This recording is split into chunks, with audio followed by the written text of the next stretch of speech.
To the last man, Zane Grey. Forward. It was inevitable that in my efforts to write romantic history of the Great West I should at length come to the story of a feud. For long I have steered clear of this rock. But at last I have reached it and must go over it, driven by my desire to chronicle the stirring events of pioneer days. Even today it is not possible to travel into the remote corners of the West without seeing the lives of people still affected by a fighting past. How can the truth be told about the pioneering of the West if the struggle, the fight, the blood be left out? It cannot be done. How can a novel be stirring and thrilling, as were those times, unless it be full of sensation? My long labors have been devoted to making stories resemble the times they depict. I have loved the West for its vastness, its contrast, its beauty and color and life, for its wildness and violence, and for the fact that I have seen how it developed great men and women who died unknown and unsung. In this materialistic age, this hard, practical, swift, greedy age of realism, it seems there is no place for writers of romance, no place for romance itself. For many years all the events leading up to the Great War were realistic, and the war itself was horribly realistic, and the aftermath is likewise. Romance is only another name for idealism, and I contend that life without ideals is not worth living. Never in the history of the world were ideals needed so terribly as now. Walter Scott wrote romance, so did Victor Hugo, and likewise Kipling, Hawthorne, Stevenson. It was Stevenson, particularly, who wielded a bludgeon against the realists. People live for the dream in their hearts. And I have yet to know anyone who has not some secret dream, some hope, however dim, some storied wall to look at in the dusk, some painted window leading to the soul. How strange indeed to find that the realists have ideals and dreams. To read them one would think their lives held nothing significant. But they love, they hope, they dream. They sacrifice, they struggle on with the dream in their hearts just the same as others.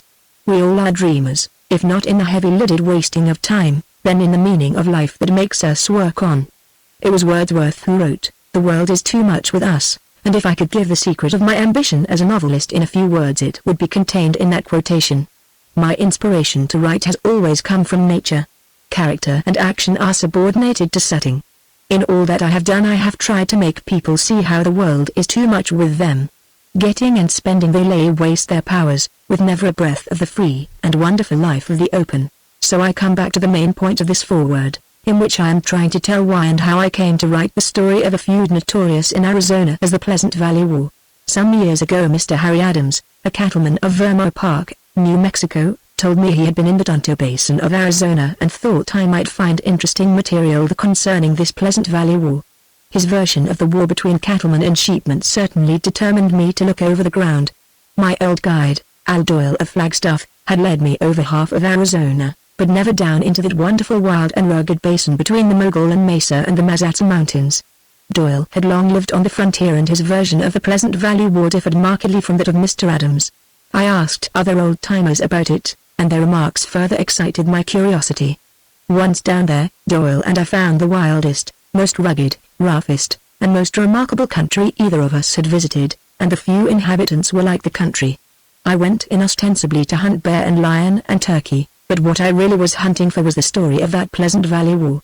I engaged the services of a bear hunter who had 3 strapping sons as reserved and strange and aloof as he was. No wheel tracks of any kind had ever come within miles of their cabin. I spent 2 wonderful months hunting game and reveling in the beauty and grandeur of that rim rock country, but I came out knowing no more about the Pleasant Valley War. These Texans and their few neighbors, likewise from Texas, did not talk. But all I saw and felt only inspired me the more. This trip was in the fall of 1918. The next year one went again with the best horses, outfit, and men the Doyles could provide. And this time I did not ask any questions. But I rode horses, some of them too wild for me, and packed a rifle many 100 miles, riding sometimes 30 and 40 miles a day, and I climbed in and out of the deep canyons, desperately staying at the heels of one of those long-legged Texans. I learned the life of those backwoodsmen, but I did not get the story of the Pleasant Valley War. I had, however, won the friendship of that hardy people. In 1920 I went back with a still larger outfit, equipped to stay as long as I liked. And this time, without my asking it, different natives of the Tonto came to tell me about the Pleasant Valley War. No 2 of them agreed on anything concerning it, except that only one of the active participants survived the fighting. Whence comes my title, To the Last Man. Thus I was swamped in a mass of material out of which I could only flounder to my own conclusion. Some of the stories told me are singularly tempting to a novelist. But, though I believe them myself, I cannot risk their improbability to those who have no idea of the wildness of wild men at a wild time. There really was a terrible and bloody feud, perhaps the most deadly and least known in all the annals of the West. I saw the ground, the cabins, the graves, all so darkly suggestive of what must have happened. I never learned the truth of the cause of the Pleasant Valley War, or if I did hear it I had no means of recognizing it. All the given causes were plausible and convincing. Strange to state, there is still secrecy and reticence all over the Tonto Basin as to the facts of this feud. Many descendants of those killed are living there now. But no one likes to talk about it. Assuredly many of the incidents told me really occurred, as, for example, the terrible one of the two women, in the face of relentless enemies, saving the bodies of their dead husbands from being devoured by wild hogs. Suffice it to say that this romance is true to my conception of the war, and I base it upon the setting I learned to know and love so well, upon the strange passions of primitive people, and upon my instinctive reaction to the facts and rumors that I gathered. Zane Grey. Avalon, California, April, 1921. Chapter 1. At the end of a dry, uphill ride over barren country, Gene Isbell unpacked to camp at the edge of the cedars where a little rocky canyon green with willow and cottonwood promised water and grass. His animals were tired, especially the pack mule that had carried a heavy load, and with slow heave of relief they knelt and rolled in the dust. Gene experienced something of relief himself as he threw off his chaps. He had not been used to hot, dusty, glaring days on the barren lands. Stretching his long length beside a tiny rill of clear water that tinkled over the red stones, he drank thirstily. The water was cool, but it had an acrid taste and alkali bite that he did not like. Not since he had left Oregon had he tasted clear, sweet, cold water, and he missed it just as he longed for the stately shady forests he had loved. This wild, endless Arizona land bade fair to earn his hatred. By the time he had leisurely completed his tasks twilight had fallen and coyotes had begun their barking.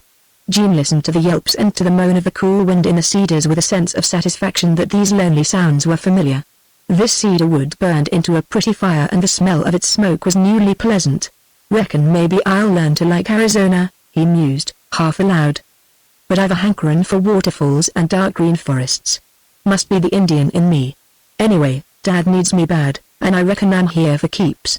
Gene threw some cedar branches on the fire, in the light of which he opened his father's letter, hoping by repeated reading to grasp more of its strange portent. It had been 2 months in reaching him, coming by traveler, by stage and train, and then by boat, and finally by stage again. Written in lead pencil on a leaf torn from an old ledger, it would have been hard to read even if the writing had been more legible. Dad's writing was always bad, but I never saw it so shaky, said Gene, thinking aloud. Grass Valley, Arizona. Son Gene, come home. Here is your home and here you're needed. When we left Oregon we all reckoned you would not be long behind. But it's years now. I am growing old, son, and you was always my steadiest boy. Not that you ever was so damn steady. Only your wildness seemed more for the woods. You take after mother, and your brothers Bill and Guy take after me. That is the red and white of it. You're part Indian, Gene, and that Indian I reckon I am going to need bad. I am rich in cattle and horses. And my range here is the best I ever seen. Lately we have been losing stock. But that is not all nor so bad.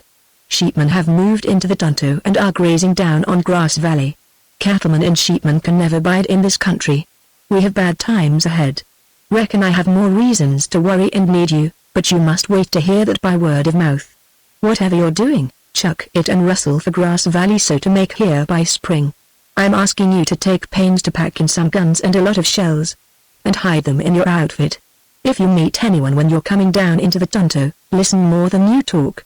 And last, son, don't let anything keep you in Oregon. Reckon you have a sweetheart, and if so fetch her along. With love from your dad, Gaston Isbell. Gene pondered over this letter. Judged by memory of his father, who had always been self-sufficient, it had been a surprise and somewhat of a shock. Weeks of travel and reflection had not helped him to grasp the meaning between the lines. Yes, Dad's growing old, mused Gene, feeling a warmth and a sadness stir in him. He must be way over 60. But he never looked old. So he's rich now and lots in stock, and going to be sheeped off his range. Dad could stand a lot of rustling, but not much from sheepmen. The softness that stirred in Gene merged into a cold, thoughtful earnestness which had followed every perusal of his father's letter. A dark, full current seemed flowing in his veins, and at times he felt it swell and heat. It troubled him, making him conscious of a deeper, stronger self, opposed to his careless, free, and dreamy nature. No ties had bound him in Oregon, except love for the great, still forests and the thundering rivers, and this love came from his softer side. It had cost him a wrench to leave. And all the way by ship down the coast to San Diego and across the Sierra Madres by stage, and so on to this last overland travel by horseback, he had felt a retreating of the self that was tranquil and happy and a dominating of this unknown somber self, with its menacing possibilities. Yet despite a nameless regret and a loyalty to Oregon, when he lay in his blankets he had to confess a keen interest in his adventurous future, a keen enjoyment of this stark, wild Arizona.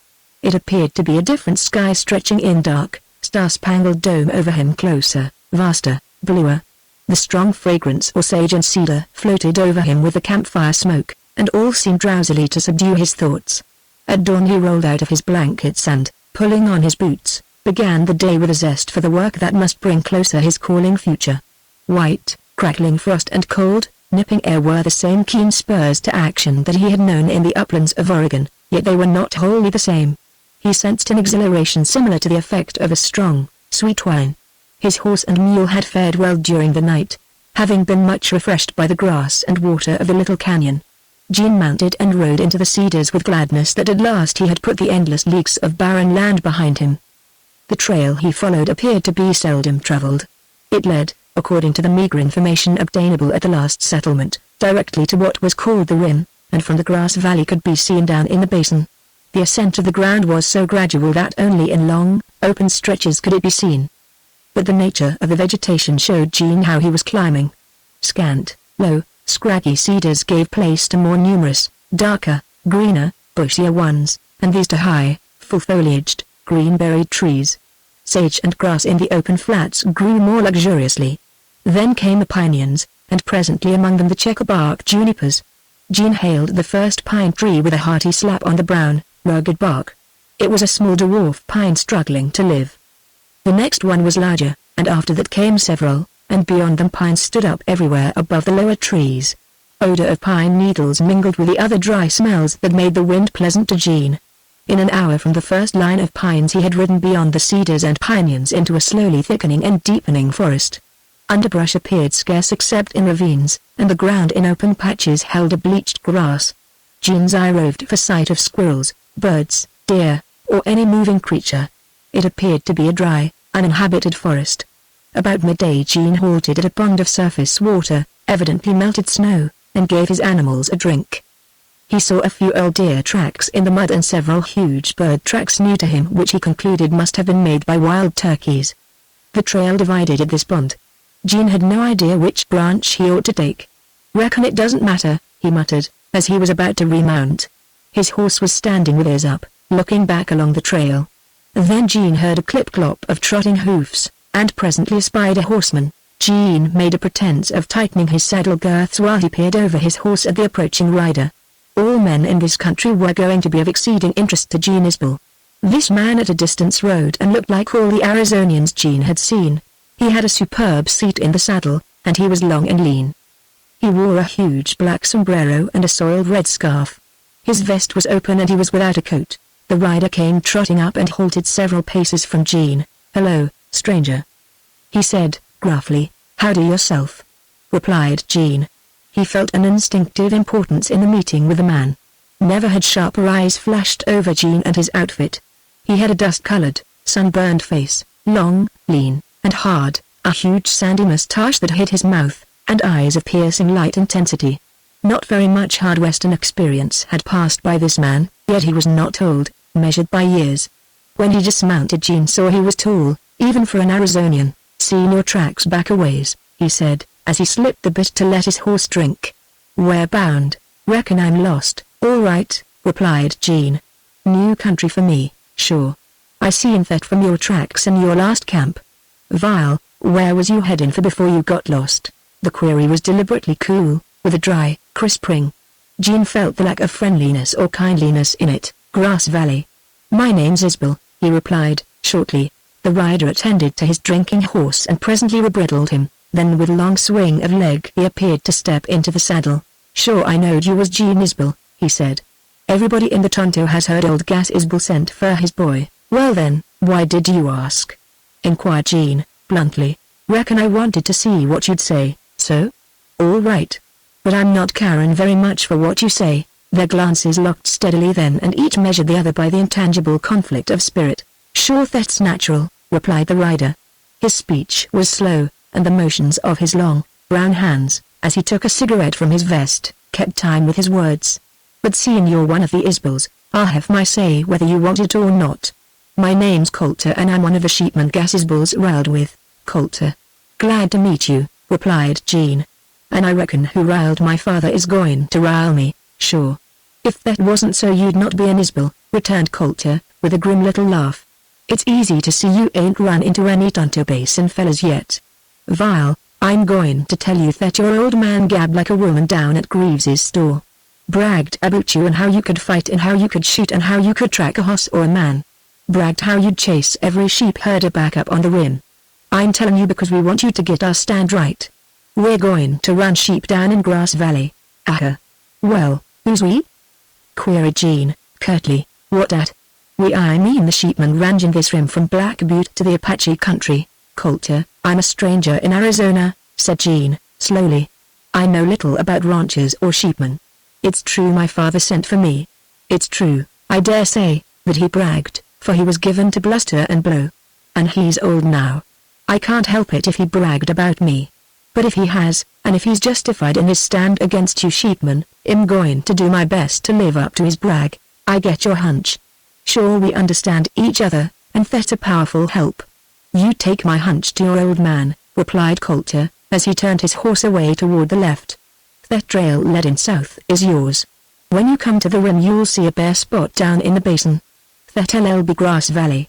He rode away out of sight into the woods. Gene leaned against his horse and pondered. It seemed difficult to be just to this Coulter, not because of his claims, but because of a subtle hostility that emanated from him. Coulter had the hard face, the masked intent, the turn of speech that Gene had come to associate with dishonest men. Even if Gene had not been prejudiced, if he had known nothing of his father's trouble with these sheepmen, and if Coulter had met him only to exchange glances and greetings, still Gene would never have had a favorable impression. Coulter grated upon him, roused an antagonism seldom felt. "Hi-ho," sighed the young man, "goodbye to hunting and fishing. Dad's given me a man's job." With that he mounted his horse and started the pack mule into the right-hand trail. Walking and trotting, he traveled all afternoon, towards sunset getting into heavy forest of pine. More than one snowbank showed white through the green, sheltered on the north slopes of shady ravines. And it was upon entering this zone of richer, deeper forestland that Gene sloughed off his gloomy forebodings. These stately pines were not the giant firs of Oregon, but any lover of the woods could be happy under them. Higher still he climbed until the forest spread before and around him like a level park, with thicketed ravines here and there on each side. And presently the deceitful level led to a higher bench upon which the pines towered, and were matched by beautiful trees he took for spruce.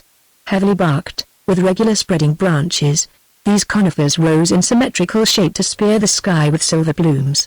A graceful gray-green moss waved like veils from the branches. The air was not so dry and it was colder, with a scent and touch of snow. Gene made camp at the first likely site, taking the precaution to unroll his bed some little distance from his fire. Under the softly moaning pines he felt comfortable, having lost the sense of an immeasurable open space falling away from all around him. The gobbling of wild turkeys awakened Gene. Chug-a-lug, chug-a-lug, chug-a-lug chug. There was not a great difference between the gobble of a wild turkey and that of a tame one. Gene got up, and taking his rifle went out into the grey obscurity of dawn to try to locate the turkeys. But it was too dark, and finally when daylight came they appeared to be gone. The mule had strayed, and, what with finding it and cooking breakfast and packing, Gene did not make a very early start. On this last lap of his long journey he had slowed down. He was weary of hurrying. The change from weeks in the glaring sun and dust-laden wind to this sweet coot darkly green and brown forest was very welcome. He wanted to linger along the shaded trail. This day he made sure would see him reach the rim. By and by he lost the trail. It had just worn out from lack of use. Every now and then Gene would cross an old trail, and as he penetrated deeper into the forest every damp or dusty spot showed tracks of turkey, deer, and bear. The amount of bear signs surprised him. Presently his keen nostrils were assailed by a smell of sheep, and soon he rode into a broad sheep trail. From the tracks Jean calculated that the sheep had passed the day before. An unreasonable antipathy seemed born in him. To be sure he had been prepared to dislike sheep, and that was why he was unreasonable. But on the other hand this band of sheep had left a broad bare swath, weedless, grassless, flowerless, in their wake. Where sheep grazed they destroyed. That was what Jean had against them. An hour later he rode to the crest of a long park-like slope, where new green grass was sprouting and flowers peeped everywhere. The pines appeared far apart, gnarled oak trees showed rugged and grey against the green wall of woods. A white strip of snow gleamed like a moving stream away down in the woods. Jean heard the musical tinkle of bells and the baa-baa of sheep and the faint, sweet bleating of lambs. As he rode toward these sounds a dog ran out from an oak thicket and barked at him. Next Jean smelled a campfire and soon he caught sight of a curling blue column of smoke, and then a small peaked tent. Beyond the clump of oaks Jean encountered a Mexican lad carrying a carbine. The boy had a swarthy, pleasant face, and to Jean's greeting he replied, "Buenos dias." Jean understood little Spanish, and about all he gathered by his simple queries was that the lad was not alone and that it was lambing time. This latter circumstance grew noisily manifest. The forest seemed shrilly full of incessant buzz and plaintive bleats. All about the camp, on the slope, in the glades, and everywhere, were sheep. A few were grazing, many were lying down, most of them were ewes suckling white fleecy little lambs that staggered on their feet. Everywhere Jean saw tiny lambs just born. Their pinpointed bleats pierced the heavier baa-baa of their mothers. Jean dismounted and led his horse down toward the camp, where he rather expected to see another and older Mexican, from whom he might get information. The lad walked with him. Down this way the plaintive uproar made by the sheep was not so loud. "Hello there," called Jean, cheerfully, as he approached the tent. No answer was forthcoming. Dropping his bridle, he went on, rather slowly, looking for someone to appear. Then a voice from one side startled him. "Mornin', stranger." A girl stepped out from beside a pine. She carried a rifle. Her face flashed richly brown, but she was not Mexican. This fact, and the sudden conviction that she had been watching him, somewhat disconcerted Jean. "Beg pardon, miss," he floundered. "Didn't expect to see a girl. I'm sort of lost lookin' for the rim and thought I'd find a sheep herder who'd show me. I can't savvy this boy's lingo." While he spoke it seemed to him an intentness of expression, a strain relaxed from her face. A faint suggestion of hostility likewise disappeared. Jean was not even sure that he had caught it, but there had been something that now was gone. "Sure, I'll be glad to show you," she said. "Thanks, miss. Reckon I can breathe easy now," he replied. "It's a long ride from San Diego. Hot and dusty. I'm pretty tired. And maybe this woods isn't good medicine to aching eyes." "San Diego. You're from the coast?" "Yes." Jean had doffed his sombrero at sight of her and he still held it, rather deferentially, perhaps. It seemed to attract her attention. "Put on your hat, stranger." "Sure, I can't recollect when any man bared his head to me." She uttered a little laugh in which surprise and frankness mingled with a tint of bitterness. Jean sat down with his back to a pine, and, laying the sombrero by his side, he looked full at her, conscious of a singular eagerness, as if he wanted to verify by close scrutiny a first hasty impression. If there had been an instinct in his meeting with culture, there was more in this. The girl half sat, half leaned against a log, with a shiny little carbine across her knees. She had a level, curious gaze upon him, and Jean had never met one just like it. Her eyes were rather a wide oval in shape, clear and steady, with shadows of thought in their amber-brown depths. They seemed to look through Jean, and his gaze dropped first. Then it was he saw her ragged homespun skirt and a few inches of brown, bare ankles, strong and round, and crude worn-out moccasins that failed to hide the shapeliness of her feet. Suddenly she drew back her stockingless ankles and ill-shod little feet. When Jean lifted his gaze again he found her face half averted and a stain of red in the gold tan of her cheek. That touch of embarrassment somehow removed her from this strong, raw, wild woodland setting. It changed her poise. It detracted from the curious, unabashed, almost bold, look that he had encountered in her eyes. "Reckon you're from Texas," said Jean, presently. "Sure am," she drawled. She had a lazy southern voice, pleasant to hear. "How do you all guess that? Anybody can tell a Texan. Where I came from there were a good many pioneers and ranchers from the old Lone Star State. I've worked for several. And, come to think of it, I'd rather hear a Texas girl talk than anybody. Did you know many Texas girls? She inquired, turning again to face him. Reckon I did quite a good many. Did you go with them? Go with them? Reckon you mean keep company? Why, yes, I guess I did a little, laughed Jean. Sometimes on a Sunday or a dance once in a blue moon, and occasionally a ride. Sure that accounts, said the girl, wistfully. For what? Asked Jean. You're been a gentleman, she replied, with force. Oh, I've not forgotten. I had friends when we lived in Texas. 3 years ago. Sure it seems longer. 3 miserable years in this damned country. Then she bit her lip, evidently to keep back further unwitting utterance to a total stranger. And it was that biting of her lip that drew Jean's attention to her mouth. It held beauty of curve and fullness and color that could not hide a certain sadness and bitterness. Then the whole flashing brown face changed for Jean. He saw that it was young, full of passion and restraint, possessing a power which grew on him. This, with her shame and pathos and the fact that she craved respect, gave a leap to Jean's interest. Well, I reckon you flatter me, he said, hoping to put her at her ease again. I'm only a rough hunter and fisherman woodchopper and horse tracker. Never had all the school I needed nor near enough company of nice girls like you. Am I nice? She asked, quickly. You sure are, he replied, smiling. In these rags, she demanded, with a sudden flash of passion that thrilled him. Look at the holes. She showed rips and worn-out places in the sleeves of her buckskin blouse, through which gleamed a round, brown arm. I sew when I have anything to sew with. Look at my skirt, a dirty rag. And I have only one other to my name. Look. Again a color tinged her cheeks, most becoming, and giving the lie to her action. But shame could not check her violence now. A dammed-up resentment seemed to have broken out in flood. She lifted the ragged skirt almost to her knees. No stockings.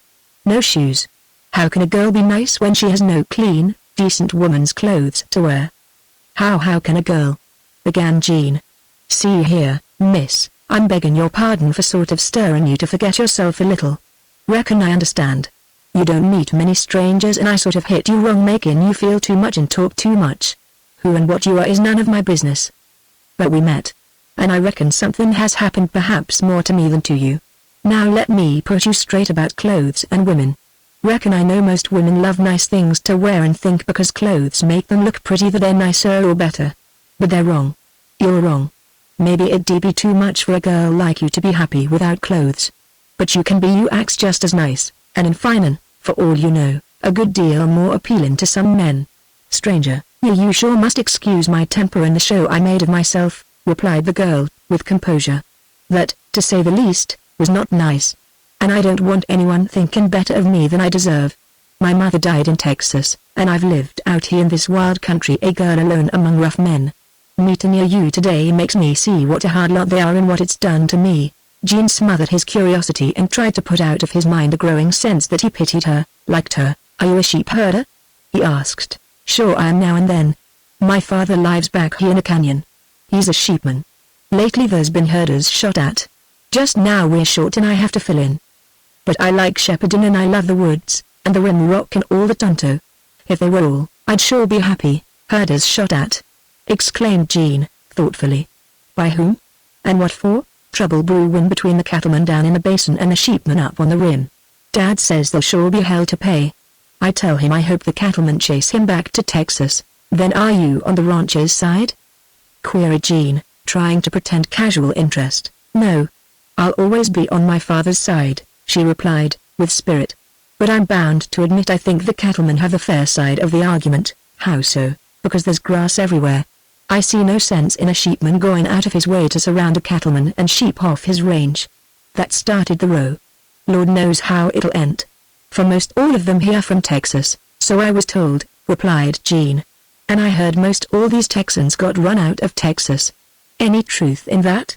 Sure I reckon there is, she replied, seriously. But, stranger, it might not be healthy for you to say that anywhere. My dad, for one, was not run out of Texas. Sure I never can see why he came He's accumulated stock, but he's not rich nor so well off as he was back home. Are you going to stay here always? Queried Jean, suddenly. If I do so it'll be in my grave, she answered, darkly. But what's the use of thinking? People stay places until they drift away. You can never tell. Well, stranger, this talk is keeping you She seemed moody now, and a note of detachment crept into her voice. Jean rose at once and went for his horse. If this girl did not desire to talk further, he certainly had no wish to annoy her. His mule had strayed off among the bleating sheep. Jean drove it back and then led his horse up to where the girl stood. She appeared taller and, though not of robust build, she was vigorous and lithe, with something about her that fitted the place. Jean was loath to bid her goodbye. "Which way is the rim?" he asked, turning to his saddle girths. "South," she replied, pointing. "It's only a mile or so. I'll walk down with you." "Suppose you are on the way to Grass Valley?" "Yes, I've relatives there," he returned. He dreaded her next question, which he suspected would concern his name. But she did not ask. Taking up her rifle, she turned away. Jean strode ahead to her side. "Reckon if you walk I won't ride." So he found himself beside a girl with the free step of a mountaineer. Her bare, brown head came up nearly to his shoulder. It was a small, pretty head, graceful, well held, and the thick hair on it was a shiny, soft brown. She wore it in a braid, rather untidily entangled, he thought, and it was tied with a string of buckskin. Altogether her apparel proclaimed poverty. Jean let the conversation languish for a little. He wanted to think what to say presently, and then he felt a rather vague pleasure in stalking beside her. Her profile was straight-cut and exquisite in line. From this side view the soft curve of lips could not be seen. She made several attempts to start conversation, all of which Jean ignored, manifestly to her growing constraint. Presently Jean, having decided what he wanted to say, suddenly began, "I like this adventure." "Do you? Adventure? Meeting me in the woods?" And she laughed the laugh of youth. "Sure you must be hard up for adventure, stranger. Do you like it?" He persisted, and his eyes searched the half-averted face. "I might like it," she answered, frankly, if my temper had not made a fool of me. "I never meet anyone I care to talk to. Why should it not be pleasant to run across someone new, someone strange in this wild country?" "We are as we are," said Jean, simply. "I didn't think you made a fool of yourself. If I thought so, would I want to see you again? Do you?" The brown face flashed on him with surprise. With a light he took for gladness. And because he wanted to appear calm and friendly, not too eager, he had to deny himself the thrill of meeting those changing eyes. "Sure I do. Reckon I'm overbold on such short acquaintance. But I might not have another chance to tell you, so please don't hold it against me." This declaration over, Jean felt relief and something of exultation. He had been afraid he might not have the courage to make it. She walked on as before, only with her head bowed a little and her eyes downcast. No color but the gold-brown tan and the blue tracery of veins showed in her cheeks. He noticed then a slight swelling quiver of her throat, and he became alive to its graceful contour, and to how full and pulsating it was, how nobly it set into the curve of her shoulder. Here in her quivering throat was the weakness of her, the evidence of her sex, the womanliness that belied the mountaineer's stride and the grasp of strong brown hands on a rifle. It had an effect on Jean totally inexplicable to him, both in the strange warmth that stole over him and in the utterance he could not hold back. "Girl, we're strangers, but what of that? We've met, and I tell you it means something to me. I've known girls for months and never felt this way. I don't know who you are and I don't care. You betrayed a good deal to me. You're not happy. You're lonely.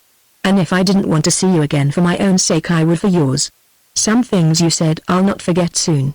I've got a sister, and I know you have no brother. And I reckon." At this juncture Jean in his earnestness and quite without thought grasped her hand. The contact checked the flow of his speech and suddenly made him aghast at his temerity. But the girl did not make any effort to withdraw it. So Jean, inhaling a deep breath and trying to see through his bewilderment, held on bravely. He imagined he felt a faint, warm, returning pressure. She was young, she was friendless, she was human. By this hand in his Jean felt more than ever the loneliness of her. Then, just as he was about to speak again, she pulled her hand free. "Ease the rim," she said, in her quaint southern drawl. "And there's your Tonto Basin." Jean had been intent only upon the girl. He had kept step beside her without taking note of what was ahead of him. At her words he looked up expectantly, to be struck mute. He felt a sheer force, a downward drawing of an immense abyss beneath him. As he looked afar he saw a black basin of timbered country, the darkest and wildest he had ever gazed upon, 100 miles of blue distance across to an unflung mountain range, hazy purple against the sky. It seemed to be a stupendous gulf surrounded on three sides by bold, undulating lines of peaks, and on his side by a wall so high that he felt lifted aloft on the run of the sky. southeast you see the Sierra Anchors," said the girl pointing. "That notch in the range is the pass where sheep are driven to Phoenix and Maricopa. Those big rough mountains to the south are the Mazatzals. Round to the west is the Four Peaks Range. And here you are standing on the rim." Gene could not see at first just what the rim was, but by shifting his gaze westward he grasped this remarkable phenomenon of nature. For leagues and leagues a colossal red and yellow wall, a rampart, a mountain-faced cliff, seemed to zigzag westward. Grand and bold were the promontories reaching out over the void. They ran toward the westering sun. Sweeping and impressive were the long lines slanting away from them, sloping darkly spotted down to merge into the black timber. Gene had never seen such a wild and rugged manifestation of nature's depths and upheavals. He was held mute. "Stranger, look down," said the girl. Gene's sight was educated to judge heights and depths and distances. This wall upon which he stood sheered precipitously down, so far that it made him dizzy to look, and then the craggy broken cliffs merged into red-slided, cedar-green slopes running down and down into gorges choked with forests, and from which soared up a roar of rushing waters. Slope after slope, ridge beyond ridge, canyon merging into canyon, so the tremendous bowl sunk away to its black, deceiving depths, a wilderness across which travel seemed impossible. "Wonderful!" exclaimed Gene. "Indeed it is," murmured the girl. "Sure that is Arizona. I reckon I love this. The heights and depths, the awfulness of its wilderness. And you want to leave it?" "Yes and no. I don't deny the peace that comes to me but not often do I see the basin, and for that matter, one doesn't live on grand scenery, child. Even once in a while this sight would cure any misery, if you only see. I'm glad I came. I'm glad you showed it to me first." She too seemed under the spell of a vastness and loneliness and beauty and grandeur that could not but strike the heart. Gene took her hand again. "Girl, say you will meet me here," he said, his voice ringing deep in his ears. "Sure I will," she replied, softly, and turned to him. It seemed then that Gene saw her face for the first time. She was beautiful as he had never known beauty. Limned against that scene, she gave it life, wild, sweet, young life, the poignant meaning of which haunted yet eluded him. But she belonged there. Her eyes were again searching his, as if for some lost part of herself, unrealized, never known before. Wondering, wistful, hopeful, glad they were eyes that seemed surprised to reveal part of her soul. Then her red lips parted. Their tremulous movement was a magnet to Gene. An invisible and mighty force pulled him down to kiss them. Whatever the spell had been, that rude, unconscious action broke it. He jerked away, as if he expected to be struck. "Girl, he gasped in amaze and sudden dawning contrition. "I kissed you, but I swear it wasn't intentional. I never thought." The anger that Gene anticipated failed to materialize. He stood, breathing hard, with a hand held out in unconscious appeal. By the same magic, perhaps, that had transfigured her a moment past, she was now invested again by the older character. "Sure I reckon my calling you a gentleman was a little previous," she said, with a rather dry bitterness. "But, stranger, you were sudden. You're not insulted?" asked Gene, hurriedly. "Oh, I've been kissed before." "Sure men are all alike." "They're not," he replied, hotly, with a subtle rush of disillusion, a dulling of enchantment. "Don't you class me with other men who've kissed you. I wasn't myself when I did it, and I'd have gone on my knees to ask your forgiveness. But now I wouldn't kiss you again, either, even if you wanted it." Gene read in her strange gaze what seemed to him a vague doubt, as if she was questioning him. "Miss, I take that back," added Gene, shortly. "I'm sorry. I didn't mean to be rude. It was a mean trick for me to kiss you. A girl alone in the woods who's gone out of her way to be kind to me. I don't know why I forgot my manners. And I ask your pardon." She looked away then, and presently pointed far out and down into the basin. "There's Grass Valley. That long gray spot in the black. It's about 15 miles. Ride along the rim that way till you cross a trail. Sure you can't miss it. Then go down." "I'm much obliged to you," replied Gene, reluctantly accepting what he regarded as his dismissal. Turning his horse, he put his foot in the stirrup, then, hesitating, he looked across the saddle at the girl. Her abstraction, as she gazed away over the purple depths, suggested loneliness and wistfulness. She was not thinking of that scene spread so wondrously before her. It struck Gene she might be pondering a subtle change in his feeling and attitude, something he was conscious of, yet could not define. "Reckon this is goodbye," he said, with hesitation. "Adios, senor," she replied, facing him again. She lifted the little carbine to the hollow of her elbow and, half turning, appeared ready to depart. Adios means goodbye? He queried. Yes, goodbye till tomorrow or goodbye forever. Take it as you like, then you'll meet me here day after tomorrow? How eagerly he spoke, on impulse, without a consideration of the intangible thing that had changed him. Did I say I wouldn't? No. But I reckoned you'd not care to after he replied, breaking off in some confusion. Sure, I'll be glad to meet you. Day after tomorrow about mid-afternoon. Right. He. Fetch all the news from Grass Valley. All right. Thanks. That'll be fine, replied Jean, and as he spoke he experienced a buoyant thrill, a pleasant lightness of enthusiasm, such as always stirred boyishly in him at a prospect of adventure. Before it passed he wondered at it and felt unsure of himself. He needed to think. Stranger, sure I'm not recollecting that you told me who you are, she said. No, reckon I didn't tell, he returned. What difference does that make? I said I didn't care who or what you are. Can't you feel the same about me? Sure I felt that way, she replied, somewhat nonplussed, with the level browny gaze steadily on his face. But now you make me think. Let's meet without knowing any more about each other than we do now. Sure. I'd like that. In this big wild Arizona a girl and I reckon a man feels so insignificant. What's her name, anyhow? Still, people and things have to be distinguished. I'll call you stranger and be satisfied if you say it's fair for you not to tell who you are. Fair? No, it's not, declared Jean, forced to confession. My name's Jean Isbell. Isbell? She exclaimed, with a violent start. Sure you can't be son of old Gas Isbell. I've seen both his sons. He has 3, replied Jean, with relief. Now the secret was out. I'm the youngest. I'm 24. Never been out of Oregon till now. On my way. The brown color slowly faded out of her face, leaving her quite pale, with eyes that began to blaze. The suppleness of her seemed to stiffen. My name's Ellen Jorth, she burst out, passionately. Does it mean anything to you? Never heard it in my life, protested Jean.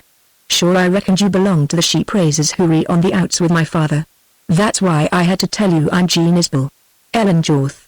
It's strange and pretty. Reckon I can be just as good a friend to you. No, Isbell can ever be a friend to me, she said, with bitter coldness. Stripped of her ease and her soft wistfulness, she stood before him one instant, entirely another girl, a hostile enemy. Then she wheeled and strode off into the woods. Jean, in amaze, in consternation, watched her swiftly draw away with her lithe, free step, wanting to follow her, wanting to call to her, but the resentment roused by her suddenly avowed hostility held him mute in his tracks.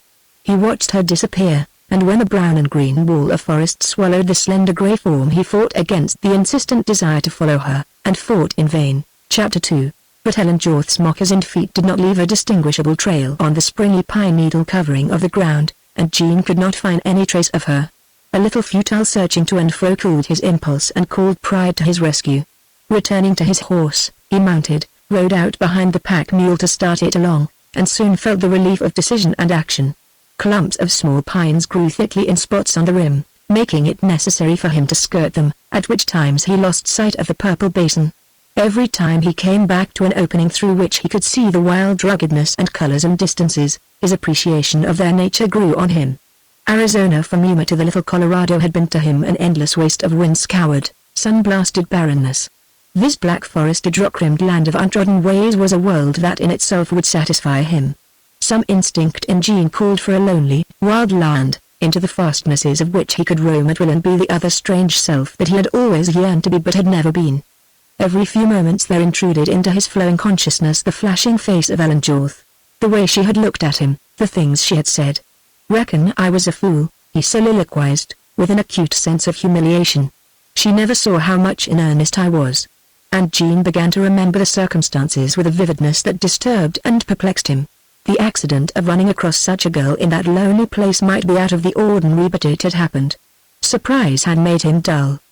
The charm of her appearance, the appeal of her manner, must have drawn him at the very first, but he had not recognized that. Only at her words, "Oh, I've been kissed before," had his feelings been checked in their heedless progress. And the utterance of them had made a difference he now sought to analyze. Some personality in him, some voice, some idea had begun to defend her even before he was conscious that he had arraigned her before the bar of his judgment. Such defense seemed clamoring in him now, and he forced himself to listen. He wanted, in his hurt pride, to justify his amazing surrender to a sweet and sentimental impulse. He realized now that at first glance he should have recognized in her look, her poise, her voice the quality he called thoroughbred. Ragged and stained apparel did not prove her of a common sort. Jean had known a number of fine and wholesome girls of good family, and he remembered his sister. This Ellen Jorth was that kind of a girl irrespective of her present environment. Jean championed her loyally, even after he had gratified his selfish pride. It was then contending with an intangible and stealing glamour, unreal and fanciful, like the dream of a forbidden enchantment, that Jean arrived at the part in the little woodland drama where he had kissed Ellen Jorth and had been unrebuked. Why had she not resented his action?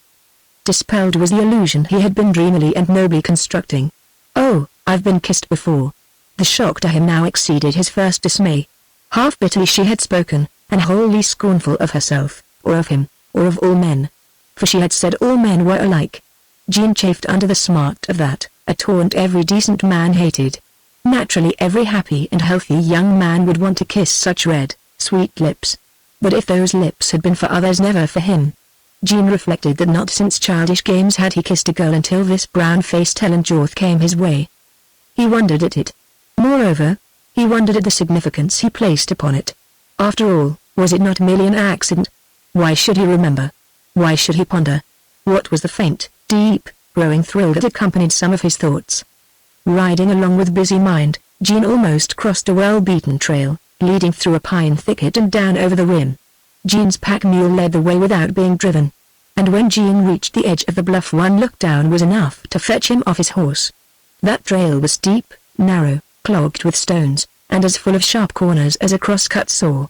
Once on the descent with a packed mule and spirited horse, Jean had no time for mind-wanderings and very little for occasional glimpses out over the cedar tops to the vast blue hollow asleep under a westering sun. The stones rattled, the dust rose, the cedar twigs snapped, the little avalanches of red earth slid down, the iron-shod hooves rang on the rocks. This slope had been narrow at the apex in the rim where the trail led down a crack, and it widened in fan shape as Jean descended. He zigzagged down 1,000 feet before the slope benched into dividing ridges. Here the cedars and junipers failed and pines once more hid the sun. Deep ravines were black with brush. From somewhere rose a roar of running water, most pleasant to Jean's ears. Fresh deer and bear tracks covered old ones made in the trail. Those timbered ridges were but billows of that tremendous slope that now sheered above Jean, ending in a magnificent yellow wall of rock, greened in niches, stained by weather rust, carved and cracked and caverned. As Jean descended farther, the hum of bees made melody, the roar of rapid water and the murmur of a rising breeze filled him with the content of the wild. Sheepmen like Coulter and wild girls like Ellen Jorth and all that seemed promising or menacing in his father's letter could never change the Indian in Jean. So he thought. Hard upon that conclusion rushed another one which troubled with its stinging revelation. Surely these influences he had defied were just the ones to bring out in him the Indian he had sensed but had never known. The eventful day had brought new and bitter food for Jean to reflect upon. The trail landed him in the boulder-strewn bed of a wide canyon, where the huge trees stretched a canopy of foliage which denied the sunlight, and where a beautiful brook crushed and foamed. Here at last Jean tasted water that rivaled his Oregon springs. "Ah," he cried, "that sure is good." Dark and shaded and ferny and mossy was this streamway, and everywhere were tracks of game, from the giant spread of a grizzly bear to the tiny, bird-like imprints of a squirrel. Jean heard familiar sounds of deer crackling the dead twigs, and the chatter of squirrels was incessant. This fragrant, cool retreat under the rim brought back to him the dim recesses of Oregon forests. After all, Jean felt that he would not miss anything that he had loved in the Cascades. But what was the vague sense of all not being well with him, the essence of a faint regret, the insistence of a hovering shadow? And then flashed again, etched more vividly by the repetition in memory, a picture of eyes, of lips, of something he had to forget. Wild and broken as this rolling basin floor had appeared from the rim, the reality of traveling over it made that first impression a deceit of distance. Down here all was on a big, rough, broken scale. Jean did not find even a few rods of level ground. Boulders as huge as houses obstructed the stream bed, spruce trees 8 feet thick tried to lord it over the brawny pines. The ravine was a veritable canyon from which occasional glimpses through the foliage showed the rim as a lofty red-tipped mountain peak. Jean's pack mule became frightened at scent of a bear or lion and ran off down the rough trail, imperiling Jean's outfit. It was not an easy task to head him off, nor, when that was accomplished, to keep him to a trot. But his fright and succeeding skittishness at least made for fast traveling. Jean calculated that he covered 10 miles under the rim before the character of ground and forest began to change. The trail had turned southeast. Instead of gorge after gorge, red-walled and choked with forest, there began to be rolling ridges, some high, others were knolls, and a thick cedar growth made up for a falling off of pine. The spruce had long disappeared. Juniper thickets gave way more and more to the beautiful manzanita, and soon on the south slopes appeared cactus and a scrubby live oak. But for the well-broken trail, Jean would have fared through this tough brush. Jean espied several deer, and again a coyote, and what he took to be a small herd of wild horses. No more turkey tracks showed in the dusty patches. He crossed a number of tiny brooklets, and at length came to a place where the trail ended or merged in a rough road that showed evidence of considerable travel. Horses, sheep, and cattle had passed along there that day. This road turned southward, and Jean began to have pleasurable expectations. The road, like the trail, led down grade, but no longer at such steep angles, and was bordered by cedar and pinyon, jack pine and juniper, mescal and manzanita. Quite sharply, going around a ridge, the road led Jean's eye down to a small open flat of marshy, or at least grassy, ground. This green oasis in the wilderness of red and timbered ridges marked another change in the character of the basin. Beyond it the country began to spread out and roll gracefully, its dark green forest interspersed with grassy parks, until Jean headed into a long, wide gray-green valley surrounded by black-fringed hills. His pulses quickened here. He saw cattle dotting the expanse, and here and there along the edge log cabins and corrals. As a village, Grass Valley could not boast of much, apparently, in the way of population. Cabins and houses were widely scattered, as if the inhabitants did not care to encroach upon one another. But the one store, built of stone, and stamped also with the characteristic isolation, seemed to Jean to be a rather remarkable edifice. Not exactly like a fort did it strike him, but if it had not been designed for defense it certainly gave that impression, especially from the long, low side with its dark eye-like windows about the height of a man's shoulder. Some rather fine horses were tied to a hitching rail. Otherwise dust and dirt and age and long use stamped this Grass Valley store and its immediate environment. Jean threw his bridle, and, getting down, mounted the low porch and stepped into the wide open door. A face, grey against the background of gloom inside, passed out of sight just as Jean entered. He knew he had been seen. In front of the long, rather low-ceiled store were 4 men, all absorbed, apparently, in a game of checkers. 2 were playing and 2 were looking on. One of these, a gaunt-faced man past middle age, casually looked up as Jean entered. But the moment of that casual glance afforded Jean time enough to meet eyes he instinctively distrusted. They masked their penetration. They seemed neither curious nor friendly. They saw him as if he had been merely thin air. "Good evening," said Jean, after what appeared to Jean a lapse of time sufficient to impress him with the possible deafness of these men. The gaunt-faced one said, "Howdy, Isabel." The tone was impersonal, dry, easy, cool, laconic, and yet it could not have been more pregnant with meaning. Jean's sharp sensibilities absorbed much. None of the slouch-sombreroed, long-moustached Texans, for so Jean at once classed them, had ever seen Jean, but they knew him and knew that he was expected in Grass Valley. All but the one who had spoken happened to have their faces in shadow under the wide-brimmed black hats. Motley garbed, gun-belted, dusty-booted, they gave Jean the same impression of latent force that he had encountered in Coulter. "Will somebody please tell me where to find my father, Gaston Isbel?" inquired Jean, with as civil a tongue as he could command. Nobody paid the slightest attention. It was the same as if Jean had not spoken. Waiting, half amused, half irritated, Jean shot a rapid glance around the store. The place had felt bare, and Jean, peering back through gloomy space, saw that it did not contain much. Dry goods and sacks littered a long rude counter, long rough shelves divided their length into stacks of canned foods and empty sections. A low shelf back of the counter held a generous burden of cartridge boxes, and next to it stood a rack of rifles. On the counter lay open cases of plug tobacco, the odor of which was second in strength only to that of rum. Jean's swift roving eye reverted to the men, 3 of whom were absorbed in the greasy checkerboard. The 4th man was the one who had spoken, and he now deigned to look at Jean. Not much flesh was there stretched over his bony, powerful physiognomy. He stroked a lean chin with a big mobile hand that suggested more of bridle holding than familiarity with a bucksaw and plow handle. It was a lazy hand. The man looked lazy. If he spoke at all it would be with lazy speech.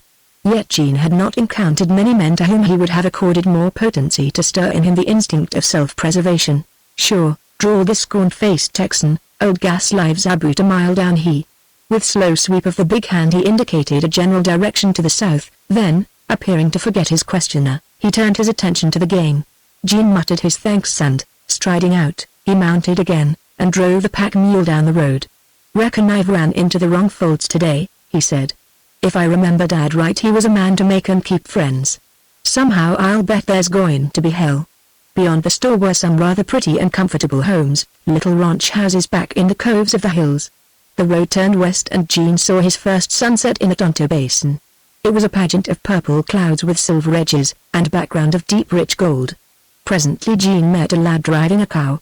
"Hello, Johnny," he said, genially, and with a double purpose. "My name's Gene Isbell. By golly, I'm lost in Grass Valley. Will you tell me where my dad lives?" "Yep.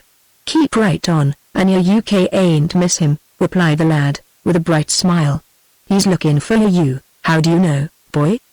queried Gene, warmed by that smile. "Oh, I know. It's all over the valley that you'd ride in today. Sure, I was the one that told your dad and he give me $1. Was he glad to hear it?" asked Gene, with a queer sensation in his throat. "Vile, he plumb was. And who told you I was going to ride in today?" "I heard it at the store," replied the lad, with an air of confidence. "Some sheepman was talking to Greaves. He's the storekeeper. I was sitting outside, but I heard a Mexican come down off the rim today and he fetched the news."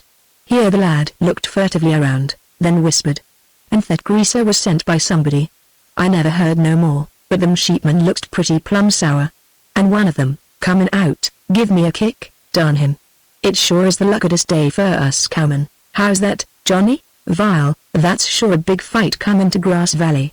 My dad says so and he rides for your dad. And if it comes now you'll be he, aha," laughed Gene. "And what then, boy?" The lad turned bright eyes upward. "Oh, now, you'll ain't come that on me. Ain't you an Injun, Gene Isbell? Ain't you a hoss tracker that rustlers ain't fool? Ain't you a plumb dead shot? Ain't you was a grizzly bear in a rough and tumble? Now ain't you, sure?" Gene bade the flattering lad a rather sober good day and rode on his way.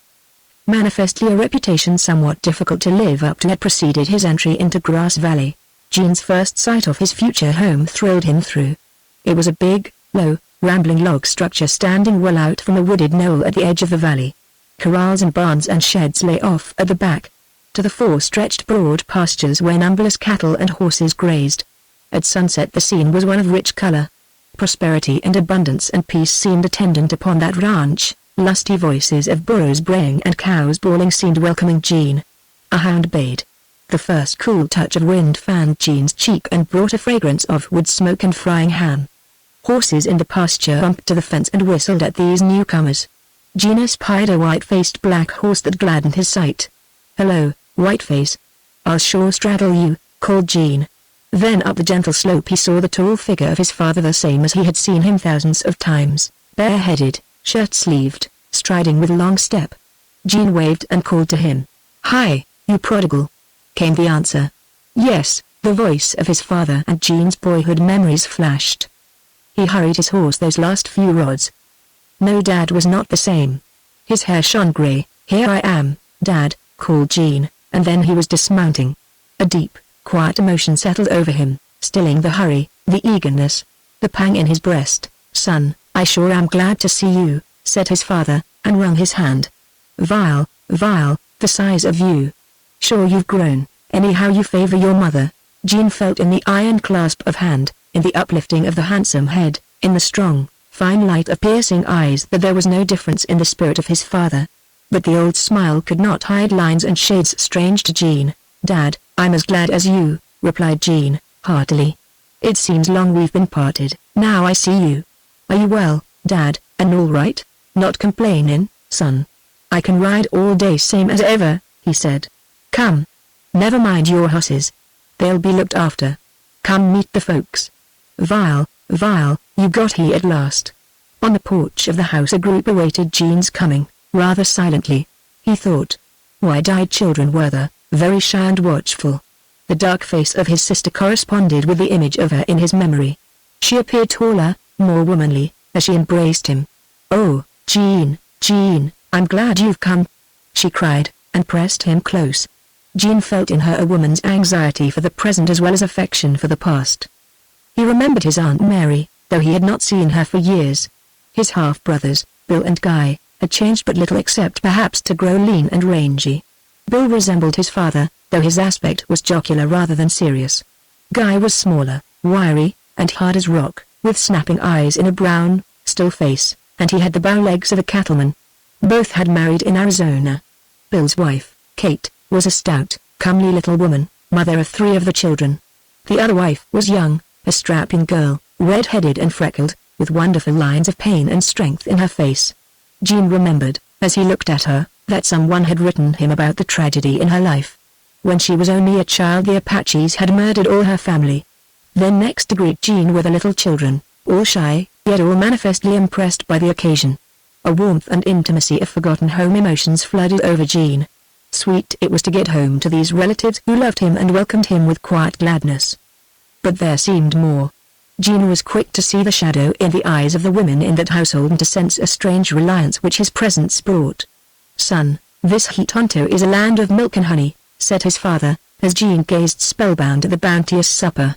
Gene certainly performed gastronomic feats on this occasion, to the delight of Aunt Mary and the wonder of the children. "Oh, he's starved to death," whispered one of the little boys to his sister. They had begun to warm to this stranger uncle. Gene had no chance to talk, even had he been able to, for the mealtime showed a relaxation of restraint and they all tried to tell him things at once. In the bright lamplight his father looked easier and happier as he beamed upon Gene. After supper the men went into an adjoining room that appeared the most comfortable and attractive. It was long, and the width of the house, with a huge stone fireplace, low ceiling of hewn timbers and walls of the same, small windows with inside shutters of wood, and homemade table and chairs and rugs. "Vile, Gene. Do you recollect them shooting irons?" inquired the rancher, pointing above the fireplace. 2 guns hung on the spreading deer antlers there.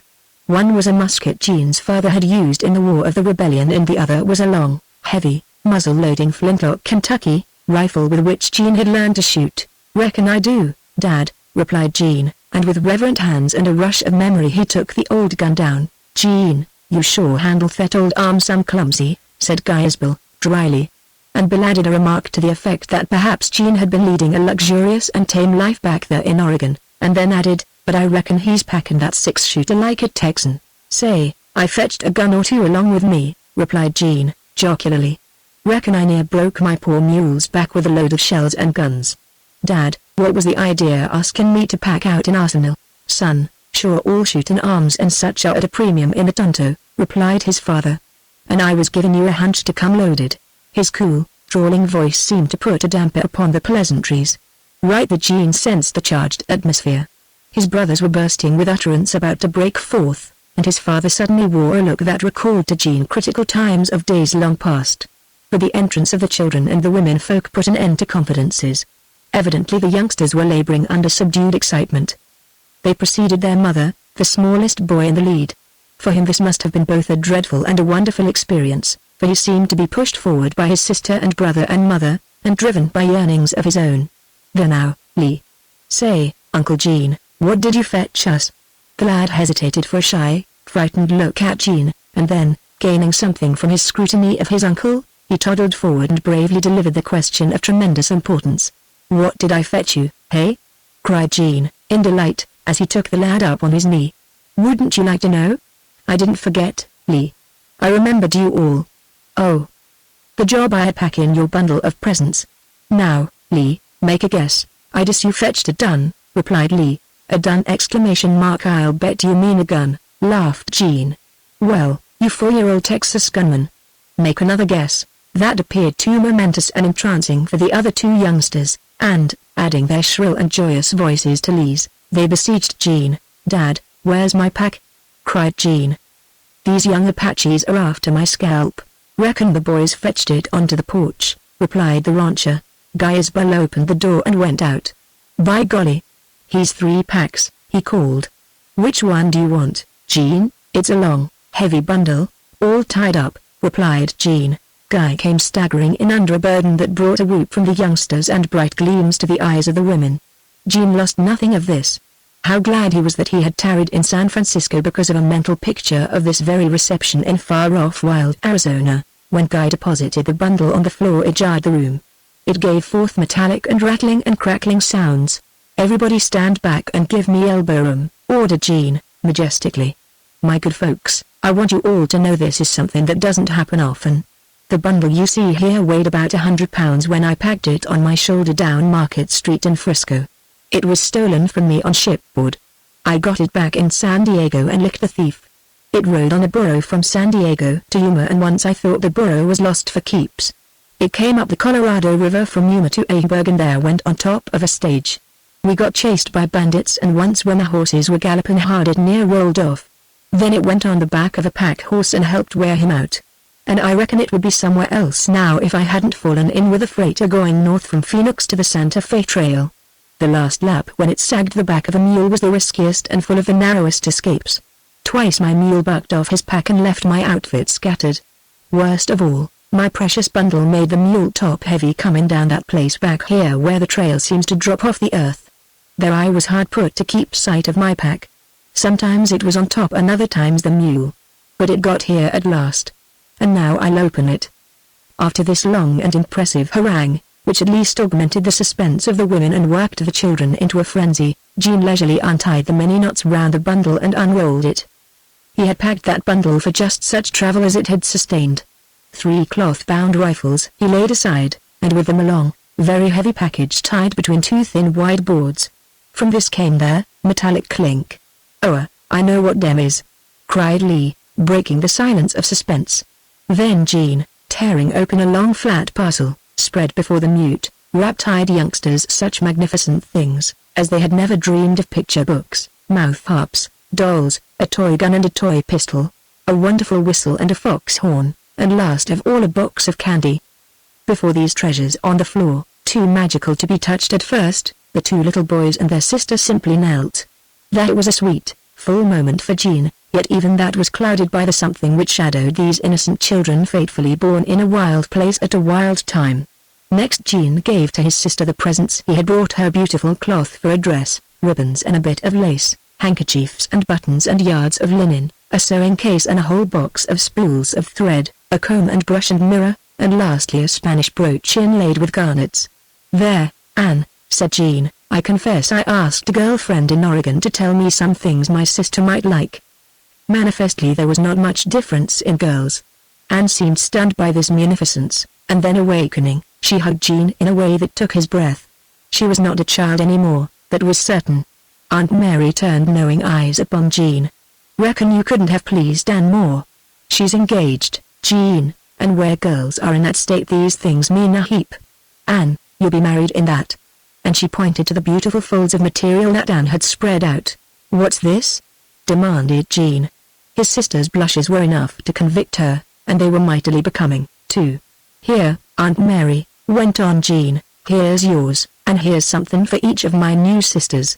This distribution left the women as happy and occupied, almost, as the children. It left also another package, the last one in the bundle. Jean laid hold of it and, lifting it, he was about to speak when he sustained a little shock of memory.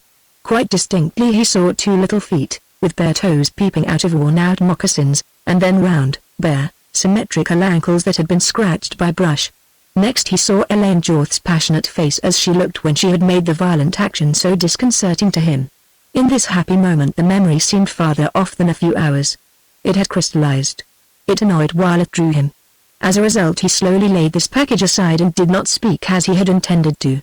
"Dad, I reckon I didn't fetch a lot for you and the boys," continued Jean. "Some knives, some pipes and tobacco. And sure the guns." "Sure, you're a regular Santa Claus, Jean," replied his father. "Vile, look at the kids. And look at Mary. And for the land's sake look at Anne. Vile, I'm getting old. I'd forgotten the pretty stuff and gimcracks that mean so much to women. We're out of the world It's just as well you've lived apart from us, Jean, for coming back this way, with all that stuff. Does us a lot of good. I can't say, son, how obliged I am. My mind has been set on the hard side of life. And it's sure good to forget to see the smiles of the women and the joy of the kids." At this juncture a tall young man entered the open door. He looked a rider. All about him, even his face, except his eyes, seemed old, but his eyes were young, fine, soft, and dark. "How do you all?" he said, evenly. Anne rose from her knees.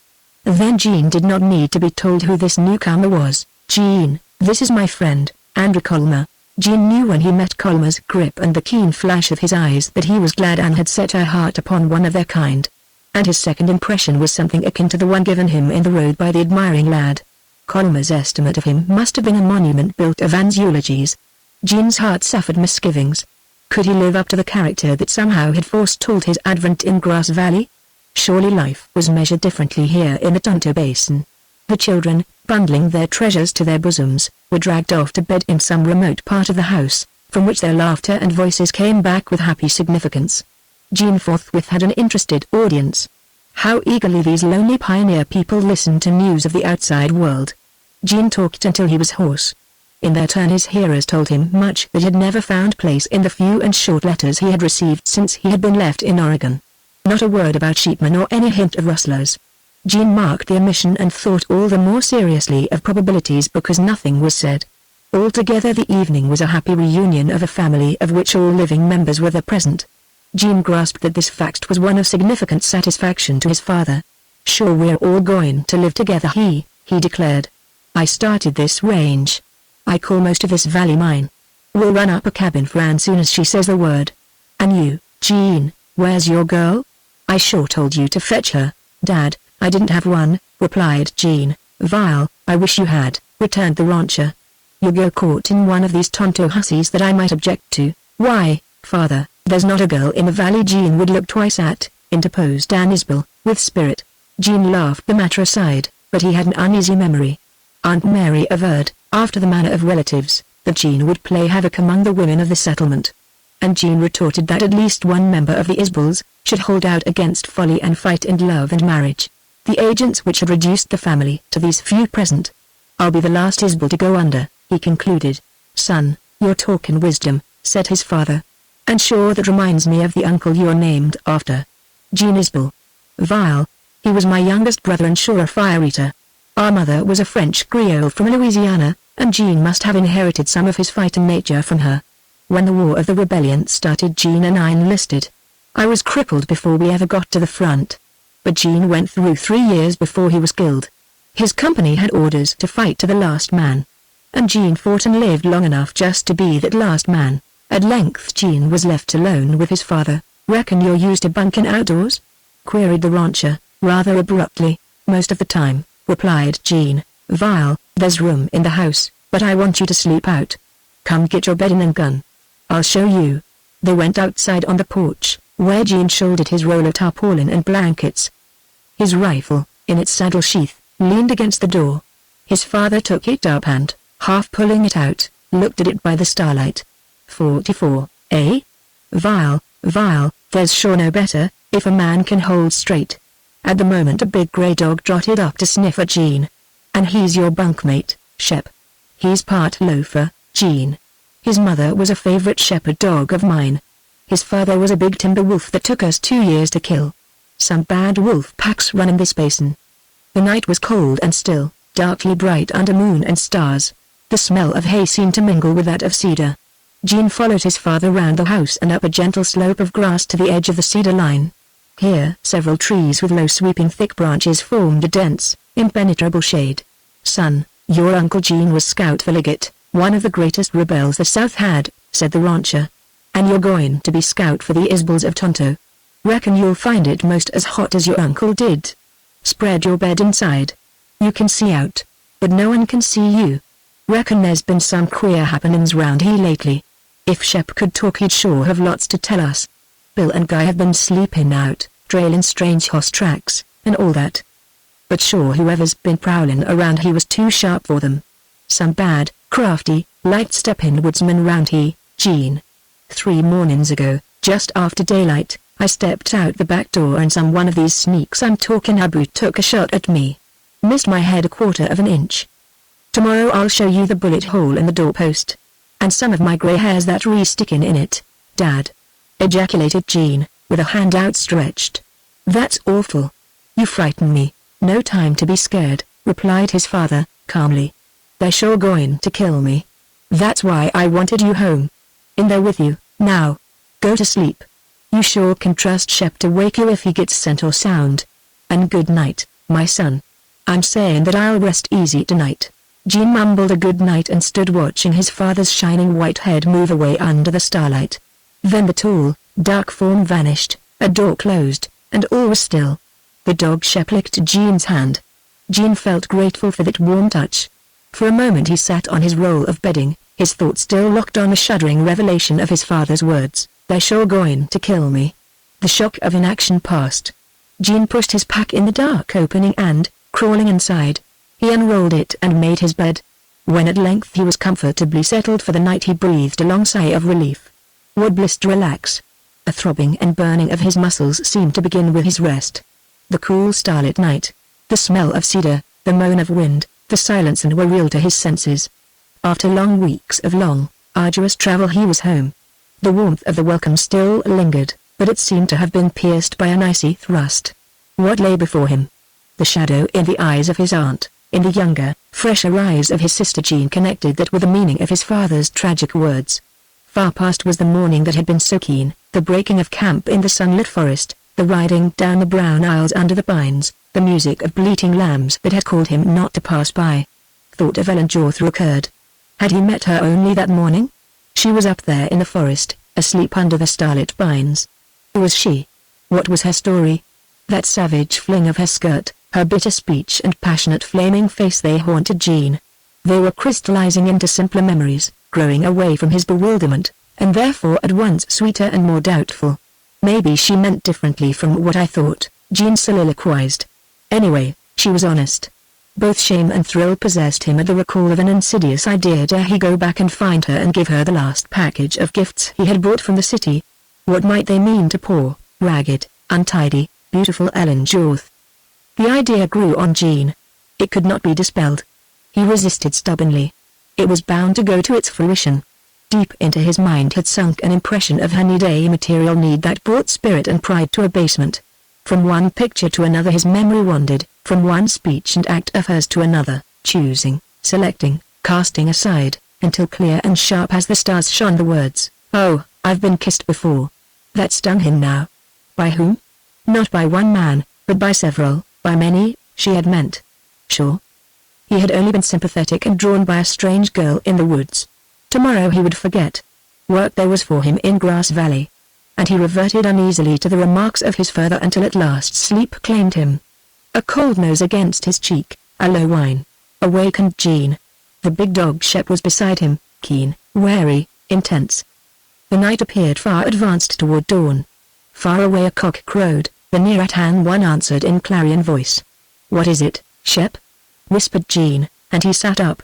The dog smelled or heard something suspicious to his nature, but whether man or animal Jean could not tell. Chapter 3. The morning star, large, intensely blue-white, magnificent in its dominance of the clear night sky, hung over the dim, dark valley ramparts. The moon had gone down and all the other stars were wan, pale ghosts.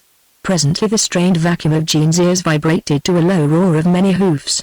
It came from the open valley, along the slope to the south. Shep acted as if he wanted the word to run.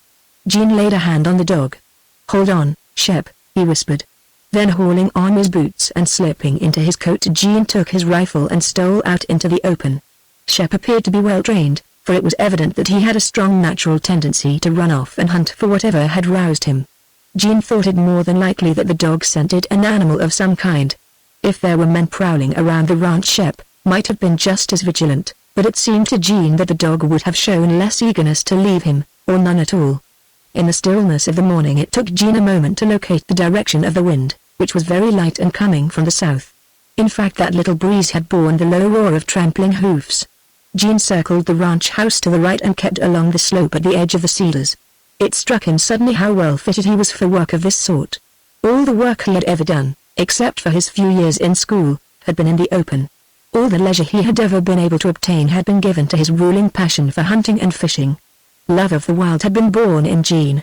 At this moment he experienced a grim assurance of what his instinct and his training might accomplish if directed to a stern and daring end. Perhaps his father understood this. Perhaps the old Texan had some little reason for his confidence. Every few paces Jean halted to listen. All objects, of course, were indistinguishable in the dark grey obscurity, except when he came close upon them. Shep showed an increasing eagerness to bolt out into the void. When Jean had travelled half a mile from the house, he heard a scattered trampling of cattle on the run, and further out a low strangled bawl of a calf. "Aha!" muttered Jean. "Cougar or some varmint pulled down that calf." Then he discharged his rifle in the air and yelled with all his might. It was necessary then to yell again to hold Shep back. Thereupon Jean set forth down the valley, and tramped out and across and around, as much to scare away whatever had been after the stock as to look for the wounded calf. More than once he heard cattle moving away ahead of him, but he could not see them. Jean let Shep go, hoping the dog would strike a trail. But Shep neither gave tongue nor came back.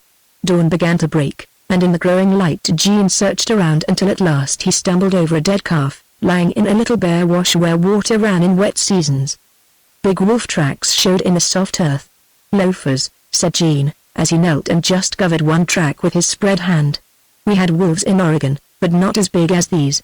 Wonder where that half-wolf dog, Shep, went. Wonder if he can be trusted where wolves are concerned. I'll bet not, if there's a she-wolf running around." Jean found tracks of 2 wolves, and he trailed them out of the wash, then lost them in the grass. But, guided by their direction, he went on and climbed slope to the cedar line, where in the dusty patches he found the tracks again. "Not scared much," he muttered, as he noted the slow-trotting tracks. "Well, you old grey loafers, we're going to clash." Jean knew from many a futile hunt that wolves were the wariest and the most intelligent of wild animals in the quest. From the top of a low foothill he watched the sun rise, and then no longer wondered why his father waxed eloquent over the beauty and location and luxuriance of this grassy valley. But it was large enough to make rich a good many ranchers. Jean tried to restrain any curiosity as to his father's dealings in Grass Valley until the situation had been made clear. Moreover, Jean wanted to love this wonderful country. He wanted to be free to ride and hunt and roam to his heart's content, and therefore he dreaded hearing his father's claims. But Jean threw off forebodings. Nothing ever turned out so badly as it presaged. He would think the best until certain of the worst. The morning was gloriously bright, and already the frost was glistening wet on the stones. Grass Valley shone like burnished silver dotted with innumerable black spots. Burros were braying their discordant messages to one another, the colts were romping in the fields, stallions were whistling, cows were bawling. A cloud of blue smoke hung low over the ranch house, slowly wafting away on the wind. Far out in the valley a dark group of horsemen were riding toward the village. Jean glanced thoughtfully at them and reflected that he seemed destined to harbor suspicion of all men new and strange to him. Above the distant village stood the darkly green foothills leading up to the craggy slopes, and these ending in the rim, a red, black-fringed mountain front, beautiful in the morning sunlight, lonely, serene, and mysterious against the level skyline. Mountains, ranges, distances unknown to Jean, always called to him to come, to seek, to explore, to find, but no wild horizon ever before beckoned to him as this one. And the subtle vague emotion that had gone to sleep with him last night awoke now hauntingly. It took effort to dispel the desire to think, to wonder. Upon his return to the house, he went around on the valley side, so as to see the place by light of day. His father had built for permanence, and evidently there had been 3 constructive periods in the history of that long, substantial, picturesque log house. But few nails and little sawed lumber and no glass had been used. Strong and skillful hands, axes and a cross-cut saw, had been the prime factors in erecting this habitation of the Isbells.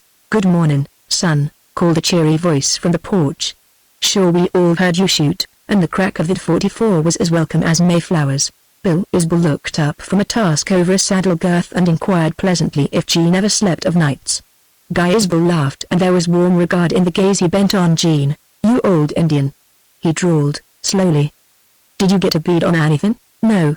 I shot to scare away what I found to be some of your loafers," replied Jean. "I heard them pulling down a calf.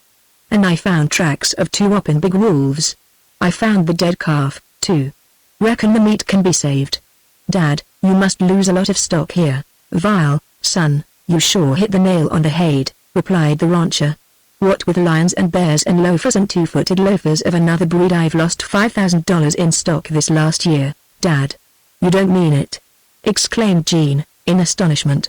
To him that sum represented a small fortune. "I sure do," answered his father. Jean shook his head as if he could not understand such an enormous loss where there were keen able-bodied men about. "But that's awful, Dad. How could it happen? Where were your herders and cowboys?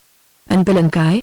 Bill Isbell shook a vehement fist at Jean and retorted in earnest, having manifestly been hit in a sore spot. Where was me and Guy, huh?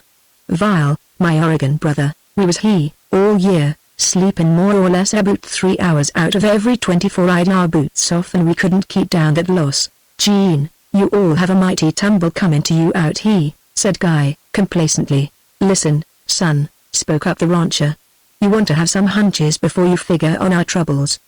There's 2 or 3 packs of loafers, and in winter time they are hell to deal with. Lions thick as bees, and sure bad when the snow's on.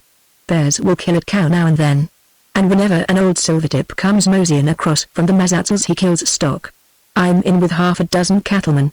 We all work together, and the whole outfit can't keep these vermins down. Then 2 years ago the Hash Knife Gang come into the Tonto. Hash Knife Gang? What a pretty name, replied Jean. Who they? Rustlers, son. And sure the real old Texas brand. The old Lone Star State got too hot for them, and they followed the trail of a lot of other Texans who needed a healthier climate. Some 200 Texans around here, Jean, and maybe a matter of 300 inhabitants in the Tonto all told, good and bad. Reckon it's about half and half. A cheery call from the kitchen interrupted the conversation of the men. You come to breakfast. During the meal the old rancher talked to Bill and Guy about the day's order of work, and from this Jean gathered an idea of what a big cattle business his father conducted. After breakfast Jean's brothers manifested keen interest in the new rifles. These were unwrapped and cleaned and taken out for testing. The 3 rifles were 44 caliber Winchesters, the kind of gun Jean had found most effective. He tried them out first, and the shots he made were satisfactory to him and amazing to the others. Bill had used an old Henry rifle. Guy did not favor any particular rifle. The rancher pinned his faith to the famous old single-shot buffalo gun, mostly called needle gun. Vile, reckon I'd better stick to mine. Sure you can't teach an old dog new tricks. But you boys may do well with the 44s. Pack 'em on your saddles and practice when you see a coyote. Jean found it difficult to convince himself that this interest in guns and marksmanship had any sinister propulsion back of it. His father and brothers had always been this way. Rifles were as important to pioneers as plows, and their skillful use was an achievement every frontiersman tried to attain. Friendly rivalry had always existed among the members of the Isbell family, even Ann Isbell was a good shot. But such proficiency in the use of firearms and life in the open that was correlative with it had not dominated them as it had Jean. Bill and Guy Isbell were born cattleman chips of the old block. Jean began to hope that his father's letter was an exaggeration, and particularly that the fatalistic speech of last night, "They're going to kill me," was just a moody inclination to see the worst side. Still, even as Jean tried to persuade himself of this more hopeful view, he recalled many references to the peculiar reputation of Texans for gun throwing, for feuds, for never-ending hatreds. In Oregon the Isbells had lived among industrious and peaceful pioneers from all over the states. To be sure, the life had been rough and primitive, and there had been fights on occasions, though no Isbell had ever killed a man. But now they had become fixed in a wilder and sparsely settled country among men of their own breed. Jean was afraid his hopes had only sentiment to foster them. Nevertheless, be forced back a strange, brooding, mental state and resolutely held up the brighter side. Whatever the evil conditions existing in Grass Valley, they could be met with intelligence and courage, with an absolute certainty that it was inevitable they must pass away. Jean refused to consider the old, fatal law that at certain wild times and wild places in the West certain men had to pass away to change evil conditions. "Vile, Jean, ride around the range with the boys," said the rancher. "Meet some of my neighbors, Jim Blaisdell, in particular. Take a look at the cattle. And pick out some horses for yourself. I've seen one already," declared Jean, quickly. "A black with white face. I'll take him, sure you know a horse. To my eye he's my pick." But the boys don't agree. Bill specially has degenerated into a fancier of pitchin' horses. Ann can ride that black.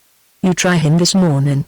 Ann, son, enjoy yourself. True to his first impression, Jean named the black horse Whiteface and fell in love with him before ever he swung a leg over him.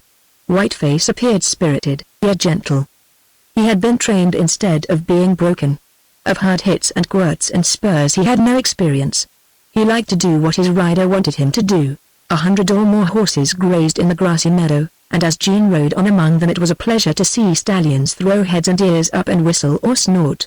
Whole troops of colts and 2-year-olds raced with flying tails and manes. Beyond these pastures stretched the range, and Jean saw the grey-green expanse speckled by thousands of cattle. The scene was inspiring. Jean's brothers led him all around, meeting some of the herders and riders employed on the ranch, one of whom was a burly, grizzled man with eyes reddened and narrowed by much riding in wind and sun and dust. His name was Evans, and he was father of the lad whom Jean had met near the village. Everett was busily skinning the calf that had been killed by the wolves. "See ye, Eugene Isbell," said Everett, "it sure was about time you come home. We all hears you have fine fur tracks. Vile, maybe you can kill old Gray, the loafer that did this job. He's pulled down 9 calves as yearlings this last 2 months that I know of. And we've not had a spring roundup." Grass Valley widened to the southeast. Jean would have been backward about estimating the square miles in it. Yet it was not vast acreage so much as rich pasture that made it such a wonderful range. Several ranches lay along the western slope of this section. Jean was informed that open parks and swales, and little valleys nestling among the foothills, wherever there was water and grass, had been settled by ranchers. Every summer a few new families ventured in. Blaisdell struck Jean as being a lion-like type of Texan, both in his broad, bold face, his huge head with its upstanding tawny hair like a mane, and in the speech and force that betokened the nature of his heart. He was not as old as Jean's father. He had a rolling voice, with the same drawling intonation characteristic of all Texans, and blue eyes that still held the fire of youth. Quite a marked contrast he presented to the lean, rangy, hard-jawed, intent-eyed men Jean had begun to accept as Texans. Blaisdell took time for a curious scrutiny and study of Jean, that, frank and kindly as it was, and evidently the adjustment of impressions gotten from hearsay, yet bespoke the attention of one used to judging men for himself, and in this particular case having reasons of his own for so doing. "Vile, you're like your sister Anne," said Blaisdell. "Which you may take as a compliment, young man. Both of you favor your mother. But you're an Isbell. Back in Texas there are men who never wear a glove on their right hands, and sure I reckon if one of them met up with you sudden he'd think some graves had opened and he'd go for his gun." Blaisdell's laugh pealed out with deep, pleasant roll. Thus he planted in Jean's sensitive mind a significant thought-provoking idea about the past and gone Isbells. His further remarks, likewise, were exceedingly interesting to Jean. The settling of the Tonto Basin by Texans was a subject often in dispute. His own father had been in the first party of adventurous pioneers who had traveled up from the south to cross over the Reno Pass of the Mazatzals into the basin. Newcomers from outside get impressions of the Tonto according to the first settlers they meet, declared Blaisdell. And sure it's my belief these first impressions never change. Just so strong they are. Vile, I've heard my father say there were men in his wagon train that got run out of Texas, but he swore he wasn't one of them. So I reckon that sort of talk held good for 20 years, and for all the Texans who emigrated, except, of course, such notorious rustlers as Daggs and men of his ilk. Sure we've got some bad men There's no law. Possession used to mean more than it does now. Daggs and his hash knife gang have begun to hold forth with a high hand. No small rancher can keep enough stock to pay for his labor. At the time of which Blaisdell spoke there were not many sheepmen and cattlemen in the Tonto, considering its vast area. But these, on account of the extreme wildness of the broken country, were limited to the comparatively open Grass Valley and its adjacent environs. Naturally, as the inhabitants increased and stock raising grew in proportion, the grazing and water rights became matters of extreme importance. Sheepmen ran their flocks up on the rim in summer time and down into the basin in winter time. A sheepman could throw a few thousand sheep round a cattleman's ranch and ruin him. The range was free.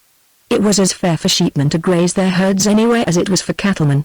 This of course did not apply to the few acres of cultivated ground that a rancher could call his own, but very few cattle could have been raised on such limited area.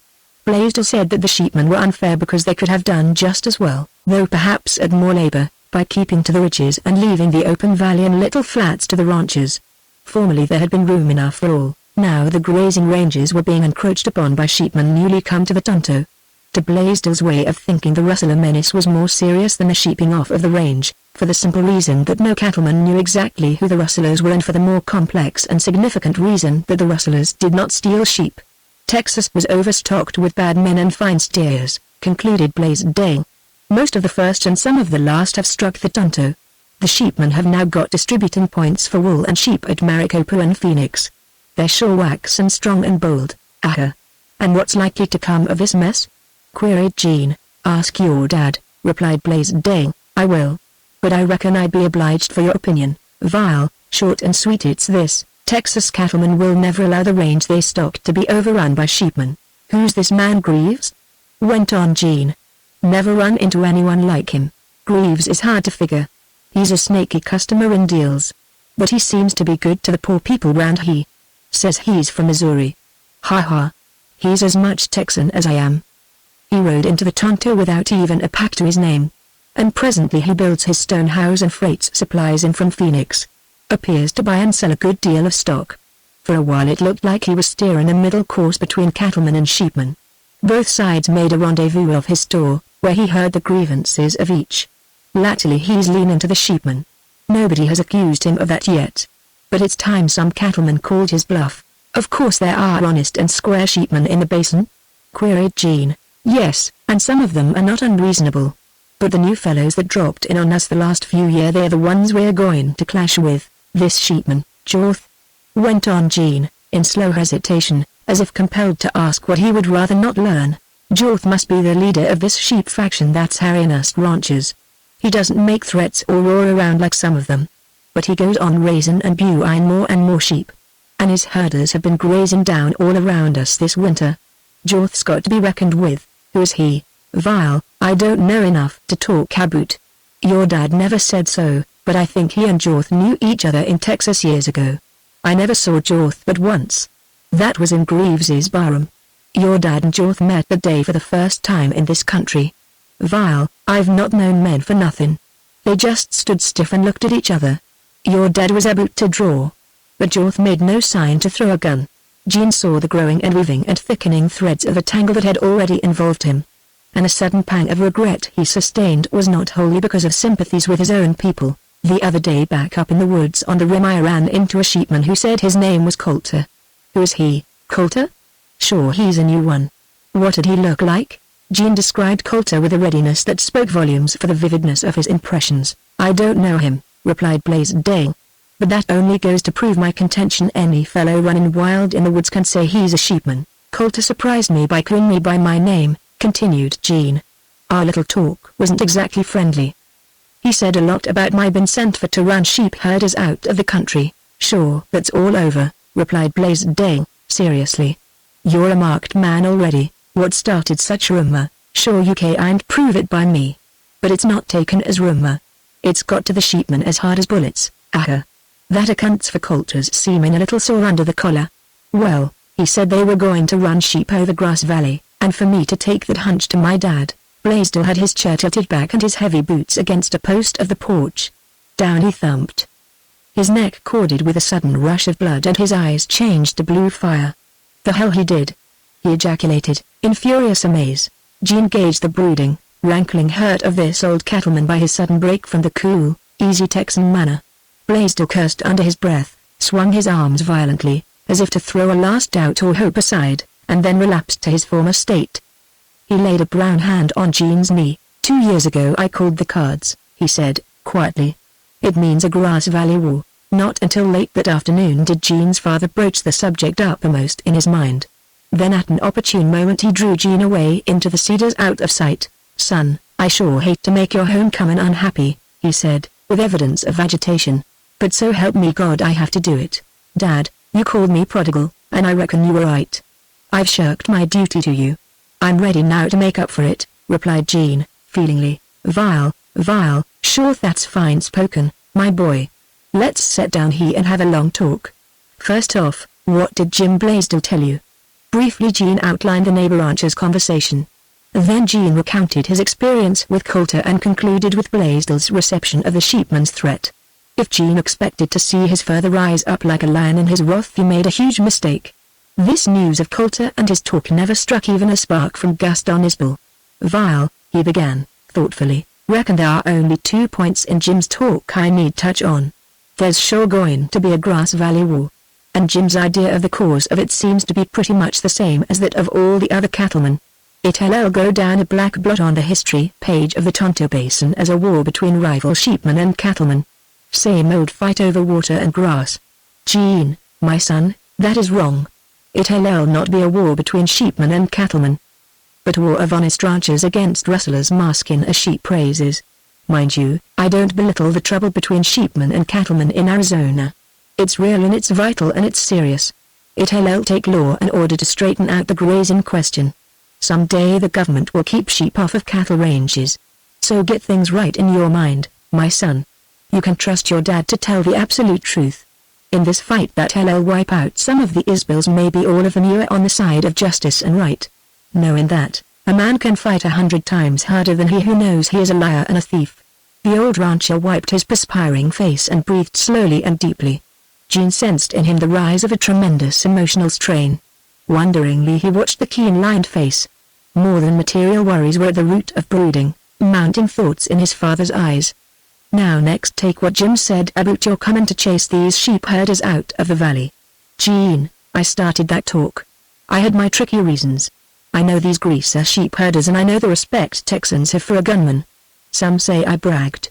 Some say I'm an old fool in his dotage, raving about a favorite son. But they are people who hate me and are afraid. True, son, I talked with a purpose, but sure I was mighty cold and steady when I did it. My feeling was that you'd do what I'd do if I were 30 years younger. No, I reckoned you'd do more. For I figured on your blood. Gene, you're Indian, and Texas and French, and you trained yourself in the Oregon woods. When you were only a boy, few marksmen I ever knew could beat you, and I never saw your equal for eye and ear, for track and a horse, for all the gifts that make a woodsman. Vile, remembering this and seeing the trouble aid for the Isbills, I just broke out whenever I had a chance. I bragged before men I'd reason to believe would take my words deep. For instance, not long ago I missed some stock, and, happening into Greaves's place one Saturday night, I sure talked loud. His barn was full of men and some of them were in my black book. Greaves took my talk a little testy. He said, "Vile, gas, maybe you're right about some of these cattle thieves living among us, but ain't they just as liable to be some of your friends or relatives as dead Meekers or mine or anyone around here?" That was where Greaves and me fell out. I yelled at him, "No, by God, they're not. My record here and that of my people is open. The least I can say for you, Greaves, and your crowd, is that your records fade away on dim trails." Then he said, nasty like, "Vile, if you could work out all the dim trails in the Tonto you'd sure be surprised." And then I roared. Sure, that was the chance I was looking for. I swore the trails he hinted of would be tracked to the holes of the rustlers who made them. I told him I had sent for you, and when you got here these slippery, mysterious thieves, whoever they were, would sure have hell to pay. Greaves said he hoped so, but he was afraid I was partial to my Indian son. Then we had hot words. Blaisdell got between us. When I was leaving I took a part and fling at him. "Greaves, you ought to know the Isbills, considering you're from Texas.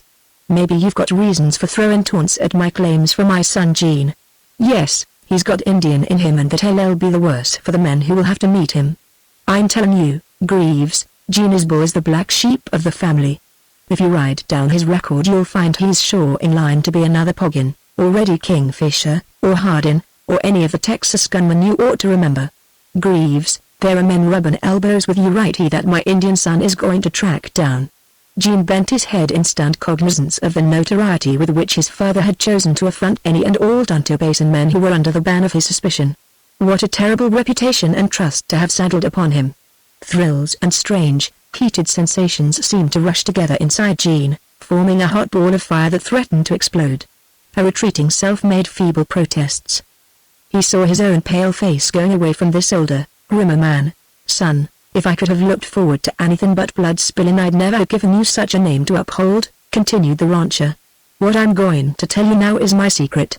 My other sons and Ann have never heard it. Jim Blaisdell suspects there's something strange, but he doesn't know. I'll sure never tell anyone else but you. And you must promise to keep my secret now and after I am gone." "I promise," said Gene.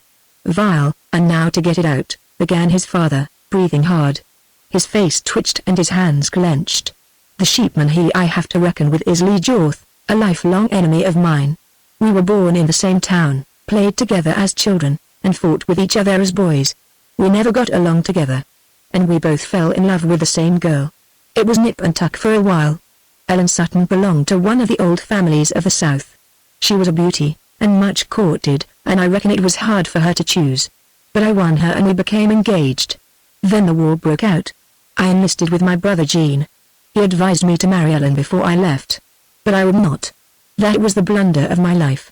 Soon after our parting her letters ceased to come. But I didn't distrust her. That was a terrible time and all was confusion. Then I got crippled and put in a hospital. And in about a year one was sent back home. At this juncture Gene refrained from further gaze at his father's face. Lee Jorth had gotten out of going to war, went on the rancher, in lower, thicker voice. He'd married my sweetheart, Ellen. I knew the story long before I got well. He had run after her like a hound after a hare. And Ellen married him. Vile, when I was able to get about I went to see Jorth and Ellen. I confronted them. I had to know why she had gone back on me. Lee Jorth hadn't changed any with all his good fortune. He'd made Ellen believe in my dishonor. But, I reckon, lies or no lies, Ellen Sutton was faithless. In my absence he had won her away from me. And I saw that she loved him as she never had me. I reckon that killed all my generosity. If she'd been imposed upon and weaned away by his lies and had regretted me a little I'd have forgiven, perhaps. But she worshipped him. She was his slave. And I learned what hate was. The war ruined the Suttons, same as so many Southerners. Lee Jorth went in for raising cattle. He'd gotten the Sutton range and after a few years he began to accumulate stock. In those days every cattleman was a little bit of a thief. Every cattleman drove in and branded calves he couldn't swear was his. The Isbels were the strongest cattle raisers in that country. And I laid a trap for Lee Jorth, caught him in the act of branding calves of mine I'd marked, and I proved him a thief. I made him a rustler. I ruined him. We met once. But Jorth was one Texan not strong on the draw, at least against an Isbel. He left the country. He had friends and relatives and they started him at stock raising again. But he began to gamble and he got in with a shady crowd. He went from bad to worse and then he came back home. When I saw the change in proud, beautiful Ellen Sutton, and how she still worshipped Jorth, it sure drove me near mad between pity and hate. I reckon in a Texan hate outlives any other feeling. There came a strange turn of the wheel and my fortunes changed. Like most young bloods of the day, I drank and gambled. And one night I ran across Jorth and a card-sharp friend. He fleeced me. We quarreled. Guns were thrown. I killed my man. About that period the Texas Rangers had come into existence. And, son, when I said I never was run out of Texas I wasn't holden to strict truth. I rode out on a horse. I went to Oregon. There I married soon, and there Bill and Guy were born. Their mother did not live long. And next I married your mother, Jean. She had some Indian blood, which, for all I could see, made her only the finer. She was a wonderful woman and gave me the only happiness I ever knew. You remember her, of course, and those home days in Oregon. I reckon I made another great blunder when I moved to Arizona. But the cattle country had always called me. I had heard of this wild Tonto Basin and how Texans were settling there. And Jim Blaisdell sent me word to come that this shore was a garden spot of the West. It is. And your mother was gone. 3 years ago Lee Jorth drifted into the Tonto. And, strange to me, along about a year or so after his coming the Hash Knife Gang rode up from Texas. Jorth went in for raising sheep. Along with some other sheepmen he lives up in the Rim Canyons. Somewhere back in the Wild Breaks is the hiding place of the Hash Knife Gang. Nobody but me, I reckon, associates Colonel Jorth, as he's called, with Daggs and his gang. Maybe Blaisdell and a few others have a hunch. But that's no matter. As a sheepman Jorth has a legitimate grievance with the cattlemen. But what could be settled by a square consideration for the good of all in the future Jorth will never settle. He'll never settle because he is now no longer an honest man. He's in with Daggs. I can't prove this, son, but I know it. I saw it in Jorth's face when I met him that day with Greaves. I saw more. I sure saw what he is up to. He'd never meet me at an even break. He's dead set on using this sheep and cattle feud to ruin my family and me, even as I ruined him. But he means more, Jean. This will be a war between Texans, and a bloody war. There are bad men in this Tonto, some of the worst that didn't get shot in Texas. Jorth will have some of these fellows. Now, are we going to wait to be sheeped off our range and to be murdered from ambush? No, we are not, replied Jean, quietly. Come down to the house, said the rancher, and led the way without speaking until he halted by the door. There he placed his finger on a small hole in the wood at about the height of a man's head. Jean saw it was a bullet hole and that a few gray hairs stuck to its edges. The rancher stepped closer to the doorpost, so that his head was within an inch of the wood. Then he looked at Jean with eyes in which there glinted dancing specks of fire, like wild sparks. "Son, this sneak-in shot at me was made 3 mornings ago. I recollect moving my head just when I heard the crack of a rifle." Shaw was surprised. "But I got inside quick." Jean scarcely heard the latter part of this speech. He seemed doubled up inwardly, in hot and cold convulsions of changing emotion. A terrible hold upon his consciousness was about to break and let go. The first shot had been fired and he was a Nisbel. Indeed, his father had made him 10 times a Nisbel. Blood was thick. His father did not speak to dull ears. This strife of rising tumult in him seemed the effect of years of calm, of peace in the woods, of dreamy waiting for he knew not what. It was the passionate primitive life in him that had awakened to the call of blood ties. "That's about all, son," concluded the rancher. "You understand now why I feel they're going to kill me. I feel it." With solemn gesture he placed his broad hand over his heart. "Anne, Jean, strange whispers come to me at night. It seems like your mother was going or trying to warn me. I can't explain these queer whispers. But I know what I know. Jorth has his followers. You must have yours," replied Jean, tensely. "Sure, son, and I can take my choice of the best men," replied the rancher, with pride. "But I'll not do that. I'll lay the deal before them and let them choose. I reckon it'll not be a long-winded fight. It'll be short and bloody, after the way of Texans. I'm looking to you, Jean, to see that an Isbel is the last man. My God, Dad. Is there no other way? Think of my sister and of my brother's wives of other women. Dad, these damned Texas feuds are cruel, horrible," burst out Jean, in passionate protest. "Jean, would it be any easier for our women if we let these men shoot us down in cold blood? Oh no, I see, there's no hope of. But, Dad, I wasn't thinking about myself. I don't care. Once started I'll be what you bragged I was. Only it's so hard to give in." Jean leaned an arm against the side of the cabin and, bowing his face over it, he surrendered to the irresistible contention within his breast. And as if with a wrench that strange inward hold broke, he let down. He went back. Something that was boyish and hopeful, and in its place slowly rose the dark tide of his inheritance, the savage instinct of self-preservation bequeathed by his Indian mother, and the fierce, feudal bloodlust of his Texan father. Then as he raised himself, gripped by a sickening coldness in his breast, he remembered Ellen Jorth's face as she had gazed dreamily down off the rim, so soft, so different, with tremulous lips, sad, musing, with far-seeing stare of dark eyes, peering into the unknown. The instinct of life still unlived. With confused vision and nameless pain Jean thought of her. "Dad, it's hard on the young folks," he said, bitterly. "The sins of the father, you know. And the other side. How about Jorth? Has he any children?" What a curious gleam of surprise and conjecture Jean encountered in his father's gaze. "He has a daughter? Ellen Jorth. Named after her mother. The first time I saw Ellen Jorth I thought she was a ghost of the girl I had loved and lost. Sight of her was like a blade in my side. But the looks of her and what she is, they don't jibe. Old as I am, my heart bar. Ellen Jorth is a damned hussy." Jean Isbel went off alone into the cedars. Surrender and resignation to his father's greed should have ended his perplexity and worry. His instant and burning resolve to be as his father had represented him should have opened his mind to slow cunning, to the craft of the Indian, to the development of hate. But there seemed to be an obstacle. A cloud in the way of vision. A face leaned on his memory. Those damning words of his father's had been a shock, how little or great he could not tell.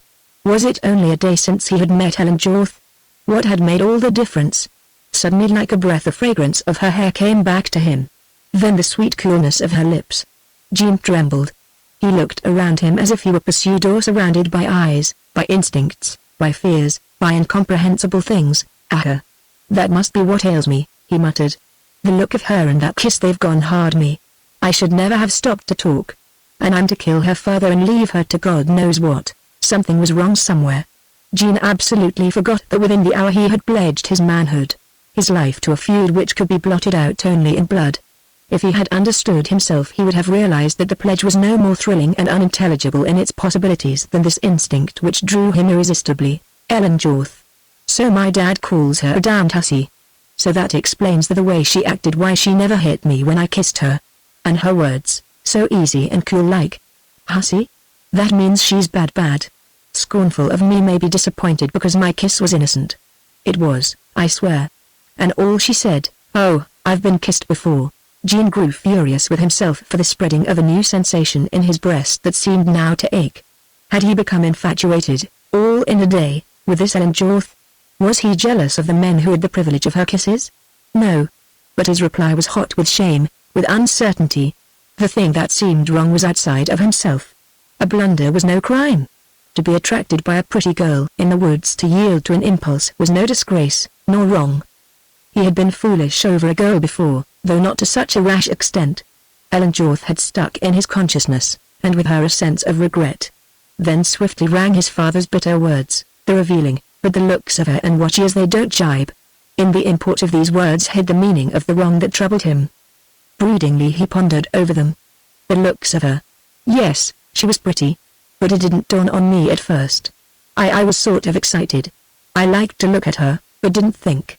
And now consciously her face was called up, infinitely sweet and more impelling for the deliberate memory. Flash of brown skin, smooth and clear, level gaze of dark, wide eyes, steady, bold, unseeing, red curved lips, sad and sweet, her strong, clean, fine face rose before Jean, eager and wistful one moment, softened by dreamy musing thought, and the next stormily passionate, full of hate, full of longing, but the more mysterious and beautiful. She looks like that, but she's bad, concluded Jean, with bitter finality. I might have fallen in love with Ellen Jorth if she'd been different. But the conviction forced upon Jean did not dispel the haunting memory of her face, nor did it wholly silence the deep and stubborn voice of his consciousness. Later that afternoon he sought a moment with his sister. Anne, did you ever meet Ellen Jorth? He asked. Yes, but not lately, replied Anne. Well, I met her as I was riding along yesterday. She was herding sheep, went on Jean, rapidly. I asked her to show me the way to the rim. And she walked with me a mile or so. I can't say the meeting was not interesting, at least to me. Will you tell me what you know about her? Sure, Jean, replied his sister, with her dark eyes fixed wonderingly and kindly on his troubled face. I've heard a great deal, but in this Donto Basin I don't believe all I hear. What I know I'll tell you. I first met Ellen Jorth 2 years ago. We didn't know each other's names then. She was the prettiest girl I ever saw. I liked her. She liked me. She seemed unhappy. The next time we met was at a roundup. There were other girls with me and they snubbed her. But I left them and went around with her.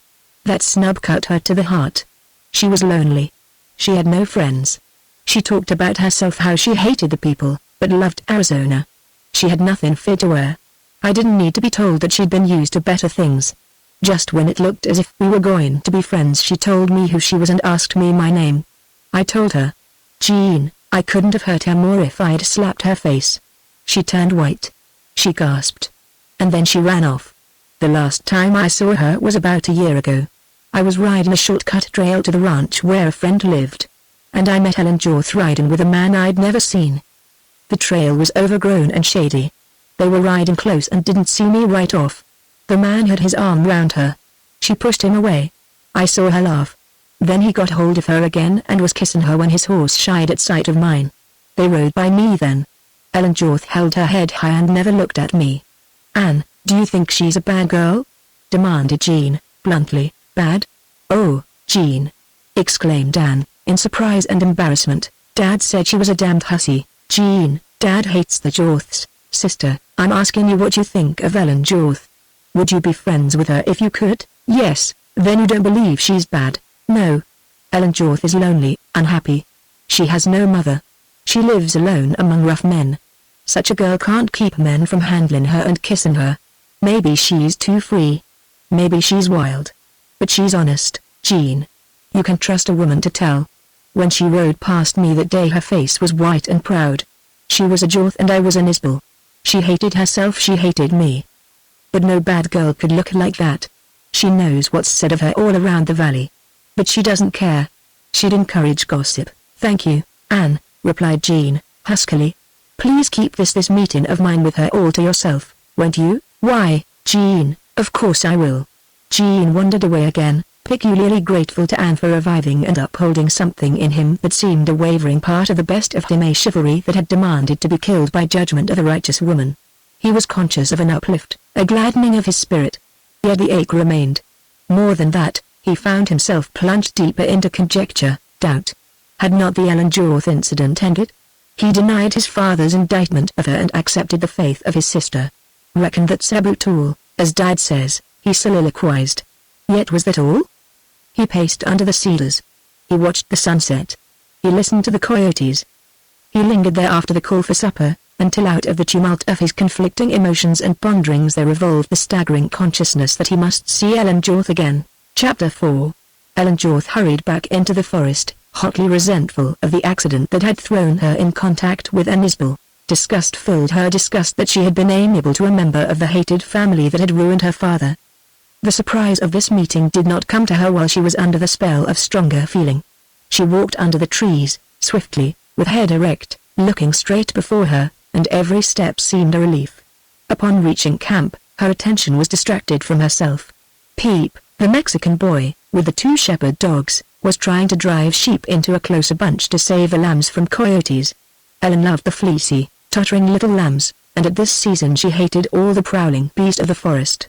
From this time on for weeks the flock would be besieged by wolves, lions, bears, the last of which were often bold and dangerous. The old grizzlies that killed the ewes to eat only the milk bags were particularly dreaded by Ellen. She was a good shot with a rifle, but had orders from her father to let the bears alone. Fortunately, such sheep-killing bears were but few, and were left to be hunted by men from the ranch. Mexican sheep herders could not be depended upon to protect their flocks from bears. Ellen helped Peep drive in the stragglers, and she took several shots at coyotes skulking along the edge of the brush. The open glade in the forest was favorable for herding the sheep at night, and the dogs could be depended upon to guard the flock, and in most cases to drive predatory beasts away. After this task, which brought the time to sunset, Ellen had supper to cook and eat. Darkness came, and a cool night wind set in. Here and there a lamb bleated plaintively. With her work done for the day, Ellen sat before a ruddy campfire, and found her thoughts again centering around the singular adventure that had befallen her. Disdainfully she strove to think of something else. But there was nothing that could dispel the interest of her meeting with Jean Isbel. Thereupon she impatiently surrendered to it, and recalled every word and action which she could remember. And in the process of this meditation she came to an action of hers, recollection of which brought the blood tingling to her neck and cheeks, so unusually and burningly that she covered them with her hands. What did he think of me? She mused, doubtfully.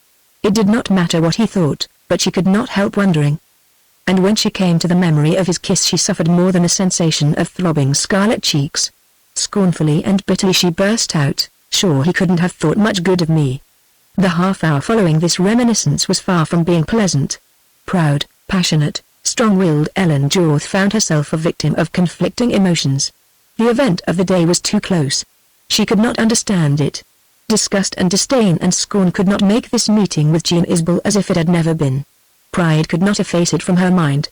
The more she reflected, the harder she tried to forget, the stronger grew a significance of interest.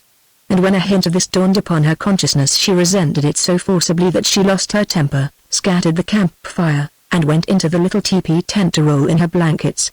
Thus settled snug and warm for the night, with a shepherd dog curled at the opening of her tent, she shut her eyes and confidently bade sleep end her perplexities. But sleep did not come at her invitation. She found herself wide awake, keenly sensitive to the sputtering of the campfire, the tinkling of bells on the rams, the bleating of lambs, the sough of wind in the pines, and the hungry sharp bark of coyotes off in the distance. Darkness was no respecter of her pride. The lonesome night with its emphasis of solitude seemed to induce clamoring and strange thoughts, a confusing ensemble of all those that had annoyed her during the daytime. Not for long hours did sheer weariness bring her to slumber. Ellen awakened late and failed of her usual alacrity. Both Peep and the shepherd dog appeared to regard her with surprise and solicitude. Ellen's spirit was low this morning, her blood ran sluggishly, she had to fight a mournful tendency to feel sorry for herself. And at first she was not very successful. There seemed to be some kind of pleasure in reveling in melancholy which her common sense told her had no reason for existence. But states of mind persisted in spite of common sense. "Peep, when is Antonio coming back?" she asked. The boy could not give her a satisfactory answer. Ellen had willingly taken the sheep herder's place for a few days, but now she was impatient to go home. She looked down the green and brown aisles of the forest until she was tired. Antonio did not return. Ellen spent the day with the sheep, and in the manifold task of caring for 1,000 newborn lambs she forgot herself. This day saw the end of lambing time for that season. The forest resounded to a babel of buzz and bleats. When night came she was glad to go to bed, for what with loss of sleep and weariness she could scarcely keep her eyes open. The following morning she awakened early, bright, eager, expectant, full of bounding life, strangely aware of the beauty and sweetness of the scented forest, strangely conscious of some nameless stimulus to her feelings. Not long was Ellen in associating this new and delightful variety of sensations with the fact that Jean Isbell had set today for his ride up to the rim to see her. Ellen's joyousness fled. Her smiles faded. The spring morning lost its magic radiance. "Sure there's no sense in my lying to myself," she soliloquized, thoughtfully. "It's queer of me feeling glad I boot him without knowing. Lord, I must be lonesome to be glad of seeing an Isbell, even if he is different." Soberly she accepted the astounding reality. Her confidence died with her gaiety, her vanity began to suffer. And she caught at her admission that Jean Isbell was different. She resented it in amaze, she ridiculed it, she laughed at her naive confession. She could arrive at no conclusion other than that she was a weak-minded, fluctuating, inexplicable little fool. But for all that she found her mind had been made up for her, without consent or desire, before her will had been consulted, and that inevitably and unalterably she meant to see Jean Isbell again. Long she battled with this strange decree. One moment she won a victory over this new curious self, only to lose it the next. And at last out of her conflict there emerged a few convictions that left her with some shreds of pride. She hated all Isbells, she hated any Isbell, and particularly she hated Jean Isbell. She was only curious, intensely curious to see if he would come back, and if he did come what he would do. She wanted only to watch him from some covert. She would not go near him, not let him see her or guess of her presence. Thus she assuaged her hurt vanity, thus she stifled her miserable doubts. Long before the sun had begun to slant westward toward the mid-afternoon Jean Isbell had set as a meeting time. Ellen directed her steps through the forest to the rim. She felt ashamed of her eagerness. She had a guilty conscience that no strange thrills could silence. It would be fun to see him, to watch him, to let him wait for her, to fool him. Like an Indian, she chose the soft pine needle mats to tread upon, and her light moccasined feet left no trace. Like an Indian also she made a wide detour, and reached the rim a quarter of a mile west of the spot where she had talked with Jean Isbell, and here, turning east, she took care to step on the bare stones. This was an adventure, seemingly the first she had ever had in her life. Assuredly she had never before come directly to the rim without halting to look, to wonder, to worship. This time she scarcely glanced into the blue abyss. All absorbed was she in hiding her tracks. Not one chance in 1,000 would she risk. The jaw's pride burned even while the feminine side of her dominated her actions. She had some difficult rocky points to cross, then windfalls to round, and at length reached the cover she desired. A rugged yellow point of the rim stood somewhat higher than the spot Helen wanted to watch. A dense thicket of jack pines grew to the very edge. It afforded an ambush that even the Indian eyes Jean Isbell was credited with could never penetrate. Moreover, if by accident she made noise and excited suspicion, she could retreat unobserved and hide in the huge rocks below the rim, where a ferret could not locate her. With her plan decided upon, Ellen had nothing to do but wait, so she repaired to the other side of the pine thicket and to the edge of the rim where she could watch and listen. She knew that long before she saw Isbell she would hear his horse. It was altogether unlikely that he would come on foot. "Sure, Ellen Jorth, you're a queer girl," she mused. "I reckon I wasn't well acquainted with you." Beneath her yawned a wonderful deep canyon, rugged and rocky with but few pines on the north slope, thick with dark green timber on the south slope. Yellow and grey crags, like turreted castles, stood up out of the sloping forest on the side opposite her. The trees were all sharp, spear-pointed. Patches of light green aspens showed strikingly against the dense black. The great slope beneath Ellen was serrated with narrow, deep gorges, almost canyons in themselves. Shadows alternated with clear bright spaces. The mile-wide mouth of the canyon opened upon the basin, down into a world of wild timbered ranges and ravines, valleys and hills, that rolled and tumbled in dark green waves to the Sierra Anchors. But for once Ellen seemed singularly unresponsive to this panorama of wildness and grandeur. Her ears were like those of a listening deer, and her eyes continually reverted to the open places along the rim. At first, in her excitement, time flew by. Gradually, however, as the sun moved westward, she began to be restless. The soft thud of dropping pine cones, the rustling of squirrels up and down the shaggy-barked spruces, the cracking of weathered bits of rock, these caught her keen ears many times and brought her up erect and thrilling. Finally she heard a sound which resembled that of an unshod hoof on stone. Stealthily then she took her rifle and slipped back through the pine thicket to the spot she had chosen. The little pines were so close together that she had to crawl between their trunks. The ground was covered with a soft bed of pine needles, brown and fragrant. In her hurry she pricked her ungloved hand on a sharp pine cone and drew the blood. She sucked the tiny wound. "Sure, I'm wondering if that's a bad omen," she muttered, darkly thoughtful. Then she resumed her sinuous approach to the edge of the thicket, and presently reached it. Ellen lay flat a moment to recover her breath, then raised herself on her elbows. Through an opening in the fringe of buckbrush she could plainly see the promontory where she had stood with Jean Isbell, and also the approaches by which he might come. Rather nervously she realized that her cover was hardly more than 100 feet from the promontory. It was imperative that she be absolutely silent. Her eyes searched the openings along the rim. The grey form of a deer crossed one of these, and she concluded it had made the sound she had heard. Then she lay down more comfortably and waited. Resolutely she held, as much as possible, to her sensorial perceptions. The meaning of Ellen Jorth lying in ambush just to see an Isbell was a conundrum she refused to ponder in the present. She was doing it, and the physical act had its fascination. Her ears, attuned to all the sounds of the lonely forest, caught them and arranged them according to her knowledge of woodcraft. A long hour passed by. The sun had slanted to a point halfway between the zenith and the horizon. Suddenly a thought confronted Ellen Jorth. "He's not coming," she whispered.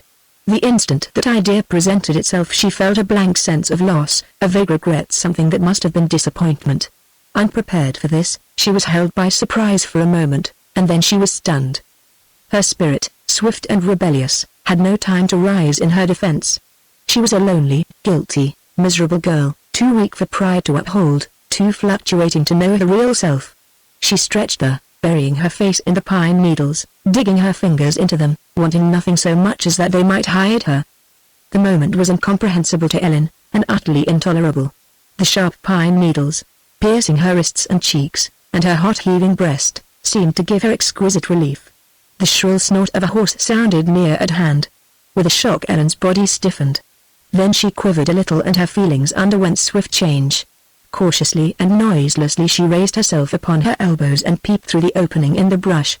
She saw a man tying a horse to a bush somewhat back from the rim.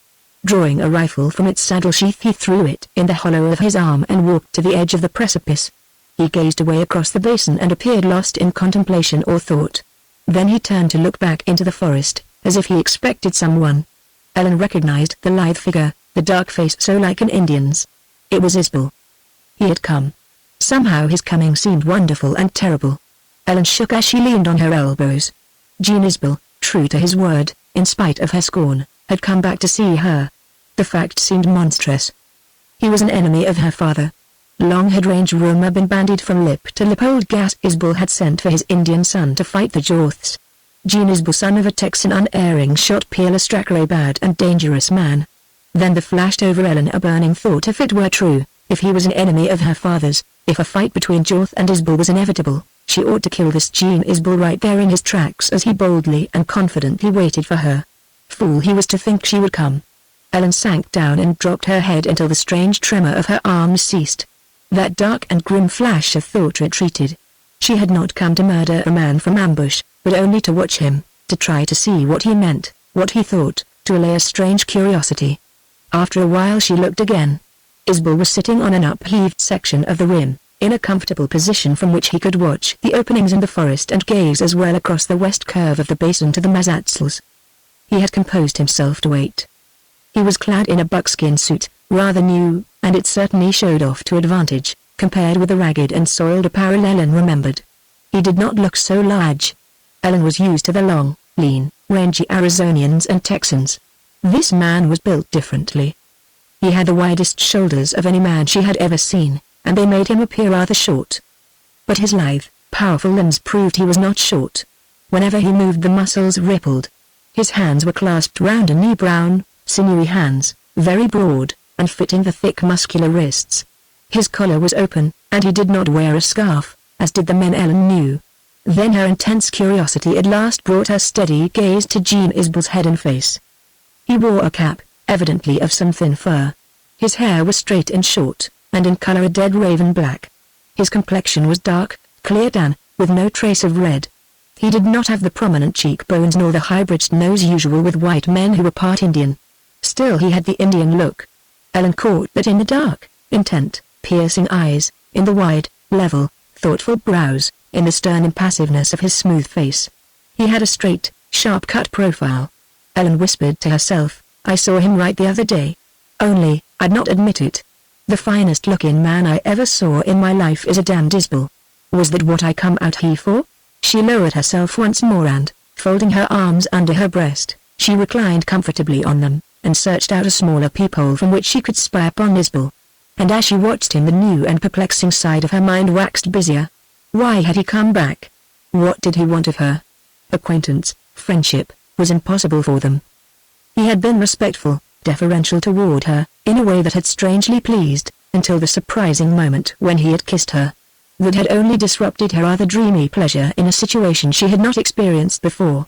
All the men she had met in this wild country were rough and bold, most of them had wanted to marry her, and, failing that, they had persisted in amorous attentions not particularly flattering or honorable. They were a bad lot, and contact with them had dulled some of her sensibilities. But this Jean Isbel had seemed a gentleman. She struggled to be fair, trying to forget her antipathy, as much to understand herself as to give him due credit. True. He had kissed her, crudely and forcibly. But that kiss had not been an insult. Ellen's finer feeling forced her to believe this. She remembered the honest amaze and shame and contrition with which he had faced her, trying awkwardly to explain his bold act. Likewise she recalled the subtle swift change in him at her words, "Oh, I've been kissed before." She was glad she had said that. Still was she glad, after all? She watched him. Every little while he shifted his gaze from the blue gulf beneath him to the forest. When he turned thus the sun shone on his face and she caught the piercing gleam of his dark eyes. She saw, too, that he was listening. Watching and listening for her. Ellen had to still a tumult within her. It made her feel very young, very shy, very strange. All the while she hated him because he manifestly expected her to come. Several times he rose and walked a little way into the woods. The last time he looked at the westering sun and shook his head. His confidence had gone. Then he sat and gazed down into the void. But Ellen knew he did not see anything there. He seemed an image carved in the stone of the rim, and he gave Ellen a singular impression of loneliness and sadness. Was he thinking of the miserable battle his father had summoned him to lead, of what it would cost, of its useless pain and hatred? Ellen seemed to divine his thoughts. In that moment she softened toward him, and in her soul quivered and stirred an intangible something that was like pain, that was too deep for her understanding. But she felt sorry for an Isbel until the old pride resurged. What if he admired her? She remembered his interest, the wonder and admiration, the growing light in his eyes. And it had not been repugnant to her until he disclosed his name. What's in a name? She mused, recalling poetry learned in her girlhood. A rose by any other name would smell as sweet. He's an Isbel, yet he might be splendid and noble. Bah. He's not, and I'd hate him anyhow. All at once Ellen felt cold shivers steal over her. Isbel's piercing gaze was directed straight at her hiding place. Her heart stopped beating. If he discovered her there she felt that she would die of shame. Then she became aware that a blue jay was screeching in a pine above her, and a red squirrel somewhere near was chattering his shrill annoyance. These two denizens of the woods could be depended upon to espy the wariest hunter and make known his presence to their kind. Ellen had a moment of more than dread. This keen-eyed, keen-eared Indian might see right through her brushy covert, might hear the throbbing of her heart. It relieved her immeasurably to see him turn away and take to pacing the promontory, with his head bowed and his hands behind his back. He had stopped looking off into the forest. Presently he wheeled to the west, and by the light upon his face Ellen saw that the time was near sunset. Turkeys were beginning to gobble back on the ridge. Isbel walked to his horse and appeared to be untying something from the back of his saddle. When he came back Ellen saw that he carried a small package apparently wrapped in paper. With this under his arm he strode off in the direction of Ellen's camp and soon disappeared in the forest. For a little while Ellen lay there in bewilderment. If she had made conjectures before, they were now multiplied. Where was Jean Isbel going? Ellen sat up suddenly. Well, sure this he beats me, she said. What did he have in that package? What was he going to do with it? It took no little willpower to hold her there when she wanted to steal after him through the woods and find out what he meant. But his reputation influenced even her, and she refused to pit her cunning in the forest against his. It would be better to wait until he returned to his horse. Thus decided, She lay back again in her cover and gave her mind over to pondering curiosity. Sooner than she expected she espied Isabel approaching through the forest, empty-handed. He had not taken his rifle. Ellen averted her glance a moment and thrilled to see the rifle leaning against a rock. Verily Jean Isbell had been far removed from hostile intent that day. She watched him stride swiftly up to his horse, untie the halter, and mount. Ellen had an impression of his arrow-like straight figure, and sinuous grace and ease. Then he looked back at the promontory, as if to fix a picture of it in his mind, and rode away along the rim. She watched him out of sight. What ailed her? Something was wrong with her, but she recognized only relief. When Isbell had been gone long enough to assure Ellen that she might safely venture forth, she crawled through the pine thicket to the rim on the other side of the point. The sun was setting behind the black range, shedding a golden glory over the basin. Westward the zigzag rim reached like a streamer of fire into the sun. The vast promontories jutted out with blazing beacon lights upon their stone-walled faces. Deep down, the basin was turning shadowy dark blue, going to sleep for the night. Ellen bent swift steps toward her camp. Long shafts of gold preceded her through the forest. Then they paled and vanished. The tips of pines and spruces turned gold. A hoarse voice told Turkey Gobbler was booming his chug-a-lug from the highest ground, and the softer chick of hen turkeys answered him. Ellen was almost breathless when she arrived. 2 packs and a couple of lop-eared burros attested to the fact of Antonio's return. This was good news for Ellen. She heard the bleat of lambs and tinkle of bells coming nearer and nearer.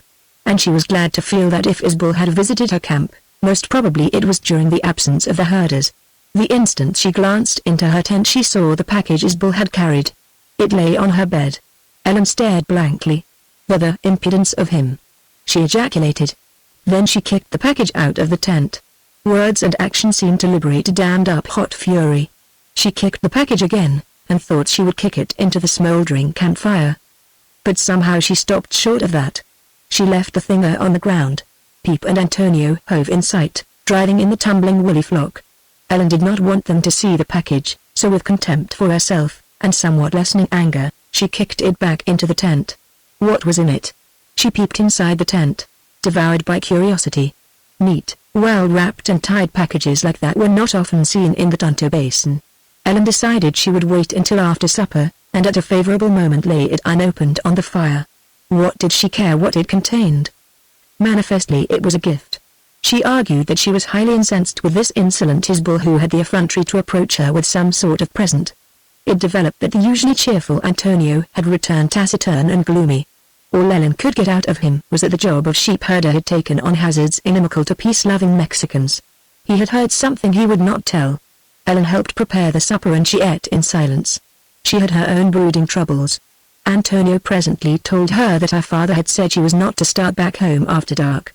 After supper the herders repaired to their own tents, leaving Ellen the freedom of her campfire, wherewith she secured the package and brought it forth to burn. Feminine curiosity rankled strong in her breast. Yielding so far as to shake the parcel and press it, and finally tear a corner off the paper, she saw some words written in lead pencil. Bending nearer the blaze, she read, "For my sister Anne." Ellen gazed at the big, bold handwriting, quite legible and fairly well done. Suddenly she tore the outside wrapper completely off. From printed words on the inside she gathered that the package had come from a store in San Francisco. "Reckon he fetched home a lot of presents for his folks, the kids and his sister," muttered Ellen. "That was nice of him. Whatever this is, he sure meant it for Sister Anne. Anne Isbell. Why, she must be that black-eyed girl I met and liked so well before I knew she was an Isbell. His sister." Whereupon for the second time Ellen deposited the fascinating package in her tent. She could not burn it up just then. She had other emotions besides scorn and hate. And memory of that soft-voiced, kind-hearted, beautiful Isbell girl checked her resentment. "I wonder if he is like his sister?" she said, thoughtfully. It appeared to be an unfortunate thought. Jean Isbell certainly resembled his sister. Too bad they belonged to the family that ruined Dad. Ellen went to bed without opening the package or without burning it. And to her annoyance, whatever way she lay she appeared to touch this strange package. There was not much room in the little tent. First she put it at her head beside her rifle, but when she turned over her cheek came in contact with it. Then she felt as if she had been stung. She moved it again, only to touch it presently with her hand.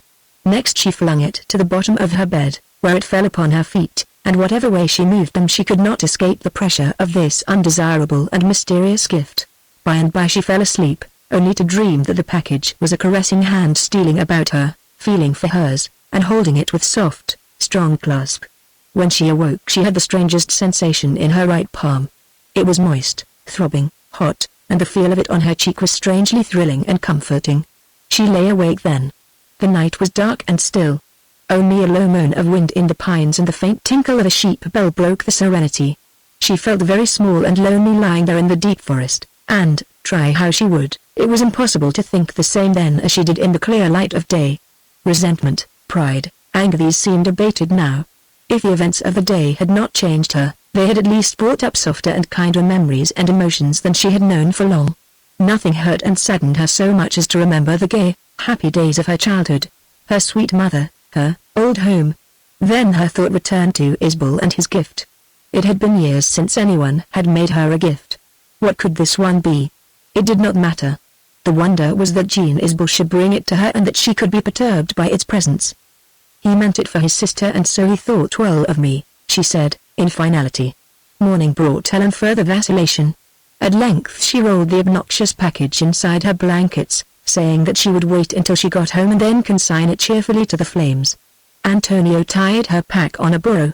She did not have a horse, and therefore had to walk the several miles, to her father's ranch. She set off at a brisk pace, leading the burro and carrying her rifle. And soon she was deep in the fragrant forest. The morning was clear and cool, with just enough frost to make the sunlit grass sparkle as if with diamonds. Ellen felt fresh, buoyant, singularly full of life. Her youth would not be denied. It was pulsing, yearning. She hummed an old southern tune and every step seemed one of pleasure in action, of advance towards some intangible future happiness. All the unknown of life before her called. Her heart beat high in her breast and she walked as one in a dream. Her thoughts were swift changing, intimate, deep, and vague, not of yesterday or today, nor of reality. The big, gray, white-tailed squirrels crossed ahead of her on the trail, scampered over the piney ground to hop on tree trunks, and there they paused to watch her pass. The vociferous little red squirrels barked and chattered at her. From every thicket sounded the gobble of turkeys. The blue jays called in the treetops. A deer lifted its head from browsing and stood motionless, with long ears erect, watching her go by. Thus happily and dreamily absorbed, Ellen covered the forest miles and soon reached the trail that led down into the wild breaks of Schwellen Canyon. It was rough going and less conducive to sweet wanderings of mind. Ellen slowly lost them. And then a familiar feeling assailed her, one she never failed to have upon returning to her father's ranch: a reluctance, a bitter dissatisfaction with her home, a loyal struggle against the vague sense that all was not as it should be. At the head of this canyon in a little, level, grassy meadow stood a rude one-room log shack, with a leaning redstone chimney on the outside. This was the abode of a strange old man who had long lived there. His name was John Sprague and his occupation was raising burros. No sheep or cattle or horses did he own, not even a dog. Rumor had said Sprague was a prospector, one of the many who had searched that country for the lost Dutchman gold mine. Sprague knew more about the basin and rim than any of the sheepmen or ranchers. From Black Butte to the Sebeek and from Schwellen Butte to Reno Pass he knew every trail, canyon, ridge, and spring, and could find his way to them on the darkest night. His fame, however, depended mostly upon the fact that he did nothing but raise burros, and would raise none but black burros with white faces. These burros were the finest bred in the basin and were in great demand. Sprague sold a few every year. He had made a present of one to Ellen, although he hated to part with them. This old man was Ellen's one and only friend. Upon her trip out to the rim with the sheep, Uncle John, as Ellen called him, had been away on one of his infrequent visits to Grass Valley. It pleased her now to see a blue column of smoke lazily lifting from the old chimney and to hear the discordant bray of burros. As she entered the clearing, Sprague saw her from the door of his shack. "Hello, Uncle John," she called. "Vile, if it ain't Ellen," he replied, heartily. "When I seen that white-faced Ginny I knowed who was led in her. Where you been, girl?" Sprague was a little, stoop-shouldered old man, with grizzled head and face, and shrewd grey eyes that beamed kindly on her over his ruddy cheeks. Ellen did not like the tobacco stain on his grizzled beard nor the dirty, motley, ragged, foul-smelling garb he wore, but she had ceased her useless attempts to make him more cleanly. "I've been herding sheep," replied Ellen. "And where have you been, Uncle? I missed you on the way over, been packing in some grub." and I reckon I stayed longer in Grass Valley than I recollect. But that was only natural, considering. What? Asked Ellen, bluntly, as the old man paused. Sprig took a black pipe out of his vest pocket and began rimming the bowl with his fingers. The glance he bent on Ellen was thoughtful and earnest, and so kind that she feared it was pity. Ellen suddenly burned for news from the village. "Vile, come in and sit down, won't you?" he asked. "No, thanks," replied Ellen, and she took a seat on the chopping block. "Tell me, Uncle, what's going on down in the valley?" "Nothing much yet except talk. And there's a heap of that, Humphrey." "There always was talk," declared Ellen, contemptuously. "A nasty, gossipy, catty hole, that Grass Valley, Ellen. Thar's going to be war, a bloody war in the Olatunto Basin," went on Sprague, seriously. "War? Between whom?" "The Isbels and their enemies. I reckon most people down thar, and sure all the cattlemen, are on old Gas's side. Blaisdell, Gordon, Fredericks, Blue, they'll all be in it." "Who are they going to fight?" queried Ellen, sharply. "Vile, the open talk is that the sheepmen are forcing this war. But thar's talk not so open, and I reckon not very healthy for any man to whisper abouts." "Uncle John, you needn't be afraid to tell me anything," said Ellen. "I'd never give you away. You've been a good friend to me." "Reckon I want to be, Ellen," he returned, nodding his shaggy head. "It ain't easy to be fond of you as I'm and keep my mouth shut. I'd like to know something. Have you any relatives away from High Earth that you could go to till this fight's over?" "No. All I have, so far as I know, are how about friends, Uncle John?" "I have none," she said, sadly, with bowed head. Vile, I'm sorry. I was hoping you might get away." She lifted her face. "Sure you don't think I'd run off if my dad got in a fight?" she flashed. "I hope you will." "I'm a Jorth," she said, darkly, and dropped her head again. Sprig nodded gloomily. Evidently he was perplexed and worried, and strongly swayed by affection for her. "Would you go away with me?" he asked. "We could pack over to the Mazatzals and live thar till this blows over." "Thank you, Uncle John. You're kind and good. But I'll stay with my father. His troubles are mine." Vile, I might have reckoned so. "Ellen, how do you stand on this hire sheep and cattle question?" "I think what's fair for one is fair for another. I don't like sheep as much as I like cattle. But that's not the point. The range is free. Suppose you had cattle and I had sheep. I'd feel as free to run my sheep anywhere as you were to run your cattle, right? But what if you throwed your sheep round my range and sheeped off the grass so my cattle would have to move or starve?" "Sure I wouldn't throw my sheep round your range," she declared, stoutly. "Vile, you've answered half of the question. And now supposing a lot of my cattle was stolen by rustlers, but not a single one of your sheep. What do you think then?" "I'd sure think rustlers chose to steal cattle because there was no profit in stealing sheep." "Exactly. But wouldn't you have the queer idea about it?" "I don't know." "Why queer? What were you driving at, Uncle John?" "Vile, wouldn't you get kind of a hunch that the rustlers was say a little friendly toward the sheepmen?" Ellen felt a sudden vibrating shock. The blood rushed to her temples. Trembling all over, she rose. "Uncle John," she cried, "now, girl, you needn't fire up that way. Sit down and don't dare you insinuate my father has." "Ellen, I ain't insinuating nothing," interrupted the old man. "I'm just asking you to think. That's all. You're most grown into a young woman now. And you've got sense. There's bad times ahead, Ellen. And I hate to see you mix in them." "Oh, you do make me think," replied Ellen, with smarting tears in her eyes. You make me unhappy. Oh, I know my dad is not liked in this cattle country. But it's unjust. He happened to go in for sheep raising. I wish he hadn't. It was a mistake. Dad always was a cattleman till we came here. He made enemies who ruined him. And everywhere misfortune crossed his trail. But, oh, Uncle John, my dad is an honest man." "Vile, child, I didn't mean to make you cry," said the old man, feelingly, and he averted his troubled gaze. "Never mind what I said. I'm an old meddler. I reckon nothing I could do or say would ever change what's going to happen. If only you wasn't a girl. Thar I go again. Ellen, face your future and fight your way. All youngsters have to do that. And it's the right kind of fight that makes the right kind of man or woman. Only you must be sure to find yourself. And by that I mean to find the real, true, honest-to-God best in you and stick to it and die fighting for it. You're a young woman, almost, and a blamed handsome one. which means you'll have more trouble and a harder fight. This country ain't easy on a woman when once slander has marked her. What do I care for the talk down in that basin? Returned Ellen. I know they think I'm a hussy. I've let them think it. I've helped them to. You're wrong, child, said Sprague, earnestly. Pride and temper. You must never let anyone think bad of you, much less help them to. I hate everybody down there, cried Ellen, passionately. I hate them so I'd glory in their thinking me bad. My mother belonged to the best blood in Texas. I am her daughter. I know WHO and what I am. That uplifts me whenever I meet the sneaky, sly suspicions of these basin people. It shows me the difference between them and me. That's what I glory in. Ellen, you're a wild, headstrong child, rejoined the old man, in severe tones. Word has been passed in your good name, your honor. And haven't you given cause for that? Ellen felt her face blanch and all her blood rush back to her heart in sickening force. The shock of his words was like a stab from a cold blade. If their meaning and the stem, just light of the old man's glance did not kill her pride and vanity, they surely killed her girlishness. She stood mute, staring at him, with her brown, trembling hands stealing up toward her bosom, as if to ward off another and a mortal blow. Ellen! Burst out Sprague, hoarsely. You mistook me. Or, I didn't mean what you think, I swear. Ellen, I'm old and blunt. I ain't used to women.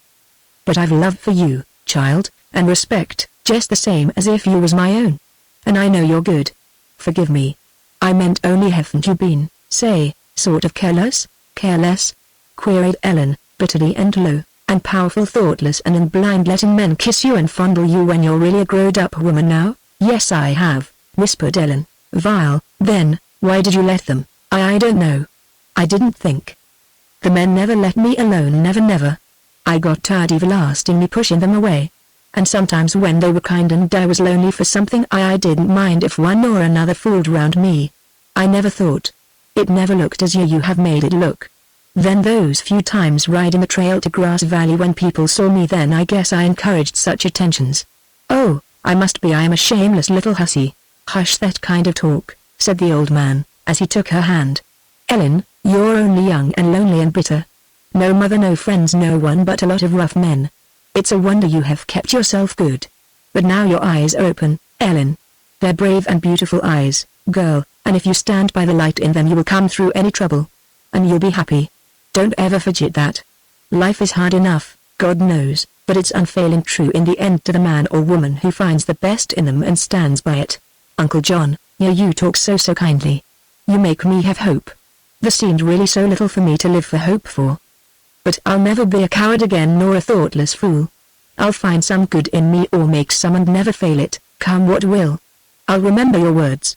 I'll believe the future holds wonderful things for me. I'm only 18. Sure, all my life won't be lived here.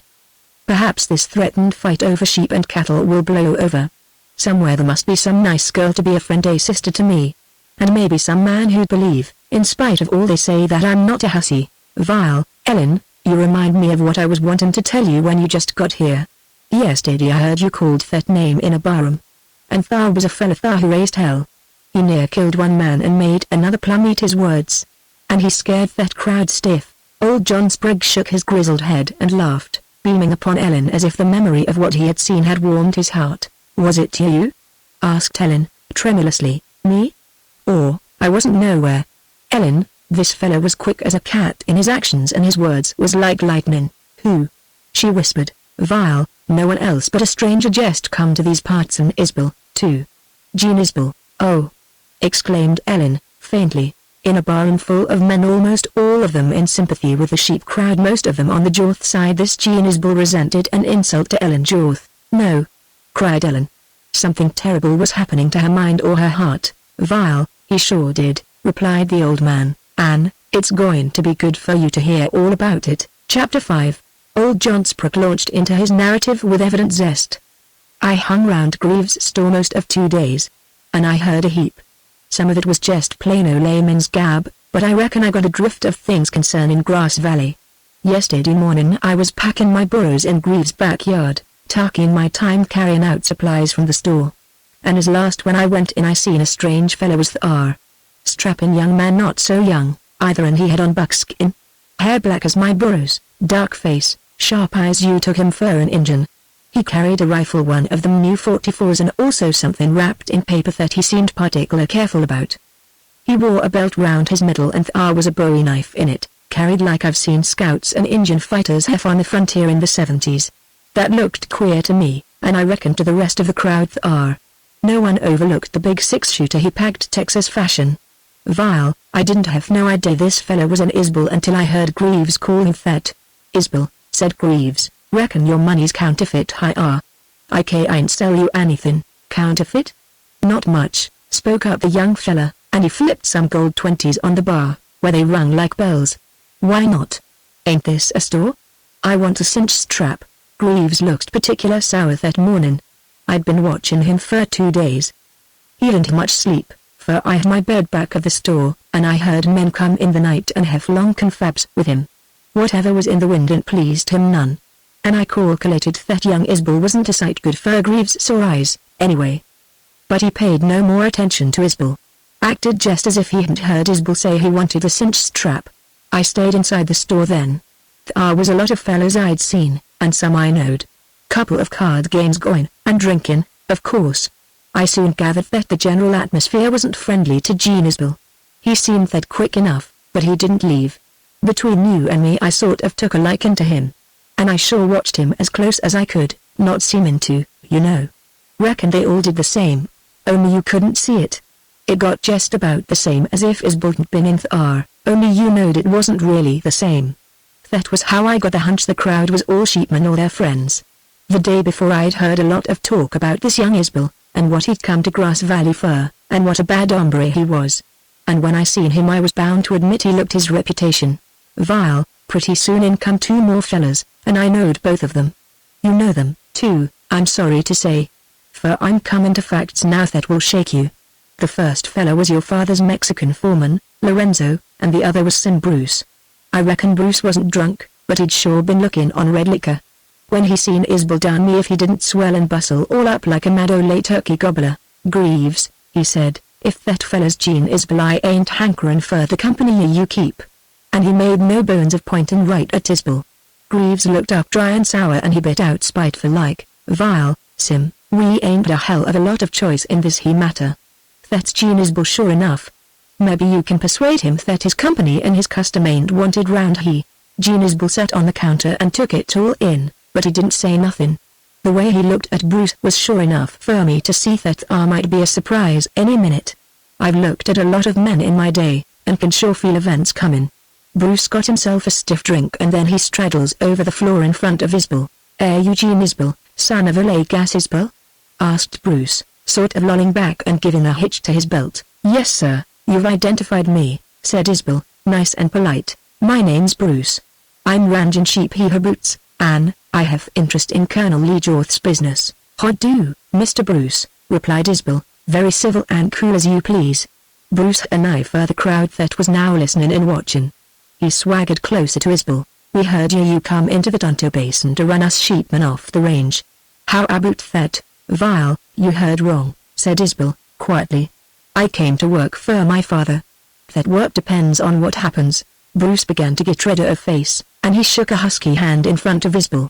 I'll tell you this my name's Isbell, and when he sort of choked for more wind Greaves spoke up, Sim, I sure reckon that Nez handle will stick. And the crowd haw-hawed. Then Bruce got going again. I'll tell you this Nez. There's been enough happen already to run you out of Arizona. Vile, you don't say. What, for instance? Asked Isbell, quick and sarcastic. That made Bruce bust out puffing and spitting. What for instance? Huh. Why, you done half-breed, you'll get run out for making up to Ellen Jorth. That won't go in this country. Not for any Isbell, you're a liar, called Isbell, and like a big cat he dropped off the counter. I heard his moccasins pat soft on the floor. And I bet to myself that he was as dangerous as he was quick. But his voice and his looks didn't change even a little. I'm not a liar, yelled Bruce. I'll make you eat that. I can prove what I say. You was seen with Ellen Jorth up on the rim day before yesterday. You was watched. You was with her. You made up to her. You grabbed her and kissed her. And I'm here to say, Nez, that you were a marked man on this range, who saw me. Asked Isbell, quiet and cold. I seen then that he'd turned white in the face. "You ain't lie out of it," hollered Bruce, waving his hands. "We got you dead to rights. Lorenzo saw you, followed you, watched you." Bruce pointed at the grinning greaser. "Lorenzo is Colonel Jorth's foreman. He seen you maulin' Evelyn Jorth. And when he tells the Colonel and had Jorth and Jackson Jorth. Ho. Ho. Ho. Why, hell'd you be a cooler place for you than this heat, Tonto? Greaves and his gang come round, sure tickled clean to thar gizzards at this mess. I noticed, howsomever, that they was Texans enough to keep back to one side in case this Isbel started any action." Vile, Isbel took a look at Lorenzo. Then with one swift grab he jerked the little greaser off his feet and pulled him close. Lorenzo stopped grinning. He began to look a little sick.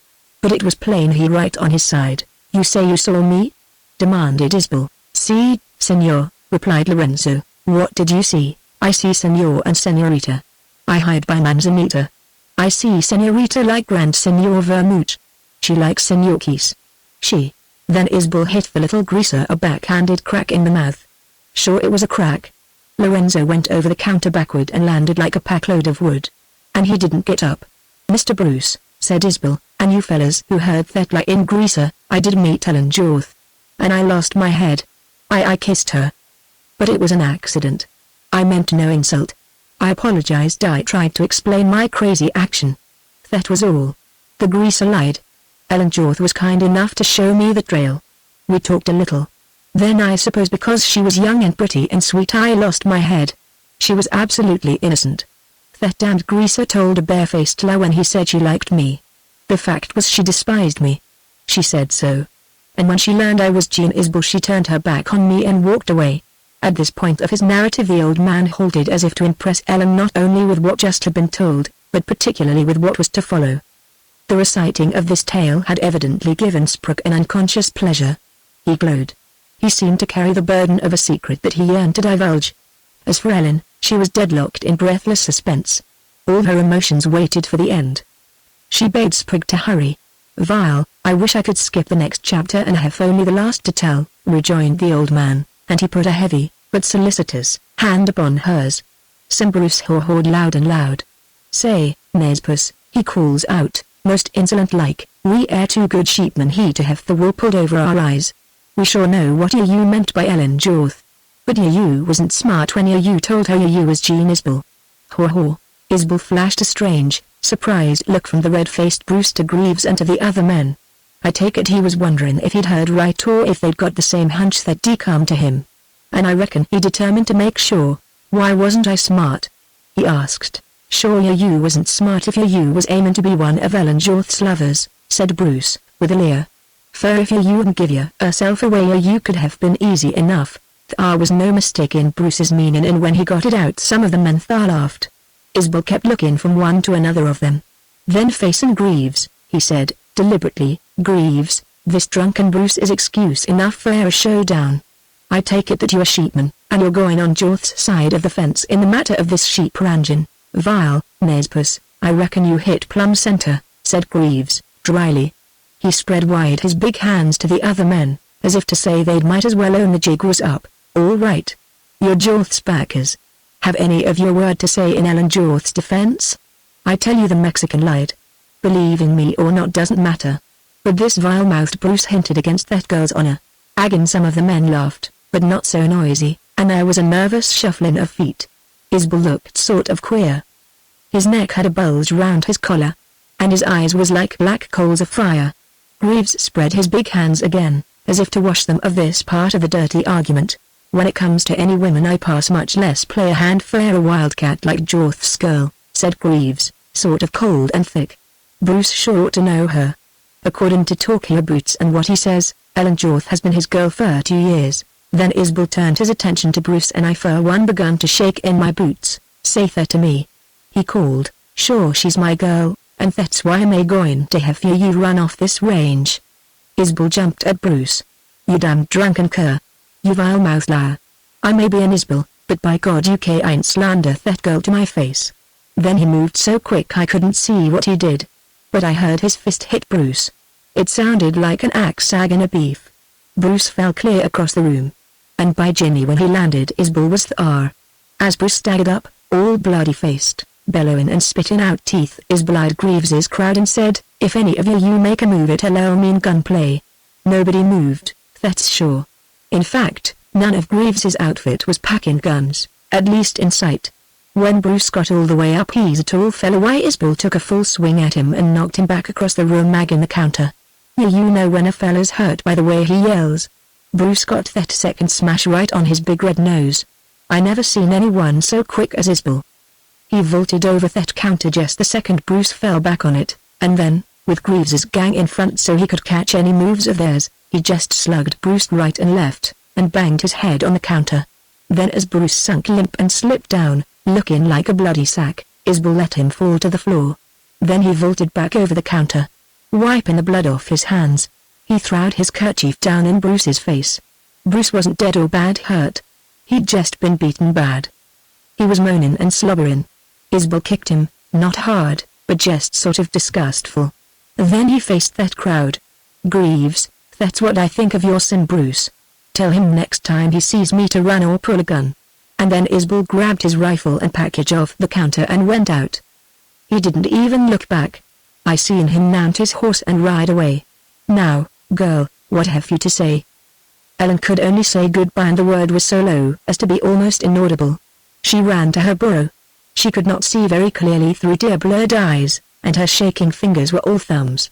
It seemed she had to rush away somewhere, anywhere, not to get away from old John Sprague, but from herself, this palpitating, bursting self whose feet stumbled down the trail. All seemed ended for her. That interminable story. It had taken so long.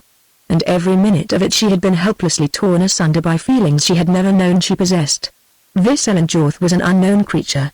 She sobbed now as she dragged the burro down the canyon trail. She sat down only to rise.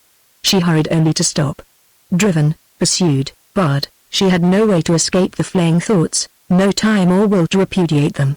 The death of her girlhood, the rending aside of the veil of maiden mystery only vaguely instinctively guessed, the barren, sordid truth of her life as seen by her enlightened eyes, the bitter realization of the vileness of men of her clan in contrast to the manliness and chivalry of an enemy, the hard facts of unalterable repute as created by slander and fostered by low minds. All these were forces in a cataclysm that had suddenly caught her heart and whirled her through changes immense and agonizing, to bring her face to face with reality, to force upon her suspicion and doubt of all she had trusted, to warn her of the dark, impending horror of a tragic bloody feud, and lastly to teach her the supreme truth at once so glorious and so terrible that she could not escape the doom of womanhood. About noon the day Ellen Jorth arrived at the knoll, which was the location of her father's ranch. 3 canyons met there to form a larger one. The knoll was a symmetrical hill situated at the mouth of the 3 canyons. It was covered with brush and cedars, with here and there lichened rocks showing above the bleached grass. Below the knoll was a wide, grassy flat or meadow through which a willow-bordered stream cut its rugged boulder-strewn bed. Water flowed abundantly at this season, and the deep washes leading down from the slopes attested to the fact of cloudbursts and heavy storms. This meadow valley was dotted with horses and cattle, and meandered away between the timbered slopes to lose itself in a green curve. A singular feature of this canyon was that a heavy growth of spruce trees covered the slope facing northwest, and the opposite slope, exposed to the sun and therefore less snowbound in winter, held a sparse growth of yellow pines. The ranch house of Colonel Jorth stood round the rough comer of the largest of the 3 canyons, and rather well hidden. It did not obtrude its rude and broken-down log cabins, its squalid surroundings, its black mud holes of corrals upon the beautiful and serene meadow valley. Ellen Jorth approached her home slowly, with dragging, reluctant steps, and never before in the 3 unhappy years of her existence there had the ranch seemed so bare, so uncared for, so repugnant to her. As she had seen herself with clarified eyes, so now she saw her home. The cabin that Helen lived in with her father was a single-room structure with 1 door and no windows. It was about 20 feet square. The huge, ragged, stone chimney had been built on the outside, with a wide-open fireplace set inside the logs. Smoke was rising from the chimney. As Ellen halted at the door and began unpacking her burro, she heard the loud, lazy laughter of men. An adjoining log cabin had been built in 2 sections, with a wide roofed hall or space between them. The door in each cabin faced the other, and there was a tall man standing in one. Ellen recognized Aggs, a neighbor sheepman, who evidently spent more time with her father than at his own home, wherever that was. Ellen had never seen it. She heard this man drawl, "Jorth, He's your kid, come home. Ellen carried her bed inside the cabin, and unrolled it upon a couch built of boughs in the far corner. She had forgotten Jean Isbell's package, and now it fell out under her sight. Quickly she covered it. A Mexican woman, relative of Antonio, and the only servant about the place, was squatting Indian fashion before the fireplace, stirring a pot of beans. She and Ellen did not get along well together, and few words ever passed between them. Ellen had a canvas curtain stretched upon a wire across a small triangular comer, and this afforded her a little privacy. Her possessions were limited in number. The crude square table she had constructed herself. Upon it was a little old-fashioned walnut-framed mirror, a brush and comb, and a dilapidated ebony cabinet which contained odds and ends, the sight of which always brought a smile of derisive self-pity to her lips. Under the table stood an old leather trunk. It had come with her from Texas, and contained clothing and belongings of her mother's. Above the couch on pegs hung her scant wardrobe.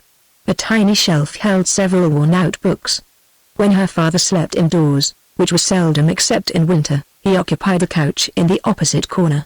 A rude cupboard had been built against the logs next to the fireplace. It contained supplies and utensils. Toward the center, somewhat closer to the door, stood a crude table and 2 benches. The cabin was dark and smelled of smoke, of the stale odors of past cooked meals, of the mustiness of dry, rotting timber. Streaks of light showed through the roof where the rough-hewn shingles had split or weathered. A strip of bacon hung upon one side of the cupboard, and upon the other a haunch of venison. Ellen detested the Mexican woman because she was dirty. The inside of the cabin presented the same unkempt appearance usual to it after Ellen had been away for a few days. Whatever Ellen had lost during the retrogression of the Jorths, she had kept her habit of cleanliness, and straightway upon her return she set to work. The Mexican woman sullenly slouched away to her own quarters outside, and Ellen was left to the satisfaction of labor. Her mind was as busy as her hands. As she cleaned and swept and dusted she heard from time to time the voices of men, the clip-clop of shod horses, the bellow of cattle.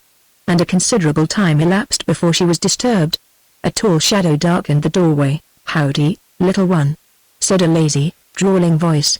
"So you all got home?" Ellen looked up. A superbly built man leaned against the doorpost. Like most Texans, he was light-haired and light-eyed. His face was lined and hard. His long, sandy mustache hid his mouth and drooped with a curl. Spurred, booted, belted, packing a heavy gun low down on his hip, he gave Ellen an entirely new impression. Indeed, she was seeing everything strangely. "Hello, Dags," replied Ellen. "Where's my dad?" "He's playin' cards with Jackson and Coulter." "Shaw's playin' bad, too, and it's gone to his head." "Gamblin'?" queried Ellen. "My child, when Colonel Jorth ever play for fun?" said Dags, with a lazy laugh. "There's a stack of gold on the table. Reckon your Uncle Jackson will win it." "Coulter's sure out of luck." Dags stepped inside. He was graceful and slow. His long spurs clinked. He laid a rather compelling hand on Ellen's shoulder. "Ma gal, give us a kiss," he said. "Dags, I'm not your girl," replied Ellen as she slipped out from under his hand. Then Dags put his arm round her, not with violence or rudeness, but with an indolent, affectionate assurance, at once bold and self-contained. Ellen, however, had to exert herself to get free of him, and when she had placed the table between them she looked him square in the eyes. "Dags, you keep your paws off me," she said. Now, Ellen, I ain't no bear," he remonstrated. "What's the matter, kid?" "I'm not a kid. And there's nothing the matter. You are to keep your hands to yourself, that's all." He tried to reach her across the table, and his movements were lazy and slow, like his smile. His tone was coaxing. "Ma dear, sure you sat on my knee just the other day, now, didn't you?" Ellen felt the blood sting her cheeks. "I was a child," she returned. "Vile, listen to this grown-up young woman. All in a few days. Don't be in a temper, Ellen. Come, give us a kiss." She deliberately gazed into his eyes. Like the eyes of an eagle, they were clear and hard, just now warmed by the dalliance of the moment, but there was no light, no intelligence in them to prove he understood her. The instant separated Ellen immeasurably from him and from all of his ilk. "Dags, I was a child," she said.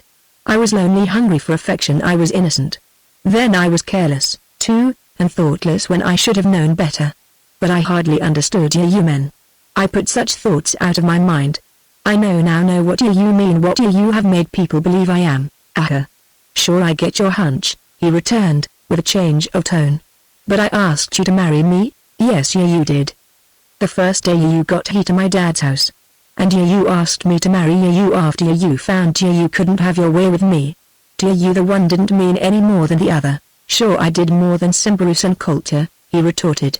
They never asked you to marry. No, they didn't. And if I could respect them at all I'd do it because they didn't ask me. Vile, I'll be doggoned.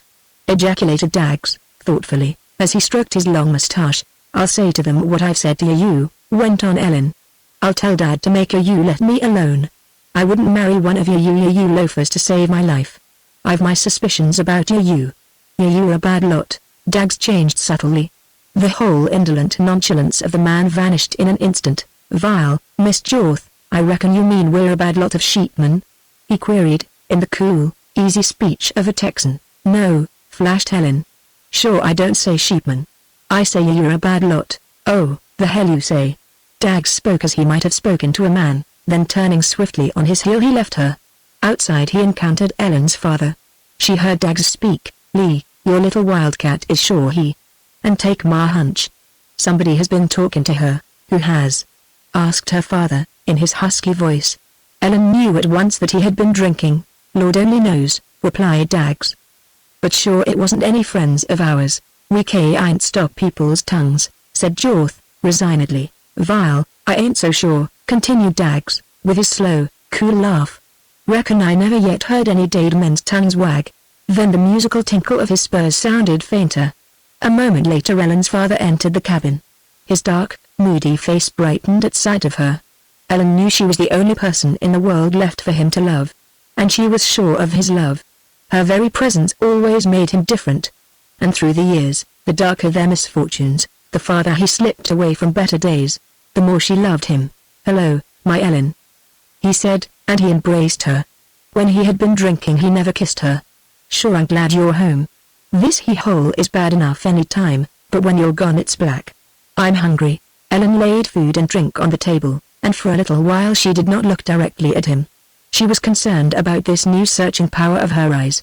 In relation to him she vaguely dreaded it. Lee Jorth had once been a singularly handsome man. He was tall, but did not have the figure of a horseman. His dark hair was streaked with grey, and was white over his ears. His face was sallow and thin, with deep lines. Under his round, prominent, brown eyes, like deadened furnaces, were blue swollen welts. He had a bitter mouth and weak chin, not wholly concealed by grey moustache and pointed beard. He wore a long frock coat and a wide-brimmed sombrero, both black in color, and so old and stained and frayed that along with the fashion of them they betrayed that they had come from Texas with him. Jorth always persisted in wearing a white linen shirt, likewise a relic of his southern prosperity, and today it was ragged and soiled as usual. Ellen watched her father eat and waited for him to speak. It occurred to her strangely that he never asked about the sheep or the newborn lambs. She divined with a subtle new woman's intuition that he cared nothing for his sheep. Ellen, what trial Dags? Inquired her father, presently. He sure had fire in his eye. Long ago Ellen had betrayed an indignity she had suffered at the hands of a man. Her father had nearly killed him.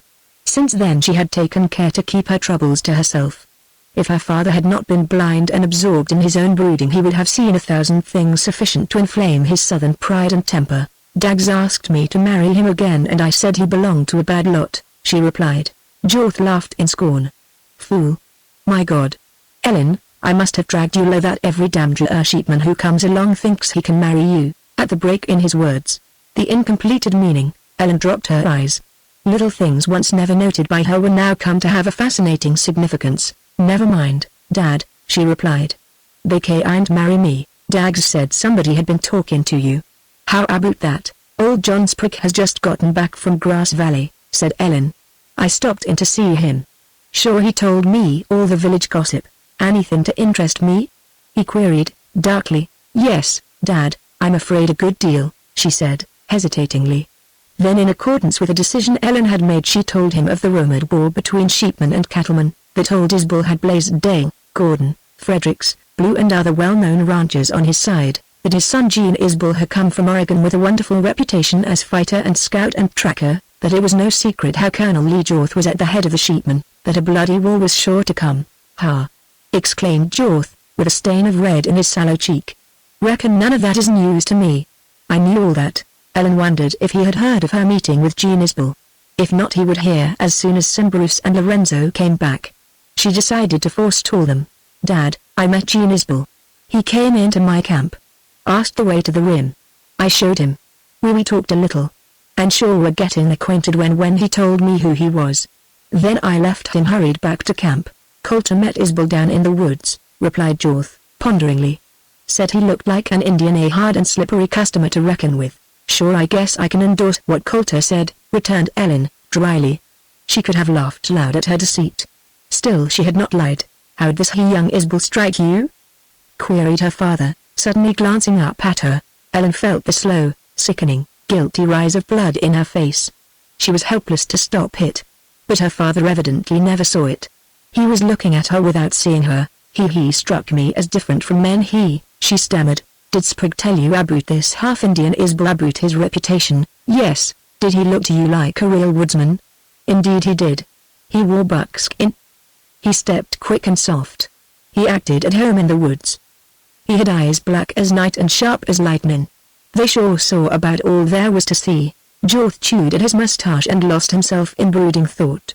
"Dad, tell me, is there going to be a war?" asked Ellen, presently. What a red, strange, rolling flash blazed in his eyes. His body jerked. "Sure. You might as well know. Between sheepmen and cattlemen, yes, with you, Dad, at the head of one faction and Gaston Isbell the other." "Daughter, you have it correct, so far as you go." "Oh. Dad, can't this fight be avoided?" "You forget you're from Texas," he replied. "Can't it be helped?" she repeated, stubbornly. "No," he declared, with deep, hoarse passion. "Why not, Vile? We sheepmen are going to run sheep anywhere we like on the range. And cattlemen won't stand for that." "But, Dad, it's so foolish," declared Ellen, earnestly. You sheepmen do not have to run sheep over the cattle range." "I reckon we do."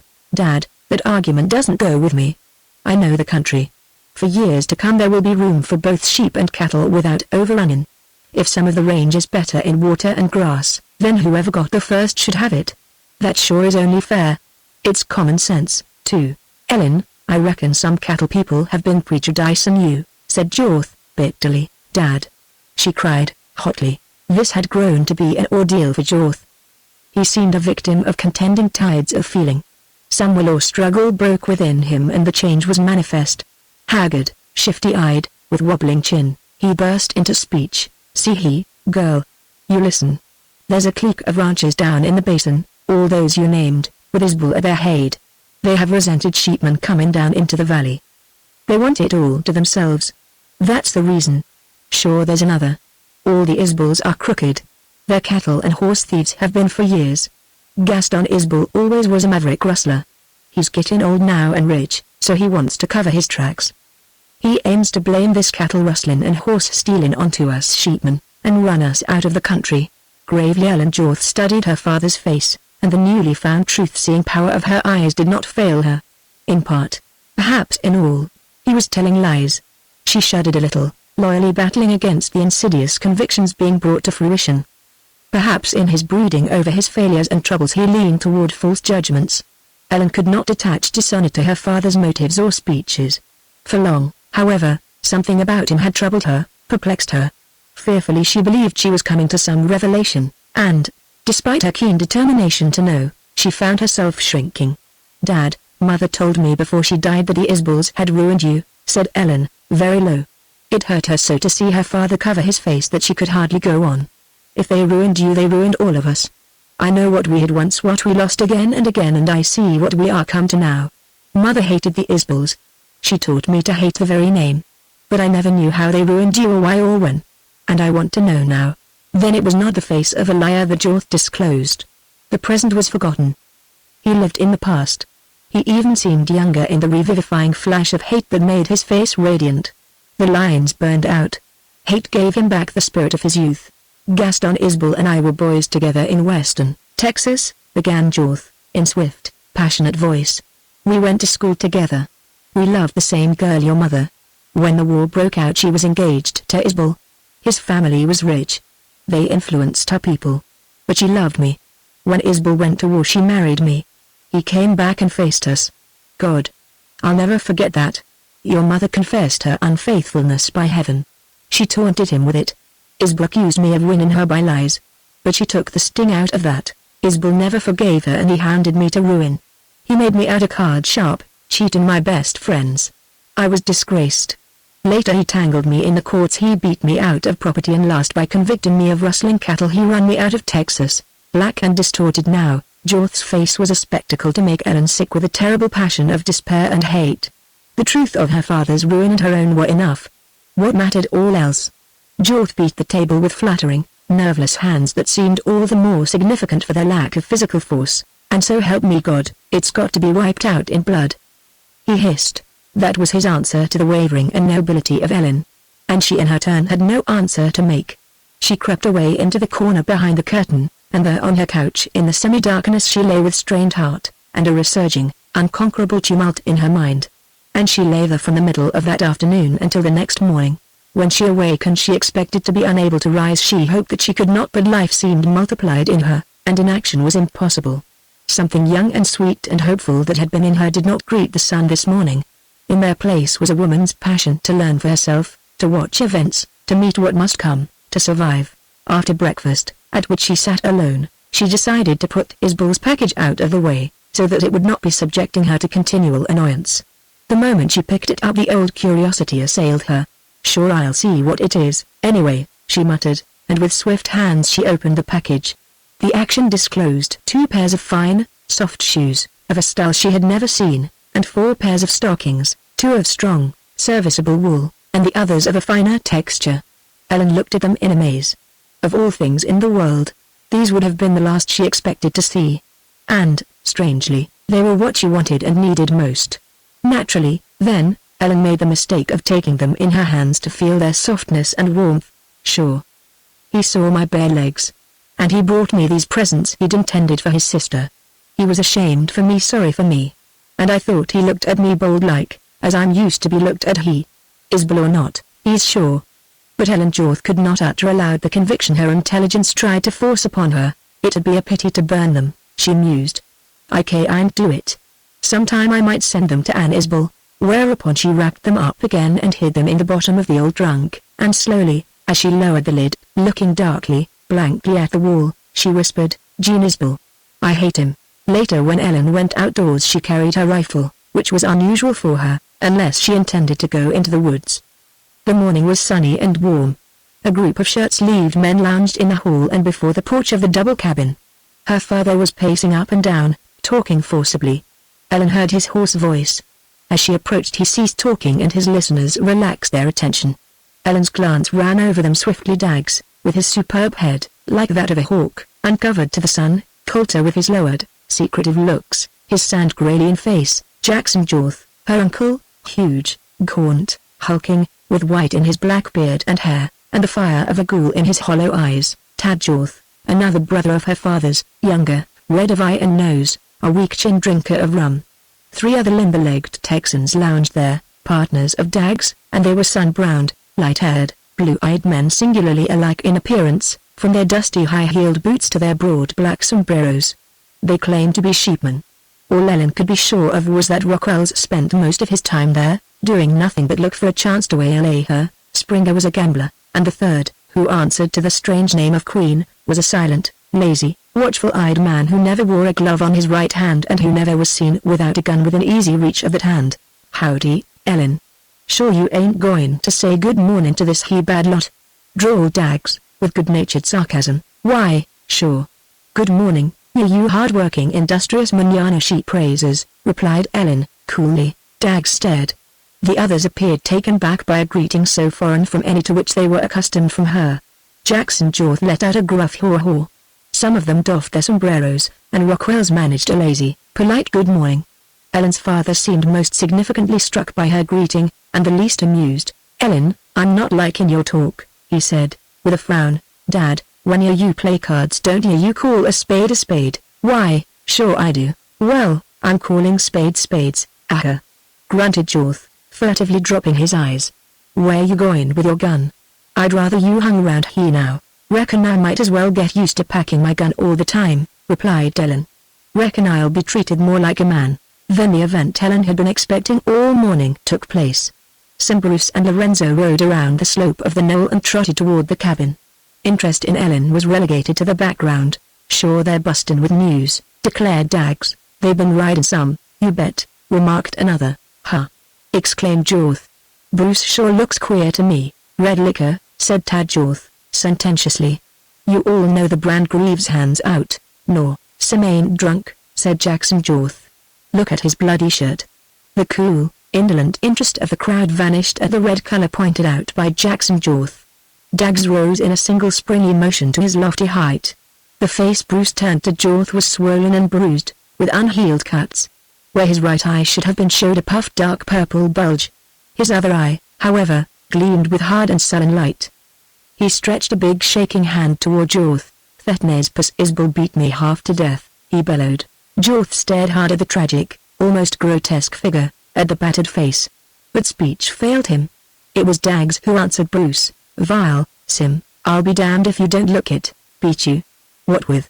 burst out Jorth, explosively. "I thought he was swinging an axe, but Greaves swore it was his fists," bawled Bruce, in misery and fury. "Where was your gun?"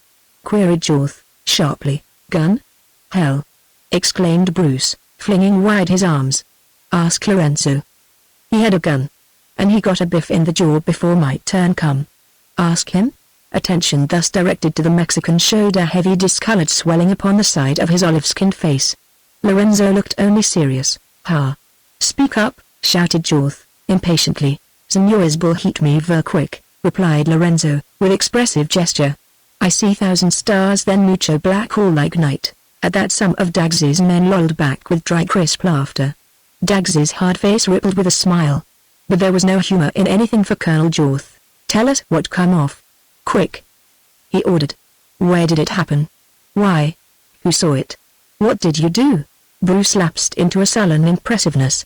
"Vile, I happened in Greaves's store and run into Gene Isbel. Sure was looking for him. I had my mind made up what to do, but I got to shooting off my gab instead of my gun.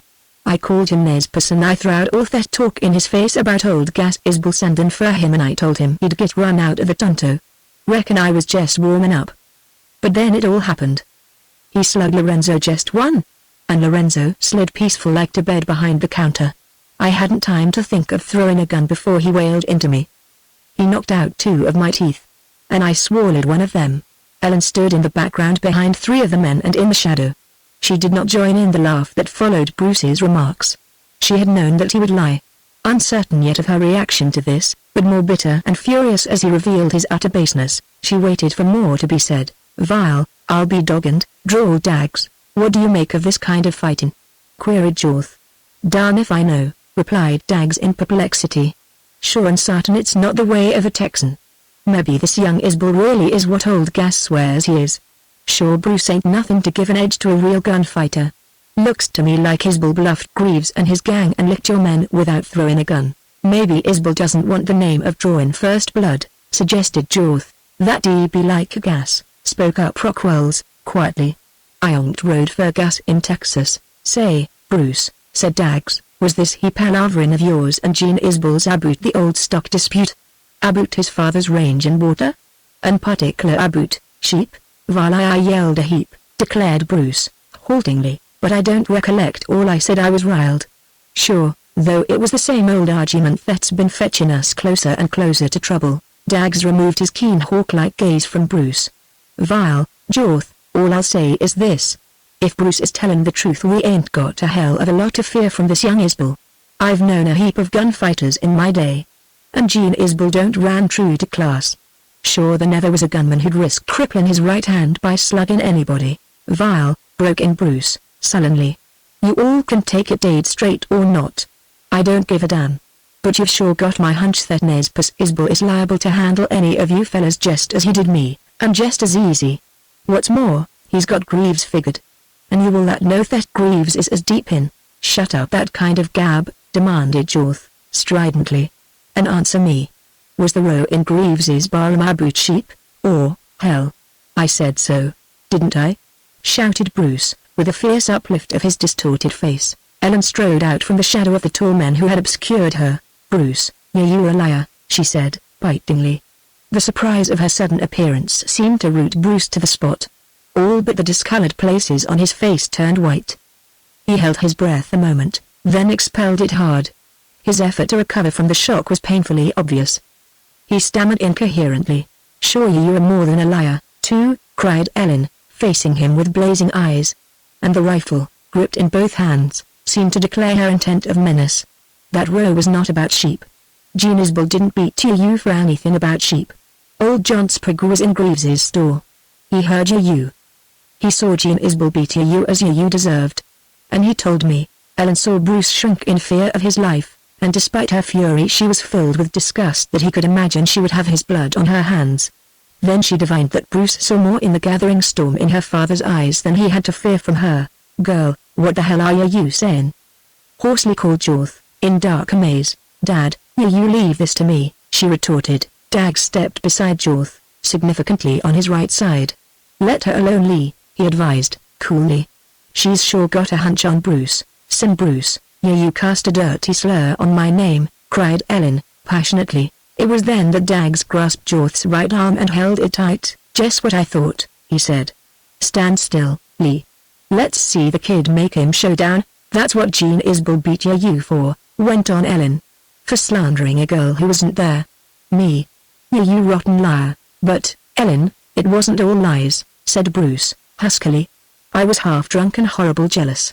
You know Lorenzo seen Isbell kissing you."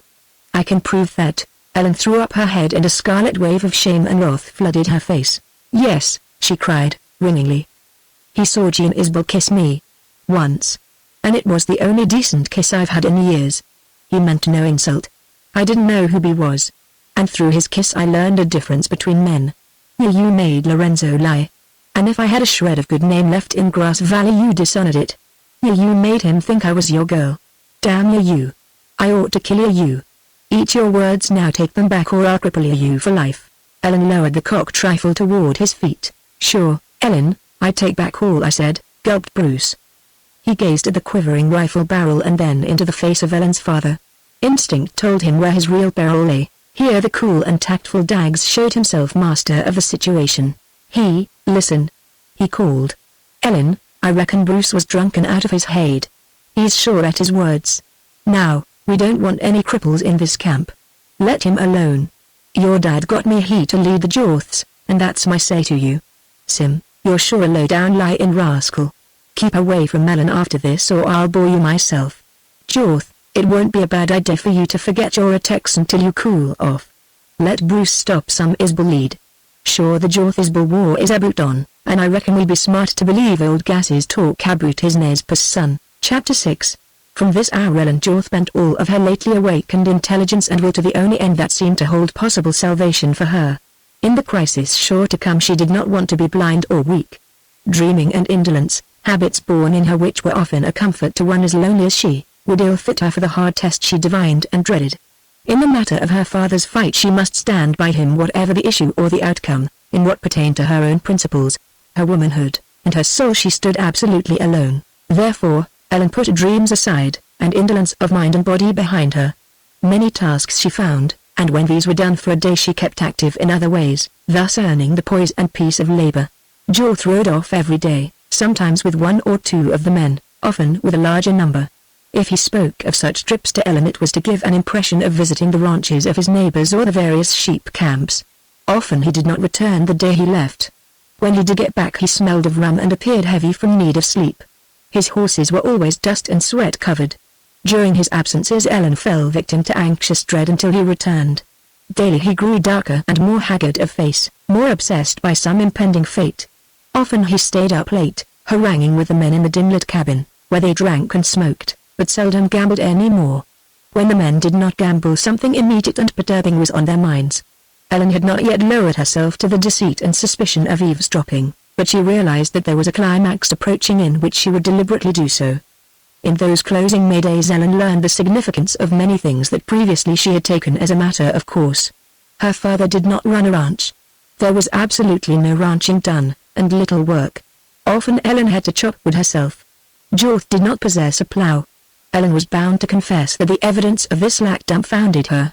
Even old John Sprigg raised some hay, beets, turnips. Jorth's cattle and horses fed ill during the winter. Ellen remembered how they used to clean up for and choke saplings and aspens. Many of them died in the snow. The flocks of sheep, however, were driven down into the basin in the fall, and across the Reno Pass to Phoenix and Maricopa. Ellen could not discover a fence post on the ranch, nor a piece of salt for the horses and cattle, nor a wagon, nor any sign of a sheep shearing outfit. She had never seen any sheep sheared. Ellen could never keep track of the many and different horses running loose and hobbled round the ranch. There were droves of horses in the woods, and some of them wild as deer. According to her long-established understanding, her father and her uncles were keen on horse trading and buying. Then the many trails leading away from the Jorth ranch, these grew to have a fascination for Ellen, and the time came when she rode out on them to see for herself where they led. The sheep ranch of Daggs, supposed to be only a few miles across the ridges, down in Bear Canyon, never materialized at all for Ellen. This circumstance so interested her that she went up to see her friend Sprague and got him to direct her to Bear Canyon, so that she would be sure not to miss it. And she rode from the narrow, maple thicket ahead of it near the rim down all its length. She found no ranch, no cabin, not even a corral in Bear Canyon. Sprague said there was only one canyon by that name. Daggs had assured her of the exact location on his place, and so had her father. Had they lied? Were they mistaken in the canyon?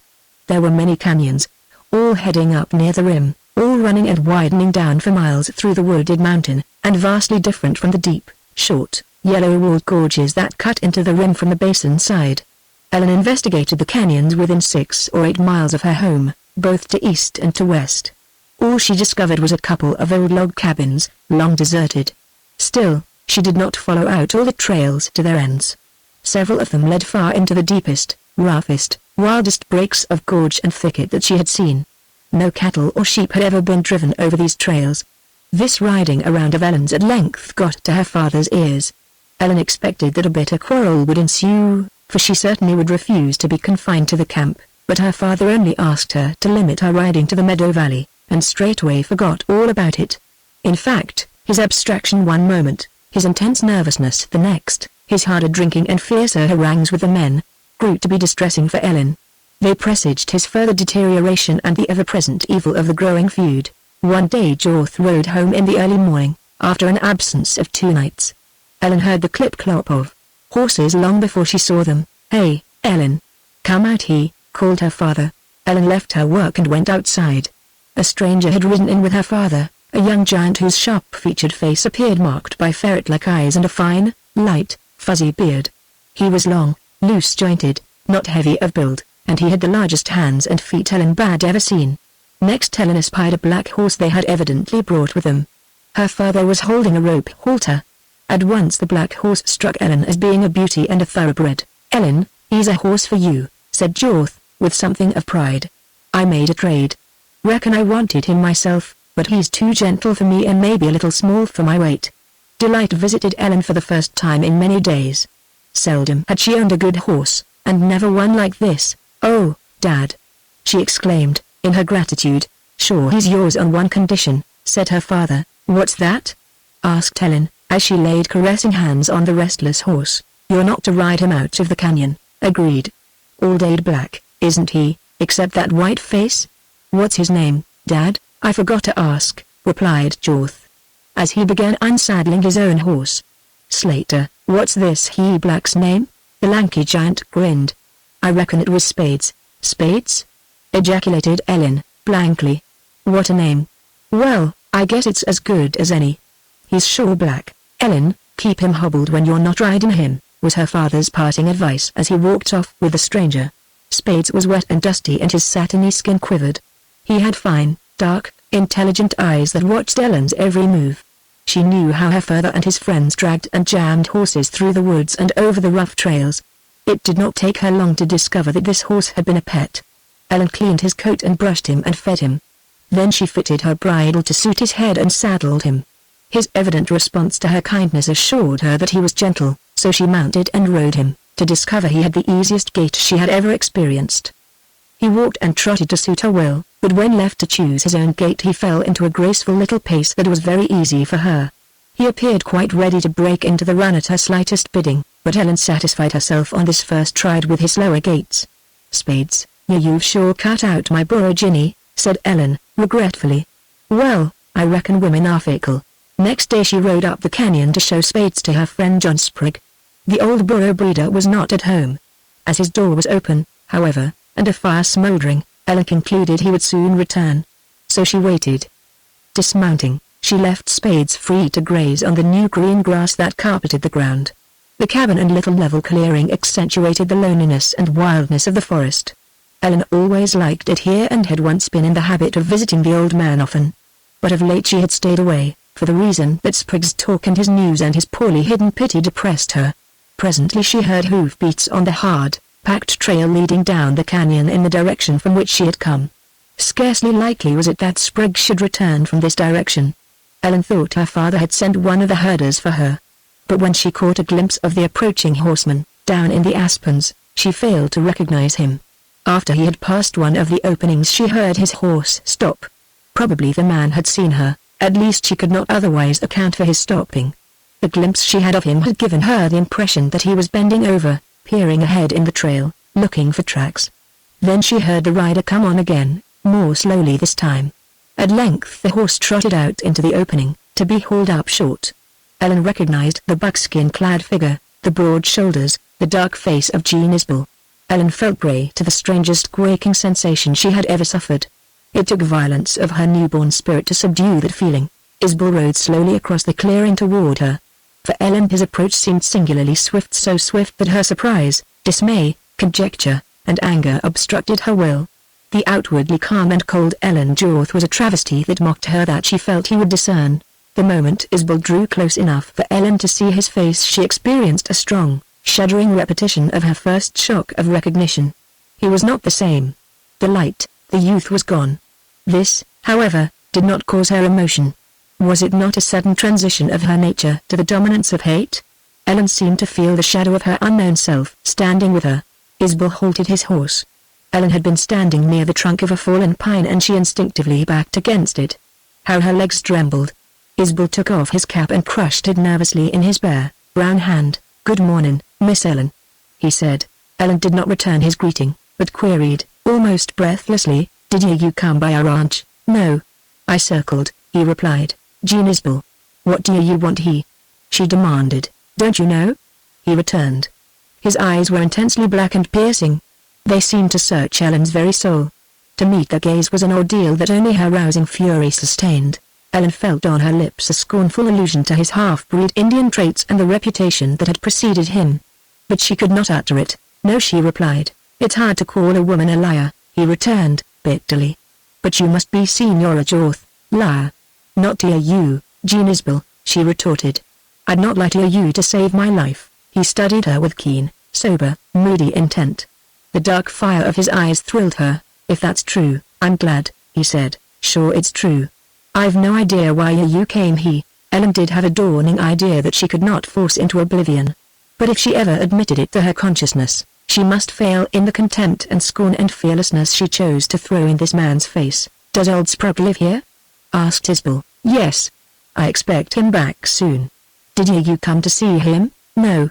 "Did Sprigg tell you anything about the row he saw me in?" "He did not," replied Ellen, lying with stiff lips. She who had sworn she could not lie. She felt the hot blood leaving her heart, mounting in a wave. All her conscious will seemed impelled to deceive. What had she to hide from Jean Isbell? And a still, small voice replied that she had to hide the Ellen Jorth who had waited for him that day, who had spied upon him, who had treasured a gift she could not destroy, who had hugged to her miserable heart the fact that he had fought for her name. "I'm glad of that," Isbell was saying, thoughtfully. "Did you come here to see me?" interrupted Ellen. She felt that she could not endure this reiterated suggestion of fineness, of consideration in him. She would betray herself, betray what she did not even realize herself. She must force other footing, and that should be the one of strife between the Jorths and Isbells. "No, honest, I didn't, Miss Ellen," he rejoined, humbly. "I'll tell you, presently, why I came. But it wasn't to see you. I don't deny I wanted. But that's no matter. You didn't meet me that day on the rim." "Meet you?" she echoed, coldly. "Sure you never expected me?" "Somehow I did," he replied, with those penetrating eyes on her. "I put something in your tent that day." "Did you find it?" "Yes," she replied, with the same casual coldness. "What did you do with it?" "I kicked it out, of course," she replied. She saw him flinch. "And you never opened it?" "Certainly not," she retorted, as if forced. Didn't you know anything about people? Sure, even if you are an Isbel, you never were born in Texas. Thank God I wasn't. He replied. I was born in a beautiful country of green meadows and deep forests and white rivers, not in a barren desert where men live dry and hard as the cactus. Where I come from, men don't live on hate. They can forgive. Could you forgive a Jorth? Yes, I could. Sure, that's easy to say with the wrongs all on your side, she declared, bitterly. Ellen Jorth, the first wrong was on your side, retorted Gene, his voice full. Your father stole my father's sweetheart by lies, by slander, by dishonor, by making terrible love to her in his absence. It's a lie, cried Ellen, passionately. It is not, he declared, solemnly. Gene Isbel, I say you lie. No. I say you've been lied to, he thundered. The tremendous force of his spirit seemed to fling truth at Ellen. It weakened her. But mother loved Dad best. Yes, afterward. No wonder, poor woman. But it was the action of your father and your mother that ruined all these lives. You've got to know the truth, Ellen Jorth. All the years of hate have borne their fruit. God Almighty can never save us now. Blood must be spilled. The Jorths and the Isbels can't live on the same earth. And you've got to know the truth, because the worst of this hell falls on you and me. The hate that he spoke of alone upheld her. Never, Gene Isbel, she cried. I'll never know truth from you. I'll never share anything with you, not even hell. Isbel dismounted and stood before her, still holding his bridle reins. The bay horse champed his bit and tossed his head. Why do you hate me so? He asked. I just happen to be my father's son. I never harmed you or any of your people. I met you. Fell in love with you in a flash, though I never knew it till after. Why do you hate me so terribly? Ellen felt a heavy, stifling pressure within her breast. You're an Isbel. Didn't speak of love to me. I didn't intend to. But your hate seems unnatural. And we'll probably never meet again. I can't help it. I love you. Love at first sight. Gene Isbel and Ellen Jorth. Strange, isn't it? It was all so strange. My meeting you so lonely and unhappy, my seeing you so sweet and beautiful, my thinking you so good in spite of. Sure it was strange, interrupted Ellen, with scornful laugh. She had found her defense. In hurting him she could hide her own hurt. Thinking me so good in spite of, ha. And I said I'd been kissed before. Yes, in spite of everything, he said. Ellen could not look at him as he loomed over her. She felt a wild tumult in her heart. All that crowded to her lips for utterance was false. Yes, kissed before I met you and since, she said, mockingly. And I laugh at what you call love, Gene Isbel. Laugh if you want, but believe it was sweet, honorable, the best in me, he replied, in deep earnestness. Bah! Cried Ellen, with all the force of her pain and shame and hate. By heaven, you must be different from what I thought! Exclaimed Isbel, huskily. Sure, if I wasn't, I'd make myself. Now, Mr. Gene Isbel, get on your horse and go. Something of composure came to Ellen with these words of dismissal, and she glanced up at him with half-veiled eyes. His changed aspect prepared her for some blow. That's a pretty black horse. Yes, replied Ellen, blankly. Do you like him? I love him. All right, I'll give him to you then. He'll have less work and kinder treatment than if I used him. I've got some pretty hard rides ahead of me. You give, whispered Ellen, slowly stiffening. Yes. He's mine, replied Isbel. With that he turned to whistle. Spades threw up his head, snorted, and started forward at a trot. He came faster the closer he got, and if ever Ellen saw the joy of the horse at sight of a beloved master, she saw it then. Isbel laid her hand on the animal's neck and caressed him, then, turning back to Ellen, he went on speaking. I picked him from a lot of fine horses of my father's. We got along well. My sister Anne rode him a good deal.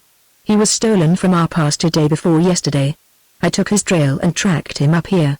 Never lost his trail till I got to your ranch, where I had to circle till I picked it up again. Stolen pasture tracked him up, he? Echoed Ellen, without any evidence of emotion whatever. Indeed, she seemed to have been turned to stone. Tracking him was easy. I wish for your sake it'd been impossible, he said, bluntly. For my sake? She echoed, in precisely the same tone. Manifestly that tone irritated Isbel beyond control. He misunderstood it. With a hand far from gentle he pushed her bent head back so he could look into her face. Yes, for your sake, he declared, harshly. Haven't you sense enough to see that? What kind of a game do you think you can play with me? Game of what? She asked. Why, a game of ignorance, innocence, any old game to fool a man who's trying to be decent. This time Ellen mutely looked her dull, blank questioning. And it inflamed Isabel. "You know your father's a horse thief," he thundered. Outwardly Ellen remained the same. She had been prepared for an unknown and a terrible blow. It had fallen. And her face, her body, her hands, locked with the supreme fortitude of pride and sustained by hate, gave no betrayal of the crashing, thundering ruin within her mind and soul. Motionless she leaned there, meeting the piercing fire of Isabel's eyes, seeing in them righteous and terrible scorn. In one flash the naked truth seemed blazed at her. The faith she had fostered died a sudden death. 1,000 perplexing problems were solved in a second of walling, revealing thought. "Ellen Jorth, you know your father's in with this hash-knife gang of rustlers," thundered Isabel. "Sure," she replied, with the cool, easy, careless defiance of a Texan. "You know he's got the stags to lead his faction against the Isbels? Sure. You know this talk of sheepman Buck and the cattleman is all a blind? Sure," reiterated Ellen. Isbel gazed darkly down upon her. With his anger spent for the moment, he appeared ready to end the interview. But he seemed fascinated by the strange look of her, by the incomprehensible something she emanated. Havoc gleamed in his pale, set face. He shook his dark head and his broad hand went to his breast. "To think I fell in love with such as you," he exclaimed, and his other hand swept out in a tragic gesture of helpless pathos and impotence. The hell Isabel had hinted at now possessed Ellen body, mind, and soul. Disgraced, scorned by an Isabel, yet loved by him.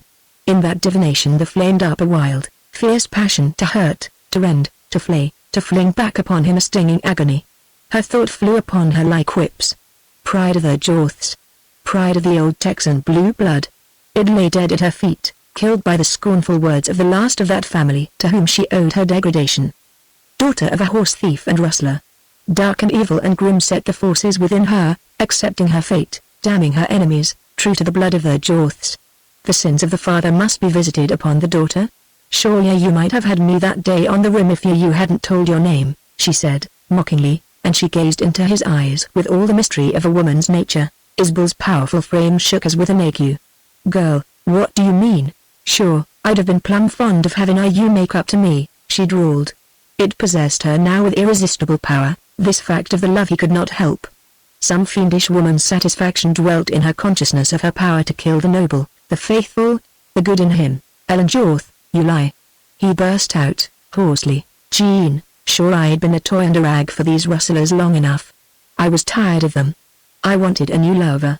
And if you hadn't give yourself away." Isabel moved so swiftly that she did not realize his intention until his hard hand smote her mouth.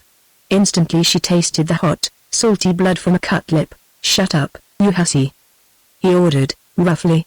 "Have you no shame? My sister Anne spoke well of you. She made excuses, she pitied you." That for Ellen seemed the culminating blow under which she almost sank. But one moment longer could she maintain this unnatural and terrible poise. "Jean Isabel, go along with you," she said, impatiently. "I'm waiting here for some Bruce." At last it was as if she struck his heart. Because of doubt of himself and a stubborn faith in her, his passion and jealousy were not proof against this last stab. Instinctive subtlety inherent in Ellen had prompted the speech that tortured Isabel. How the shock to him rebounded on her. She gasped as he lunged for her, too swift for her to move a hand. One arm crushed round her like a steel band. The other, hard across her breast and neck, forced her head back. Then she tried to wrestle away. But she was utterly powerless. His dark face bent down closer and closer. Suddenly Ellen ceased trying to struggle. She was like a stricken creature paralyzed by the piercing, hypnotic eyes of a snake. Yet in spite of her terror, if he meant death by her, she welcomed it. "Ellen Jorth, I'm thinking yet you lie," he said, low and tense between his teeth. "No. No," she screamed, wildly. Her nerve broke there. She could no longer meet those terrible black eyes.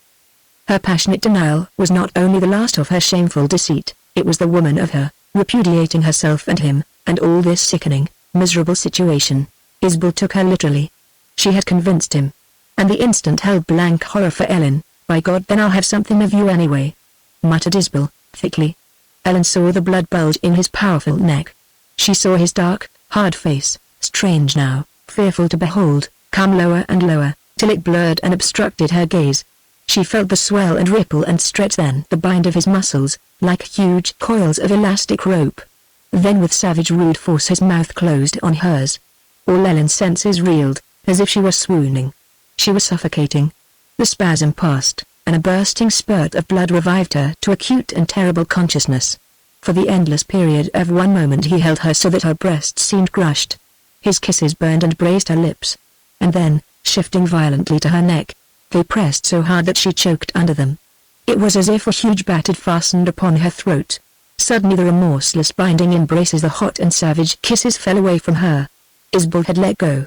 She saw him throw up his hands, and stagger back a little, all the while with his piercing gaze on her. His face has been dark purple. Now it was white. "No, Ellen Jorth," he panted, "I don't want any of you that way." And suddenly he sank on the log and covered his face with his hands. "What I loved in you was what I thought you were." Like a wildcat Ellen sprang upon him, beating him with her fists, tearing at his hair, scratching his face, in a blind fury. Isbel made no move to stop her, and her violence spent itself with her strength. She swayed back from him, shaking so that she could scarcely stand. You damned Isbel!" she gasped, with hoarse passion. You insulted me." "Insulted you?"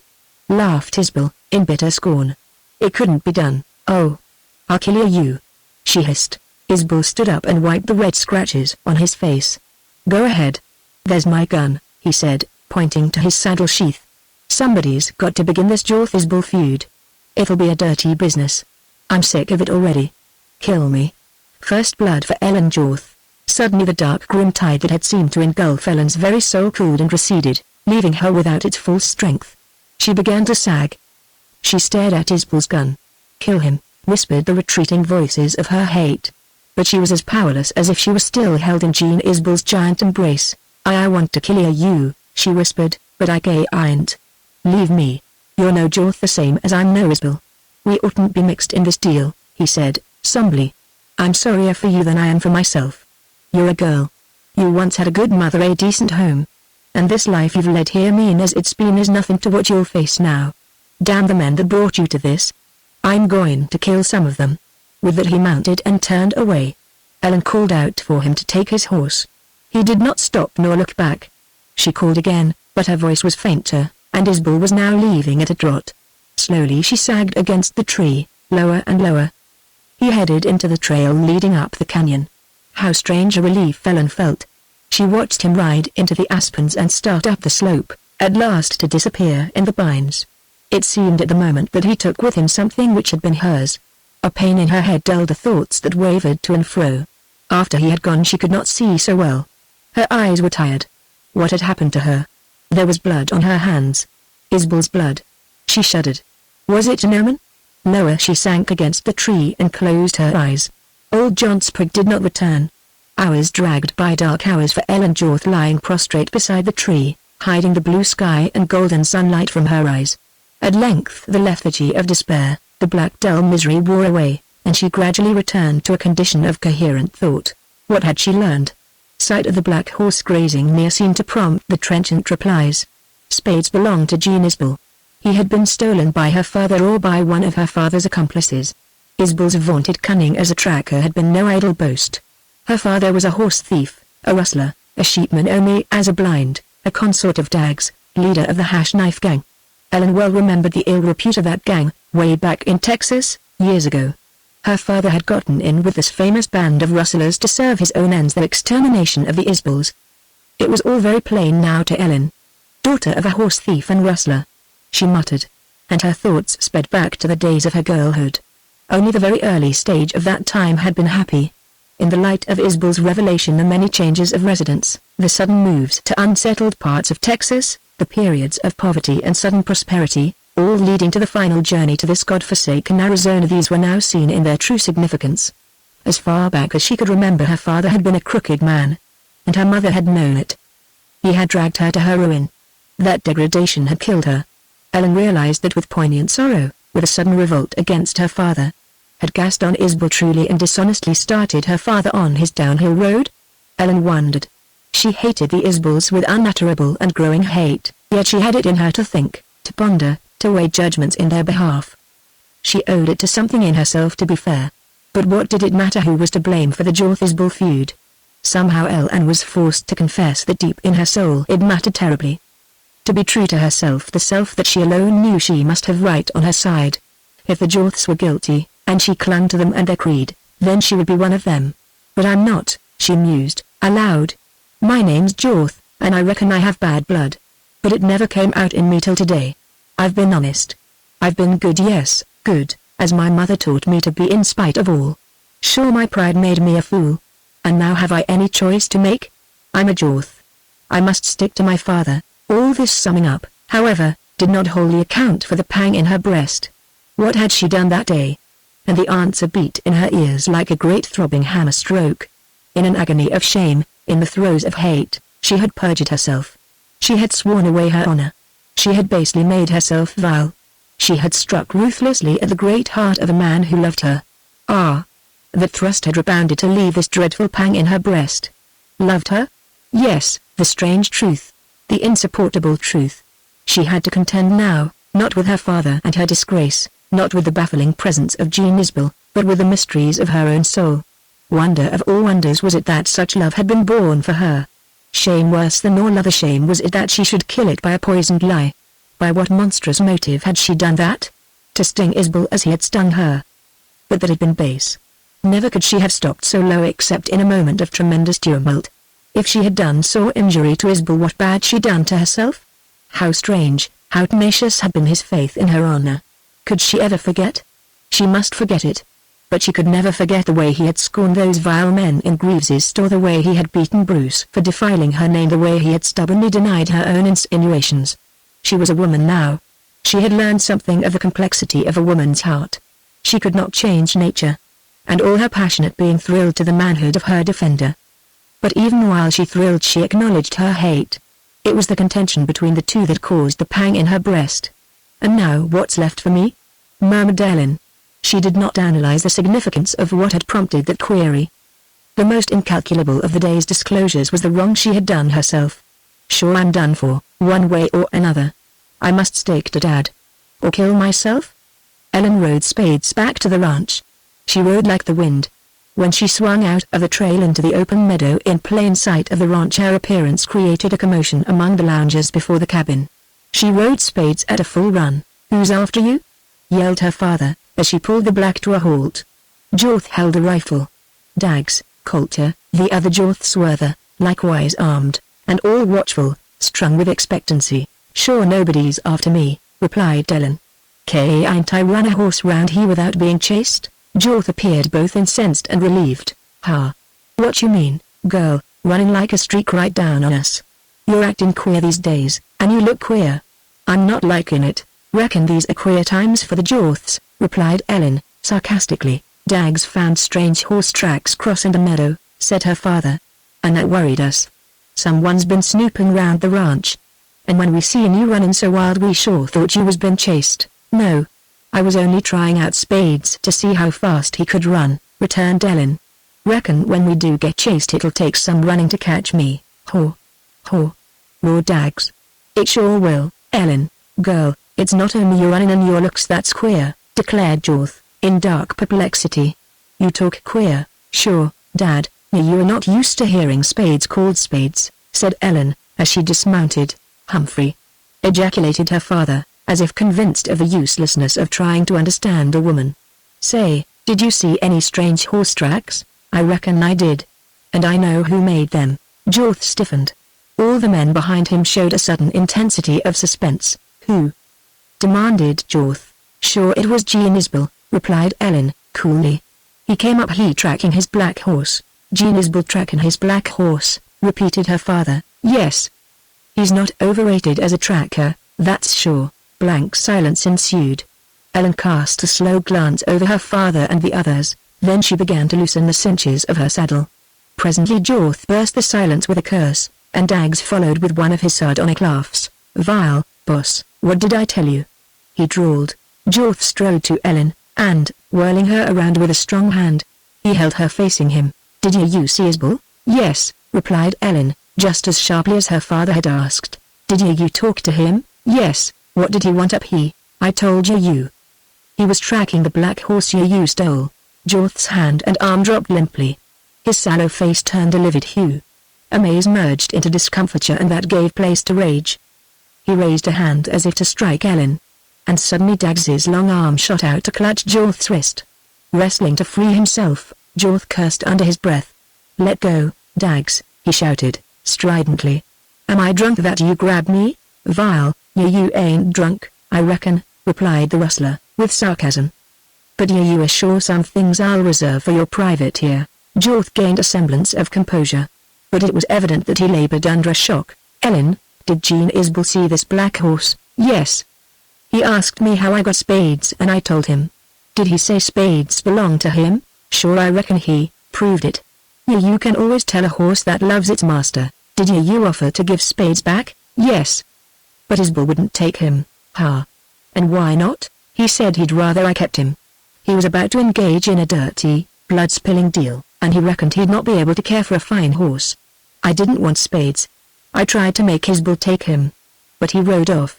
And that's all there is to that." "Maybe it's not," replied Jorth, chewing his mustache and eyeing Ellen with dark, intent gaze. "You've met this Isbell twice." "It wasn't any fault of mine," retorted Ellen. He's sweet on you." "How about that?" Ellen smarted under the blaze of blood that swept her neck and cheek and temple. But it was only memory which fired this shame. What her father and his crowd might think were matters of supreme indifference. Yet she met his suspicious gaze with truthful blazing eyes. He talked from Bruce and Lorenzo," went on her father. "And Dags Dags nothing," interrupted that worthy. "Don't fetch me in. I said nothing and I think nothing. Yes, Jean Isbell was sweet on me, Dad. But he will never be again," returned Ellen, in low tones. With that she pulled her saddle off Spades and, throwing it over her shoulder, she walked off to her cabin. Hardly had she gotten indoors when her father entered. "Ellen, I didn't know that horse belonged to Isbell," he began, in the swift, hoarse, persuasive voice so familiar to Ellen. "I swear I didn't. I bought him traded with Slater for him. Honest to God, I never had any idea he was stolen. Why, when you said that horse you stole, I felt as if you'd knifed me." Ellen sat at the table and listened while her father paced to and fro and, by his restless action and passionate speech, worked himself into a frenzy. He talked incessantly, as if her silence was condemnatory and as if eloquence alone could convince her of his honesty. It seemed that Ellen saw and heard with keener faculties than ever before. He had a terrible thirst for her respect. Not so much for her love, she divined, but that she would not see how he had fallen. She pitied him with all her heart. She was all he had, as he was all the world to her. And so, as she gave ear to his long, illogical rigmarole of argument and defense, she slowly found that her pity and her love were making vital decisions for her. As of old, in poignant moments, her father lapsed at last into a denunciation of the Isbells and what they had brought him to. His sufferings were real, at least, in Ellen's presence. She was the only link that bound him to long past happier times. She was her mother over again, the woman who had betrayed another man for him and gone with him to her ruin and death. "Dad, don't go on so," said Ellen, breaking in upon her father's rant. "I will be true to you as my mother was. I'm a Jorth. Your place is my place, your fight is my fight. Never speak of the past to me again. If God spares us through this feud, we will go away and begin all over again, far off where no one ever heard of a Jorth. If we're not spared, we'll at least have had our whack at these damned Isbells." Chapter 7. During June, Jean Isbell did not ride far away from Grass Valley. Another attempt had been made upon Gaston Isbell's life. Another cowardly shot had been fired from ambush, this time from a pine thicket bordering the trail that led to Blaisdell's ranch. Blaisdell heard this shot, so near his home was it fired. No trace of the hidden foe could be found. The ground all around that vicinity bore a carpet of pine needles which showed no trace of footprints. The supposition was that this cowardly attempt had been perpetrated, or certainly instigated, by the Jorths. But there was no proof. And Gaston Isbell had other enemies in the Tonto Basin besides the Sheep clan. The old man raged like a lion about this sneaking attack on him. And his friend Blaisdell urged an immediate gathering of their kin and friends. "Let's quit ranching till this trouble's settled," he declared. "Let's arm and ride the trails and meet these men halfway. It won't help our side any to wait till you're shot in the back." More than one of Isbell's supporters offered the same advice. "No, we'll wait till we know for sure," was the stubborn cattleman's reply to all these promptings. "No. Vile, hell. Didn't Jean find the black horse up at Jorth's ranch?" demanded Blaisdell. "What more do we want? Jean couldn't swear Jorth stole the black, Vile, by thunder, I can swear to it," growled Blaisdell. "And we're losing cattle all the time." "Who's stealing 'em? We've always lost cattle ever since we started ranchin'." "Gas, I reckon you want Jorth to start this fight in the open." "It'll start soon enough," was Isabel's gloomy reply. Gene had not failed altogether in his tracking of lost or stolen cattle. Circumstances had been against him, and there was something baffling about this rustling. The summer storm set in early, and it had been his luck to have heavy rains wash out fresh tracks that he might have followed. The range was large and cattle were everywhere. Sometimes a loss was not discovered for weeks. Gaston Isbel's sons were now the only men left to ride the range. 2 of his riders had quit because of the threatened war, and Isbel had let another go. So that Gene did not often learn that cattle had been stolen until their tracks were rolled. Added to it was the fact that this Grass Valley country was covered with horse tracks and cattle tracks. The rustlers, whoever they were, had long been at the game, and now that there was reason for them to show their cunning they did it. Early in July the hot weather came. Down on the red ridges of the Tonto it was hot desert. The nights were cool, the early mornings were pleasant, but the day was something to endure. When the white cumulus clouds rolled up out of the southwest, growing larger and thicker and darker, here and there coalescing into a black thundercloud, Gene welcomed them. He liked to see the grey streamers of rain hanging down from a canopy of black, and the roar of rain on the trees as it approached like a trampling army was always welcome. The grassy flats, the red ridges, the rocky slopes, the thickets of manzanito and scrub oak and cactus were dusty, glaring, throat-parching places under the hot summer sun. Gene longed for the cool heights of the rim, the shady pines, the dark sweet verdure under the silver spruces, the tinkle and murmur of the clear rills. He often had another longing, too, which he bitterly stifled. Gene's ally, the keen-nosed shepherd Clog, had disappeared one day, and had never returned. Among men at the ranch there was a difference of opinion as to what had happened to Shep. The old rancher thought he had been poisoned or shot. Bill and Guy Isbel believed he had been stolen by sheep herders, who were always stealing dogs, and Gene inclined to the conviction that Shep had gone off with the timber wolves. The fact was that Shep did not return, and Gene missed him. One morning at dawn Gene heard the cattle bellowing and trampling out in the valley, and upon hurrying to a vantage point he was amazed to see upward of 500 steers chasing a lone wolf.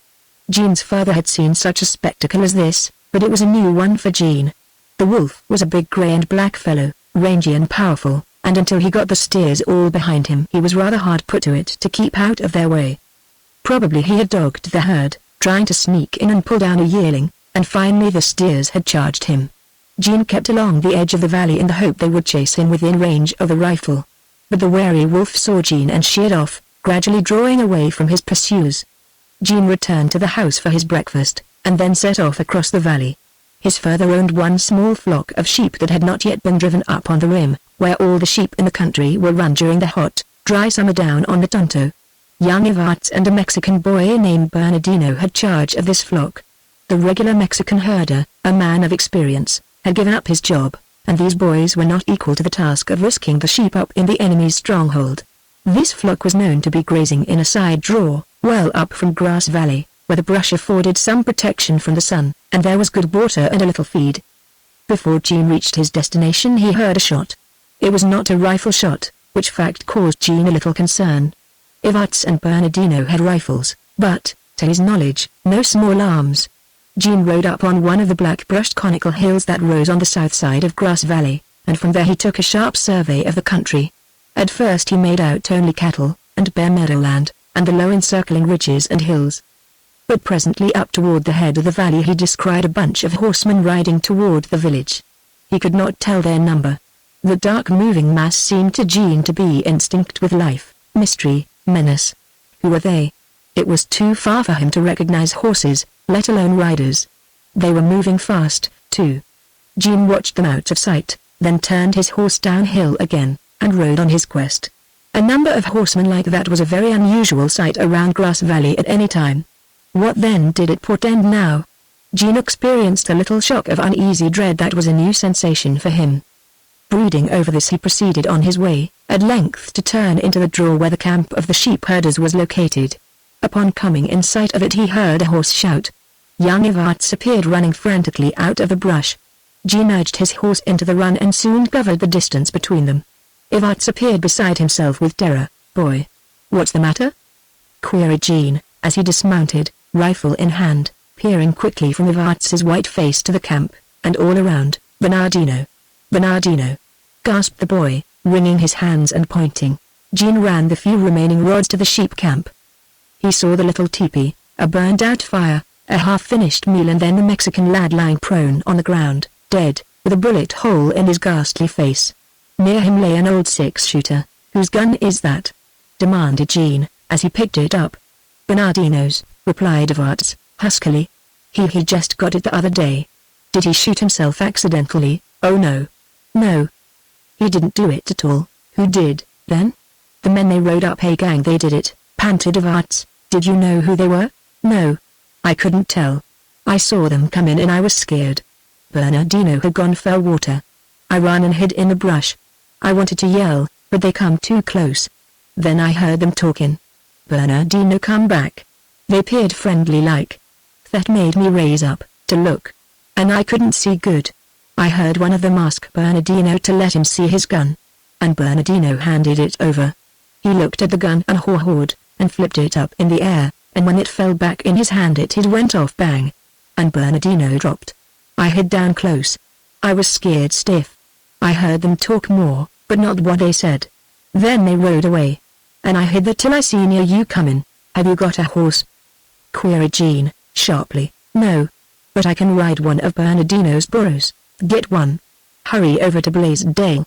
Tell him to send word to Blue and Gordon and Fredericks to ride like the devil to my father's ranch. Hurry now." Young Varts ran off without reply.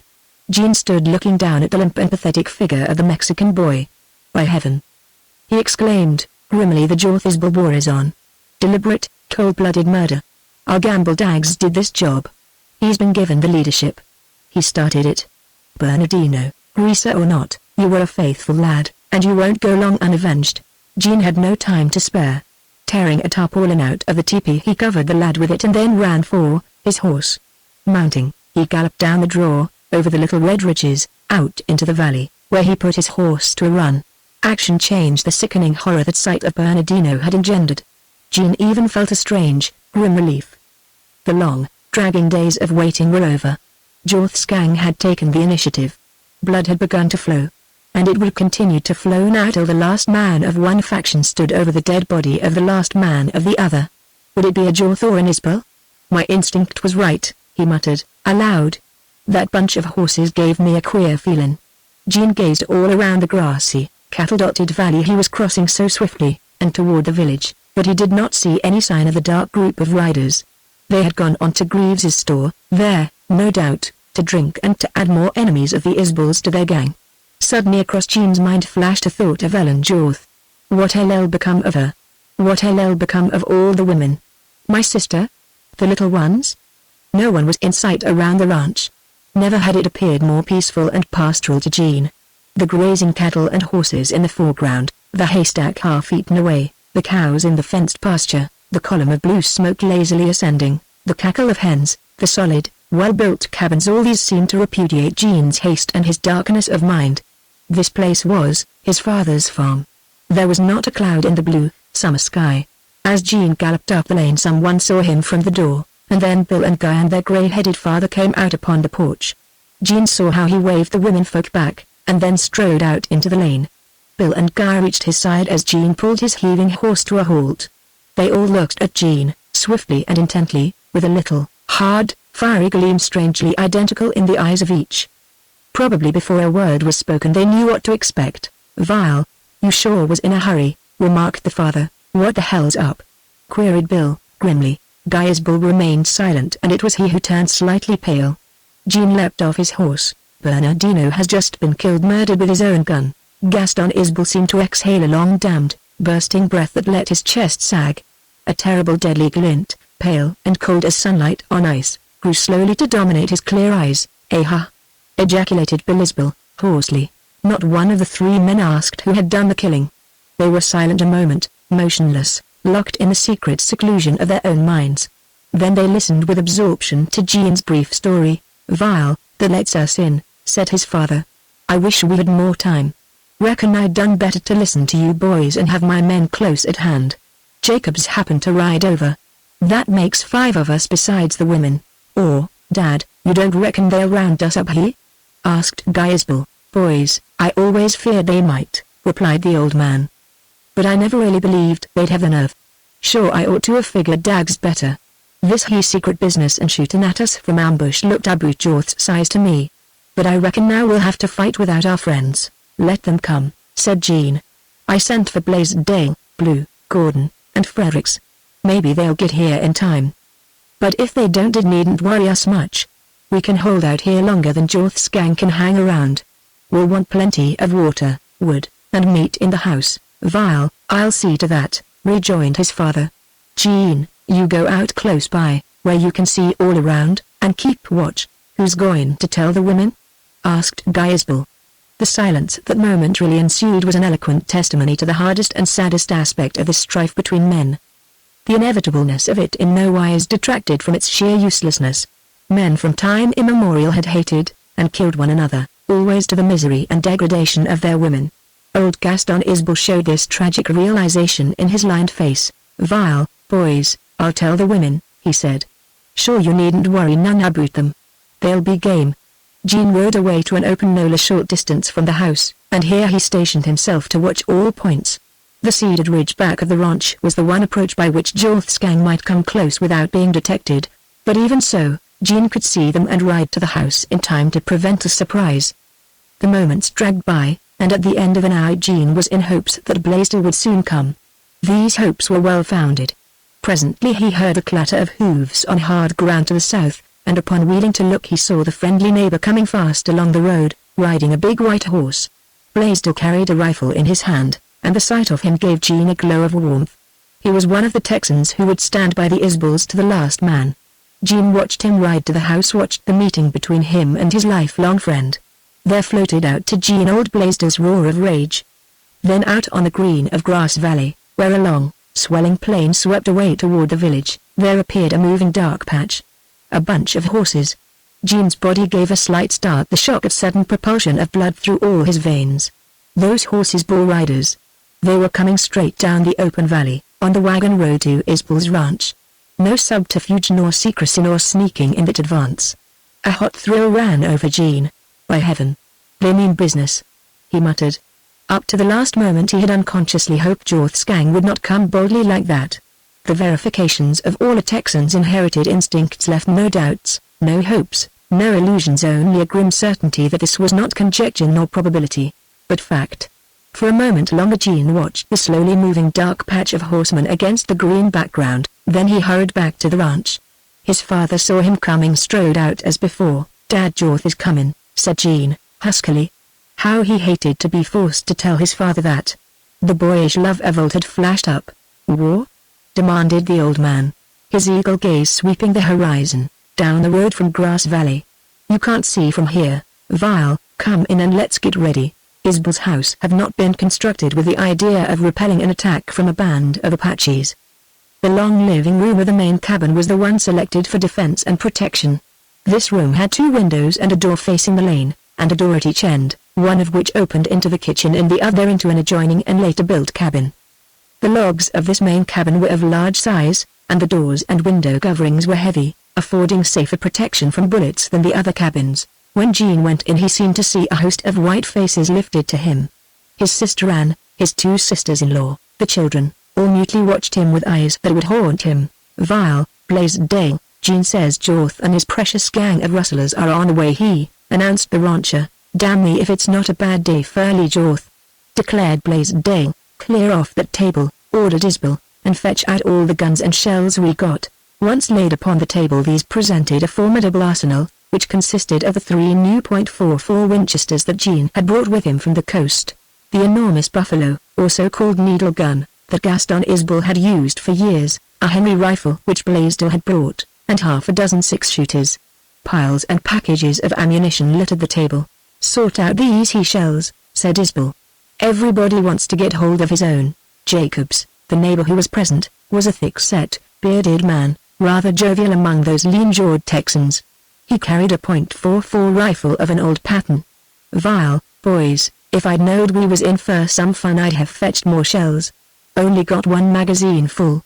Maybe them new .44s will fit my gun. It was discovered that the ammunition Jean had brought in quantity fitted Jacob's rifle, a fact which afforded peculiar satisfaction to all the men present. Vile, sure we're lucky, declared Gaston Isbel. The women sat apart, in the corner toward the kitchen, and there seemed to be a strange fascination for them in the talk and action of the men. The wife of Jacobs was a little woman, with homely face and very bright eyes. Jean thought she would be a help in that household during the next doubtful hours. Every moment Jean would go to the window and peer out down the road. His companions evidently relied upon him, for no one else looked out.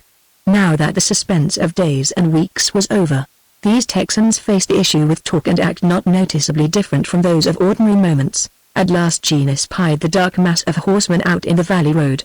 They were close together, walking their mounts, and evidently in earnest conversation. After several ineffectual attempts Jean counted 11 horses, every one of which he was sure bore a rider. "Dad, look out!" called Jean. Gaston Isbel strode to the door and stood looking, without a word. The other men crowded to the windows. Blaisdell cursed under his breath. Jacobs said, "By golly! Come to pay us a call." The women sat motionless, with dark, strained eyes. The children ceased their play and looked fearfully to their mother. When just out of rifle shot of the cabins the band of horsemen halted and lined up in a half-circle, all facing the ranch. They were close enough for Jean to see their gestures, but he could not recognize any of their faces. It struck him singularly that not one of them wore a mask. "Jean, do you know any of them?" asked his father. "No, not yet. They're too far off, Dad. I'll get your old telescope," said Guy Isbel, and he ran out toward the adjoining cabin. Blaisdell shook his big, hoary head and rumbled out of his bull-like neck, "Vile, now you're he. You sheep fellas, what are you going to do about it?"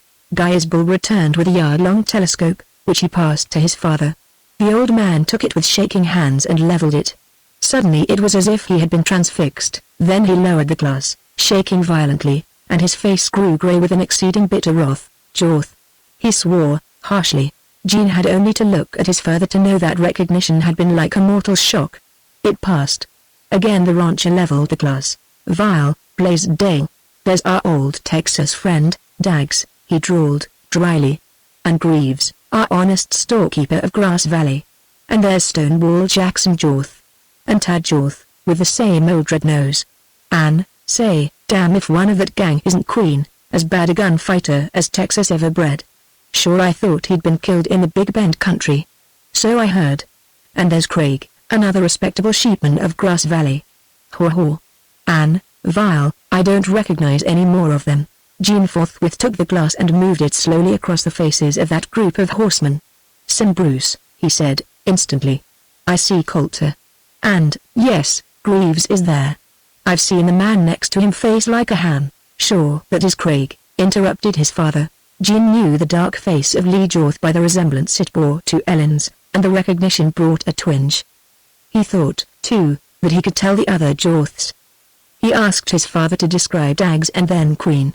It was not likely that Jean would fail to know these several men in the future. Then Blaisdell asked for the telescope and, when he got through looking and cursing, he passed it on to others, who, one by one, took a long look, until finally it came back to the old rancher. "Vile, Daggs is waving his hand here and there, like a general about to send out scouts. Haw haw. And 'pears to me he's not overlooking our hosses. Vile, that's natural for a rustler. He'd have to steal a hoss or a steer before going into a fight or to dinner or to a funeral. It'll be his funeral if he goes to foolin' round them hosses," declared Guy Isbel, peering anxiously out of the door. "Vile, son, sure it'll be somebody's funeral," replied his father. Jean paid but little heed to the conversation. With sharp eyes fixed upon the horsemen, he tried to grasp at their intention. Daggs pointed to the horses in the pasture lot that lay between him and the house. These animals were the best on the range and belonged mostly to Guy Isbel, who was the horse fancier and trader of the family. His horses were his passion. "Looks like they do some horse stealing," said Jean. "Lend me that glass," demanded Guy, forcefully. He surveyed the band of men for a long moment, then he handed the glass back to Jean. "I'm going out there after my bosses," he declared. "No!" exclaimed his father, "that gang come to steal and not to fight. Can't you see that? If they meant to fight they'd do it. They're out there arguing about my hosses." Guy picked up his rifle. He looked sullenly determined and the gleam in his eye was one of fearlessness. "Son, I know Daggs," said his father. "And I know Jorth. They've come to kill us. It'll be sure death for you to go out there. I'm going, anyhow. They can't steal my hosses out from under my eyes. And they ain't in range." "Vile, Guy, you ain't going alone," spoke up Jacobs, cheerily, as he came forward. The red-haired young wife of Guy Isbell showed no change of her grave face. She had been reared in a stern school. She knew men in times like these. But Jacobs's wife appealed to him. "Bill, don't risk your life for a horse or two." Jacobs laughed and answered, "Not much risk," and went out with Guy. To Jean their action seemed foolhardy. He kept a keen eye on them and saw instantly when the band became aware of Guy's and Jacobs's entrance into the pasture. It took only another second then to realize that Daggs and Jorth had deadly intent. Jean saw Daggs slip out of his saddle, rifle in hand. Others of the gang did likewise, until half of them were dismounted. "Dad, they're going to shoot," called out Jean, sharply. "Yell for Guy and Jacobs. Make them come back." The old man shouted. Bill Isbell yelled. Blaisdell lifted his stentorian voice. Jean screamed piercingly, "Guy! Run! Run!" But Guy Isbell and his companion strode on into the pasture, as if they had not heard, as if no menacing horse thieves were within miles. They had covered about a quarter of the distance across the pasture, and were nearing the horses, when Jean saw red flashes and white puffs of smokes burst out from the front of that dark band of rustlers. Then followed the sharp, rattling crack of rifles. Guy Isbell stopped short, and, dropping his gun, he threw up his arms and fell headlong. Jacobs acted as if he had suddenly encountered an invisible blow. He had been hit. Turning, he began to run and ran fast for a few paces. There were more quick, sharp shots. He let go of his rifle. His running broke. Walking, reeling, staggering, he kept on. A hoarse cry came from him. Then a single rifle shot pealed out. Jean heard the bullet strike. Jacobs fell to his knees, then forward, on his face. Jean Isbell felt himself turn to marble. The suddenness of this tragedy paralyzed him. His gaze remained riveted on those prostrate forms. A hand clutched his arm, a shaking woman's hand, slim and hard and tense. "Bill's killed," whispered a broken voice. "I was watching. They're both dead." The wives of Jacobs and Guy Isbell had slipped up behind Jean, and from behind him they had seen the tragedy. "I asked Bill not to go," faltered the Jacobs woman, and, covering her face with her hands, she groped back to the corner of the cabin, where the other women, shaking and white, received her in their arms. Guy Isbell's wife stood at the window, peering over Jean's shoulder. She had the nerve of man. She had looked out upon death before. "Yes, they're dead," she said, bitterly. "And how are we going to get their bodies?" At this Gaston Isbell seemed to rouse from the cold spell that had transfixed him. "God, this is hell for our women," he cried out, hoarsely. My son, murdered by the Jorths." Then he swore a terrible oath. Jean saw the remainder of the mounted rustlers get off, and then, all of them leading their horses, they began to move around to the left. "Dad, they're moving round," said Jean. "Up to some trick," declared Bill Isbell. "Bill, you make a hole through the back wall, say I boot the fifth log up," ordered the father. "Sure, we've got to look out." The elder son grasped a tool and, scattering the children, who had been playing near the back corner, he began to work at the point designated. The little children backed away with fixed, wondering, grave eyes. The women moved their chairs, and huddled together as if waiting and listening. Jean watched the rustlers until they passed out of his sight. They had moved toward the sloping, brushy ground to the north and west of the cabins. "Let me know when you get a hole in the back wall," said Jean, and he went through the kitchen and cautiously out another door to slip into a low-roofed, shed-like end of the rambling cabin. This small space was used to store winter firewood. The chinks between the walls had not been filled with adobe clay, and he could see out on three sides. The rustlers were going into the juniper brush. They moved out of sight, and presently reappeared without their horses. It looked to Jean as if they intended to attack the cabins. Then they halted at the edge of the brush and held a long consultation. Jean could see them distinctly, though they were too far distant for him to recognize any particular man. One of them, however, stood and moved apart from the closely massed group. Evidently, from his strides and gestures, he was exhorting his listeners. Jean concluded this was either Daggs or Jorth. Whoever it was had a loud, coarse voice, and this and his actions impressed Jean with a suspicion that the man was under the influence of the bottle. Presently Bill Isbell called Jean in a low voice. "Jean, I got the hole made, but we can't see anyone." "I see them," Jean replied. "They're having a powwow. Looks to me like either Jorth or Daggs is drunk. He's arguing to charge us, and the rest of the gang are holding back. Tell Dad, and all of you keep watching. I'll let you know when they make a move." Jorth's gang appeared to be in no hurry to expose their plan of battle. Gradually the group disintegrated a little, some of them sat down, others walked to and fro. Presently 2 of them went into the brush, probably back to their horses. In a few moments they reappeared, carrying a pack. And when this was deposited on the ground, all the rustlers sat down around it. They had brought food and drink. Gene had to utter a grim laugh at their coolness, and he was reminded of many daredevil deeds known to have been perpetrated by the Hash Knife Gang. Gene was glad of a reprieve. The longer the rustlers put off an attack, the more time the allies of the Isbels would have to get here. Rather hazardous, however, would it be now for anyone to attempt to get to the Isbel cabins in the daytime? Night would be more favorable. Twice Bill Isbel came through the kitchen to whisper to Gene. The strain in the large room, from which the rustlers could not be seen, must have been great. Gene told him all he had seen and what he thought about it. "Eatin' and drinkin'," ejaculated Bill. "Well, I'll be. That LL Jar, the old man. He wants to get the fight over. Tell him I said it'll be over too quick for us unless I'm mighty careful," replied Gene, sharply. Bill went back muttering to himself. Then followed a long wait, fraught with suspense, during which Gene watched the rustlers regale themselves. The day was hot and still, and the unnatural silence of the cabin was broken now and then by the gay laughter of the children. The sound shocked and haunted Gene. Playing children. Then another sound, so faint he had to strain to hear it, disturbed and saddened him. His father's slow tread up and down the cabin floor, to and fro, to and fro. What must be in his father's heart this day? At length the rustlers rose and, with rifles in hand, they moved as one man down the slope. They came several hundred yards closer, until Gene, grimly cocking his rifle, muttered to himself that a few more rods closer would mean the end of several of that gang. They knew the range of the rifle well enough, and once more sheared off at right angles with the cabin.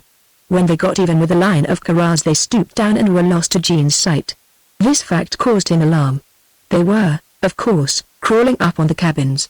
At the end of that line of corrals ran a ditch, the bank of which was high enough to afford cover. Moreover, it ran along in front of the cabins, scarcely 100 yards, and it was covered with grass and little clumps of brush, from behind which the rustlers could fire into the windows and through the clay chinks without any considerable risk to themselves. As they did not come into sight again, Gene concluded he had discovered their plan. Still, he waited a while longer, until he saw faint, little clouds of dust rising from behind the far end of the embankment. That discovery made him rush out, and through the kitchen to the large cabin, where his sudden appearance startled the men. "Get back out of sight," he ordered, sharply, and with swift steps he reached the door and closed it. "They're behind the bank out there by the corrals. And they're going to crawl down the ditch closer to us. It looks bad. They'll have grass and brush to shoot from.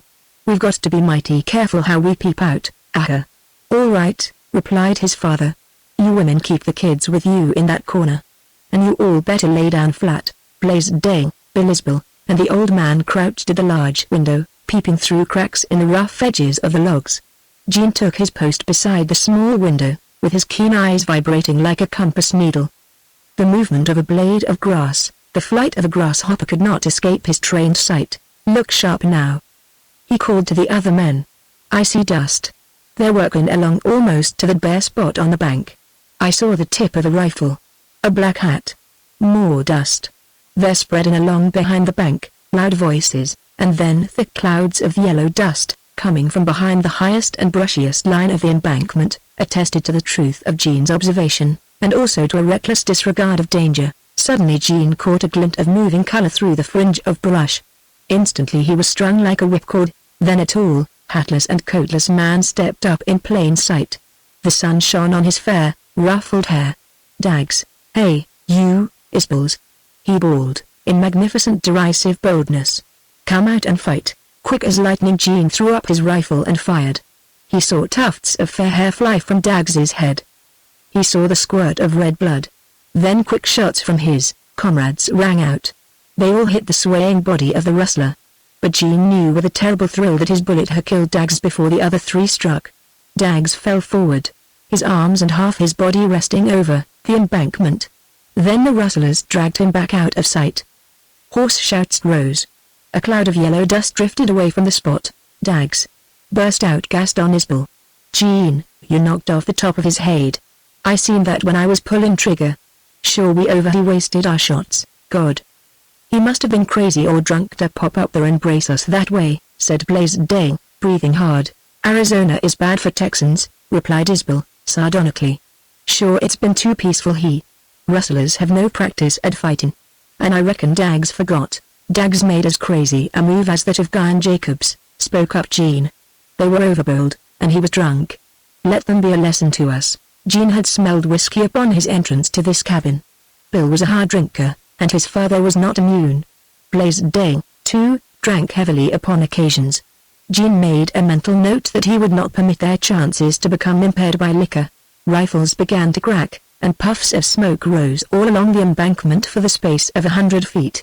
Bullets whistled through the rude window casing and spattered on the heavy door, and one split the clay between the logs before Jean, narrowly missing him. Another volley followed, then another. The rustlers had repeating rifles and they were emptying their magazines. Jean changed his position. The other men profited by his wise move. The volleys has merged into one continuous rattling roar of rifle shots. Then came a sudden cessation of reports, with silence of relief. The cabin was full of dust, mingled with the smoke from the shots of Jean and his companions. Jean heard the stifled breaths of the children. Evidently they were terror-stricken, but they did not cry out. The women uttered no sound. A loud voice pealed from behind the embankment, "Come out and fight. Do you Isbulls want to be killed like sheep?" This sally gained no reply. Jean returned to his post by the window and his comrades followed his example. And they exercised extreme caution when they peeped out. "Boys, don't shoot till you see one," said Gaston Isbel. "Maybe after a while they'll get careless. But Jorth will never show himself." The rustlers did not again resort to volleys. One by one, from different angles, they began to shoot, and they were not firing at random. A few bullets came straight in at the windows to pat into the walls, a few others ticked and splintered the edges of the windows, and most of them broke through the clay chinks between the logs. It dawned upon Jean that these dangerous shots were not accident. They were well aimed, and most of them hit low down. The cunning rustlers had some unerring riflemen and they were picking out the vulnerable places all along the front of the cabin. If Jean had not been lying flat he would have been hit twice. Presently he conceived the idea of driving pegs between the logs, high up, and, kneeling on these, he managed to peep out from the upper edge of the window. But this position was awkward and difficult to hold for long. He heard a bullet hit one of his comrades. Whoever had been struck never uttered a sound. Jean turned to look. Bill Isbel was holding his shoulder, where red splotches appeared on his shirt. He shook his head at Jean, evidently to make light of the wound. The women and children were lying face down and could not see what was happening. Plain as was that Bill did not want them to know. Blaisdell bound up the bloody shoulder with a scarf. Steady firing from the rustlers went on, at the rate of one shot every few minutes. The Isbels did not return these. Jean did not fire again that afternoon. Towards sunset, when the besiegers appeared to grow restless or careless, Blaisdell fired at something moving behind the brush, and Gaston Isbel's huge buffalo gun boomed out. "Vile, what were they going to do after dark, and what were we going to do?" grumbled Blaisdell. "Reckon they'll never charge us," said Gaston. "They might set fire to the cabins," added Bill Isbel. He appeared to be the gloomiest of the Isbel faction. There was something on his mind. "Vile, the Jorths are bad, but I reckon they'd not burn us alive," replied Blaisdell. "Ha!" ejaculated Gaston Isbel. "Much you know about Lee Jorth. He would skin me alive and throw red-hot coals on my raw flesh." So they talked during the hour from sunset to dark. Jean Isbel had little to say. He was revolving possibilities in his mind. Darkness brought a change in the attack of the rustlers. They stationed men at 4 points around the cabins, and every few minutes one of these outposts would fire. These bullets embedded themselves in the logs, causing but little anxiety to the Isbels. "Jean, what you make of it?" asked the old rancher. "Looks to me this way," replied Jean. "They're set for a long fight. They're shooting just to let us know they're on the watch." "Aha! Vile, what were you going to do about it?" "I'm going out presently."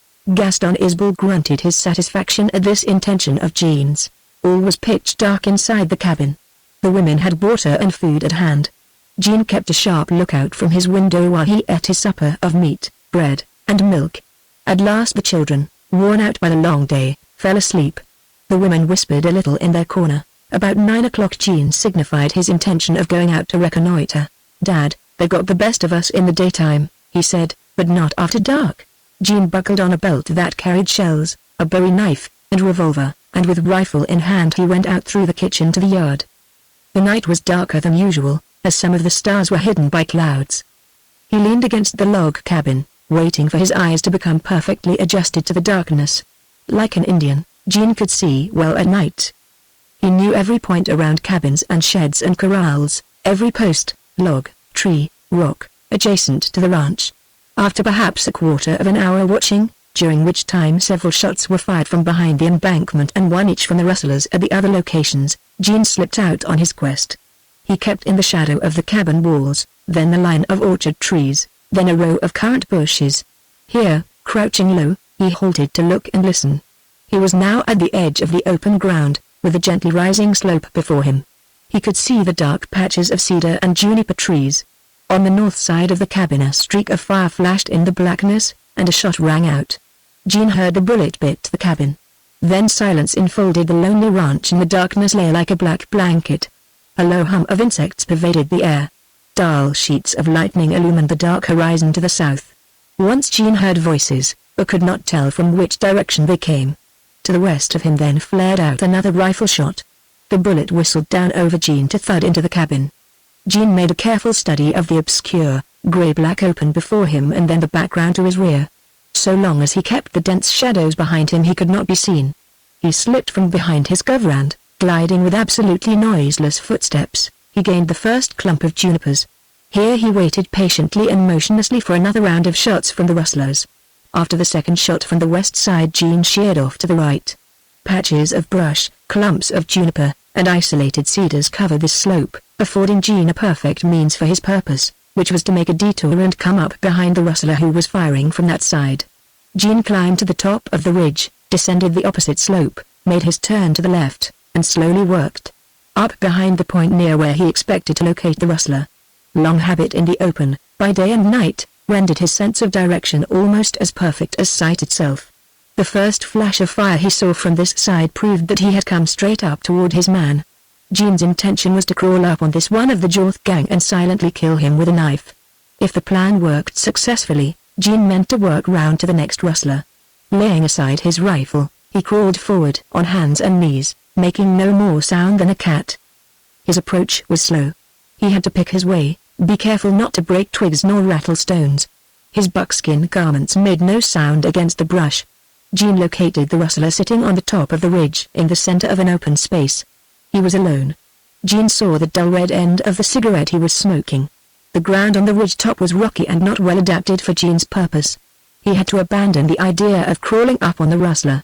Whereupon, Gene turned back, patiently and slowly, to get his rifle. Upon securing it he began to retrace his course, this time more slowly than before, as he was hampered by the rifle. But he did not make the slightest sound, and at length he reached the edge of the open ridge top, once more to espy the dark form of the rustler silhouetted against the sky. The distance was not more than 50 yards.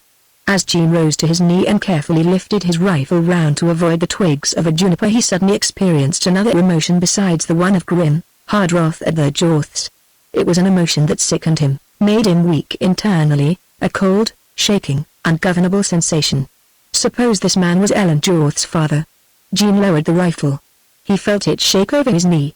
He was trembling all over. The astounding discovery that he did not want to kill Ellen's father, that he could not do it, awakened Gene to the despairing nature of his love for her.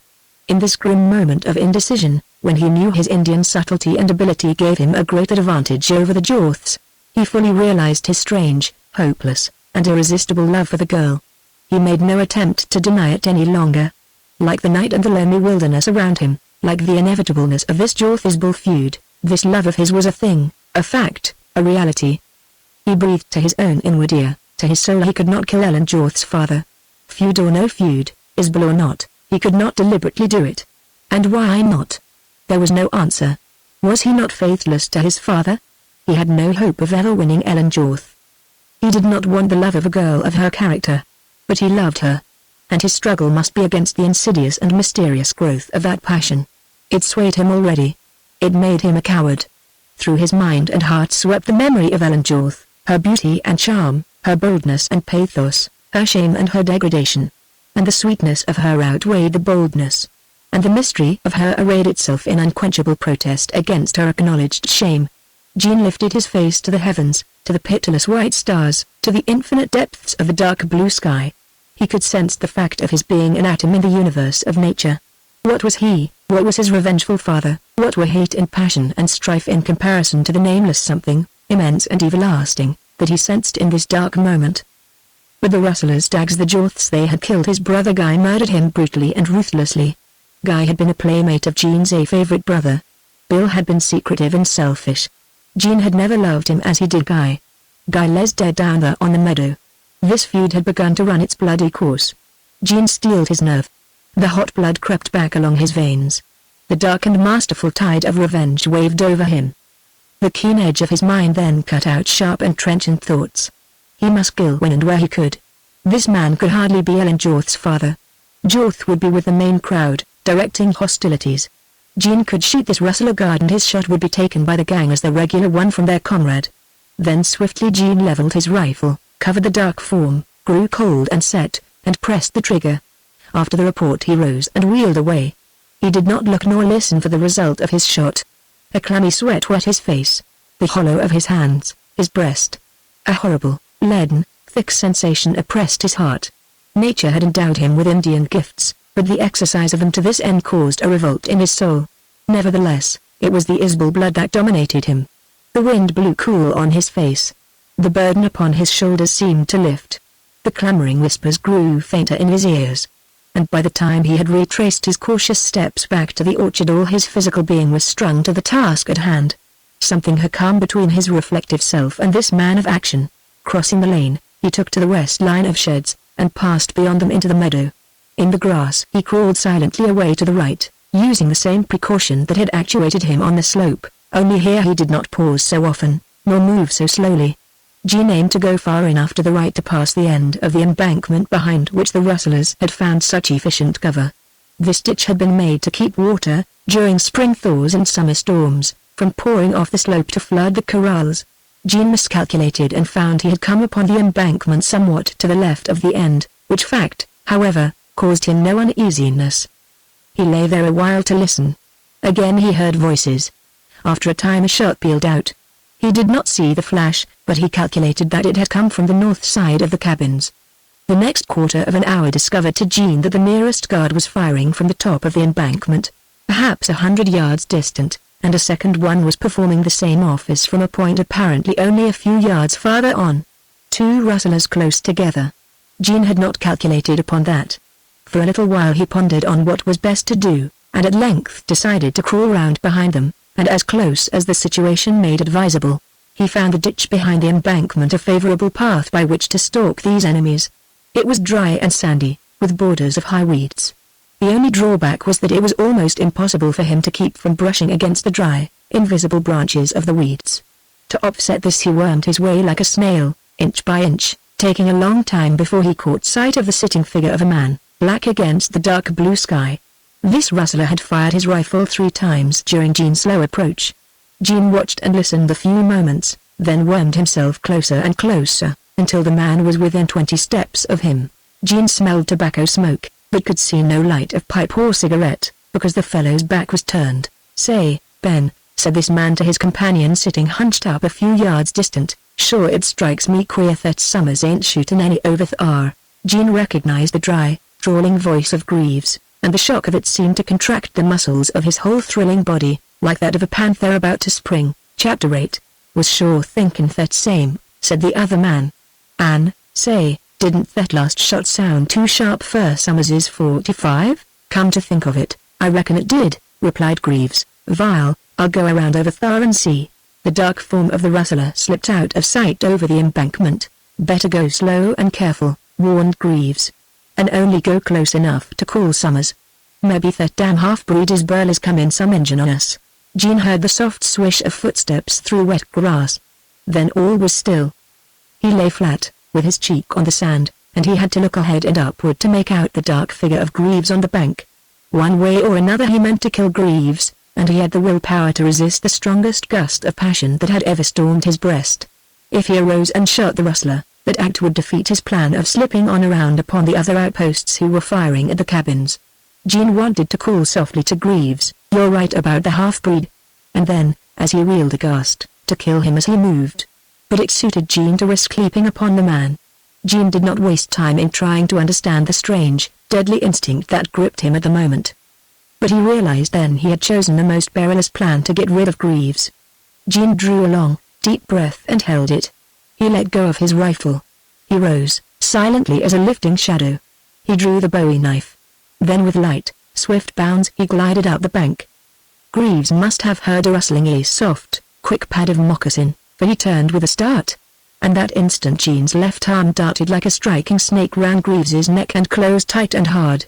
With his right hand free, holding the knife, Jean might have ended the deadly business in just one move. But when his bared arm felt the hot, bulging neck, something terrible burst out of the depths of him. To kill this enemy of his father's was not enough. Physical contact had unleashed the savage soul of the Indian. Yet there was more, and as Jean gave the straining body a tremendous jerk backward, he felt the same strange thrill, the dark joy that he had known when his fist had smashed the face of Sim Bruce.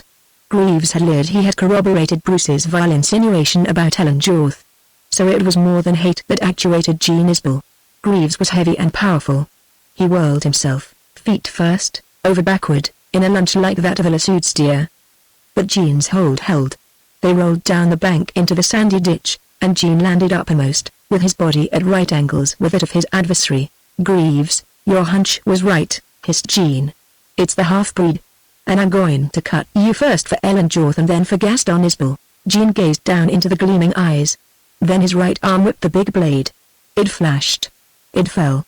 Low down, as far as Jean could reach, it entered Greaves's body.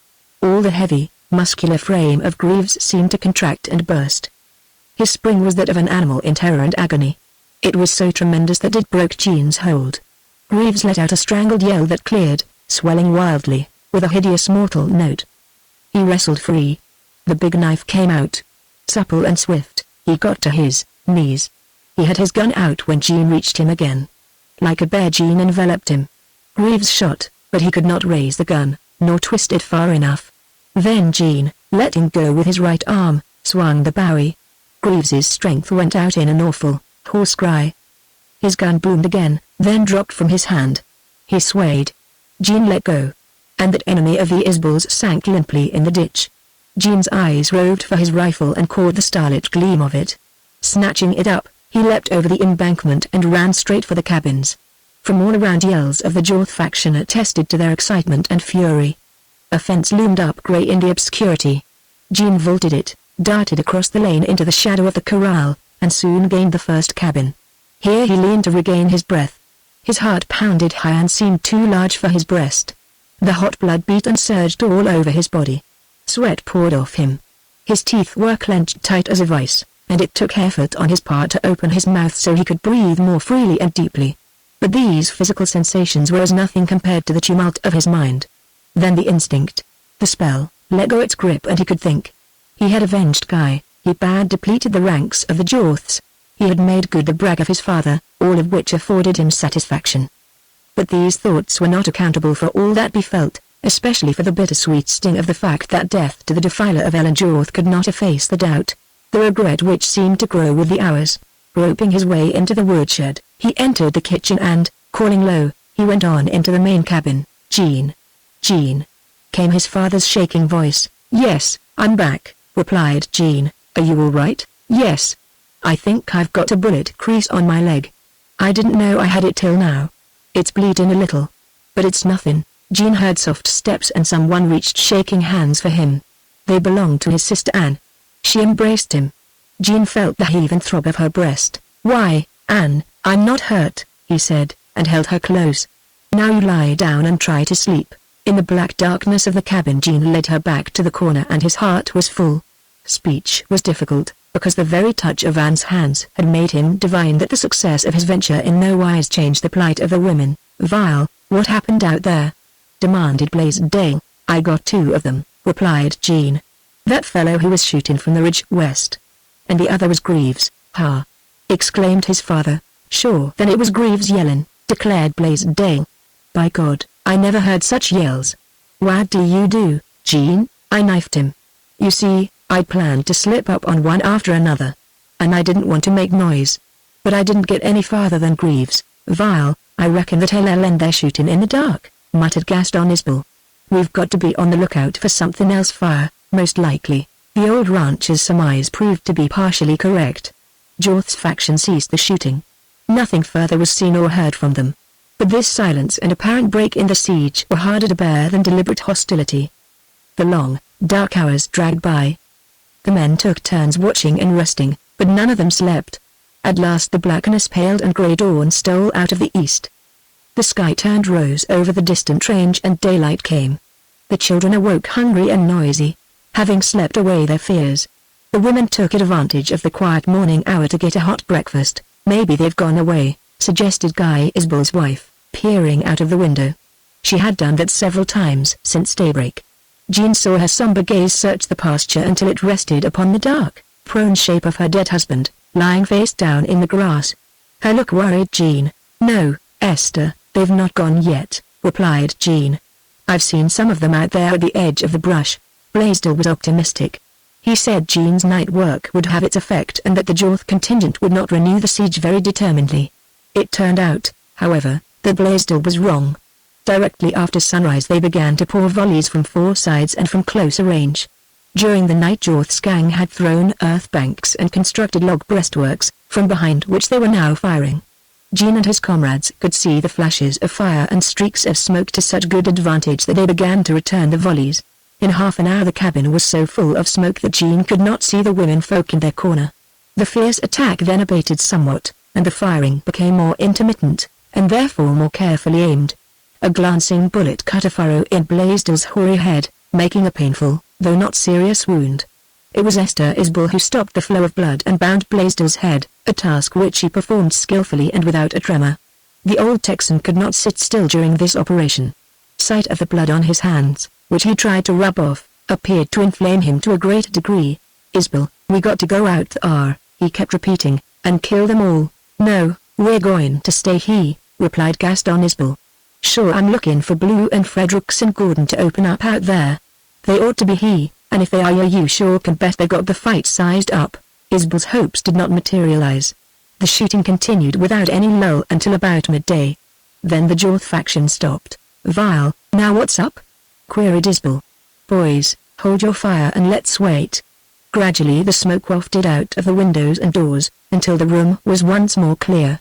And at this juncture Esther Isbell came over to take another gaze out upon the meadows. Jean saw her suddenly start violently, then stiffen, with a trembling hand outstretched. "Look!" she cried. "Esther, get back," ordered the old rancher. "Keep away from that window." "What the hell?" muttered Blaisdell. "She sees something, or she's gone dotty." Esther seemed turned to stone. "Look! The hogs have broken into the pasture. They leaped Guy's body." Everyone was frozen with horror at Esther's statement. Jean took a swift survey of the pasture. A bunch of big black hogs had indeed appeared on the scene and were rooting around in the grass not far from where lay the bodies of Guy Isbell and Jacobs. This herd of hogs belonged to the rancher and was allowed to run wild. "Jane, those hogs," stammered Esther Isbell, to the wife of Jacobs. "Come. Look. Do you know anything about hogs?" The woman ran to the window and looked out. She stiffened as had Esther. "Dad, will those hogs eat human flesh?" queried Jean, breathlessly. The old man stared out of the window. Surprise seemed to hold him. A completely unexpected situation had staggered him. "Jean, can you shoot that far?" he asked, huskily. "To those hogs?"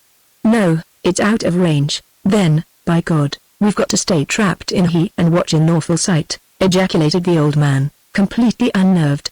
"See that break in the fence? Jorth's done that to let in the hogs." "Or, Isbell, it's not so bad as all that," remonstrated Blaisdell, wagging his bloody head. "Jorth wouldn't do such a hell-bent trick. It's sure done vile." "Maybe the hogs won't find Guy and Jacobs," returned Blaisdell, weakly. Plain it was that he only hoped for such a contingency and certainly doubted it. "Look!" cried Esther Isbell, piercingly. "They're working straight up the pasture." Indeed, to Jean it appeared to be the fatal truth. He looked blankly, feeling a little sick. Anne Isbell came to peer out of the window and she uttered a cry. Jacobs's wife stood mute, as if dazed. Blaisdell swore a mighty oath. "Isbell, we can't stand here and watch them hogs eat our people. Vile, we'll have to." "What else on earth can we do?" Esther turned to the men. She was white and cold, except her eyes, which resembled grey flames.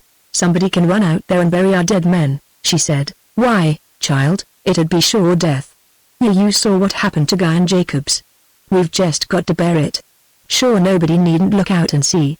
Jean wondered if it would be possible to keep from watching. The thing had a horrible fascination. The big hogs were rooting and tearing in the grass, some of them lazy, others nimble, and all were gradually working closer and closer to the bodies. The leader, a huge, gaunt boar, that had fared ill all his life in this barren country, was scarcely 50 feet away from where Guy Isbell lay. "Anne, get me some of your clothes, and a sunbonnet quick," said Jean, forced out of his lethargy. "I'll run out the disguised." "Maybe I can go through with it." "No," ordered his father, positively, and with dark face flaming. "Guy and Jacobs are dead. We can't help them now." "But," Dad pleaded Jean.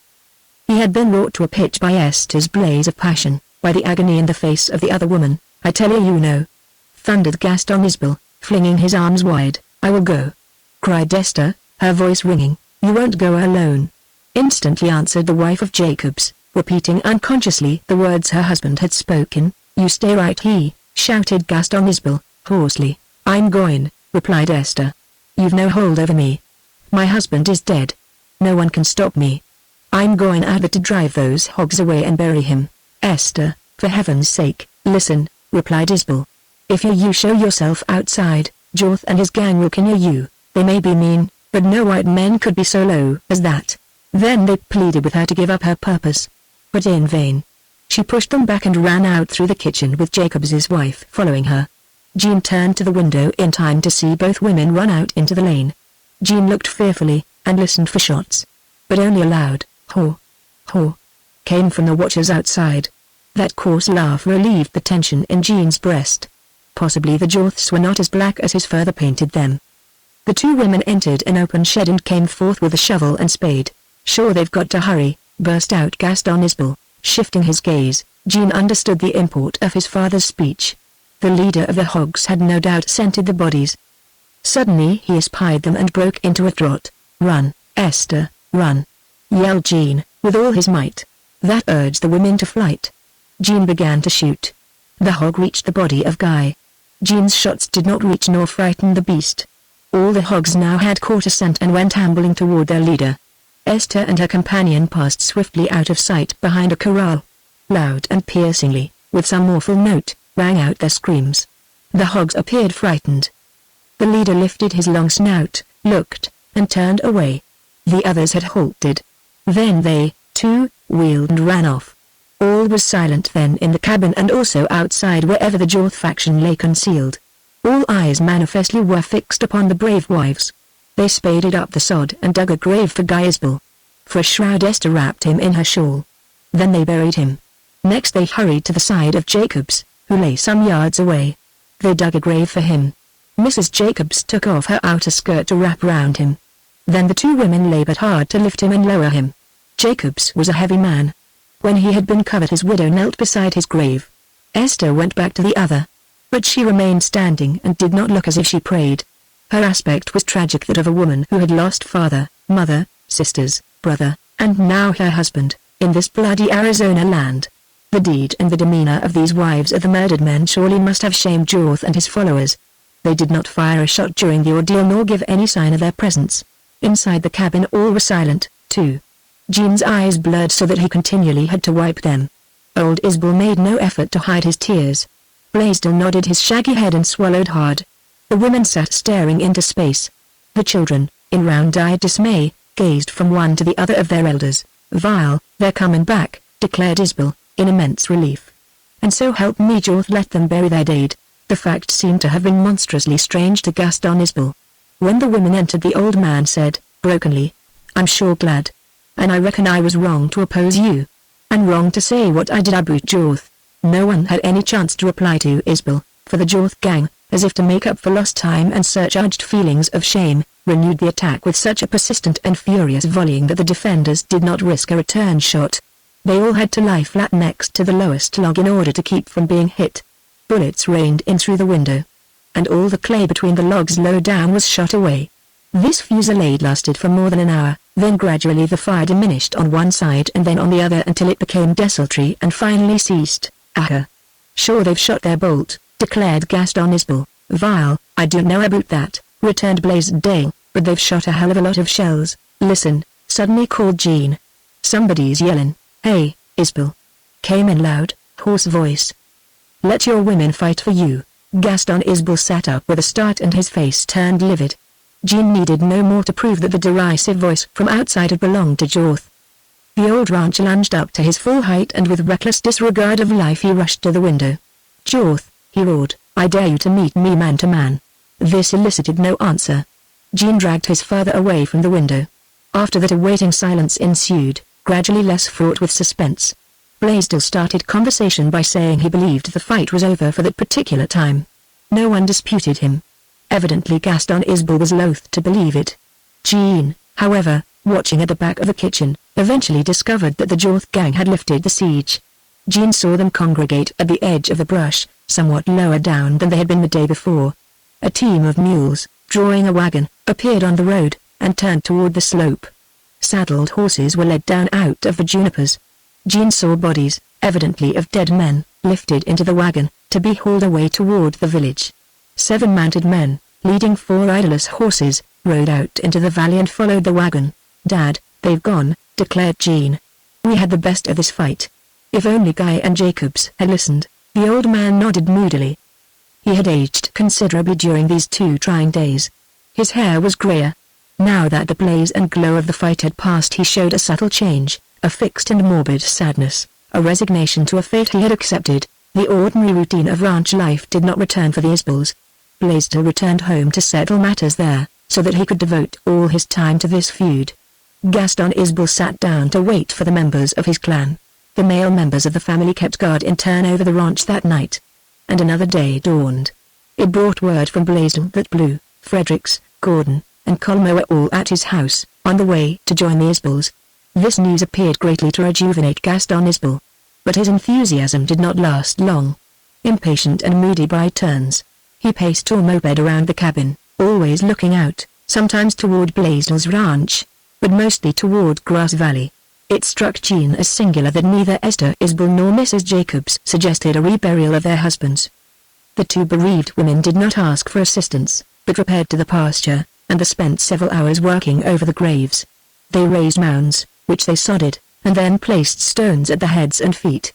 Lastly, they fenced in the graves. I reckon I'll hitch up and drive back home, said Mrs. Jacobs, when she returned to the cabin. I've much to do and plan. Probably I'll go to my mother's home. She's old and will be glad to have me. If I had any place to go to I'd sure go, declared Esther Isbel, bitterly. Gaston Isbel heard this remark. He raised his face from his hands, evidently both nettled and hurt. Esther, sure, that's not kind, he said. The red-haired woman, for she did not appear to be a girl anymore, halted before his chair and gazed down at him, with a terrible flare of scorn in her grey eyes. Gaston Isbel, all I've got to say to you is this, she retorted, with the voice of a man. Seeing that you and Lee Jorth hate each other, why couldn't you act like men? You damned Texans, with your bloody feuds, dragging in every relation, every friend to murder each other. That's not the way of Arizona men. We've all got to suffer and we women be ruined for life because you had differences with Jorth. If you were half a man you'd go out and kill him yourself, and not leave a lot of widows and orphaned children. Jean himself writhed under the lash of her scorn. Gaston Isbel turned a dead white. He could not answer her. He seemed stricken with merciless truth. Slowly dropping his head, he remained motionless, a pathetic and tragic figure, and he did not stir until the rapid beat of hoofs denoted the approach of horsemen. Blaisdell appeared on his white charger, leading a pack animal. And behind rode a group of men, all heavily armed, and likewise with packs. Get down and come in, was Isbel's greeting. Will you look after their packs? Better leave the horses saddled. The booted and spurred riders trooped in, and their demeanor fitted their errand. Jean was acquainted with all of them. Fredericks was a lanky Texan, the color of dust, and he had yellow, clear eyes, like those of a hawk. His mother had been an Isbel.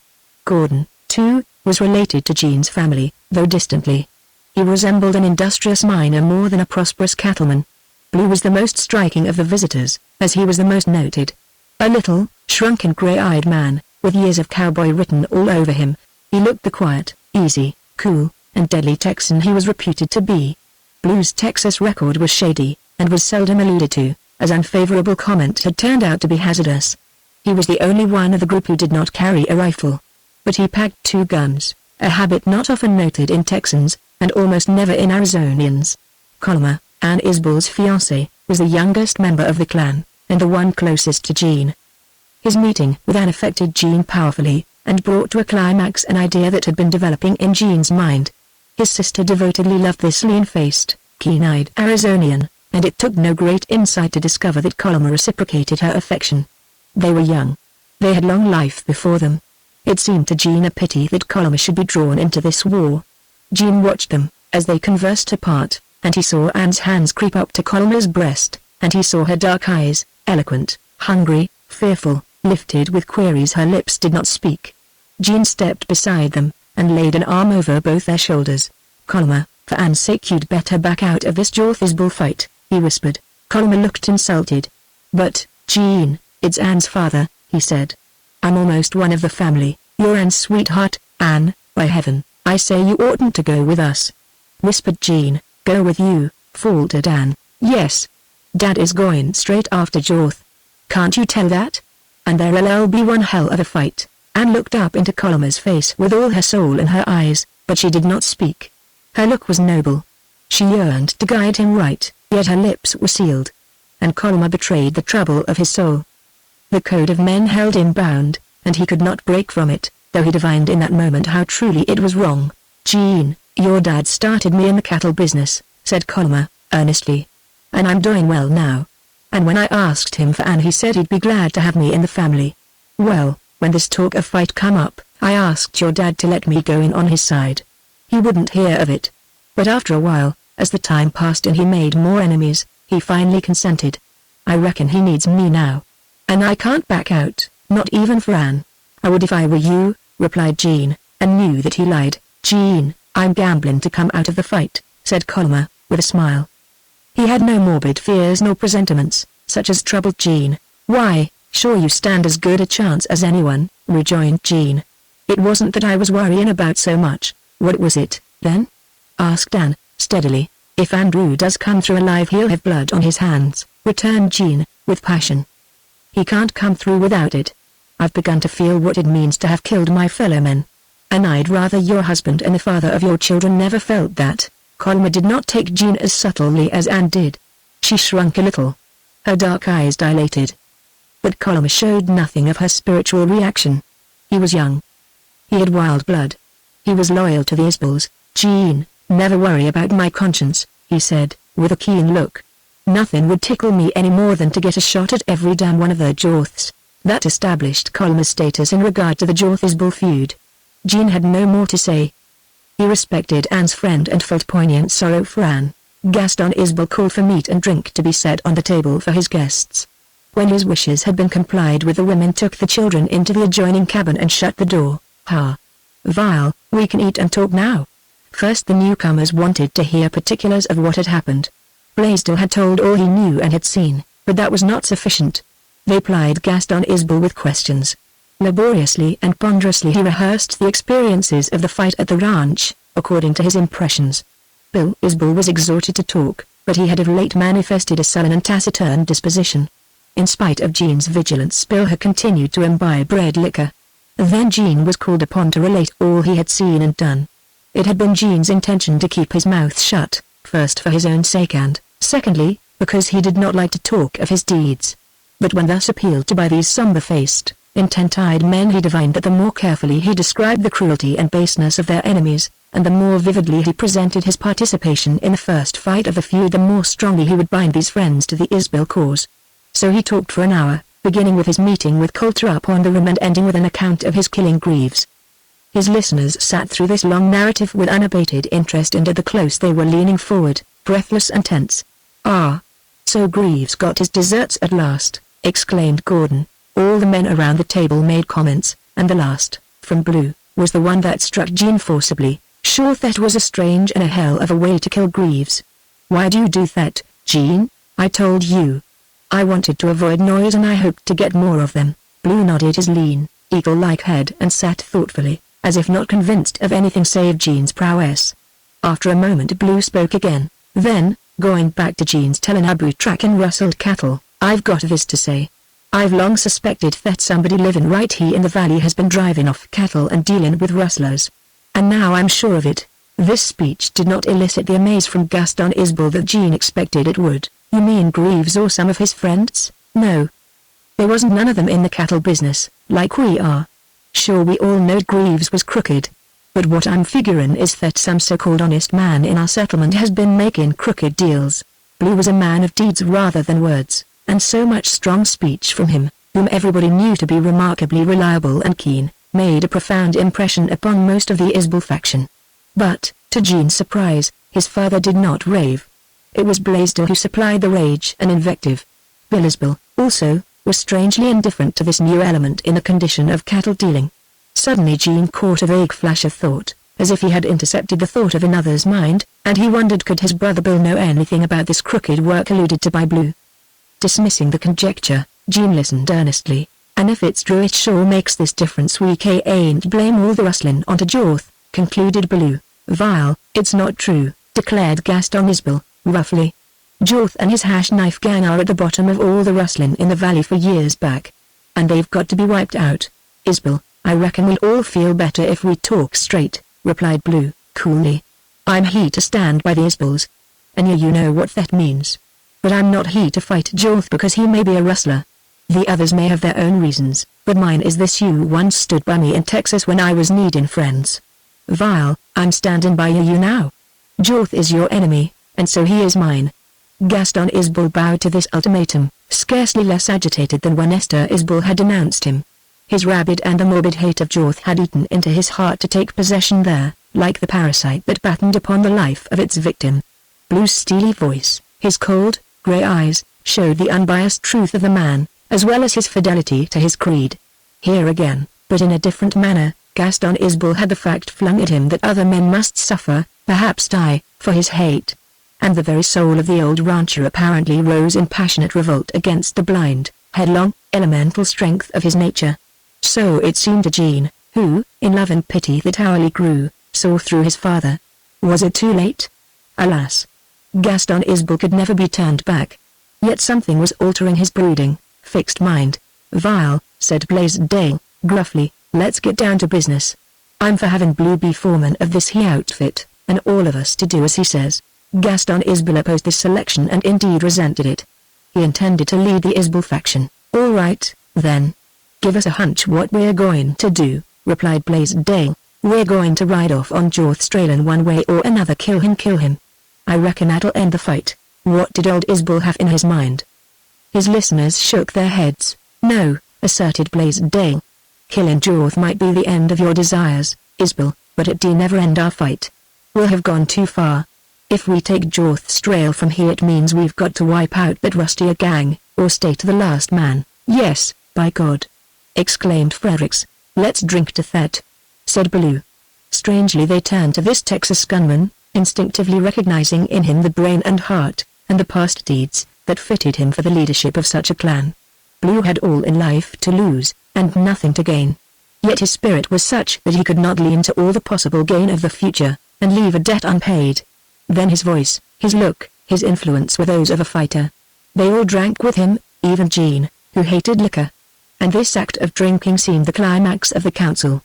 Preparations were at once begun from their departure on Jorth's trail. Jean took but little time for his own needs. A horse, a blanket, a knapsack of meat and bread, a canteen, and his weapons, with all the ammunition he could pack, made up his outfit. He wore his buckskin suit, leggings, and moccasins. Very soon the cavalcade was ready to depart. Jean tried not to watch Bill Isbel say goodbye to his children, but it was impossible not to. Whatever Bill was, as a man, he was father of those children, and he loved them. How strange that the little ones seemed to realize the meaning of this goodbye. They were grave, somber-eyed, pale up to the last moment, then they broke down and wept. Did they sense that their father would never come back? Jean caught that dark, fatalistic presentiment. Bill Isbel's convulsed face showed that he also caught it. Jean did not see Bill say goodbye to his wife. But he heard her. Old Gaston Isbel forgot to speak to the children, or else could not. He never looked at them. And his goodbye to Anne was as if he were only riding to the village for a day. Jean saw woman's love, woman's intuition, woman's grief in her eyes. He could not escape her. Oh, Jean. Oh, brother. She whispered as she enfolded him. It's awful. It's wrong. Wrong. Wrong. Goodbye. If killing must be, see that you kill the Jorths. Goodbye. Even in Anne, gentle and mild, the Isbal blood spoke at the last. Jean gave Anne over to the pale-faced Colmer, who took her in his arms. Then Jean fled out to his horse. This cold-blooded devastation of a home was almost more than he could bear. There was love here. What would be left? Colmer was the last one to come out to the horses. He did not walk erect, nor as one whose sight was clear. Then, as the silent, tense, grim men mounted their horses, Bill Isbal's eldest child, the boy, appeared in the door. His little form seemed instinct with a force vastly different from grief. His face was the face of an Isbal. "Daddy, kill them all!" he shouted, with a passion all the fiercer for its incongruity to the treble voice. So the poison had spread from father to son. Chapter 9. Half a mile from the Isbal ranch the cavalcade passed the log cabin of Ivarts, father of the boy who had tended sheep with Bernardino. It suited Gaston Isbal to halt here. No need to call. Ivarts and his son appeared so quickly as to convince observers that they had been watching. "Howdy, Jake," said Isbal. "I'm wanting a word with you alone." "Sure, boss, get down and come in," replied Ivarts. Isbal led him aside, and said something forcible that Jean divined from the very gesture which accompanied it. His father was telling Ivarts that he was not to join in the Isbal-Jorth war. Ivarts had worked for the Isbals a long time, and his faithfulness, along with something stronger and darker, showed in his rugged face as he stubbornly opposed Isbal. The old man raised his voice. "No, I tell you. And that settles it." They returned to the horses, and, before mounting, Isbal, as if he remembered something, directed his somber gaze on young Ivarts. "Son, did you bury Bernardino?" "Dad and me went over yesterday," replied the lad. "I sure was glad the coyotes hadn't been round. How about the sheep? I left them there. I was going to stay, but being all alone I got scared. The sheep was doing fine. Good water and some grass. And this ain't time for varmints to hang round. Jake, keep your eye on that flock," returned Isbal. "And if I shouldn't happen to come back here you can call them sheep yours. I'd like your boy to ride up to the village. Not with us, so anybody would see him. But afterward, we'll be at Abel Meeker's." Again Jean was confronted with an uneasy premonition as to some ideal plan his father had not shared with his followers. When the cavalcade started on again Jean rode to his father's side and asked him why he had wanted the Ivarts boy to come to Grass Valley.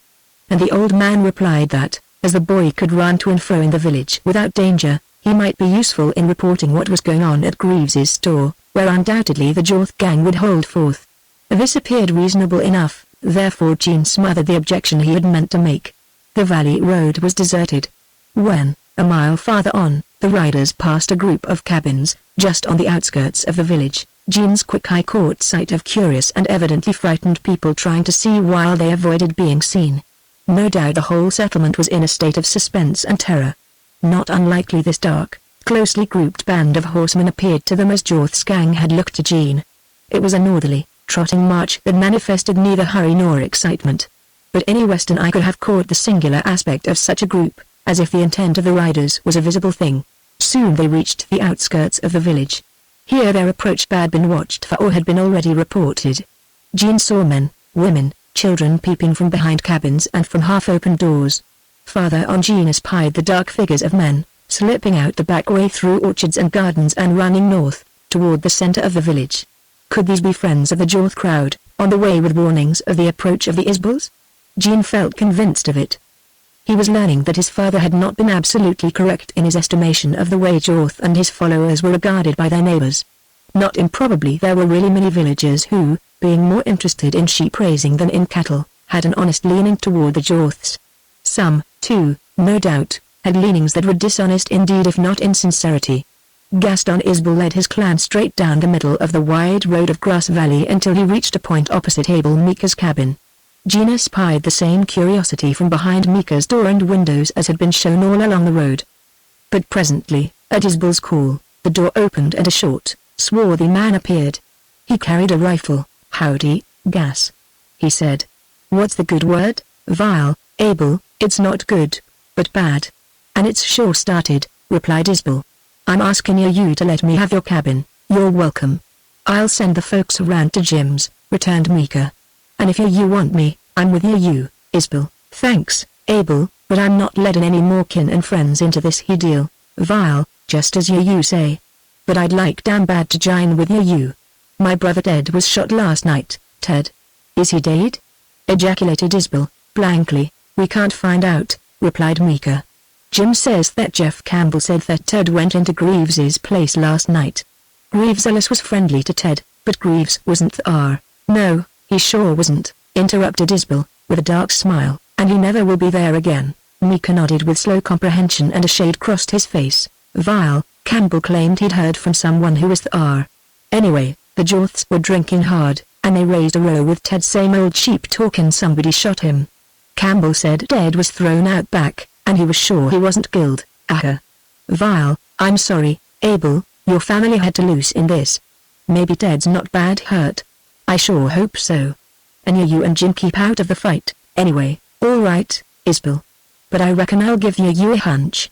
If this fight lasts long, the whole damn basin will be in it, on one side or t'other. Abe, you're talking sense, broke in Blaisdell. And that's why we're up here for quick action. I heard you got dags, whispered Mika, as he peered all around. Vile, you heard correct, drawled Blaisdell. Mika muttered strong words into his beard. Say, was Dags in that Jorth outfit? He was. But he walked right into Jean's 44. And I reckon his carcass would show some more. And war's guy Isabel? Demanded Mika. Dead and buried, Abel, rippled Gaston Isabel. And now I'd be obliged if you'll hurry your folks away, and let us have your cabin and corral. Have you got any hay for the horses? Sure. The barn's half full, replied Mika, as he turned away. Come on in. No. We'll wait till you've gone. When Mika had gone, Isabel and his men sat their horses and looked about them and spoke low. Their advent had been expected, and the little town awoke to the imminence of the impending battle. Inside Mika's house there was the sound of indistinct voices of women and the bustle incident to a hurried vacating. Across the wide road people were peering out on all sides, some hiding, others walking to and fro, from fence to fence, whispering in little groups. Down the wide road, at the point where it turned, stood Greaves's fort-like stone house. Low, flat, isolated, with its dark, eye-like windows, it presented a forbidding and sinister aspect. Jean distinctly saw the forms of men, some dark, others in shirt sleeves, come to the wide door and look down the road. Vile, I reckon only about 500 good horse steps are separating us from that outfit, drawled Blaisdell. No one replied to his jocularity. Gaston Isabel's eyes narrowed to a slit in his furrowed face, and he kept them fastened upon Greaves's store. Blue, likewise, had a somber cast of countenance, not, perhaps, any darker nor grimmer than those of his comrades, but more representative of intense preoccupation of mind. The look of him thrilled Jean, who could sense its deadliness, yet could not grasp any more. Altogether, the manner of the villagers and the watchful pacing to and fro of the Jorth followers and the silent, boding front of Isabel and his men summed up for Jean the menace of the moment that must very soon change to a terrible reality. At a call from Mika, who stood at the back of the cabin, Gaston Isabel rode into the yard, followed by the others of his party. Somebody look after the horses, ordered Isabel, as he dismounted and took his rifle and pack. Better leave the saddles on, leastways till we see what's coming off. Jean and Bill Isabel led the horses back to the corral. While watering and feeding them, Jean somehow received the impression that Bill was trying to speak, to confide in him, to unburden himself of some load. This peculiarity of Bill's had become marked when he was perfectly sober. Yet he had never spoken or even begun anything unusual. Upon the present occasion, however, Jean believed that his brother might have gotten rid of his emotion, or whatever it was, had they not been interrupted by Colma. Boys, the old man's orders are for us to sneak round on three sides of Greaves's store, keeping out of gunshot till we find good cover, and then crawl closer and to pick off any of Jorth's gang who shows himself. Bill Isabel strode off without a reply to Colma. Well, I don't think so much of that, said Jean, ponderingly. Jorth has lots of friends here. Somebody might pick us off, I kicked, but the old man shut me up. He's not to be bucked again now. Struck me as powerful queer. But no wonder, maybe he knows best. Did he say anything about what he and the rest of them are going to do? Nope. Blue taxed him with it and got the same as me. I reckon we'd better try it out, for a while, anyway. Looks like he wants us to keep out of the fight, replied Jean, thoughtfully. Maybe, though. Dad's no fool. Colma, you wait here till I get out of sight. I'll go round and come up as close as advisable behind Greaves's store. You take the right side. And keep hid. With that Jean strode off, going around the barn, straight out the orchard lane to the open flat, and then climbing a fence to the north of the village. Presently he reached a line of sheds and corrals, to which he held until he arrived at the road. This point was about a quarter of a mile from Greaves's store, and around the bend. Jean sighted no one. The road, the fields, the yards, the backs of the cabins all looked deserted. A blight had settled down upon the peaceful activities of Grass Valley. Crossing the road, Jean began to circle until he came close to several cabins, around which he made a wide detour. This took him to the edge of the slope, where brush and thickets afforded him a safe passage to a line directly back of Greaves's store. Then he turned toward it. Soon he was again approaching a cabin of that side, and some of its inmates descried him. Their actions attested to their alarm. Jean half expected a shot from this quarter, such were his growing doubts, but he was mistaken.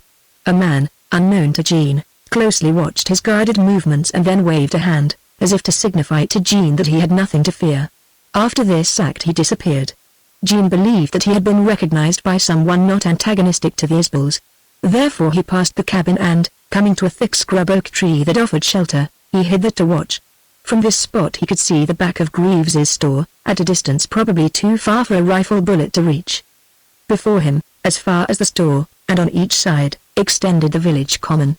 In front of the store ran the road. Jean's position was such that he could not command sight of this road down toward Mika's house, a fact that disturbed him. Not satisfied with this stand, he studied his surroundings in the hope of espying a better. And he discovered what he thought would be a more favorable position, although he could not see much further down the road. Jean went back around the cabin and, coming out into the open to the right, he got the corner of Greaves's barn between him and the window of the store. Then he boldly hurried into the open, and soon reached an old wagon, from behind which he proposed to watch. He could not see either window or door of the store, but if any of the Jorth contingent came out the back way they would be within reach of his rifle. Jean took the risk of being shot at from either side. So sharp and roving was his sight that he soon espied Column slipping along behind the trees some 100 yards to the left. All his efforts to catch a glimpse of Bill, however, were fruitless. And this appeared strange to Jean, for there were several good places on the right from which Bill could have commanded the front of Greaves's store and the whole west side. Column disappeared among some shrubbery, and Jean seemed left alone to watch a deserted, silent village. Watching and listening, he felt that the time dragged. Yet the shadows cast by the sun showed him that, no matter how tense he felt and how the moments seemed hours, they were really flying. Suddenly Jean's ears rang with the vibrant shock of a rifle report. He jerked up, strung and thrilling. It came from in front of the store. It was followed by revolver shots, heavy, booming. 3 he counted, and the rest were too close together to enumerate. A single hoarse yell pealed out, somehow trenchant and triumphant. Other yells, not so wild and strange, muffled the first one. Then silence clapped down on the store and there, open square.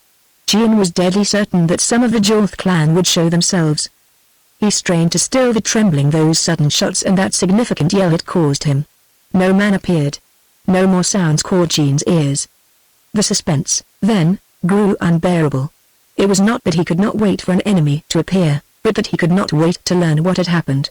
Every moment that he stayed there, with hands like steel on his rifle, with eyes of a falcon, but added to a dreadful, dark certainty of disaster. A rifle shot swiftly followed by revolver shots. What could they mean? Revolver shots of different caliber, surely fired by different men. What could they mean? It was not these shots that accounted for Jean's dread, but the yell which had followed. All his intelligence and all his nerve were not sufficient to fight down the feeling of calamity. And at last, yielding to it, he left his post, and ran like a deer across the open, through the cabin yard, and around the edge of the slope to the road. Here his caution brought him to a halt. Not a living thing crossed his vision. Breaking into a run, he soon reached the back of Mika's place and entered, to hurry forward to the cabin. Column was there in the yard, breathing hard, his face working, and in front of him crouched several of the men with rifles ready. The road, to Jean's flashing glance, was apparently deserted. Blue sat on the doorstep, lighting a cigarette. Then on the moment Blaisdell strode to the door of the cabin. Jean had never seen him look like that. Jean looked down the road, he said, brokenly, and with big hand shaking he pointed down toward Greaves's store. Like lightning Jean's glance shot down until it stopped to fix upon the prostrate form of a man, lying in the middle of the road. A man of lengthy build, shirt-sleeved arms flung wide, white head in the dust dead. Jean's recognition was as swift as his sight. His father. They had killed him. The Jorths. It was done.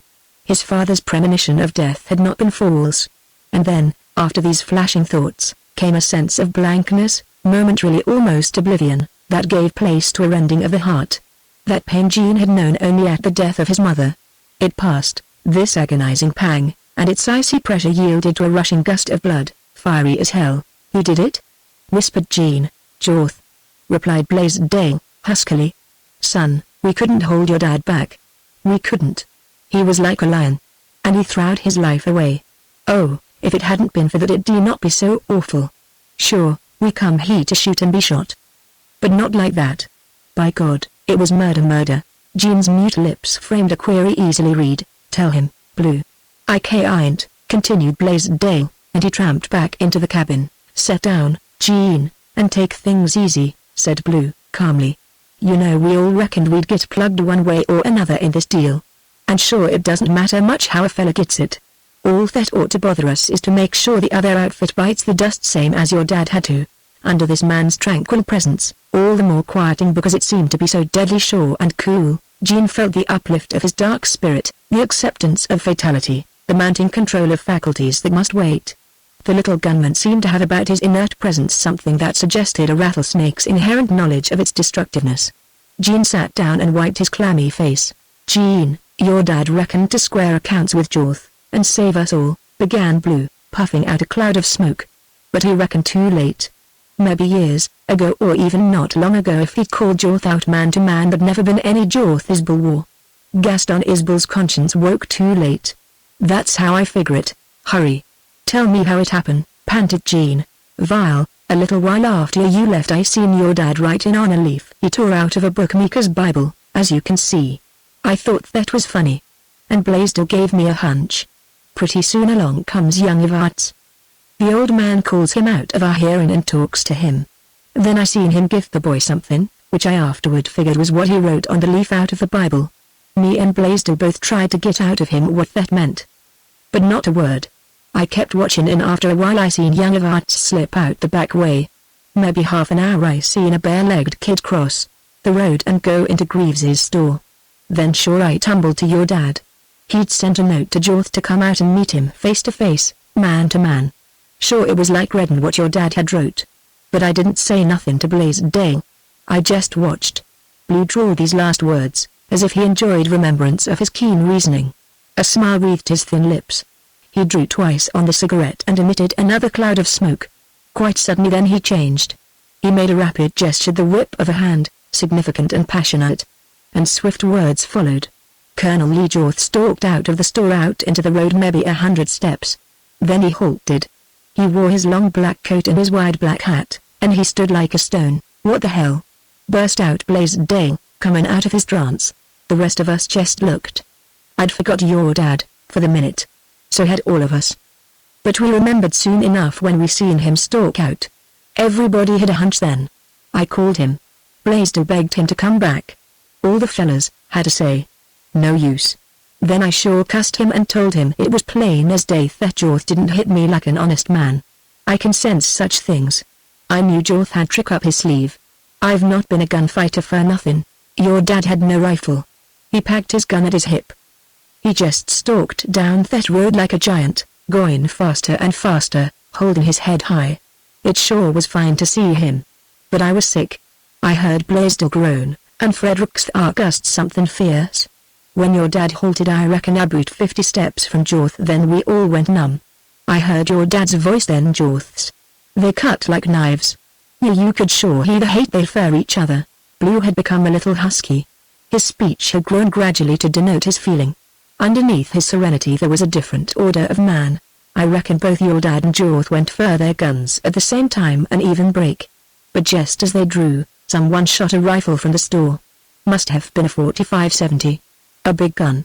The bullet must have hit your dad low down, about the middle. He acted that way, sinking to his knees. And he was wild and shooting so wild that he must have missed. Then he wobbled and Jorth run in a dozen steps, shooting fast, till your dad fell over. Jorth run closer, bent over him, and then straightened up with an Apache yell, if I ever heard one. And then Jorth backed slow looking all the time back to the store, and went in. Blue's voice ceased. Jean seemed suddenly released from an impelling magnet that now dropped him to some numb, dizzy depth.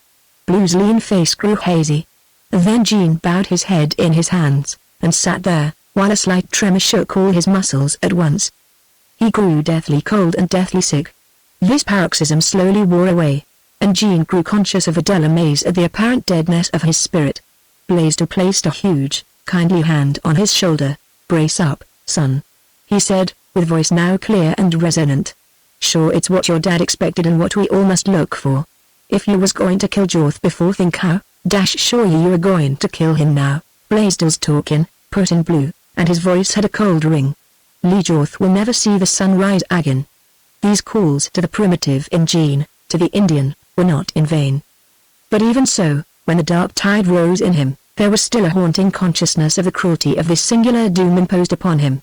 Strangely, Ellen Jorth's face floated back in the depths of his vision, pale, fading, like the face of a spirit floating by. "Blue," said Blaisdell, "let's get Isbel's body soon as we dare, and bury it." "Reckon he can, right after dark." "Sure," replied Blue. "But you fellas figure that out." "I'm thinking hard. I've got something on my mind." Jean grew fascinated by the looks and speech and action of the little gunman. Blue, indeed, had something on his mind. And it boded ill to the men in that dark square stone house down the road. He paced to and fro in the yard, back and forth on the path to the gate, and then he entered the cabin to stalk up and down, faster and faster, until all at once he halted as if struck, to upfling his right arm in a singular fierce gesture. "Jean, call the men in," he said, tersely. They all filed in, sinister and silent, with eager faces turned to the little Texan. His dominance showed markedly. "Gordon, you stand in the door and keep your eye peeled," went on Blue. "Now, boys, listen. I've thought it all out. This game of manhunting is the same to me as cattle raising is to you. And my life in Texas all comes back to me, I reckon, in good stead for us now. I'm going to kill Lee Jorth. Him first, and maybe his brothers. I had to think of a good many ways before I hit on one I reckon will be sure. It's got to be sure. Jorth has got to die. Vile, he's my plan. That Jorth outfit is drinking some, we can gamble on it. They're not going to leave that store. And of course they'll be expecting us to start a fight. I reckon they'll look for some such siege as they held round Isbel's ranch. But we sure ain't going to do that. I'm going to surprise that outfit. There's only one man among them who is dangerous, and that's Queen. I know Queen. But he doesn't know me. And I'm going to finish my job before he gets acquainted with me. After that, all right." Blue paused a moment, his eyes narrowing down, his whole face setting in hard cast of intense preoccupation, as if he visualized a scene of extraordinary nature. "Vile, what's your trick?" demanded Blaisdell. You all know Greaves's store," continued Blue. "How them winders have wooden shutters that keep a light from showing outside. Vile, I'm gambling that as soon as it's dark Jorth's gang will be celebrating.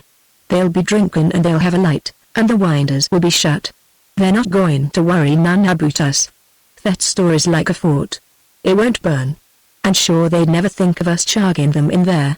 Vile, as soon as it's dark, we'll go round behind the lot and come up just across the road from Greaves's. I reckon we'd better leave Isbel where he lays till this fight's over. Maybe you'll have more in him to bury. We'll crawl behind them bushes in front of Coleman's yard. And he's where Jean comes in. He'll take an axe, and his guns, of course, and do some of his engines sneaking round to the back of Greaves's store. And, Jean, you must do a slick job of this. But I reckon it'll be easy for you. Back there it'll be dark as pitch, for anyone looking out of the store. And I'm figuring you can take your time and crawl right up. Now if you don't remember how Greaves's backyard looks, I'll tell you. Here Blue dropped on one knee to the floor and with a finger he traced a map of Greaves's barn and fence, the back door and window, and especially a break in the stone foundation which led into a kind of cellar where Greaves stored wood and other things that could be left outdoors. "Jean, I take particular pains to show you where this hole is," said Blue, "because if the gang runs out you could duck in there and hide. And if they run out into the yard, Vile, you'd make it to sorry run for them. Vile, when you've crawled up close to Greaves's back door, and waited long enough to see and listen, then you're to run fast and swing your axe smash in the winder. Take a quick peep in if you want to. It might help. Then jump quick and take a swing at the door. You'll be standing to one side, So if the gang shoots through the door they won't hit you. Bang that door good and hard. Vile, now's where I come in. When you swing that axe I'll sure run for the front of the store. Jorth and his outfit will be some attentive to that pounding of yours on the back door. So I reckon. And they'll be looking that way. I'll run and yell and throw my guns on Jorth. Humphrey. Is that all? Ejaculated Blaisdell. I reckon that's all and I'm figuring it's a hell of a lot, responded Blue, dryly. That's what Jorth will think. Where do we come in, Vile? You all can back me up, replied Blue, dubiously. You see, my plan goes as far as killing Jorth and maybe his brothers. Maybe I'll get a crack at Queen. But I'll be sure of Jorth. After that all depends. Maybe it'll be easy for me to get out. And if I do you fellas will know it and can fill that storm full of bullets. Vile, Blue, with all due respect to you, I sure don't like your plan, declared Blaisdell. Success depends upon too many little things, any one of which might go wrong. Blaisdell, I reckon I know this heat game better than you, replied Blue. A gunfighter goes by instinct. This trick will work.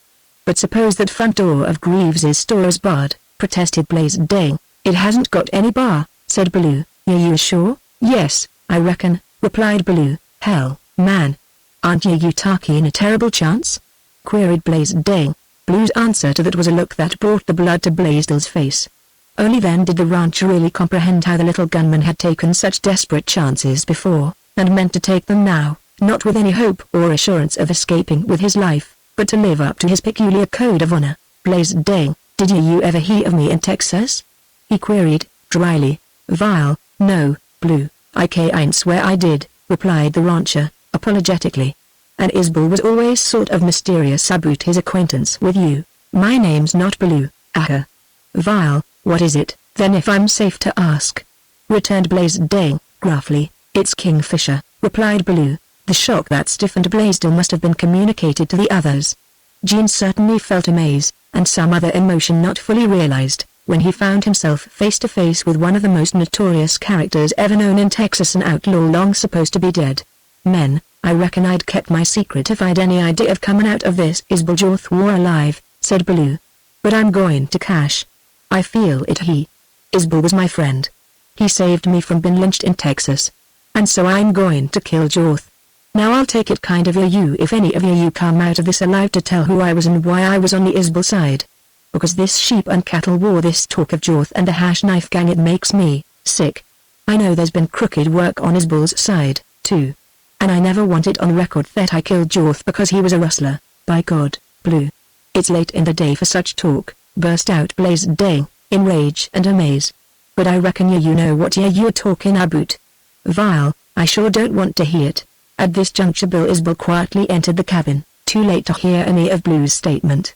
Gene was positive of that, for as Blue was speaking those last revealing words Bill's heavy boots had resounded on the gravel path outside. Yet something in Bill's look, or in the way Blue averted his lean face, or in the entrance of Bill at that particular moment, or all these together, seemed to Gene to add further mystery to the long secret causes leading up to the Jorth-Isbel war. Did Bill know what Blue knew? Gene had an inkling that he did. And on the moment, so perplexing and bitter, Gene gazed out the door, down the deserted road to where his dead father lay, white-haired and ghastly in the sunlight. Blue, you could have kept that to yourself, as well as your real name, interposed Gene, with bitterness. It's too late now for either to do any good. But I appreciate your friendship for Dad, and I'm ready to help carry out your plan. That decision of Gene's appeared to put an end to protest or argument from Blaisdell or any of the others. Blue's fleeting dark smile was one of satisfaction. Then upon most of this group of men seemed to settle a grim restraint. They went out and walked and watched. They came in again, restless and somber. Gene thought that he must have bent his gaze 1,000 times down the road to the tragic figure of his father. That sight roused all emotions in his breast, and the one that stirred the most was pity. The pity of it. Gaston Isbel lying face down in the dust of the village street. Patches of blood showed on the back of his vest and one white-sleeved shoulder. He had been shot through.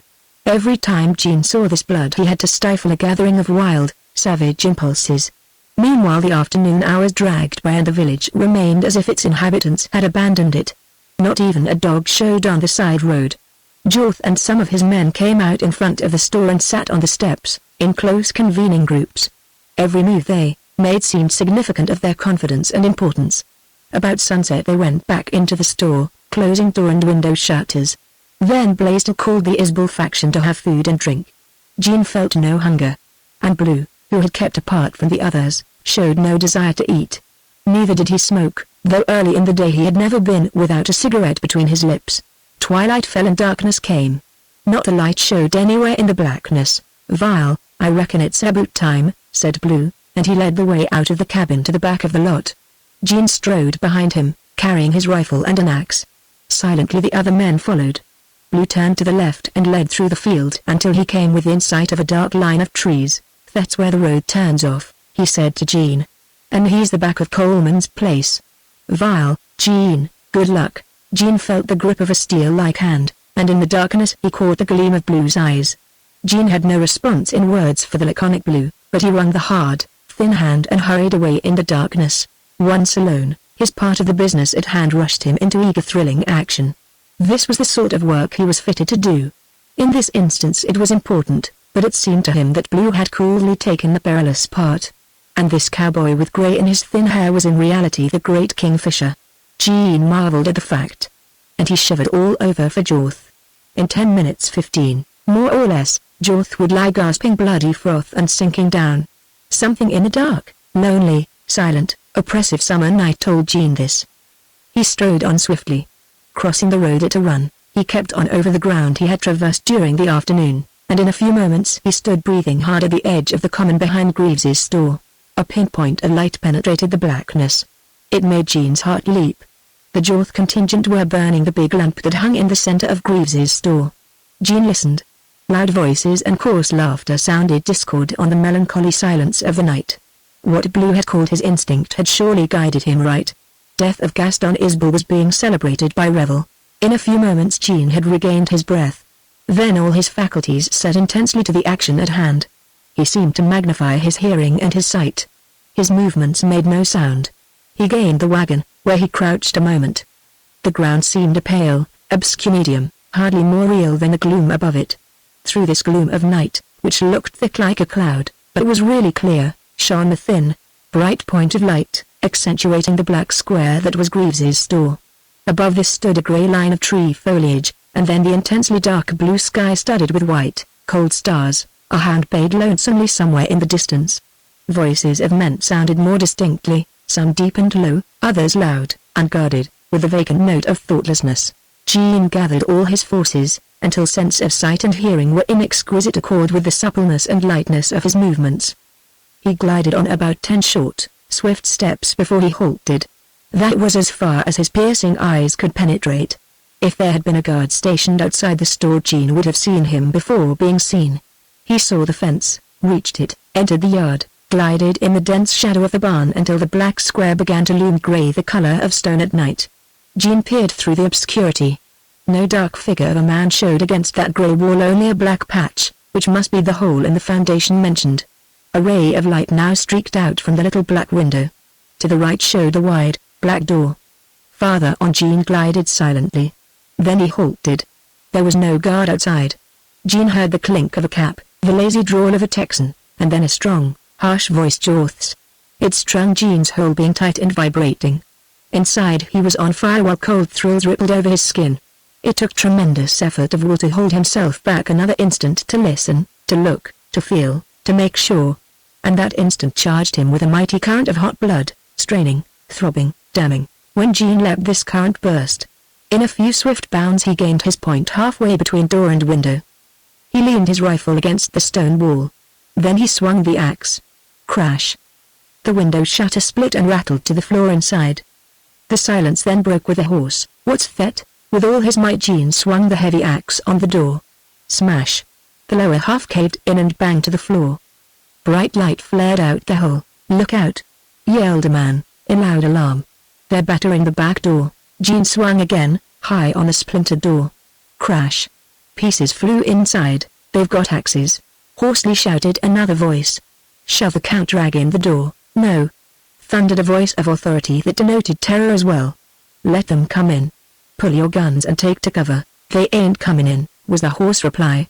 "They'll shoot in on us from the dark." "Put out the lamp," yelled another. Jean's third heavy swing caved in part of the upper half of the door. Shouts and curses intermingled with the sliding of benches across the floor and the hard shuffle of boots. This confusion seemed to be split and silenced by a piercing yell, of different caliber, of terrible meaning. It stayed. Jean's swing caused him to drop the axe and snatch up his rifle. "Don't anybody move." Like a steel whip this voice cut the silence. It belonged to Blue. Jean swiftly bent to put his eye to a crack in the door. Most of those visible seemed to have been frozen into unnatural positions. Jorth stood rather in front of his men, hatless and coatless, one arm outstretched, and his dark profile set toward a little man just inside the door. This man was Blue. Jean needed only one flashing look at Blue's face, at his leveled, quivering guns, to understand why he had chosen this trick. "Who are you?" demanded Jorth, in husky pants. "Reckon I'm Isbel's right-hand man," came the biting reply. "Once tolerable, well-known in Texas. Kingfisher." The name must have been a guarantee of death. Jorth recognized this outlaw and realized his own fate. In the lamplight his face turned a pale greenish-white. His outstretched hand began to quiver down. Blue's left gun seemed to leap up and flash red and explode. Several heavy reports merged almost as one. Jorth's arm jerked limply, flinging his gun. And his body sagged in the middle. His hands fluttered like crippled wings and found their way to his abdomen. His death-pale face never changed its set look nor position toward Blue. But his gasping utterance was one of horrible mortal fury and terror. Then he began to sway, still with that strange, rigid set of his face toward his slayer, until he fell. His fall broke the spell. Even Blue, like the gunman he was, had paused to watch Jorth in his last mortal action. Jorth's followers began to draw and shoot. Jean saw Blue's return fire bring down a huge man, who fell across Jorth's body. Then Jean, quick as the thought that actuated him, raised his rifle and shot at the big lamp. It burst in a flare. It crashed to the floor. Darkness followed a blank, thick, enveloping mantle. Then red flashes of guns emphasized the blackness. Inside the store there broke loose a pandemonium of shots, yells, curses, and thudding boots. Jean shoved his rifle barrel inside the door and, holding it low down, he moved it to and fro while he worked lever and trigger until the magazine was empty. Then, drawing his six-shooter, he emptied that. A roar of rifles from the front of the store told Jean that his comrades had entered the fray. Bullets zipped through the door he had broken. Jean ran swiftly round the corner, taking care to sheer off a little to the left, and when he got clear of the building he saw a line of flashes in the middle of the road. Blaisdell and the others were firing into the door of the store. With nimble fingers Jean reloaded his rifle. Then swiftly he ran across the road and down to get behind his comrades. Their shooting had slackened. Jean saw dark forms coming his way. "Hello, Blaisdell," he called, warningly. "That you, Jean?" returned the rancher, looming up.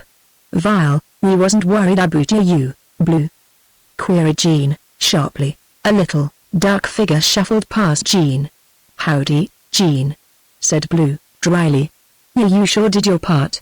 Reckon I'll need to be tied up. But I ain't hurt much." "Colmer's hit," called the voice of Gordon, a few yards distant.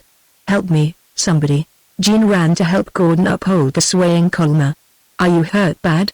asked Jean, anxiously. The young man's head rolled and hung. He was breathing hard and did not reply. They had almost to carry him. "Come on, men," called Blaisdell, turning back toward the others who were still firing. "We'll let well enough alone. Fredericks, you and Bill help me find the body of the old man. It's here somewhere." Farther on down the road the searchers stumbled over Gaston Isbell. They picked him up and followed Jean and Gordon, who were supporting the wounded Colmer. Jean looked back to see Blue dragging himself along in the rear. It was too dark to see distinctly, nevertheless, Jean got the impression that Blue was more severely wounded than he had claimed to be. The distance to Mika's cabin was not far, but it took what Jean felt to be a long and anxious time to get there. Colmer apparently rallied somewhat. When this procession entered Mika's yard, Blue was lagging behind. "Blue, how are you?" called Blaisdell, with concern. "Vile, I got my boots on anyhow," replied Blue, huskily. He lurched into the yard and slid down on the grass and stretched out. "Man, you hurt bad," exclaimed Blaisdell.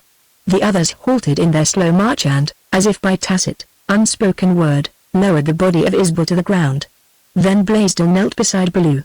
Jean left Colmer to Gordon and hurried to peer down into Blue's dim face. "No, I ain't hurt," said Blue, in a much weaker voice.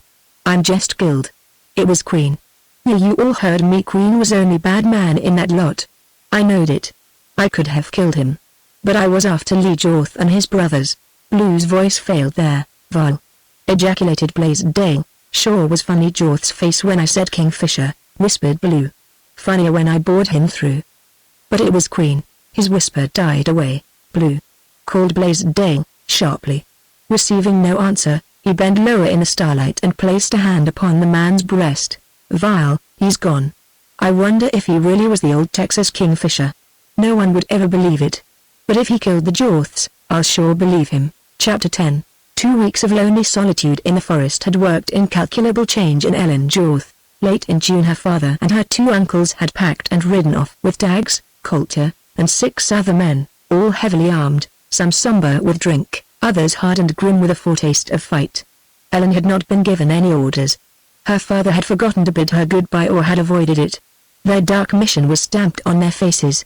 They had gone and, keen as had been Ellen's pang, nevertheless, their departure was a relief. She had heard them bluster and brag so often that she had had doubts of any great Jorthisbal war. Barking dogs did not bite. Somebody, perhaps on each side, would be badly wounded, possibly killed, and then the feud would go on as before, mostly talk. Many of her former impressions had faded. Development had been so rapid and continuous in her that she could look back to a day-by-day transformation. At night she had hated the sight of herself, and when the dawn came she would rise, singing. Jorth had left Ellen at home with a Mexican woman and Antonio. Ellen saw them only at meal times, and often not then, for she frequently visited old John Sprigg or came home late to do her own cooking. It was but a short distance up to Sprigg's cabin, and since she had stopped riding the black horse, Spades, she walked. Spades was accustomed to having grain, and in the mornings he would come down to the ranch and whistle. Ellen had vowed she would never feed the horse and bade Antonio do it. But one morning Antonio was absent. She fed Spades herself. When she laid a hand on him and when he rubbed his nose against her shoulder she was not quite so sure she hated him. Why should I? She queried. A horse can't help it if he belongs to Ellen was not sure of anything except that more and more it grew good to be alone. A whole day in the lonely forest passed swiftly, yet it left a feeling of long time. She lived by her thoughts. Always the morning was bright, sunny, sweet and fragrant and colorful, and her mood was pensive, wistful, dreamy. And always, just as surely as the hours passed, thought intruded upon her happiness, and thought brought memory, and memory brought shame, and shame brought fight. Sunset after sunset she had dragged herself back to the ranch, sullen and sick and beaten. Yet she never ceased to struggle. The July storms came, and the forest floor that had been so sere and brown and dry and dusty changed as if by magic. The green grass shot up, the flowers bloomed, and along the canyon beds of lacy ferns swayed in the wind and bent their graceful tips over the amber-colored water. Ellen haunted these cool dells, these pine-shaded, mossy rock ravines where the brooks tinkled and the deer came down to drink. She wandered alone. But there grew to be company in the aspens and the music of the little waterfalls. If she could have lived in that solitude always, never returning to the ranch home that reminded her of her name, she could have forgotten and have been happy. She loved the storms. It was a dry country and she had learned through years to welcome the creamy clouds that rolled from the southwest. They came sailing and clustering and darkening at last to form a great, purple, angry mass that appeared to lodge against the mountain rim and burst into dazzling streaks of lightning and great pools of rain. Lightning seldom struck near the ranch, but up on the rim there was never a storm that did not splinter and crash some of the noble pines. During the storm season sheep herders and woodsmen generally did not camp under the pines. Fear of lightning was inborn in the natives, but for Ellen the dazzling white streaks saw the tremendous splitting, crackling shock, or the thunderous boom and rumble along the battlements of the rim had no terrors. A storm eased her breast. Deep in her heart was a hidden gathering storm. And somehow, to be out when the elements were warring, when the earth trembled and the heavens seemed to burst asunder, afforded her strange relief. The summer days became weeks, and farther they carried Ellen on the wings of solitude and loneliness until she seemed to look back years at the self she had hated. And always, when the dark memory impinged upon peace, she fought and fought until she seemed to be fighting hatred itself. Scorn of scorn and hate of hate. Yet even her battles grew to be dreams. For when the inevitable retrospect brought back Jorthisbal and his love and her cowardly falsehood she would shudder a little and put an unconscious hand to her breast and utterly fail in her fight and drift off down to vague and wistful dreams. The clean and healing forest, with its whispering wind and imperious solitude, had come between Ellen and the meaning of the squalid sheep ranch, with its travesty of home, its tragic owner. And it was coming between her two selves, the one that she had been forced to be and the other that she did not know, the thinker, the dreamer, the romancer, the one who lived in fancy the life she loved. The summer morning dawned that brought Ellen strange tidings. They must have been created in her sleep, and now were realized in the glorious burst of golden sun, in the sweep of creamy clouds across the blue, in the solemn music of the wind in the pines, in the wild screech of the blue jays and the noble bugle of a stag. These heralded the day as no ordinary day.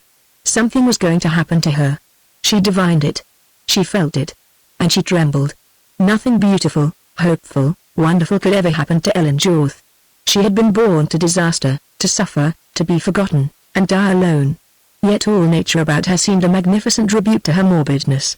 The same spirit that came out there with the thick, amber light was in her. She lived, and something in her was stronger than mind. Ellen went to the door of her cabin, where she flung out her arms, driven to embrace this nameless purport of the morning. And a well-known voice broke in upon her rapture. "Vile, lass, I like to see you happy and I hate myself for comin'. Because I've been to Grass Valley for 2 days and I've got news." Old John Sprigg stood there, with a smile that did not hide a troubled look. "Oh, Uncle John. You startled me," exclaimed Ellen, shocked back to reality. And slowly she added, "Grass Valley. News?" She put out an appealing hand, which Sprigg quickly took in his own, as if to reassure her. "Yes, and not bad so far as you Jorths are concerned," he replied. "The first Jorth bullfight has come off. Reckon you remember making me promise to tell you if I heard anything. Vile, I didn't wait for you to come up." So Ellen heard her voice calmly saying. What was this lying calm when there seemed to be a stone hammer at her heart? The first fight not so bad for the Jorths. Then it had been bad for the Isbels. A sudden, cold stillness fell upon her senses. "Let's sit down outdoors," Sprigg was saying.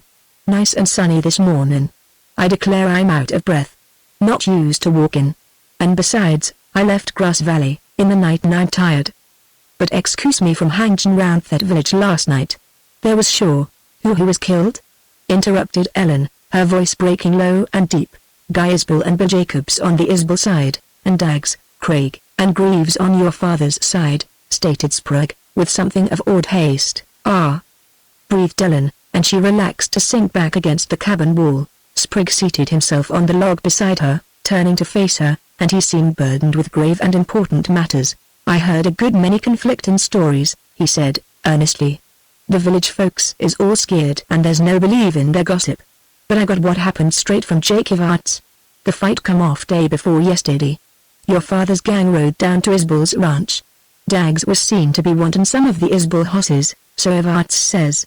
And Guy Isbel and Jacobs ran out in the pasture. Daggs and some others shot them down. Killed them that way?" put in Ellen, sharply. "So Evarts says. He was on the ridge and swears he seen it all.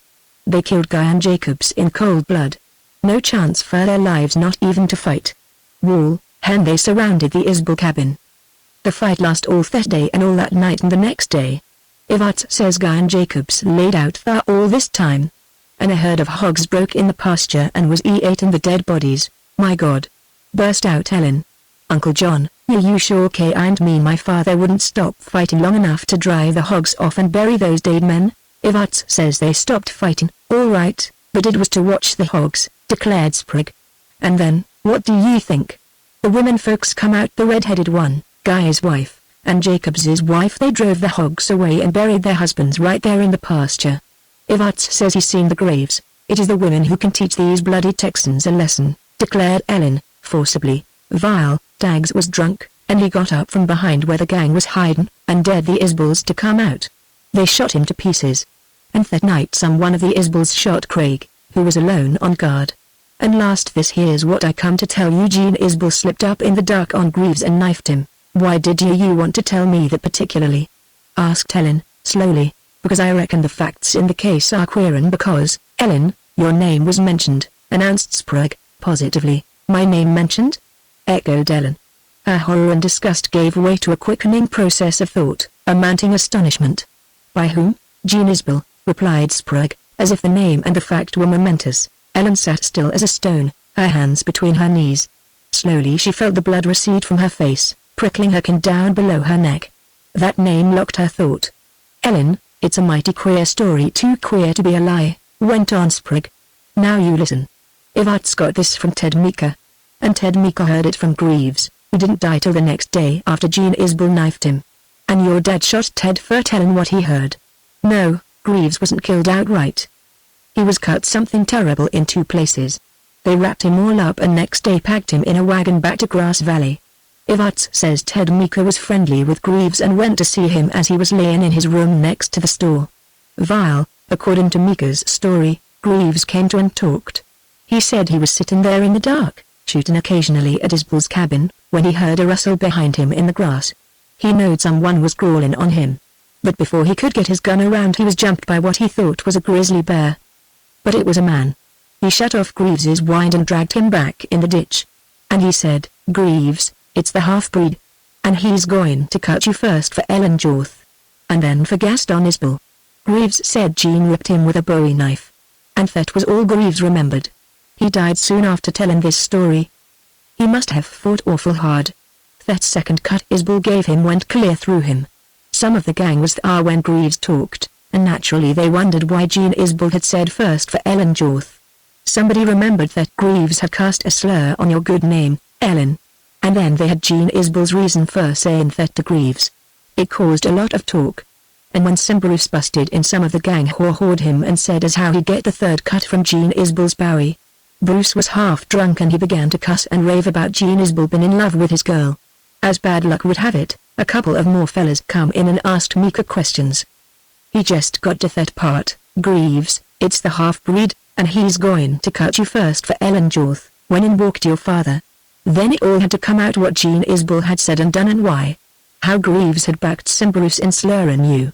Sprig paused to look hard at Ellen. Oh. Then what did I do? Whispered Ellen. He said, by God. Half-breed or not, there's one Isbell who's a man. And he killed Bruce on the spot and gave Meeker a nasty wound. Somebody grabbed him before he could shoot Meeker again. They threw Meeker out and he crawled to a neighbor's house, where he was when Ivarts seen him. Ellen felt Sprig's rough but kindly hand shaking her. And now what do you think of Jean Isbell? He queried. A great, unsurmountable wall seemed to obstruct Ellen's thought. It seemed grey in color. It moved toward her. It was inside her brain. I tell you, Ellen Jorth, declared the old man, that Jean Isbell loves you terribly and he believes you're good. Oh no he doesn't. Faltered Ellen. Vile, he just does. Oh, Uncle John, he can't believe that. She cried. Of course he can. He does. You are good as gold, Ellen, and he knows it. What a queer deal it all is. Poor devil. To love you that terribly and have to fight your people. Ellen, your dad had it correct. Isbell or not, he's a man. And I say what a shame you two are divided by hate. Hate that you've nothing to do with. Sprig patted her head and rose to go. Maybe that fight will end the trouble. I reckon it will. Don't cross bridges till you come to them, Ellen. I must hurry back now. I didn't take time to unpack my burros. Come up soon. Anne, say, Ellen, don't think hard any more of that Jean Isbell. Sprig strode away, and Ellen neither heard nor saw him go. She sat perfectly motionless, yet had a strange sensation of being lifted by invisible and mighty power. It was like movement felt in a dream. She was being impelled upward when her body seemed immovable as stone.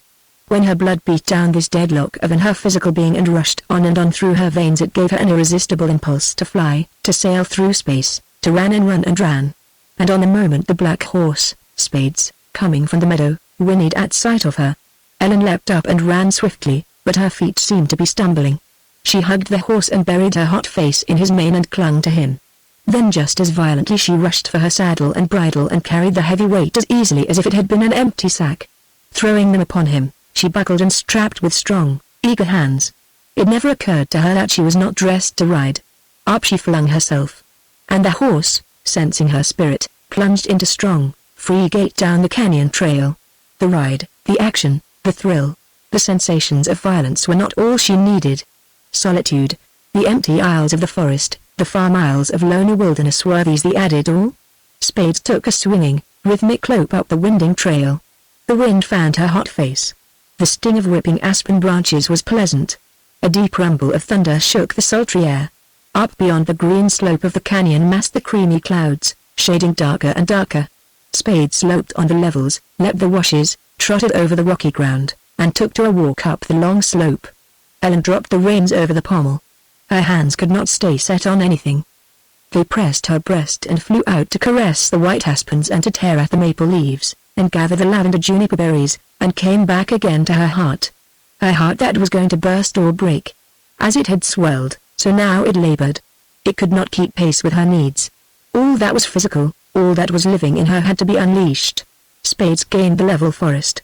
How the great, brown-green pines seemed to bend their lofty branches over her, protectively, understandingly. Patches of azure blue sky flashed between the trees. The great white clouds sailed along with her, and shafts of golden sunlight, flecked with gleams of falling pine needles, shone down through the canopy overhead. Away in front of her, up the slow heave of forest land, boomed the heavy thunderbolts along the battlements of the rim. Was she riding to escape from herself? For no gait suited her until Spades was running hard and fast through the glades.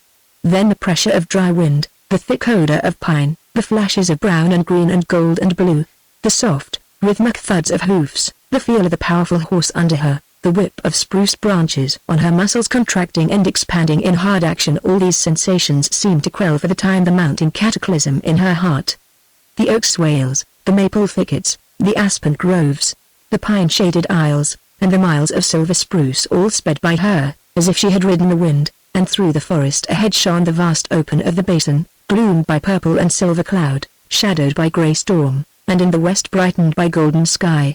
Straight to the rim she had ridden, and to the point where she had watched Jean Isbell that unforgettable day. She rode to the promontory behind the pine thicket and beheld a scene which stayed her restless hands upon her heaving breast. The world of sky and cloud and earthly abyss seemed one of storm-sundered grandeur. The air was sultry and still, and smelled of the peculiar burnt wood odor caused by lightning striking trees. A few heavy drops of rain were pattering down from the thin, grey edge of clouds overhead. To the east hung the stormy black cloud lodged against the rim, from which long, misty veils of rain streamed down into the gulf. The roar of rain sounded like the steady roar of the rapids of a river. Then a blue-white, piercingly bright, ragged streak of lightning shot down out of the black cloud. It struck with a splitting report that shocked the very wall of rock under Ellen. Then the heavens seemed to burst open with thundering crash and close with mighty thundering boom. Long roar and longer rumble rolled away to the eastward. The rain poured down in roaring cataracts. The south held a panorama of purple-shrouded range and canyon, canyon and range, on across the rolling leagues to the dim, lofty peaks, all canopied over with angry, dusky, low-drifting clouds, horizon-wide, smoky, and sulphurous.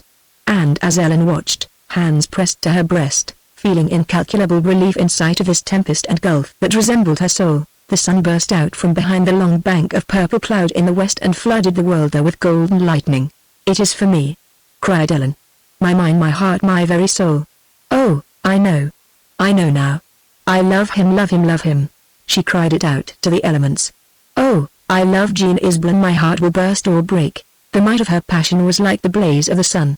Before it all else retreated, diminished. The suddenness of the truth dimmed her sight. But she saw clearly enough to crawl into the pine thicket, through the clutching, dry twigs, over the mats of fragrant needles to the cover where she had once spied upon Jean Isbell. And here she lay face down for a while, hands clutching the needles, breast pressed hard upon the ground, stricken and spent. But vitality was exceeding strong in her. It passed, that weakness of realization, and she awakened to the consciousness of love. But in the beginning it was not consciousness of the man. It was new, sensorial life, elemental, primitive, a liberation of a million inherited instincts, quivering and physical, over which Ellen had no more control than she had over the glory of the sun. If she thought at all, it was of her need to be hidden, like an animal, low down near the earth, covered by green thicket, lost in the wildness of nature. She went to nature, unconsciously seeking a mother. And love was a birth from the depths of her, like a rushing spring of pure water, long underground, and at last propelled to the surface by a convulsion. Ellen gradually lost her tense rigidity and relaxed. Her body softened. She rolled over until her face caught the lacy, golden shadows cast by sun and bough. Scattered drops of rain pattered around her. The air was hot, and its odor was that of dry pine and spruce fragrance penetrated by brimstone from the lightning. The nest where she lay was warm and sweet. No eye save that of nature saw her in her abandonment. An ineffable and exquisite smile wreathed her lips, dreamy, sad, sensuous, the supremacy of unconscious happiness. Over her dark and eloquent eyes, as Ellen gazed upward, spread a luminous film, a veil. She was looking intensely, yet she did not see. The wilderness enveloped her with its secretive, elemental sheaths of rock, of tree, of cloud, of sunlight. Through her thrilling skin poured the multiple and nameless sensations of the living organism stirred to supreme sensitiveness. She could not lie still, but all her movements were gentle, involuntary. The slow reaching out of her hand, to grasp at nothing visible, was similar to the lazy stretching of her limbs, to the heave of her breast, to the ripple of muscle. Ellen knew not what she felt. To live that sublime hour was beyond thought. Such happiness was like the first dawn of the world to the sight of man. It had to do with bygone ages. Her heart, her blood, her flesh, her very bones were filled with instincts and emotions common to the race before intellect developed, when the savage lived only with his sensorial perceptions. Of all happiness, joy, bliss, rapture to which man was heir, that of intense and exquisite preoccupation of the senses, unhindered and unburdened by thought, was the greatest. Ellen felt that which life meant with its inscrutable design. Love was only the realization of her mission on the earth. The dark storm cloud with its white, ragged ropes of lightning and downstreaming grey veils of rain, the purple gulf rolling like a colored sea to the dim mountains, the glorious golden light of the sun, these had enchanted her eyes with her beauty of the universe. They had burst the windows of her blindness. When she crawled into the green-brown covert, it was to escape too great perception. She needed to be encompassed by close, tangible things. And there her body paid the tribute to the realization of life. Shock, convulsion, pain, relaxation, and then unutterable and insupportable sensing of her environment and the heart. In one way she was a wild animal alone in the woods, forced into the mating that meant reproduction of its kind. In another she was an infinitely higher being shot through and through with the most resistless and mysterious transport that life could give to flesh. And when that spell slackened its hold, there wedged into her mind a consciousness of the man she loved, Gene Isbell. Then emotion and thought strove for mastery over her. It was not herself or love that she loved, but a living man. Suddenly he existed so clearly for her that she could see him, hear him, almost feel him. Her whole soul, her very life cried out to him for protection, for salvation, for love, for fulfillment. No denial, no doubt marred the white blaze of her realization. From the instant that she had looked up into Gene Isbell's dark face she had loved him. Only she had not known. She bowed now, and bent, and humbly quivered under the mastery of something beyond her ken. Thought clung to the beginnings of her romance, to the 3 times she had seen him. Every look, every word, every act of his returned to her now in the light of the truth. Love at first sight. He had sworn it, bitterly, eloquently, scornful of her doubts. And now a blind, sweet, shuddering ecstasy swayed her. How weak and frail seemed her body, too small, too slight for this monstrous and terrible engine of fire and lightning and fury and glory. Her heart. It must burst or break. Relentlessly memory pursued Ellen, and her thoughts whirled and emotion conquered her. At last she quivered up to her knees as if lashed to action. It seemed that first kiss of Isbell's, cool and gentle and timid, was on her lips. And her eyes closed and hot tears welled from under her lids. Her groping hands found only the dead twigs and the pine boughs of the trees. Had she reached out to clasp him? Then hard and violent on her mouth and cheek and neck burned those other kisses of Isbell's, and with the flashing, stinging memory came the truth that now she would have bartered her soul for them. Utterly she surrendered to the resistlessness of this love. Her loss of mother and friends, her wandering from one wild place to another, her lonely life among bold and rough men, had developed her for violent love. It overthrew all pride, it engendered humility, it killed hate. Ellen wiped the tears from her eyes, and as she knelt there she swept to her breast a fragrant spreading bough of pine needles. "I'll go to him," she whispered. "I'll tell him of my love. I'll tell him to take me away to the end of the world, away from here before it's too late." It was a solemn, beautiful moment. But the last spoken words lingered hauntingly. "Too late?" she whispered. And suddenly it seemed that death itself shuddered in her soul. Too late. It was too late. She had killed his love.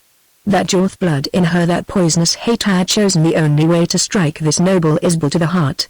Basely, with an abandonment of womanhood, she had mockingly perjured her soul with a vile lie. She writhed, she shook under the whip of this inconceivable fact. Lost. Lost. She wailed her misery. She might as well be what she had made Gene Isbell think she was. If she had been shamed before, she was now abased, degraded, lost in her own sight. And if she would have given her soul for his kisses, She now would have killed herself to earn back his respect. Jean Isbell had given her at sight the deference that she had unconsciously craved, and the love that would have been her salvation. What a horrible mistake she had made of her life. Not her mother's blood, but her father's the Jorth blood had been her ruin. Again Ellen fell upon the soft pine needle mat, face down, and she grovelled and burrowed there, in an agony that could not bear the sense of light. All she had suffered was as nothing to this. To have awakened to a splendid and uplifting love for a man whom she had imagined she hated, who had fought for her name and had killed in revenge for the dishonor she had avowed, to have lost his love and what was infinitely more precious to her now in her ignominy, his faith in her purity, this broke her heart. Chapter 11. When Ellen, utterly spent in body and mind, reached home that day, a melancholy, sultry twilight was falling. Fitful flares of sheet lightning swept across the dark horizon to the east. The cabins were deserted. Antonio and the Mexican woman were gone. The circumstances made Ellen wonder, but she was too tired and too sunken in spirit to think long about it or to care. She fed and watered her horse and left him in the corral. Then, supperless and without removing her clothes, she threw herself upon the bed, and at once sank into heavy slumber. Sometime during the night she awoke. Coyotes were yelping, and from that sound she concluded it was near dawn. Her body ached, her mind seemed dull. Drowsily she was sinking into slumber again when she heard the rapid clip-clop of trotting horses. Startled, she raised her head to listen. The men were coming back. Relief and dread seemed to clear her stupor. The trotting horses stopped across the lane from her cabin, evidently at the corral where she had left Spades. She heard him whistle. Greater than from the sound of hoofs she judged the number of horses to be 6 or 8. Low voices of men mingled with thuds and cracking of straps and flopping of saddles on the ground. After that the heavy tread of boots sounded on the porch of the cabin opposite. A door creaked on its hinges. Next a slow footstep, accompanied by clinking of spurs, approached Ellen's door, and a heavy hand banged upon it. She knew this person could not be her father. "Hello, Ellen." She recognized the voice as belonging to Coulter. Somehow its tone, or something about it, sent a little shiver down her spine. It acted like a revivifying current. Ellen lost her dragging lethargy. "Hey, Ellen, are you there?" added Coulter, louder voice. "Yes. Of course I'm he," she replied. "What do you want?" "Well, I'm sure glad you're home," he replied. "Antonio's gone with his squaw. And I was some worried about you." "Who's with you, Coulter?" queried Ellen, sitting up. "Rockwell's and Springer. Tad Jorth was with us, but we had to leave him over here in a cabin." "What's the matter with him?" "Vile, he's hurt tolerable bad," was the slow reply. Ellen heard Coulter's spurs jangle, as if he had uneasily shifted his feet. "Where's Dad and Uncle Jackson?" asked Ellen. A silence pregnant enough to augment Ellen's dread finally broke to Coulter's voice, somehow different. "Sure, they're back on the trail. And we're to meet them where we left Tad. Are you going away again?" "I reckon." Ellen, you're going with us." "I'm not," she retorted. "Vile, you are, if I have to pack you," he replied, forcibly. "It's not safe here anymore. That damned half-breed Isbell with his gang are on our trail." That name seemed like a red-hot blade at Ellen's leaden heart. She wanted to fling 100 queries on Coulter, but she could not utter one. "Ellen, we've got to hit the trail and hide," continued Coulter, anxiously. You mustn't stay here alone. Suppose them Isbells would trap you. They'd tear your clothes off and rope you to a tree." "Ellen, sure you are going?" "You hear me?" "Yes, I'll go," she replied, as if forced. "Well, that's good," he said, quickly. And rustle tolerable lively. "We've got to pack." The slow jangle of Coulter's spurs and his slow steps moved away out of Ellen's hearing. Throwing off the blankets, she put her feet to the floor and sat there a moment staring at the blank nothingness of the cabin interior in the obscure grey of dawn. Cold, grey, dreary, obscure like her life, her future. And she was compelled to do what was hateful to her. As a Jorth she must take to the unfrequented trails and hide like a rabbit in the thickets. For the interest of the moment, a premonition of events to be, quickened her into action. Ellen unbarred the door to let in the light. Day was breaking with an intense, clear, steely light in the east through which the morning star still shone white. A ruddy flare betokened the advent of the sun. Ellen unbraided her tangled hair and brushed and combed it. A queer, still pang came to her at sight of pine needles tangled in her brown locks. Then she washed her hands and face. Breakfast was a matter of considerable work and she was hungry. The sun rose and changed the grey world of forest. For the first time in her life Ellen hated the golden brightness, the wonderful blue of sky, the scream of the eagle and the screech of the jay, and the squirrels she had always loved to feed were neglected that morning. Coulter came in. Either Ellen had never before looked attentively at him or else he had changed. Her scrutiny of his lean, hard features accorded him more Texan attributes than formerly. His grey eyes were as light, as clear, as fierce as those of an eagle. And the sand grey of his face, the long, drooping, fair moustache hid the secrets of his mind, but not its strength. The instant Ellen met his gaze she sensed a power in him that she instinctively opposed. Coulter had not been so bold nor so rude as Daggs, but he was the same kind of man, perhaps the more dangerous for his secretiveness, his cool, waiting inscrutableness. "Mornin', Ellen," he drawled. "You sure look good for sore eyes." "Don't pay me compliments, Coulter," replied Ellen. "And your eyes are not sore, Vile." "I'm sure sore from fightin' and ridin' and layin' out," he said, bluntly. "Tell me what's happened," returned Ellen. "Girl, it's a tolerable long story," replied Coulter. "And we've no time now." "Wait till we get to camp. Am I to pack my belongings or leave them here?" asked Ellen. "Reckon you'd better leave them here, but if we did not come back, Vile, I reckon it's not likely we'll come soon," he said, rather evasively. "Coulter, I'll not go off into the woods with just the clothes I have on my back. Ellen, we sure got to pack all the grab we can. This sure ain't going to be a visit to neighbors. Wish I pack hosses.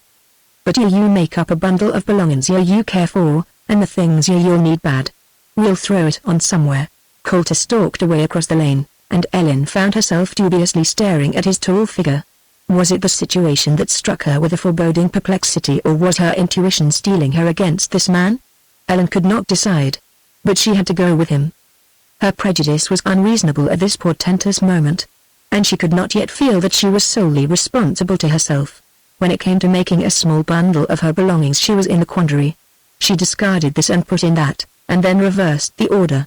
Next in preciousness to her mother's things were the long-hidden gifts of Jean Isbell. She could part with neither. While she was selecting and packing this bundle, Coulter again entered and, without speaking, began to rummage in the corner where her father kept his possessions.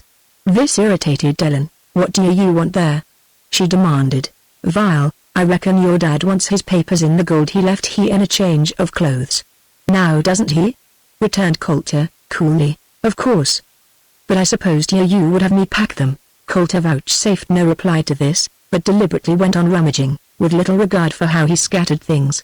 Ellen turned her back on him. At length, when he left, she went to her father's corner and found that, as far as she was able to see, Coulter had taken neither papers nor clothes, but only the gold. Perhaps, however, she had been mistaken, for she had not observed Coulter's departure closely enough to know whether or not he carried a package. She missed only the gold. Her father's papers, old and musty, were scattered about, and these she gathered up to slip in her own bundle. Coulter, or one of the men, had saddled spades, and he was now tied to the corral fence, champing his bit and pounding the sand. Ellen wrapped bread and meat inside her coat, and after tying this behind her saddle she was ready to go. But evidently she would have to wait, and, preferring to remain outdoors, she stayed by her horse.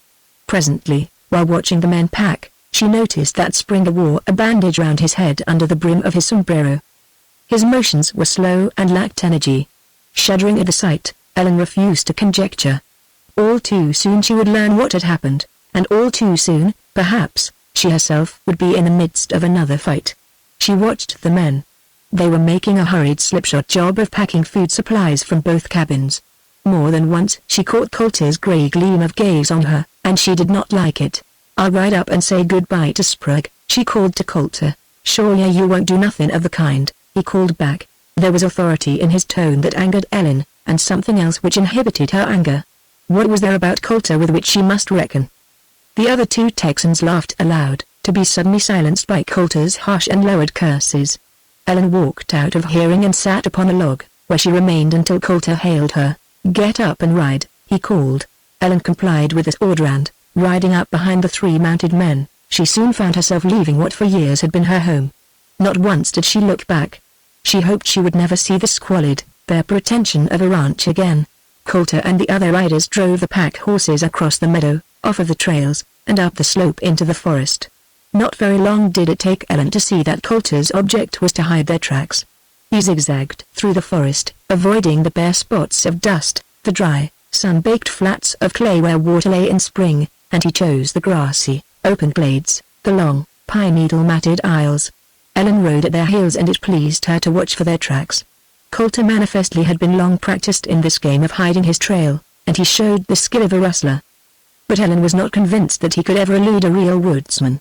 Not improbably, however, Coulter was only aiming to leave a trail difficult to follow and which would allow him and his confederates ample time to forge ahead of pursuers.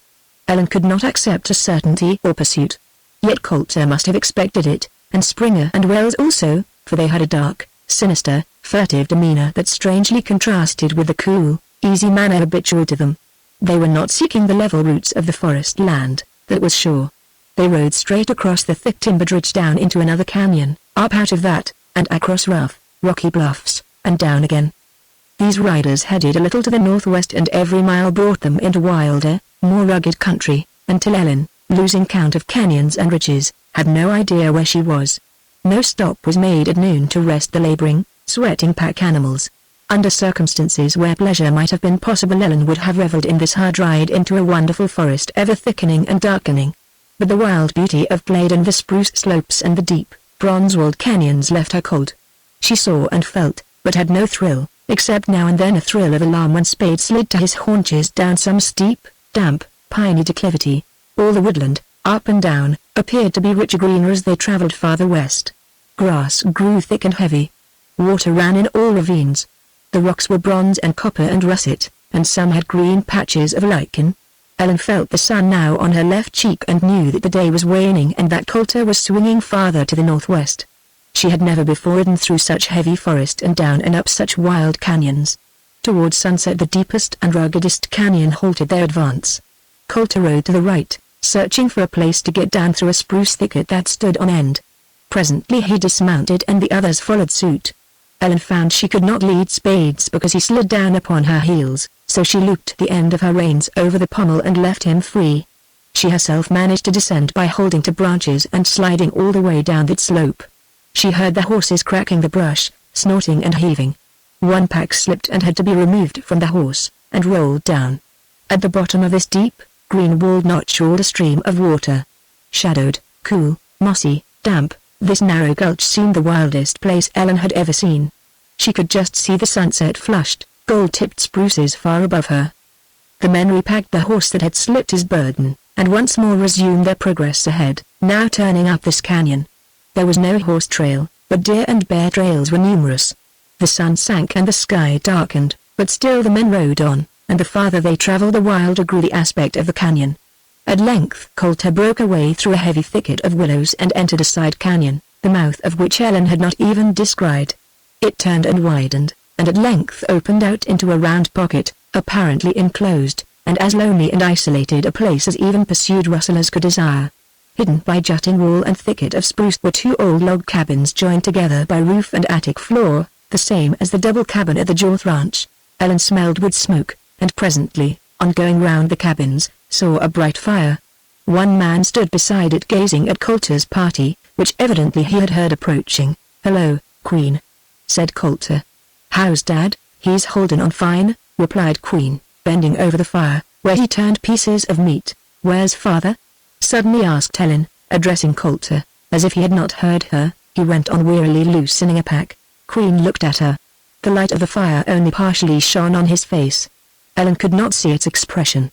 But from the fact that Queen did not answer her question she got further intimation of an impending catastrophe. The long, wild ride had helped prepare her for the secrecy and taciturnity of men who had resorted to flight. Perhaps her father had been delayed or was still off on the deadly mission that had obsessed him, or there might, and probably was, darker reason for his absence. Ellen shut her teeth and turned to the needs of her horse. And presently, returning to the fire, she thought of her uncle. "Queen, is my Uncle Tad here?" she asked. "Sure. He's in there," replied Queen, pointing at the nearer cabin. Ellen hurried toward the dark doorway. She could see how the logs of the cabin had moved awry and what a big, dilapidated hovel it was. As she looked in, Coulter loomed over her, placed a familiar and somehow masterful hand upon her. Ellen let it rest on her shoulder a moment. Must she forever be repulsing these rude men among whom her lot was cast? Did Coulter mean what Daggs had always meant? Ellen felt herself weary, weak in body, and her spent spirit had not rallied. Yet, whatever Coulter meant by his familiarity, she could not bear it. So she slipped out from under his hand. "Uncle Tad, are you here?" she called into the blackness. She heard the mice scamper and rustle, and she smelled the musty, old, woody odor of a long unused cabin. "Hello, Ellen," came a voice she recognized as her uncle's, yet it was strange. "Yes. I'm here, bad luck to me. How are you bucking up, girl?" "I'm all right, Uncle Tad, only tired and worried." "Tad, how's your hurt?" interrupted Coulter. "Reckon I'm easier," replied Jorth, wearily. "But sure I'm in bad shape. I'm still spitting blood. I keep telling Queen that bullet lodged in my lungs, but he says it went through. Vile." "Hang on, Dad," replied Coulter, with a cheerfulness Ellen sensed was really indifferent. "Oh, what the hell's the use?" exclaimed Jorth. "It's all up with us, Coulter." "Vile, shut up," then, tersely returned Coulter. "It ain't doing you or us any good to holler." Tad Jorth did not reply to this. Ellen heard his breathing and it did not seem natural. It rasped a little, came hurriedly, then caught in his throat. Then he spat. Ellen shrunk back against the door. He was breathing through blood. "Uncle, are you in pain?" she asked. "Yes, Ellen, it burns like hell," he said. "Oh. I'm sorry. Isn't there something I can do?" "I reckon not. Queen did all anybody could do for me now, unless it's pray." Coulter laughed at this, the slow, easy, drawling laugh of a Texan.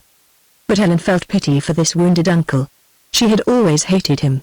He had been a drunkard, a gambler, a waster of her father's property, and now he was a rustler and a fugitive, lying in pain, perhaps mortally hurt. "Yes, Uncle, I will pray for you," she said, softly. The change in his voice held a note of sadness that she had been quick to catch. "Ellen, you the only good Jorth in the whole damned lot," he said. "God. I see it all now.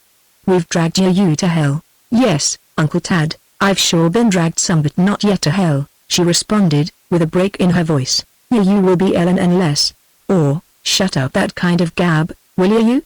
broke in Coulter, harshly. It amazed Ellen that Coulter should dominate her uncle, even though he was wounded. Tad Jorth had been the last man to take orders from anyone, much less a rustler of the Hash Knife Gang.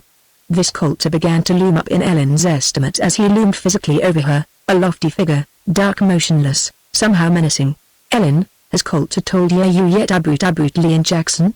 inquired the wounded man. The pitch-black darkness of the cabin seemed to help fortify Ellen to bear further trouble. "Coulter told me Dad and Uncle Jackson would meet us here," she rejoined, hurriedly. Jorth could be heard breathing in difficulty, and he coughed and spat again, and seemed to hiss. "Ellen, he lied to you.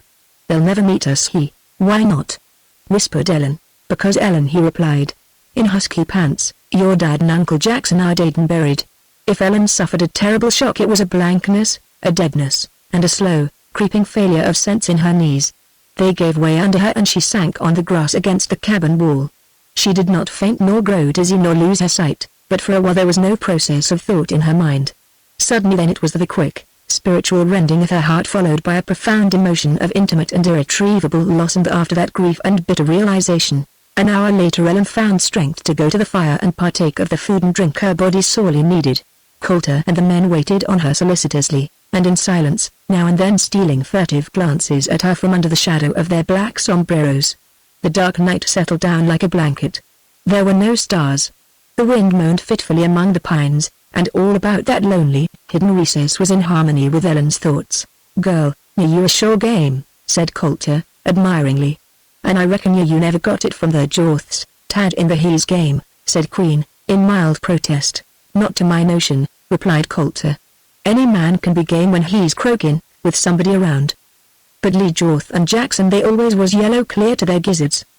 They was born in Louisiana, not Texas. Sure they're no more Texans than I am." Ellen she must have got another strain in her blood. To Ellen their words had no meaning. She rose and asked, "Where can I sleep?" "I'll fetch a light presently and you can make your bed in the by, Tad," replied Coulter. "Yes, I'd like that." "Vile, if you reckon you can coax him to talk, you're sure wrong," declared Coulter, with that cold timbre of voice that struck like steel on Ellen's nerves. "I cussed him good and told him he'd keep his mouth shut. Talking makes him cough and that fetches up the blood. Besides, I reckon I'm the one to tell you how your dad and uncle got killed. Tad didn't see it done, and he was bad hurt when it happened. Sure all the fellas left have their idea about it. But I've got it straight. Coulter, tell me now, cried Ellen. Vile, all right. Come over here, he replied, and drew her away from the campfire, out in the shadow of gloom. Poor kid. I sure feel bad about it. He put a long arm around her waist and drew her against him. Ellen felt it, yet did not offer any resistance. All her faculties seemed absorbed in a morbid and sad anticipation. Ellen, you sure know I always loved you now, don't you? He asked, with suppressed breath. No, Coulter. It's news to me and not what I want to hear. Vile, you may as well hear it right now, he said. It's true. And what's more, your dad gave you to me before he died. What? Coulter, you must be a liar. Ellen, I swear I'm not lying, he returned, in eager passion. I was with your dad last and heard him last. He sure knew I'd loved you for years. And he said he'd rather you be left in my care than anybody's. My father gave me to you in marriage. Ejaculated Ellen, in bewilderment. Coulter's ready assurance did not carry him over this point. It was evident that her words somewhat surprised and disconcerted him for the moment. To let me marry a rustler, one of the hash knife gang? Exclaimed Ellen, with weary incredulity. Vile, your dad belonged to Dags's gang, same as I do, replied Coulter, recovering his cool ardor. No. Cried Ellen. Yes, he sure did, for years, declared Coulter, positively. Back in Texas. And it was your dad that got Dags to come to Arizona. Ellen tried to fling herself away. But her strength and her spirit were ebbing, and Coulter increased the pressure of his arm. All at once she sank limp. Could she escape her fate? Nothing seemed left to fight with or for. All right, don't hold me so tight, she panted. Now tell me how Dad was killed. And who? Coulter bent over so he could peer into her face. In the darkness Ellen just caught the gleam of his eyes. She felt the virile force of the man in the strain of his body as he pressed her close. It all seemed unreal, a hideous dream, the gloom, the moan of the wind, the weird solitude, and this rustler with hand and will like cold steel. We'd come back to Greaves's store, Coulter began. And as Greaves was dead we all got free with his liquor. Sure, some of us got drunk. Bruce was drunk, and Tad in he was drunk. Your dad put away more than I ever seen him. But sure, he wasn't exactly drunk. He got one of them weak and shaky spells. He cried and he wanted some of us to get the Isbells to call off the fightin'. He sure was ready to call it quits. I reckon the killing of Dags and then the awful way Greaves was cut up by Gene Isbell took all the fight out of your dad. He said to me, Coulter, we'll take Ellen and leave this heat country and begin life all over again where no one knows us. Oh, did he really say that? Did he really mean it? Murmured Ellen, with a sob. I'll swear it by the memory of my dead mother, protested Coulter. Vile, when night come the Isbells rode down on us in the dark and began to shoot. They smashed in the door, tried to burn us out and hollered around for a while. Then they left and we reckon there'd be no more trouble that night. All the same we kept watch. I was the soberest one and I bossed the gang. We had some quarrels about the drinking. Your dad said if we kept it up it'd be the end of the Jorths. And he planned to send word to the Isbells next morning that he was ready for a truce. And I was to go fix it up with Gaston Isbell. Vile, your dad went to bed in Greaves's room, and a little while later your Uncle Jackson went in there, too. Some of the men laid down in the store and went to sleep. I kept guard till about 3 in the morning.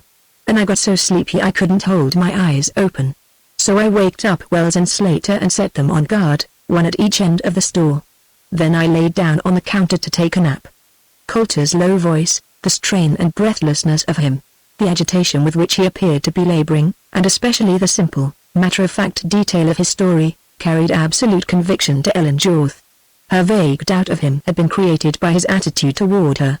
Emotion dominated her intelligence. The images, the scenes called up by Coulter's words, were as true as the gloom of the wild gulch and the loneliness of the night solitude, as true as the strange fact that she lay passive in the arm of a rustler. Wall, after a while I woke up, went on Coulter, clearing his throat. It was grey dawn. All was as still as death. And something sure was wrong. Wells and Slater had got to drinking again and now lay day drunk or asleep. Anyways, when I kicked them they never moved. Then I heard a moan. It came from the room where your dad and uncle was. I went in. It was just light enough to see. Your Uncle Jackson was laying on the floor cut half in 2 dead as a doornail. Your dad lay on the bed. He was alive, breathing his last. He says, that half-breed Isbell knifed us while we slept. The winder shutter was open. I seen where Gene Isbell had come in and gone out. I seen his moccasin tracks in the dirt outside, and I seen where he'd stepped in Jackson's blood and tracked it to the winder. Yeah, you sure can see them bloody tracks yourself, if you go back to Greaves's store. Your dad was going fast. He said, "Call to take care of Ellen," and I reckon he meant a lot by that. He kept saying, "My God. If I'd only seen Gaston Isbell before it was too late." And then he raved a little, whispering out of his head. "And after that he died. I woke up the men, and our boots sun up we carried your dad and uncle out of town and buried them. And them Isbells shot at us while we were burying our dad. That's where Tad got his hurt. Then we hit the trail for Jorth's ranch. And now, Ellen, that's all my story. Your dad was ready to bury the hatchet with his old enemy. And that Nez Pasquin Isbell, like the sneaking savage he is, murdered your uncle and your dad. Cut him horrible, made him suffer tortures of hell, all for Isbell revenge." When Coulter's husky voice ceased, Helen whispered through lips as cold and still as ice, "Let me go. Leave me here alone." "Why, sure. I reckon I understand," replied Coulter. "I hated to tell you. But you had to hear the truth about that half-breed. I'll carry your pack in the cabin and unroll your blankets." Releasing her, Coulter strode off in the gloom. Like a dead weight, Ellen began to slide until she slipped down full length beside the log. And then she lay in the cool, damp shadow, inert and lifeless so far as outward physical movement was concerned. She saw nothing and felt nothing of the night, the wind, the cold, the falling dew. For the moment or hour she was crushed by despair, and seemed to see herself sinking down and down into a black, bottomless pit, into an abyss where murky tides of blood and furious gusts of passion contended between her body and her soul. Into the stormy blast of hell. In her despair she longed, she ached for death. Born of infidelity, cursed by a taint of evil blood, further cursed by higher instinct for good and happy life, dragged from one lonely and wild and sordid spot to another, never knowing love or peace or joy or home, left to the companionship of violent and vile men, driven by a strange fate to love with unquenchable and insupportable love a half-breed, a savage, an Isbell, the hereditary enemy of her people, and at last the ruthless murderer of her father. What in the name of God had she left to live for? Revenge. An eye for an eye. A life for a life. But she could not kill Jean Isbell. Woman's love could turn to hate, but not the love of Ellen Jorth. He could drag her by the hair in the dust, beat her, and make her a thing to loathe, and cut her mortally in his savage and implacable thirst for revenge. But with her last gasp she would whisper she loved him and that she had lied to him to kill his faith. It was that his strange faith in her purity which had won her love. Of all men, that he should be the one to recognize the truth of her, the womanhood yet unsullied. How strange, how terrible, how overpowering. False, indeed, was she to the Jorths. False as her mother had been to an Isbell. This agony and destruction of her soul was the bitter Dead Sea fruit the sins of her parents visited upon her. "I'll end it all," she whispered to the night shadows that hovered over her. No coward was she, no fear of pain or mangled flesh or death or the mysterious hereafter could ever stay her. It would be easy. It would be a last thrill, a transport of self-abasement and supreme self-proof of her love for Jean Isbell to kiss the rim rock where his feet had trodden, then fling herself down into the depths.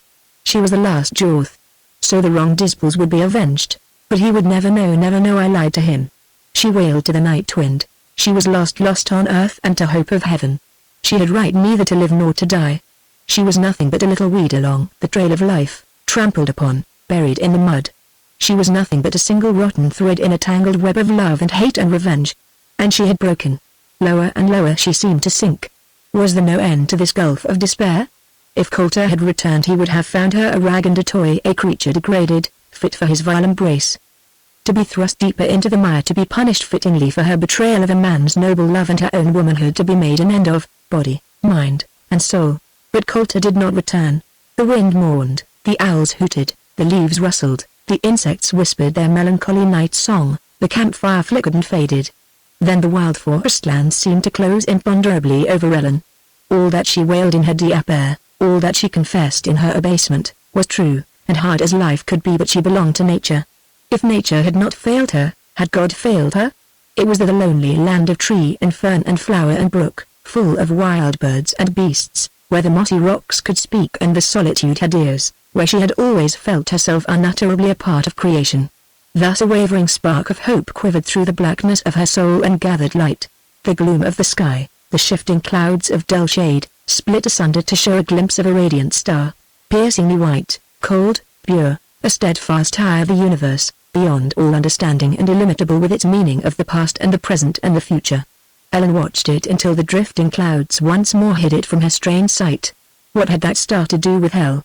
She might be crushed and destroyed by life, but was there not something beyond? Just to be born, just to suffer, just to die, could that be all?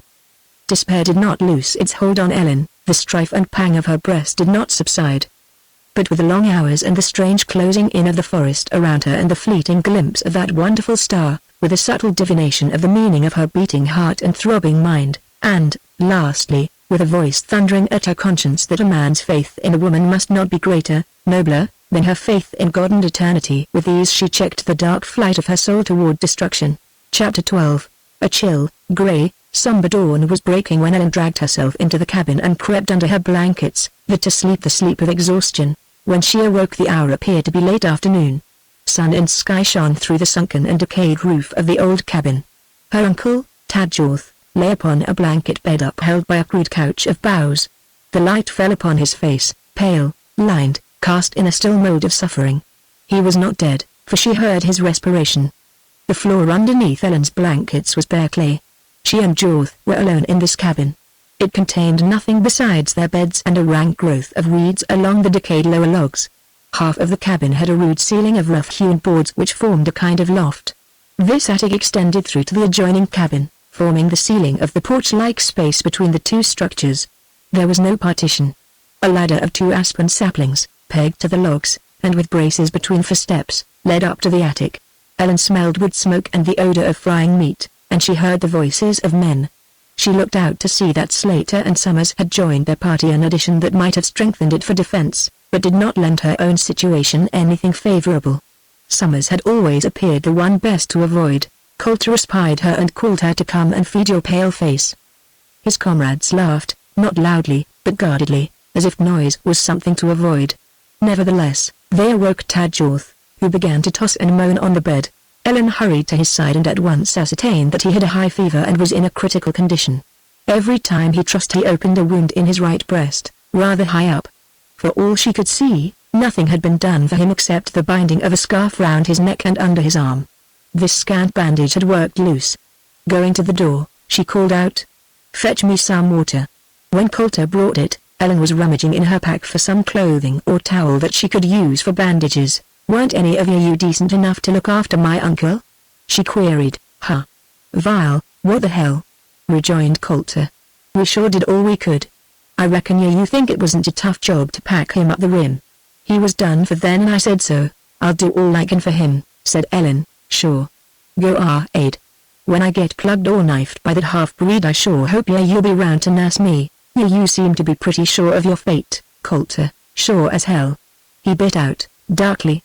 "Summers saw Isbell and his gang trailin' us to the Jorth ranch. Are you going to stay here and wait for them?" "Sure, I've been quarreling with the fellas out there over that very question. I'm for leaving the country." "But Queen, the damn gunfighter, is dead set to kill that cowman, Blue, who swore he was Kingfisher, the old Texas outlaw. None but Queen are spoiling for another fight. All the same they won't leave Tadjorth he alone." Then Coulter leaned in at the door and whispered, "Ellen, I ain't boss this outfit. So let's you and me shake hem. I've got your dad's gold. Let's ride off tonight and shake this country." Coulter, muttering under his breath, left the door and returned to his comrades. Ellen had received her first intimation of his cowardice, and his mention of her father's gold started a train of thought that persisted in spite of her efforts to put all her mind to attending her uncle. He grew conscious enough to recognize her working over him, and thanked her with a look that touched Ellen deeply. It changed the direction of her mind. His suffering and imminent death, which he was able to alleviate and retard somewhat, worked upon her pity and compassion so that she forgot her own plight. Half the night she was tending him, cooling his fever, holding him quiet. Well, she realized that but for her ministrations he would have died. At length he went to sleep, and Ellen, sitting beside him in the lonely, silent darkness of that late hour, received again the intimation of nature, those vague and nameless stirrings of her innermost being, those whisperings out of the night and the forest and the sky. Something great would not let go of her soul. She pondered. Attention to the wounded man occupied Ellen, and soon she redoubled her activities in this regard, finding in them something of protection against Coulter.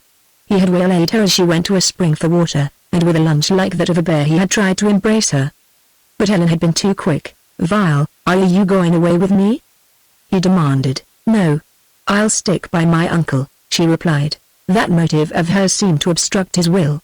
Ellen was keen to see that Coulter and his comrades were at a last stand and disintegrating under a severe strain. Nerve and courage of the open and the wild they possessed, but only in a limited degree. Coulter seemed obsessed by his passion for her, and though Ellen in her stubborn pride did not yet fear him, she realized she ought to. After that incident she watched closely, never leaving her uncle's bedside except when Coulter was absent.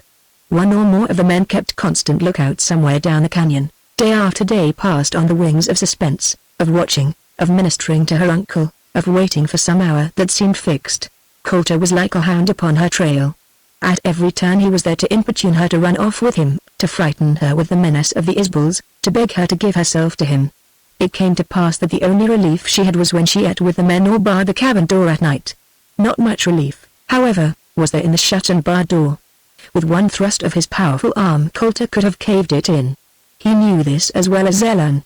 Still she did not have the fear she should have had. There was her rifle beside her, and though she did not allow her mind to run darkly on its possible use, still the fact of its being there at hand somehow strengthened her. Coulter was a cat playing with a mouse, but not yet sure of his quarry.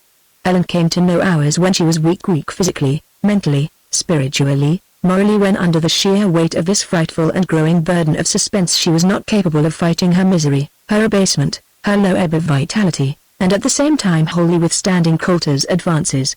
He would come into the cabin and, utterly indifferent to Tad Jorth, he would try to make bold and unrestrained love to Ellen. When he caught her in one of her unresisting moments and was able to hold her in his arms and kiss her, he seemed to be beside himself with the wonder of her. At such moments, if he had any softness or gentleness in him, they expressed themselves in his sooner or later letting her go, when apparently she was about to faint. So it must have become fascinatingly fixed in Coulter's mind that at times Ellen repulsed him with scorn and at others could not resist him. Ellen had escaped 2 crises in her relation with this man, and as a morbid doubt, like a poisonous fungus, began to strangle her mind, she instinctively divined that there was an approaching and final crisis. No uplift of her spirit came this time, no intimations, no whisperings. How horrible it all was. To long to be good and noble, to realize that she was neither, to sink lower day by day. Must she decay like one of these rotting logs? Worst of all, then, was the insinuating and ever-growing hopelessness. What was the use? What did it matter? Who would ever think of Ellen Jorth? "Oh God," she whispered in her distraction, "is there nothing left, nothing at all?" A period of several days of less torment to Ellen followed. Her uncle apparently took a turn for the better and Coulter let her alone. This last circumstance nonplussed Ellen. She was at a loss to understand it unless the Isbel menace now encroached upon Coulter so formidably that he had forgotten her for the present. Then one bright August morning, when she had just begun to relax her eternal vigilance and breathe without oppression, Coulter encountered her and, darkly silent and fierce, he grasped her and drew her off her feet. Ellen struggled violently, but the total surprise had deprived her of strength. And that paralyzing weakness assailed her as never before. Without apparent effort Coulter carried her, striding rapidly away from the cabins into the border of spruce trees at the foot of the canyon wall. "Coulter, where are you taking me?" She found voice to cry out. "By God, I don't know," he replied, with strong, vibrant passion. "I was a fool not to carry you off long ago. But I waited. I was hoping you'd love me. And now that Isbel gang has corralled us. Summer's seen the half-breed up on the rocks. And Springer's seen the rest of them sneak in around. I run back after my horse and you, but Uncle Tad. We mustn't leave him alone," cried Ellen. "We've got to," replied Coulter, grimly. "Tad sure won't worry you no more soon as Gene Isbel gets to him." "Oh, let me stay," implored Ellen. "I will save him." Coulter laughed at the utter absurdity of her appeal and claim. Suddenly he set her down upon her feet. "Stand still," he ordered. Ellen saw his big bay horse, saddled, with pack and blanket, tied there in the shade of a spruce. With swift hands Coulter untied him and mounted him, scarcely moving his piercing gaze from Ellen. He reached to grasp her. "Up with you. Put your foot in the stirrup." His will, like his powerful arm, was irresistible for Ellen at that moment. She found herself swung up behind him. Then the horse plunged away. What with the hard motion and Coulter's iron grasp on her, Ellen was in a painful position. Her knees and feet came into violent contact with branches and snags. He galloped the horse, tearing through the dense thicket of willows that served to hide the entrance to the side canyon, and when out in the larger and more open canyon he urged him to a run. Presently when Coulter put the horse to a slow rise of ground, thereby bringing him to a walk, it was just in time to save Ellen a serious bruising. Again the sunlight appeared to shade over. They were in the pines. Suddenly with backward lunge Coulter halted the horse. Ellen heard a yell. She recognized Queen's voice. "Turn back, Coulter. Turn back." With an oath Coulter wheeled his mount. "If I didn't run plump into them," he ejaculated, harshly. And scarcely had the goaded horse gotten a start when the shot rang out. Ellen felt a violent shock, as if her momentum had suddenly met with a check, and then she felt herself wrenched from Coulter, from a saddle, and propelled into the air. She alighted on soft ground and thick grass, and was unhurt save for the violent wrench and shaking that had rendered her breathless. Before she could rise Coulter was pulling at her, lifting her to her feet. She saw the horse lying with bloody head. Tall pines loomed all around. Another rifle cracked. "Run!"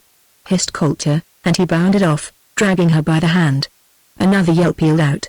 "Here we are, Coulter." Again it was Queen's shrill voice.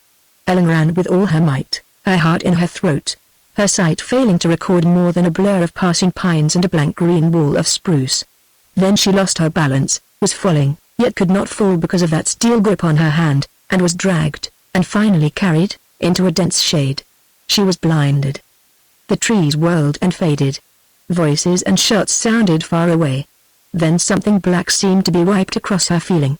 It turned to gray, to moving blankness, to dim, hazy objects, spectral and tall, like blanketed trees, and when Ellen fully recovered consciousness she was being carried through the forest. "Vile, little one, that was a close shave for you," said Coulter's hard voice, growing clearer.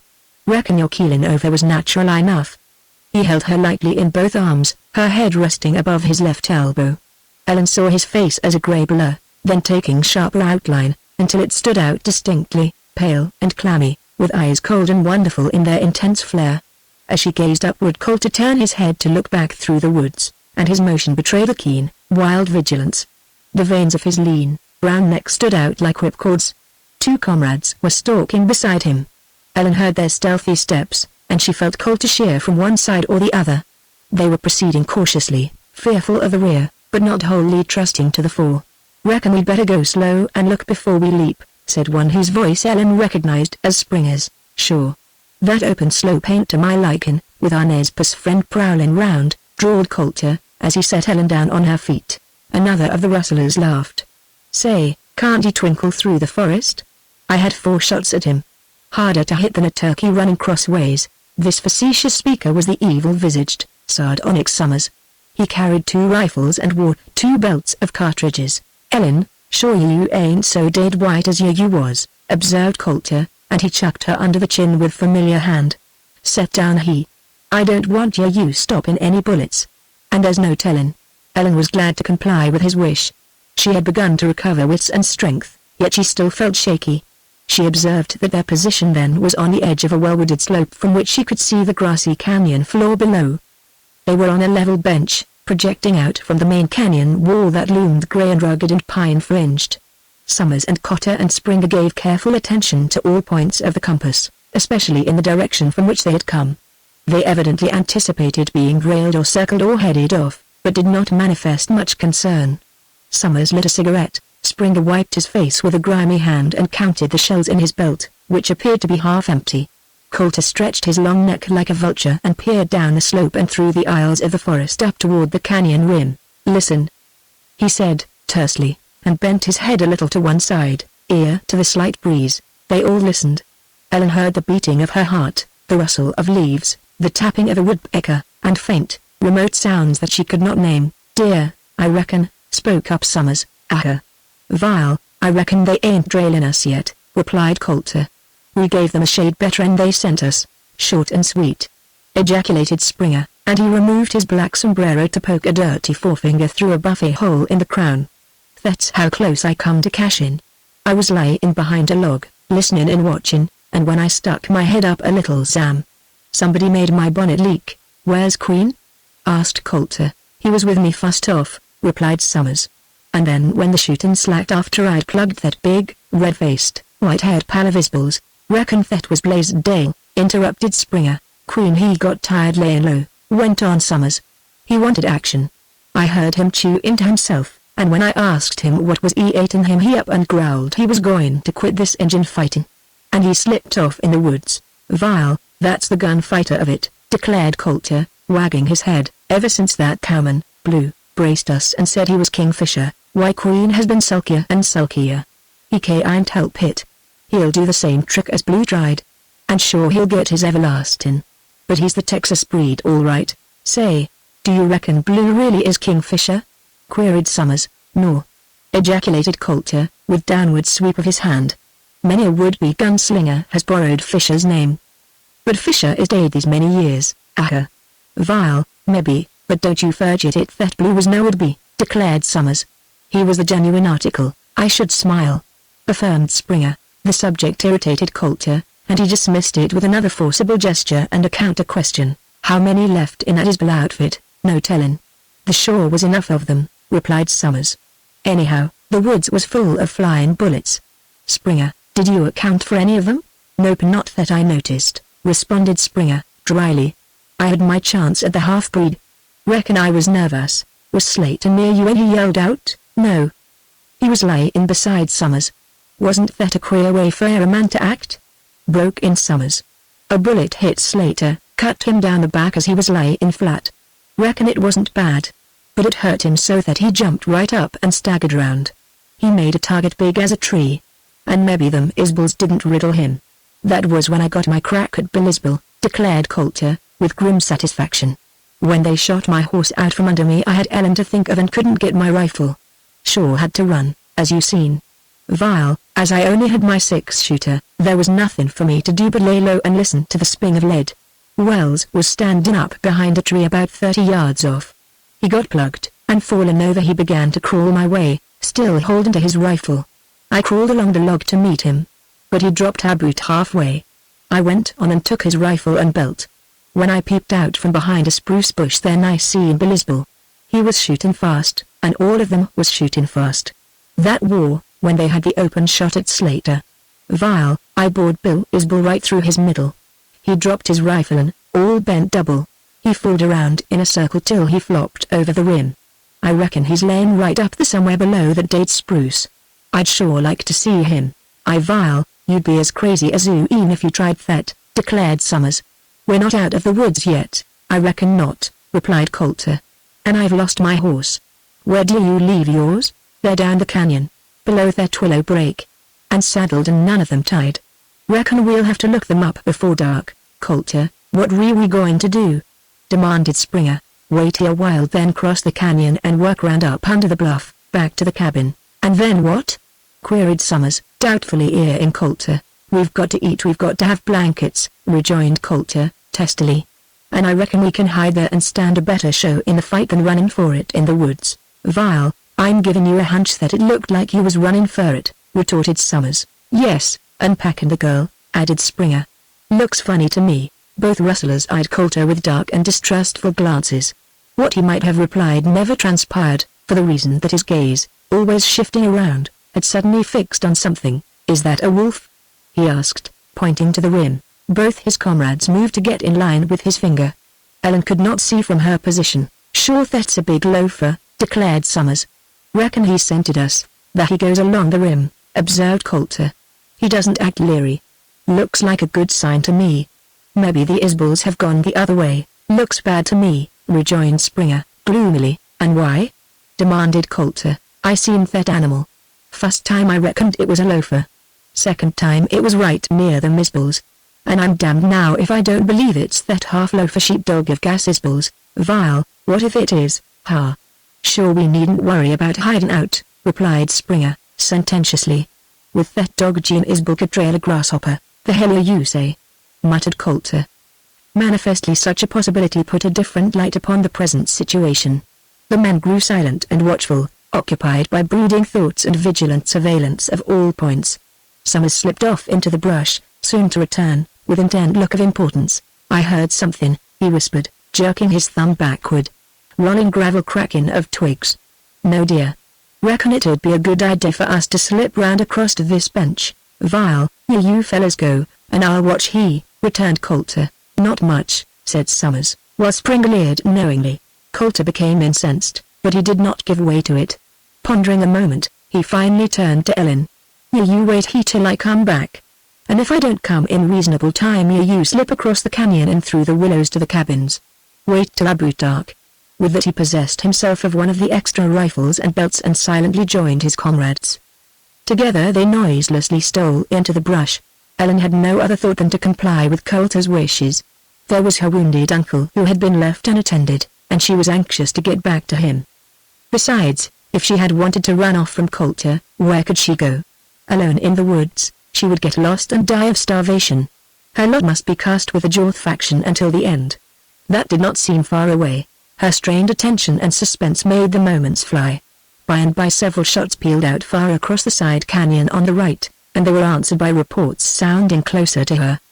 The fight was on again. But these shots were not repeated. The flies buzzed, the hot sun beat down and sloped to the west. The soft, warm breeze stirred the aspens, the ravens croaked, the red squirrels and blue jays chattered. Suddenly a quick, short yelp electrified Ellen, brought her upright with sharp, listening rigidity. Surely it was not a wolf, and hardly could it be a coyote. Again she heard it. The yelp of a sheepdog. She had heard that often enough to know. And she rose to change her position so she could command a view of the rocky bluff above. Presently she espied what really appeared to be a big timber wolf. But another yelp satisfied her that it really was a dog. She watched him. Soon it became evident that he wanted to get down over the bluff. He ran to and fro, and then out of sight. In a few moments his yelp sounded from lower down, at the base of the bluff, and it was now the cry of an intelligent dog that was trying to call someone to his aid. Ellen grew convinced that the dog was near where Coulter had said Bill's bull had plunged over the declivity. Would the dog yelp that way if the man was dead? Ellen thought not. No one came, and the continuous yelping of the dog got on Ellen's nerves. It was a call for help. And finally she surrendered to it. Since her natural terror when Coulter's horse was shot from under her and she had been dragged away, she had not recovered from fear of the Isbels. But calm consideration now convinced her that she could hardly be in a worse plight in their hands than if she remained in Coulter's. So she started out to find the dog. The wooded bench was level for a few hundred yards, and then it began to heave in rugged, rocky bulges up toward the rim. It did not appear far to where the dog was barking, but the latter part of the distance proved to be a hard climb over jumbled rocks and through thick brush. Panting and hot, she at length reached the base of the bluff, to find that it was not very high. The dog espied her before she saw him, for he was coming toward her when she discovered him. Big, shaggy, grayish-white and black, with wild, keen face and eyes, he assuredly looked the reputation Spring had accorded him. But sagacious, guarded as was his approach, he appeared friendly. "Hello, doggy," panted Ellen. "What's wrong up here?" he yelped. His ears lost their stiffness, his body sank a little, and his bushy tail wagged to and fro. What a grey, clear, intelligent look he gave her. Then he trotted back. Ellen followed him around a corner of bluff to see the body of a man lying on his back. Fresh earth and gravel lay about him, attesting to his fall from above. He had on neither coat nor hat, and the position of his body and limbs suggested broken bones. As Ellen hurried to his side she saw that the front of his shirt, low down, was a bloody blotch. But he could lift his head, his eyes were open, he was perfectly conscious. Ellen did not recognize the dusty, skinned face, yet the mold of features, the look of the eyes, seemed strangely familiar. "You're Jorth's girl," he said, in faint voice of surprise. "Yes, I'm Ellen Jorth," she replied. "And are you Bill Isbel? All that's left of me. But I'm thanking God somebody come even a Jorth." Ellen knelt beside him and examined the wound in his abdomen. A heavy bullet had indeed, as Coulter had avowed, torn clear through his middle. Even if he had not sustained other serious injury from the fall over the cliff, that terrible bullet wound meant death very shortly. Ellen shuddered. How inexplicable were men! How cruel, bloody, mindless. "Isbel, I'm sorry there's no hope," she said, low-voiced. "You've not long to live. I can't help you. God knows I'd do so if I could. All over." He sighed, with his eyes looking beyond her. "I reckon I'm glad. But you can do something for me. Will you? Indeed, yes. Tell me," she replied, lifting his dusty head on her knee. Her hands trembled as she brushed his wet hair back from his clammy brow. "I've something on my conscience," he whispered. The woman, the sensitive in Ellen, understood and pitied him then. "Yes," she encouraged him. I stole cattle my dad's and blazed as and made deals with dags. All the crookedness wasn't on Jorth's side. I want my brother Jean to know. I'll try to tell him, whispered Ellen, out of her great amaze. We were all a bad lot except Jean, went on Isabel. Dad wasn't fair. God. How he hated Jorth. Jorth, yes, who was your father? Vile, they're even now. How so? Faltered Ellen. Your father killed Dad. At the last Dad wanted to save us. He sent word he'd meet him face to face and let that end the feud. They met out in the road. But someone shot Dad down with a rifle and then your father finished him. And then, Isabel, added Ellen, with unconscious mocking bitterness, your brother murdered my dad. What? Whispered Isabel. Surely you've got it wrong. I reckon Jean could have killed your father. But he didn't. Queer, we all thought. Who did kill my father? Burst out Ellen, and her voice rang like great hammers at her ears. It was Baloo. He went in the store alone, faced the whole gang alone. Bluffed them, taunted them, told them he was Kingfisher. Then he killed your dad and Jackson Jorth.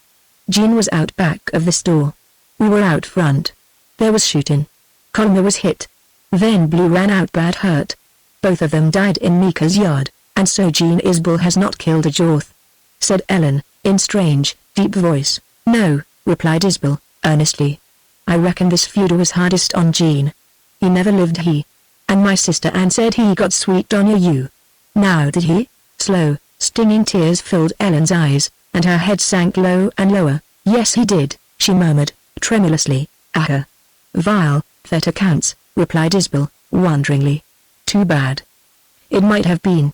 A man always sees different when he's dying. If I had my life to live over again. My poor kids deserted in their babyhood, ruined for life. All for nothing. May God forgive.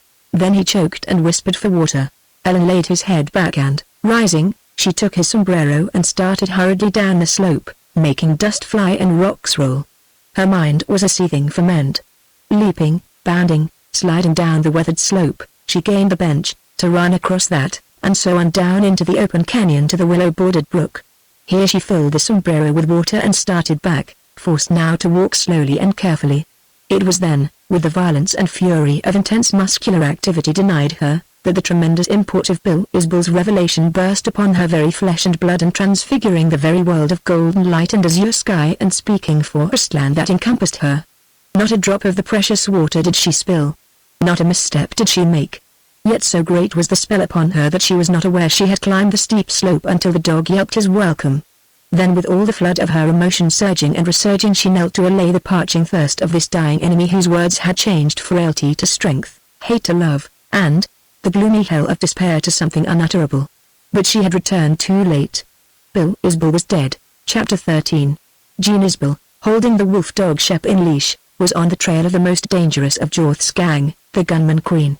Dark drops of blood on the stones and plain tracks of a rider's sharp-heeled boots behind covers indicated the trail of a wounded, slow-traveling fugitive. Therefore, Jean Isbell held in the dog and proceeded with the wary eye and watchful caution of an Indian. Queen, true to his class, and emulating Blue with the same magnificent effrontery and with the same paralyzing suddenness of surprise, had appeared as if by magic at the last night camp of the Isbell faction. Jean had seen him first, in time to leap like a panther into the shadow. But he carried in his shoulder Queen's first bullet of that terrible encounter. Upon Gordon and Fredericks fell the brunt of Queen's fusillade. And they, shot to pieces, staggering and falling, held passionate grip on life long enough to draw and still Queen's guns and send him reeling off into the darkness of the forest. Unarmed, and hindered by a painful wound, Jean had kept a vigil near camp all that silent and menacing night. Morning disclosed Gordon and Fredericks stark and ghastly beside the burned-out campfire, their guns clutched immovably in stiffened hands. Jean buried them as best he could, and when they were underground with flat stones on their graves he knew himself to be indeed the last of the Isbell clan. And all that was wild and savage in his blood and desperate in his spirit rose to make him more than man and less than human. Then for the third time during these tragic last days the wolf dog Shep came to him. Jean washed the wound Queen had given him and bound it tightly.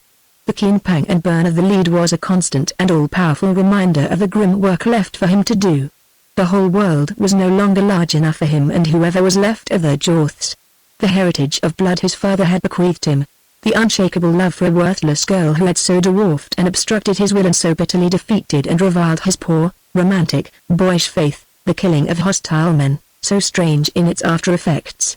The pursuits and fights, and loss of one by one of his confederates, these had finally engendered in Jean Isbell a wild, unslakable thirst. These had been the cause of his retrogression. These had unalterably and ruthlessly fixed in his darkened mind one fierce passion to live and die the last man of that Jorth-Isbell feud.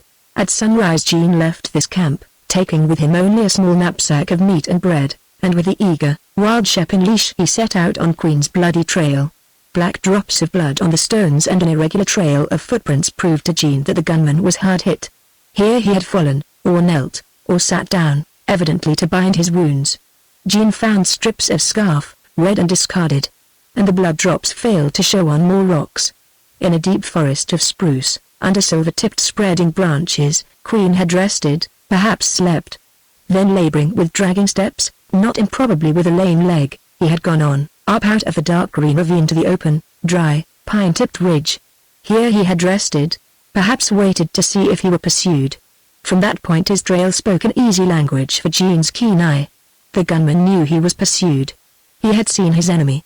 Therefore Jean proceeded with a slow caution, never getting within revolver range of ambush, using all his woodcraft to trail this man and yet save himself. Queen traveled slowly, either because he was wounded or else because he tried to ambush his pursuer, and Jean accommodated his pace to that of Queen. From noon of that day they were never far apart, never out of hearing of a rifle shot. The contrast of the beauty and peace and loneliness of the surroundings to the nature of Queen's flight often obtruded its strange truth into the somber turbulence of Jean's mind, into that fixed columnar idea around which fleeting thoughts hovered and gathered like shadows. Early frost had touched the heights with its magic wand, and the forest seemed a temple in which man might worship nature and life rather than steal through the dells and under the arch tiles like a beast of prey. The green and gold leaves of aspens quivered in the glades, maples in the ravines fluttered their red and purple leaves. The needle-matted carpet under the pines vied with the long lanes of silvery grass, alike enticing to the eye of man and beast. Sunny rays of light, flecked with dust and flying insects, slanted down from the overhanging brown-limbed, green-massed foliage. Roar of wind in the distant forest alternated with soft breeze close at hand. Small dove-grey squirrels ran all over the woodland, very curious about Jean and his dog, rustling the twigs, scratching the bark of trees, chattering and barking, frisky, saucy, and bright-eyed. A plaintive twitter of wild canaries came from the region above the treetops, first voices of birds in their pilgrimage toward the south. Pine cones dropped with soft thuds. The blue jays followed these intruders in the forest, screeching their displeasure. Like rain pattered the dropping seeds from the spruces. A woody, earthy, leafy fragrance, damp with the current of life, mingled with the cool, dry, sweet smell of withered grass and rotting pines. Solitude and lonesomeness, peace and rest, wildlife and nature, reigned there. It was a golden green region, enchanting to the gaze of man. An Indian would have walked there with his spirits, and even as Jean felt all this elevating beauty and inscrutable spirit, his keen eye once more fastened upon the blood-red drops Queen had again left on the grey moss and rock. His wound had reopened. Jean felt the thrill of the scenting panther. The sun set, twilight gathered, night fell. Jean crawled under a dense, low-spreading spruce, ate some bread and meat, fed the dog, and lay down to rest and sleep. His thoughts burdened him, heavy and black as the mantle of night. A wolf mourned a hungry cry for a mate. Shep quivered under Jean's hand. That was the call which had lured him from the ranch. The wolf blood in him yearned for the wild. Jean tied the cowhide leash to his wrist. When this dark business was at an end, Shep could be free to join the lonely mate mourning out there in the forest. Then Jean slept.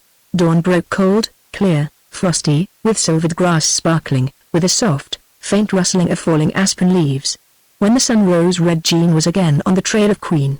By a frosty ferned brook, where water tinkled and ran clear as air and cold as ice, Jean quenched his thirst, leaning on a stone that showed drops of blood. Queen, too, had to quench his thirst. What good, what help, Jean wondered, could the cold, sweet, granite water, so dear to woodsmen and wild creatures, do this wounded, hunted rustler? Why did he not wait in the open to fight and face the death he had meted? Where was that splendid and terrible daring of the gunman? Queen's love of life dragged him on and on, hour by hour, through the pine groves and spruce woods, through the oak swales and aspen glades, up and down the rocky gorges, around the windfalls and over the rotting logs. The time came when Queen tried no more ambush. He gave up trying to trap his pursuer by lying in wait. He gave up trying to conceal his tracks. He grew stronger. Roar, in desperation, increased his energy, so that he redoubled his progress through the wilderness. That, at best, would count only a few miles a day. And he began to circle to the northwest, back toward the deep canyon where Blaisdell and Bill Isbell had reached the end of their trails. Queen had evidently left his comrades, had lone-handed it in his last fight, but was now trying to get back to them. Somewhere in these wild, deep forest breaks the rest of the Jorth faction had found a hiding place. Jean let Queen lead him there. Ellen Jorth would be with them. Jean had seen her. It had been his shot that killed Coulter's horse. And he had withheld further fire because Coulter had dragged the girl behind him, protecting his body with hers. Sooner or later Jean would come upon their camp. She would be there. The thought of her dark beauty, wasted in wantonness upon these rustlers, added a deadly rage to the bloodlust and righteous wrath of his vengeance. Let her again flaunt her degradation in his face and, by the god she had forsaken, he would kill her, and so end the race of Jorths. Another night fell, dark and cold, without starlight. The wind moaned in the forest. Shep was restless.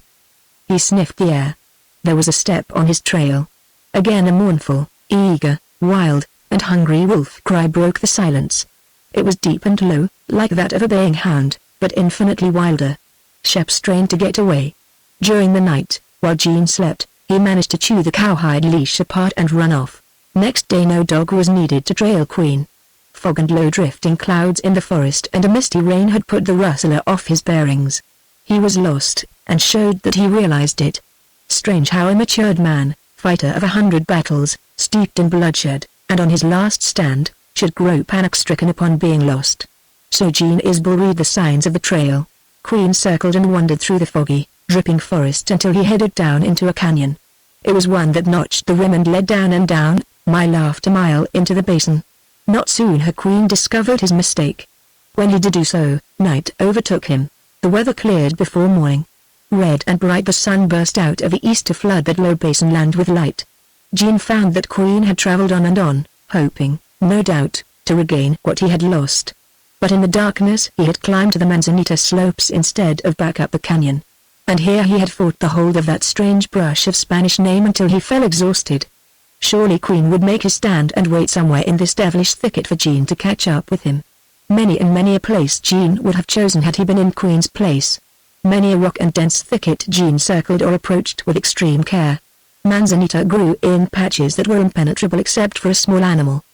The brush was a few feet high, seldom so high that Jean could not look over it, and of a beautiful appearance, having glossy, small leaves, a golden berry, and branches of dark red color. These branches were tough and unbendable. Every bush, almost, had low branches that were dead, hard as steel, sharp as thorns, as clutching as cactus. Progress was possible only by endless detours to find the half-closed aisles between patches, or else by crashing through with main strength or walking right over the tops. Jean preferred this last method, not because it was the easiest, but for the reason that he could see ahead so much farther. So he literally walked across the tips of the Manzanita brush.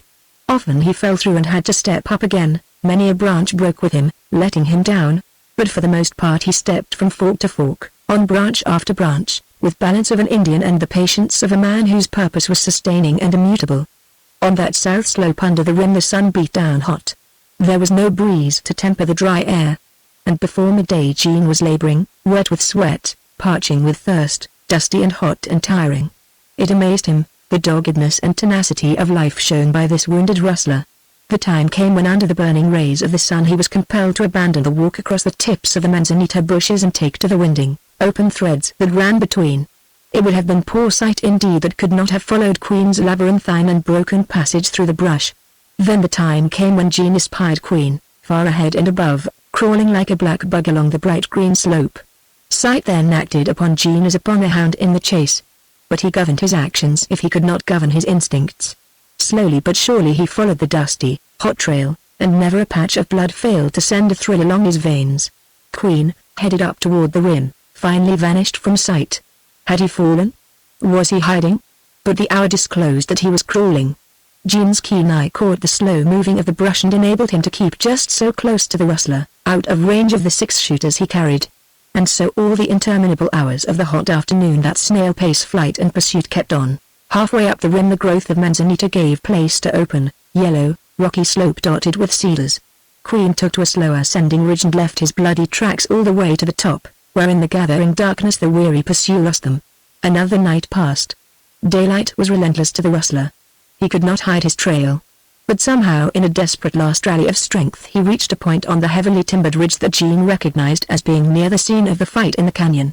Queen was nearing the rendezvous of the rustlers. Jean crossed tracks of horses, and then more tracks that he was certain had been made days past by his own party. To the left of this ridge must be the deep canyon that had frustrated his efforts to catch up with the rustlers on the day Blaisdell lost his life, and probably Blaisdell, too. Something warned Jean that he was nearing the end of the trail, and an unaccountable sense of imminent catastrophe seemed foreshadowed by vague dreads and doubts in his gloomy mind. Jean felt the need of rest, of food, of ease from the strain of the last weeks. But his spirit drove him implacably. Queen's rally of strength ended at the edge of an open, bald ridge that was bare of brush or grass and was surrounded by a line of forest on 3 sides, and on the 4th by a low bluff which raised its grey head above the pines. Across this dusty open Queen had crawled, leaving unmistakable signs of his condition. Jean took a long survey of the circle of trees and of the low, rocky eminence, neither of which he liked. It might be wiser to keep to cover, Jean thought, and work around to where Queen's trail entered the forest again. But he was tired, gloomy, and his eternal vigilance was failing. Nevertheless, he stood for the 1000th time that bold prompting of his vengeance and, taking to the edge of the forest, he went to considerable pains to circle the open ground. And suddenly sight of a man sitting back against a tree halted Jean. He stared to make sure his eyes did not deceive him. Many times stumps and snags and rocks had taken on strange resemblance to a standing or crouching man. This was only another suggestive blunder of the mind behind his eyes. What he wanted to see he imagined he saw. Jean glided on from tree to tree until he made sure that this sitting image indeed was that of a man. He sat bolt upright, facing back across the open, hands resting on his knees, and closer scrutiny showed Jean that he held a gun in each hand. Queen. At the last his nerve had revived. He could not crawl any farther, he could never escape, so with the courage of fatality he chose the open, to face his foe and die. Jean had a thrill of admiration for the rustler. Then he stalked out from under the pines and strode forward with his rifle ready. A watching man could not have failed to espy Jean. But Queen never made the slightest move. Moreover, his stiff, unnatural position struck Jean so singularly that he halted with a muttered exclamation. He was now about 50 paces from Queen, within range of those small guns. Jean called, sharply, "Queen." Still the figure never relaxed in the slightest. Jean advanced a few more paces, rifle up, ready to fire the instant Queen lifted a gun. The man's immobility brought the cold sweat to Jean's brow. He stopped to bend the full intense power of his gaze upon this inert figure. Suddenly over Jean flashed its meaning. Queen was dead. He had backed up against the pine, ready to face his foe, and he had died there.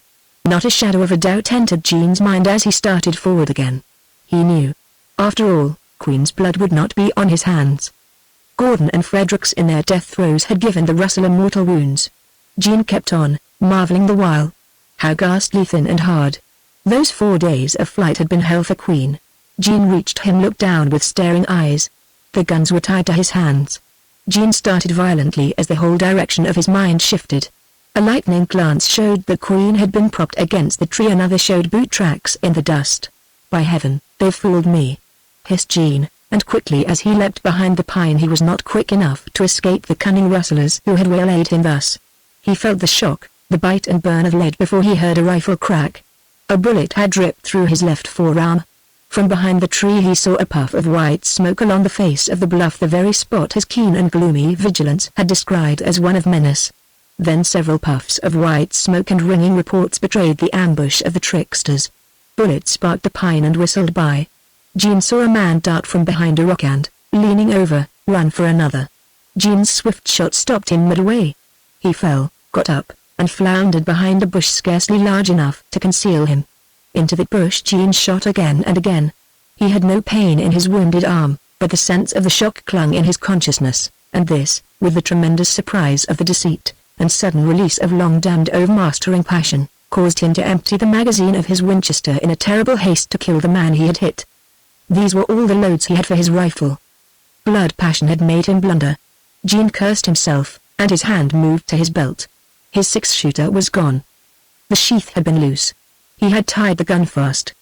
But the strings had been torn apart. The rustlers were shooting again. Bullets thudded into the pine and whistled by. Bending carefully, Zane reached one of Queen's guns and jerked it from his hand. The weapon was empty. Both of his guns were empty. Zane peeped out again to get the line in which the bullets were coming and, marking a course from his position to the cover of the forest, he ran with all his might. He gained the shelter. Shrill yells behind warned him that he had been seen, that his reason for flight had been guessed. Looking back, he saw 2 or 3 men scrambling down the bluff. Then the loud neigh of a frightened horse pealed out. Zane discarded his useless rifle, and headed down the ridge slope, keeping to the thickest line of pines and shearing around the clumps or spruce. As he ran, his mind whirled with grim thoughts of escape, of his necessity to find the camp where Gordon and Fredericks were buried, there to procure another rifle and ammunition. He felt the wet blood dripping down his arm, yet no pain. The forest was too open for good cover. He dared not run uphill. His only course was ahead, and that soon ended in an abrupt declivity too precipitous to descend. As B halted, panting for breath, he heard the ring of hoofs on stone, then the thudding beat of running horses on soft ground. The rustlers had sighted the direction he had taken. Zane did not waste time to look. Indeed, there was no need, for as he bounded along the cliff to the right a rifle cracked and a bullet whizzed over his head. It lent wings to his feet. Like a deer he sped along, leaping cracks and logs and rocks, his ears filled by the rush of wind, until his quick eye caught sight of thick-growing spruce foliage close to the precipice. He sprang down into the green mass. His weight precipitated him through the upper branches. But lower down his spread arms broke his fall, then retarded it until he caught. A long, swaying limb let him down and down, where he grasped another and a stiffer one that held his weight. Hand over hand he worked toward the trunk of this spruce and, gaining it, he found other branches close together down which he hastened, hold by hold and step by step, until all above him was black, dense foliage, and beneath him the brown, shady slope. Sure of being unseen from above, he glided noiselessly down under the trees, slowly regaining freedom from that constriction of his breast. Passing on to a grey-like end cliff, overhanging and gloomy, he paused there to rest and to listen. A faint crack of hoof on stone came to him from above, apparently farther on to the right. Eventually his pursuers would discover that he had taken to the canyon. But for the moment he felt safe. The wound in his forearm drew his attention. The bullet had gone clear through without breaking either bone. His shirt sleeve was soaked with blood. Zane rolled it back and tightly wrapped his scarf around the wound, yet still the dark red blood oozed out and dripped down into his hand. He became aware of a dull, throbbing pain. Not much time did Zane waste in arriving at what was best to do. For the time being he had escaped, and whatever had been his peril, it was past. In dense, rugged country like this he could not be caught by rustlers. But he had only a knife left for a weapon, and there was very little meat in the pocket of his coat. Salt and the matches he possessed. Therefore the imperative need was for him to find the last camp, where he could get rifle and ammunition, bake bread, and rest up before taking again the trail of the rustlers. He had reason to believe that this canyon was the one where the fight on the rim, and later, on a bench of woodland below, had taken place. Thereupon he arose and glided down under the spruces toward the level, grassy open he could see between the trees. And as he proceeded, with the slow step and wary eye of an Indian, his mind was busy. Queen had in his flight unerringly worked in the direction of this canyon until he became lost in the fog, and upon regaining his bearings he had made a wonderful and heroic effort to surmount the Manzanita slope and the rim and find the rendezvous of his comrades. But he had failed up there on the ridge. In thinking it over Zane arrived at a conclusion that Queen, finding he could go no farther, had waited, guns in hands, for his pursuer. And he had died in this position. Then by strange coincidence his comrades had happened to come across him and, recognizing the situation, they had taken the shells from his guns and propped him up with the idea of luring Zane on. They had arranged a cunning trick and ambush, which had all but snuffed out the last of the Isbels. Coulter probably had been at the bottom of this crafty plan. Since the fight at the Isbel ranch, now seemingly far back in the past, this man Coulter had loomed up more and more as a stronger and more dangerous antagonist than either Jorth or Daggs. Before that he had been little known to any of the Isbel faction. And it was Colt now who controlled the remnant of the gang and who had Ellen Jorth in his possession. The canyon wall above Zane, on the right, grew more rugged and loftier, and the one on the left began to show wooded slopes and breaks, and at last a wide expanse with a winding, willow border on the west and a long, low, pine-dotted bench on the east.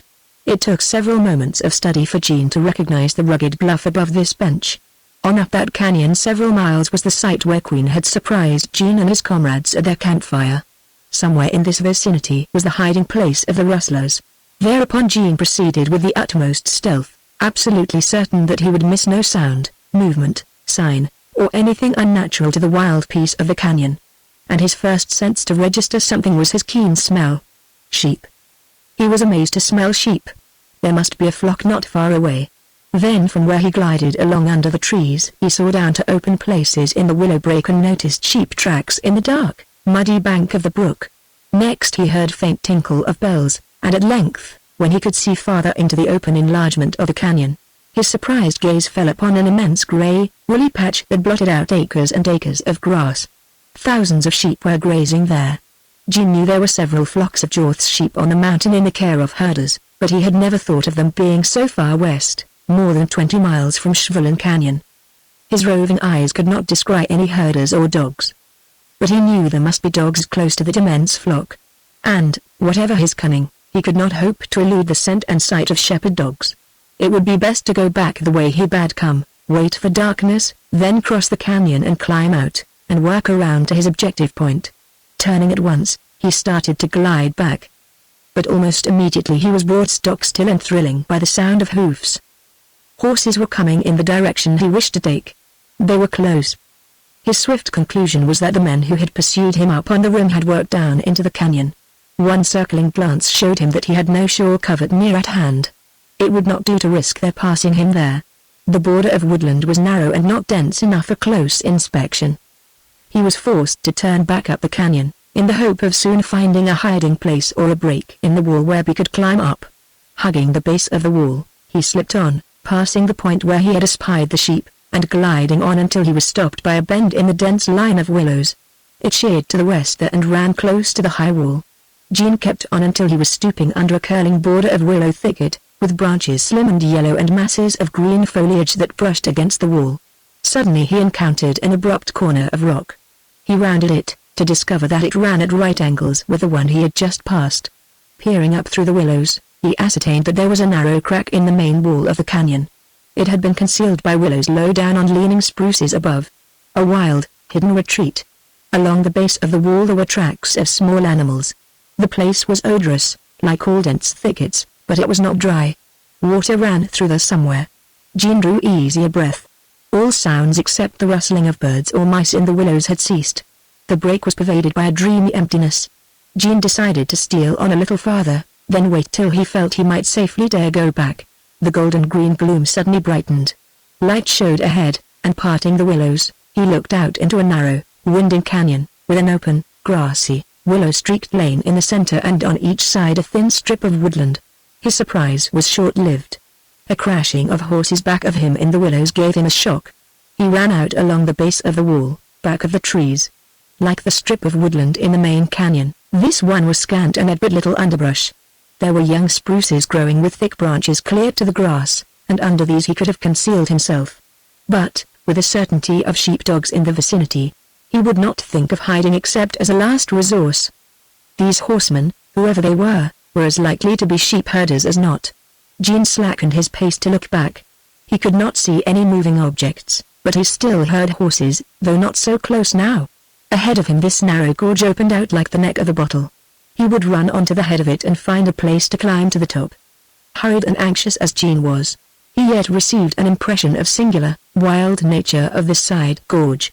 It was a hidden, pine-fringed crack in the rock-ribbed and canyon-cut tableland. Above him the sky seemed a winding stream of blue. The walls were red and bulged out in spruce-screened shelves. From wall to wall was scarcely a distance of 100 feet. Jumbles of rock obstructed his close holding to the wall. He had to walk at the edge of the timber. As he progressed, the gorge widened into wilder, rudder aspect. Through the trees ahead he saw where the wall circled to meet the cliff on the left, forming an oval depression, the nature of which he could not ascertain. But it appeared to be a small opening surrounded by dense thickets and the overhanging walls. Anxiety augmented to alarm. He might not be able to find a place to scale those rough cliffs. Breathing hard, Gene halted again. The situation was growing critical again. His physical condition was worse. Loss of sleep and rest, lack of food, the long pursuit of Queen, the wound in his arm, and the desperate run for his life. These had weakened him to the extent that if he undertook any strenuous effort he would fail. His cunning weighed all chances. The shade of wall and foliage above, and another jumble of ruined cliff, hindered his survey of the ground ahead, and he almost stumbled upon a cabin, hidden on 3 sides, with a small, bare clearing in front. It was an old, ramshackle structure like others he had run across in the canyons. Cautiously he approached and peeped around the corner. At first swift glance it had all the appearance of long disuse. But Jean had no time for another look. A clip-clop of trotting horses on hard ground brought the same pell-mell rush of sensations that had driven him to wild flight scarcely an hour past. His body jerked with its instinctive impulse, then quivered with his restraint. To turn back would be risky, to run ahead would be fatal, to hide was his one hope. No covert behind. And the clip-clop of hooves sounded closer. One moment longer Jean held mastery over his instincts of self-preservation. To keep from running was almost impossible. It was the sheer primitive animal sense to escape. He drove it back and glided along the front of the cabin. Here he saw that the cabin adjoined another. Reaching the door, he was about to peep in when the thud of hoofs and voices close at hand transfixed him with a grim certainty that he had not an instant to lose. Through the thin, black-streaked line of trees he saw moving red objects. Horses. He must run. Passing the door, his keen nose caught a musty, woody odor and the tail of his eye saw bare dirt floor. This cabin was unused. He halted, gave a quick look back. And the first thing his eye fell upon was a ladder, right inside the door, against the wall. He looked up. It led to a loft that, dark and gloomy, stretched halfway across the cabin. An irresistible impulse drove Jean. Slipping inside, he climbed up the ladder to the loft. It was like night up there. But he crawled on the rough-hewn rafters and, turning with his head toward the opening, he stretched out and lay still. What seemed an interminable moment ended with a trample of hoofs outside the cabin. It ceased. Jean's vibrating ears caught the jingle of spurs and a thud of boots striking the ground. "Vile, sweetheart, here we're home again," drawled a slow, cool, mocking Texas voice. "Home. I wonder, Coulter, did you ever have a home? A mother, a sister, much less a sweetheart?" was the reply, bitter and caustic. Jean's palpitating, hot body suddenly stretched still and cold with intensity of shock. His very bones seemed to quiver and stiffen into ice. During the instant of realization his heart stopped. And a slow, contracting pressure enveloped his breast and moved up to constrict his throat. That woman's voice belonged to Ellen Jorth. The sound of it had lingered in his dreams. He had stumbled upon the rendezvous of the Jorth faction. Hard indeed had been the fates meted out to those of the Isbels and Jorths who had passed to their deaths. But, no ordeal, not even Queen's, could compare with this desperate one Jean must endure. He had loved Ellen Jorth, strangely, wonderfully, and he had scorned repute to believe her good. He had spared her father and her uncle. He had weakened or lost the cause of the Isbels. He loved her now, desperately, deathlessly, knowing from her own lips that she was worthless, loved her the more because he had felt her terrible shame. And to him the last of the Isbels had come the cruelest of dooms, to be caught like a crippled rat in a trap, to be compelled to lie helpless, wounded, without a gun, to listen, and perhaps to see Ellen Jorth enact the very truth of her mocking insinuation. His will, his promise, his creed, his blood must hold him to the stern degree that he should be the last man of the Jorth-Isbel war. But could he lie there to hear, to see when he had a knife and an arm? Chapter 14. Then followed the leathery flop of saddles to the soft turf and the stamp of loosened horses. Jean heard a noise at the cabin door, a rustle, and then a knock of something hard against wood. Silently he moved his head to look down through a crack between the rafters. He saw the glint of a rifle leaning against the sill. Then the doorstep was darkened. Ellen Jorth sat down with a long, tired sigh. She took off her sombrero and the light shone on the rippling, dark brown hair, hanging in a tangled braid. The curved nape of her neck showed a warm tint of golden tan. She wore a grey blouse, soiled and torn, that clung to her lissom shoulders. "Coulter, what are you going to do?" she asked, suddenly. Her voice carried something Jean did not remember. It thrilled into the icy fixity of his senses. "We'll stay here," was the response, and it was followed by a clinking step of spurred boot. "Sure I won't stay here," declared Ellen. "It makes me sick when I think of how Uncle Tad died in there alone, helpless suffering. The place seems haunted, vile. I'll agree that it's tough on you. But what the hell can we do?" A long silence ensued which Ellen did not break. "Something has come off round here since early morning," declared Coulter. "Summers and Springer haven't got back. and Antonio's gone.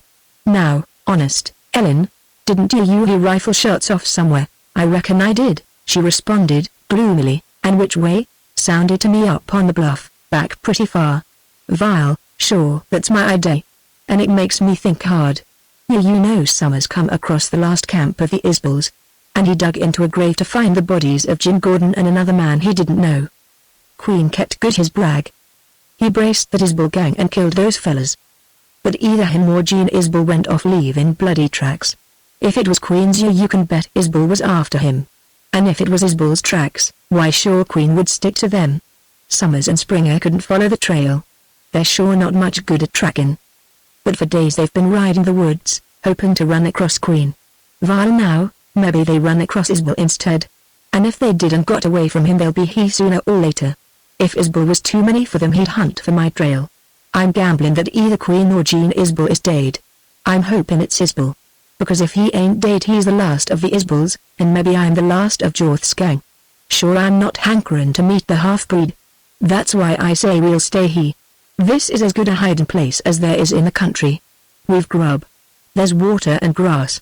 Me stay here with you alone. The tone seemed a contradiction to the apparently accepted sense of her words. Gene held his breath. But he could not still the slowly mounting and accelerating faculties within that were involuntarily rising to meet some strange, nameless import. He felt it. He imagined it would be the catastrophe of Ellen Jorth's calm acceptance of Coulter's proposition. But down in Gene's miserable heart lived something that would not die. No mere words could kill it. How poignant that moment of her silence. How terribly he realized that if his intelligence and his emotion had believed her betraying words, his soul had not. But Ellen Jorth did not speak. Her brown head hung thoughtfully. Her supple shoulders sagged a little. Ellen, what's happened to you? Went on Coulter. All the misery possible to a woman, she replied, dejectedly. Sure I don't mean that way. He continued, persuasively. I ain't gainsaying the hard facts of your life. It's been bad. Your dad was no good. But I mean I can't figure the change in you. No, I reckon you ain't, she said. Whoever was responsible for your makeup left out a mind not to say feeling. Coulter drawled a low laugh. Vile, have that your own way. But how much longer are you going to be like this Like what? She rejoined, sharply. Vile, this standoffishness of yours, Coulter, I told you to let me alone, she said, sullenly. Sure. And you did that before. But this time you're different. And Vile, I'm getting tired of it. Hear the cool, slow voice of the Texan sounded an inflexibility before absent, a timbre that hinted of illimitable power. Ellen Jorth shrugged her lithe shoulders and, slowly rising, she picked up the little rifle and turned to step into the cabin. Coulter, she said, fetch my pack and my blankets in here. Sure, he returned, with good nature. Gene saw Ellen Jorth lay the rifle lengthwise in a chink between two logs and then slowly turn, back to the wall. Gene knew her then, yet did not know her. The brown flash of her face seemed that of an older, graver woman. His strained gaze, like his waiting mind, had expected something, he knew not what. A hardened face, a ghost of beauty, a recklessness, a distorted, bitter, lost expression in keeping with her fortunes. But he had reckoned falsely. She did not look like that. There was incalculable change, but the beauty remained, somehow different. Her red lips were parted. Her brooding eyes, looking out straight from under the level, dark brows, seemed slow black and wonderful with their steady, passionate light. Gene, in his eager, hungry devouring of the beloved face, did not on the first instant grasp the significance of its expression. He was seeing the features that had haunted him. But quickly he interpreted her expression as the somber, hunted look of a woman who would bear no more. Under the torn blouse her full breast heaved. She held her hands clenched at her sides. She was listening, waiting for that jangling, slow step. It came, and with the sound she subtly changed. She was a woman hiding her true feelings. She relaxed, and that strong, dark look of fury seemed to fade back into her eyes. Coulter appeared at the door, carrying a roll of blankets and a pack. Throw them here, she said. I reckon you needn't bother coming in. That angered the man.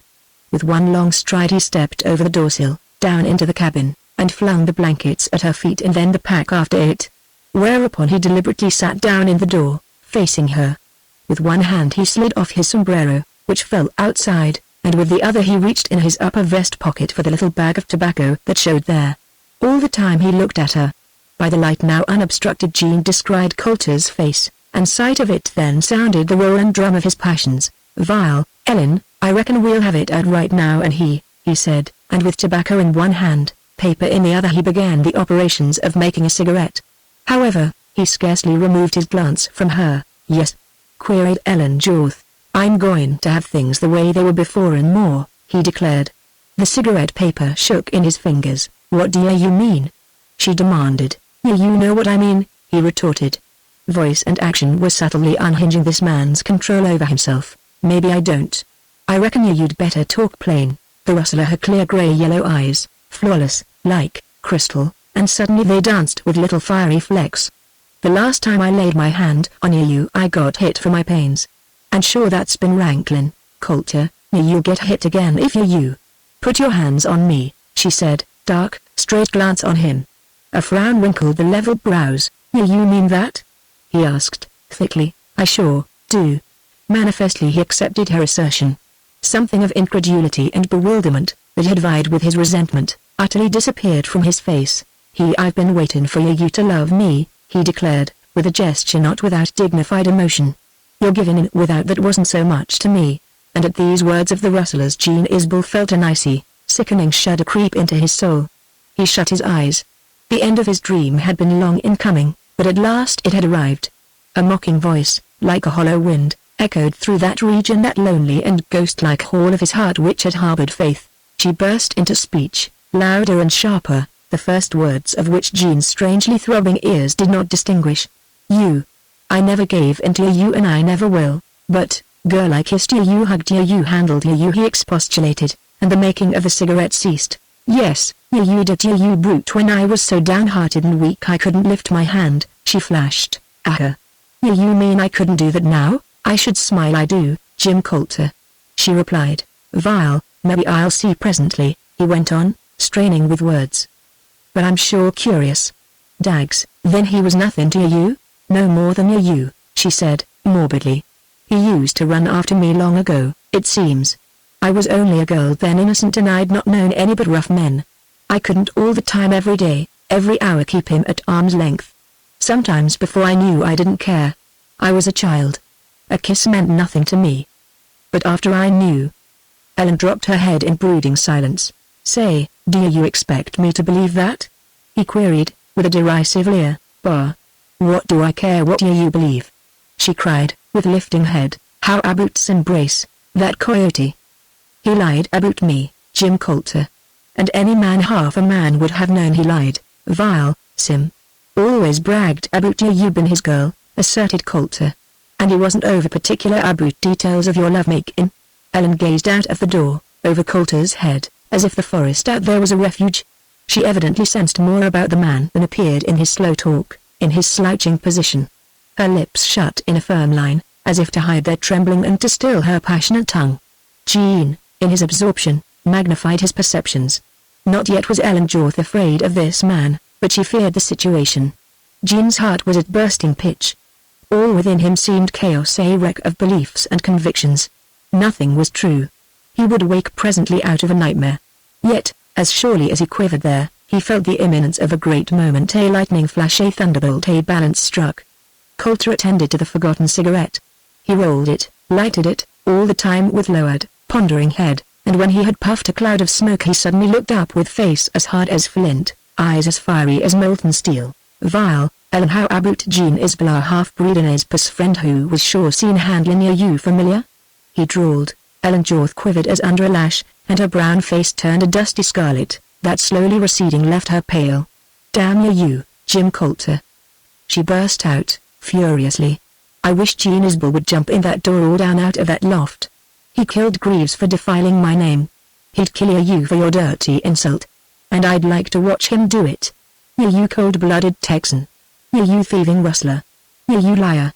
You lied about my father's death. And I know why. You stole my father's gold. And now you want me, you expect me to fall into your arms. My heaven. Ain't you tell a decent woman? Was your mother decent? Was your sister decent? Bah. I'm appealing to deafness. But you'll hear this, Jim Coulter. I'm not what you think I am. I'm not the damned hussy you liars have made me out.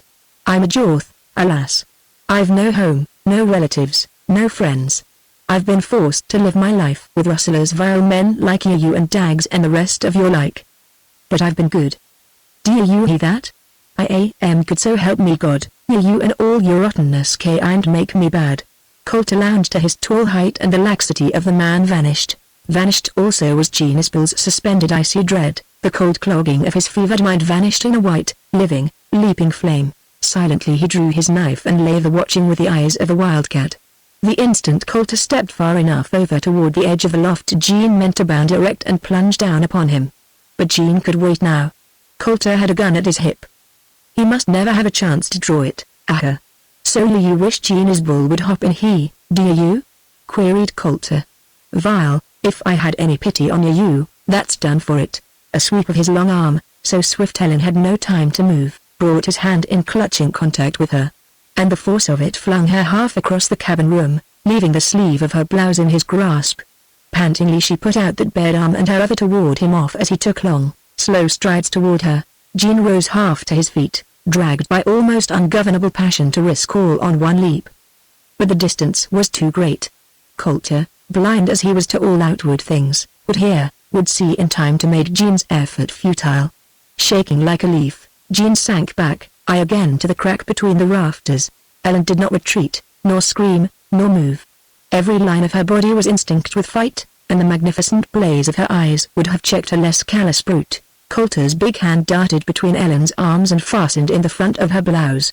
He did not try to hold her or draw her close. The unleashed passion of the man required violence. In one savage pull he tore off her blouse, exposing her white, rounded shoulders and heaving bosom, where instantly a wave of red burned upward. Overcome by the tremendous violence and spirit of the rustler, Ellen sank to her knees, with blanched face and dilating eyes, trying with folded arms and trembling hand to hide her nudity.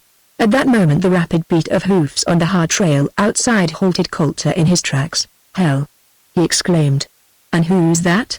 With a fierce action he flung the remnants of Ellen's blouse in her face and turned to leap out the door. Gene saw Ellen catch the blouse and try to wrap it around her, while she sagged against the wall and stared at the door.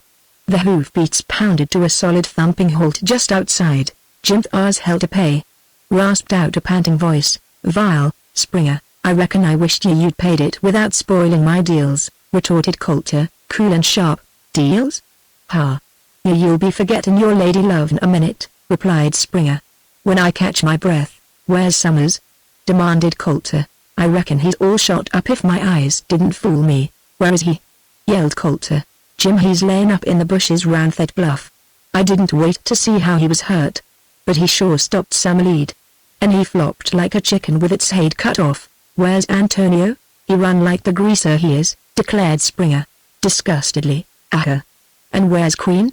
Queried Coulter, after a significant pause. Dead. The silence ensuing was fraught with a suspense that held Gene in cold bonds.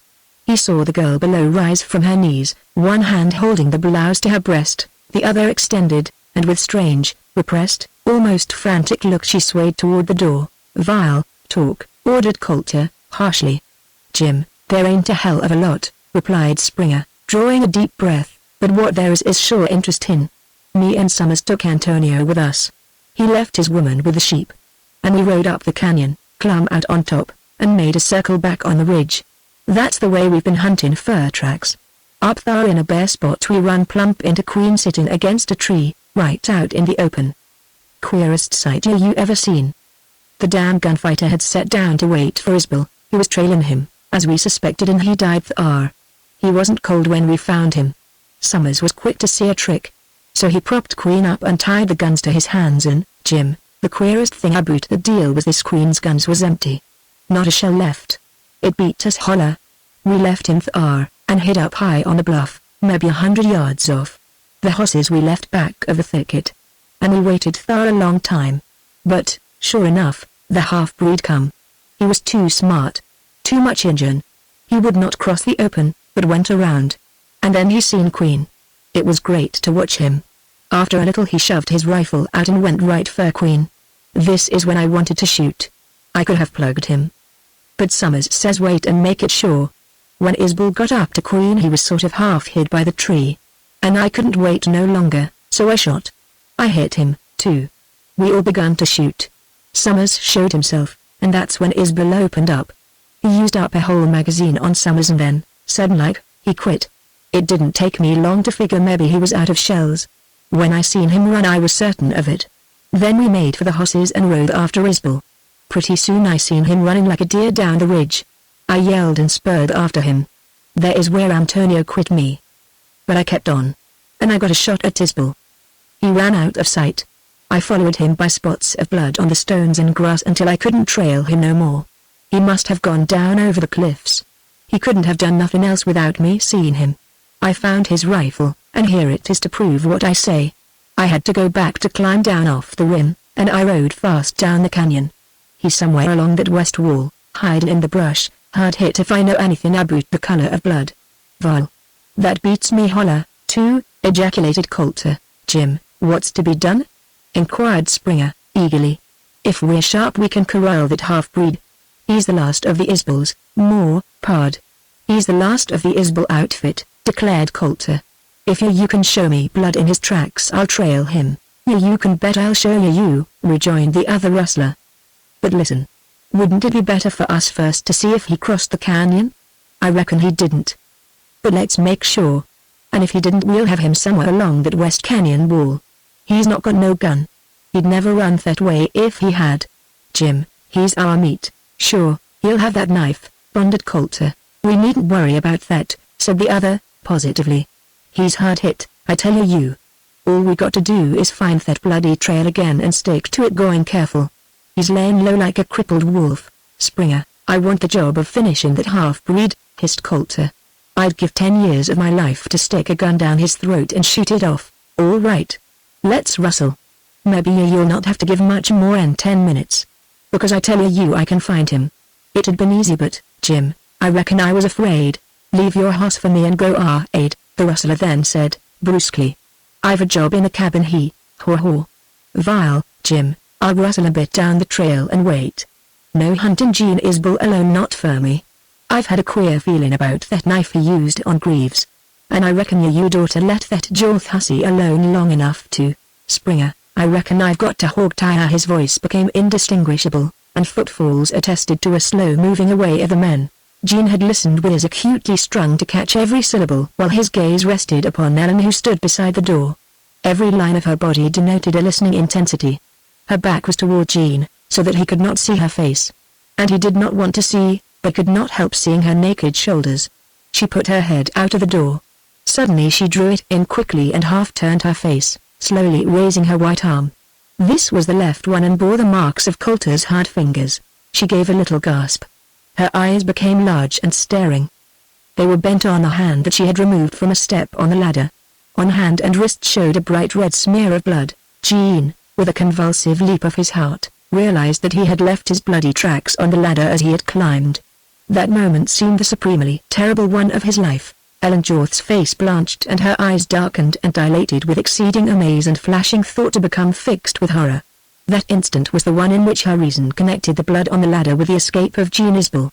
One moment she leaned there, still as a stone except for her heaving breast, and then her fixed gaze changed to a swift, dark blaze, comprehending, yet inscrutable, as she flashed it up the ladder to the loft.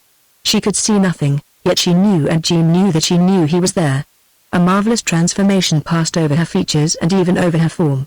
Gene choked with the ache in his throat. Slowly she put the bloody hand behind her while with the other she still held the torn blouse to her breast. Coulter's slouching, musical steps sounded outside. And it might have been a strange breath of infinitely vitalizing and passionate life blown into the wellsprings of Ellen Jorth's being. Isbel had no name for her then.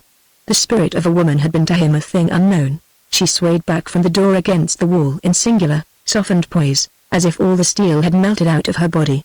And as Coulter's tall shadow fell across the threshold Gene Isbel felt himself staring with eyeballs that ached straining incredulous sight at this woman who in a few seconds had bewildered his senses with her transfiguration.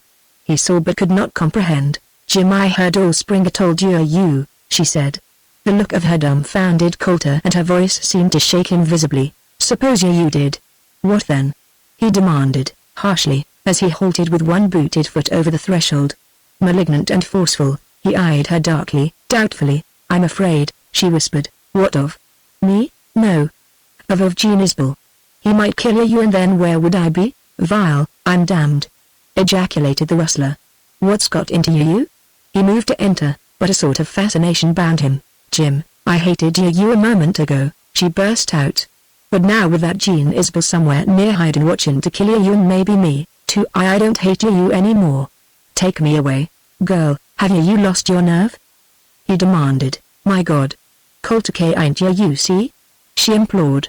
Won't you take me away? I sure will presently, he replied, grimly. But you'll wait till I've shot the lights out of this Isbell. No. She cried.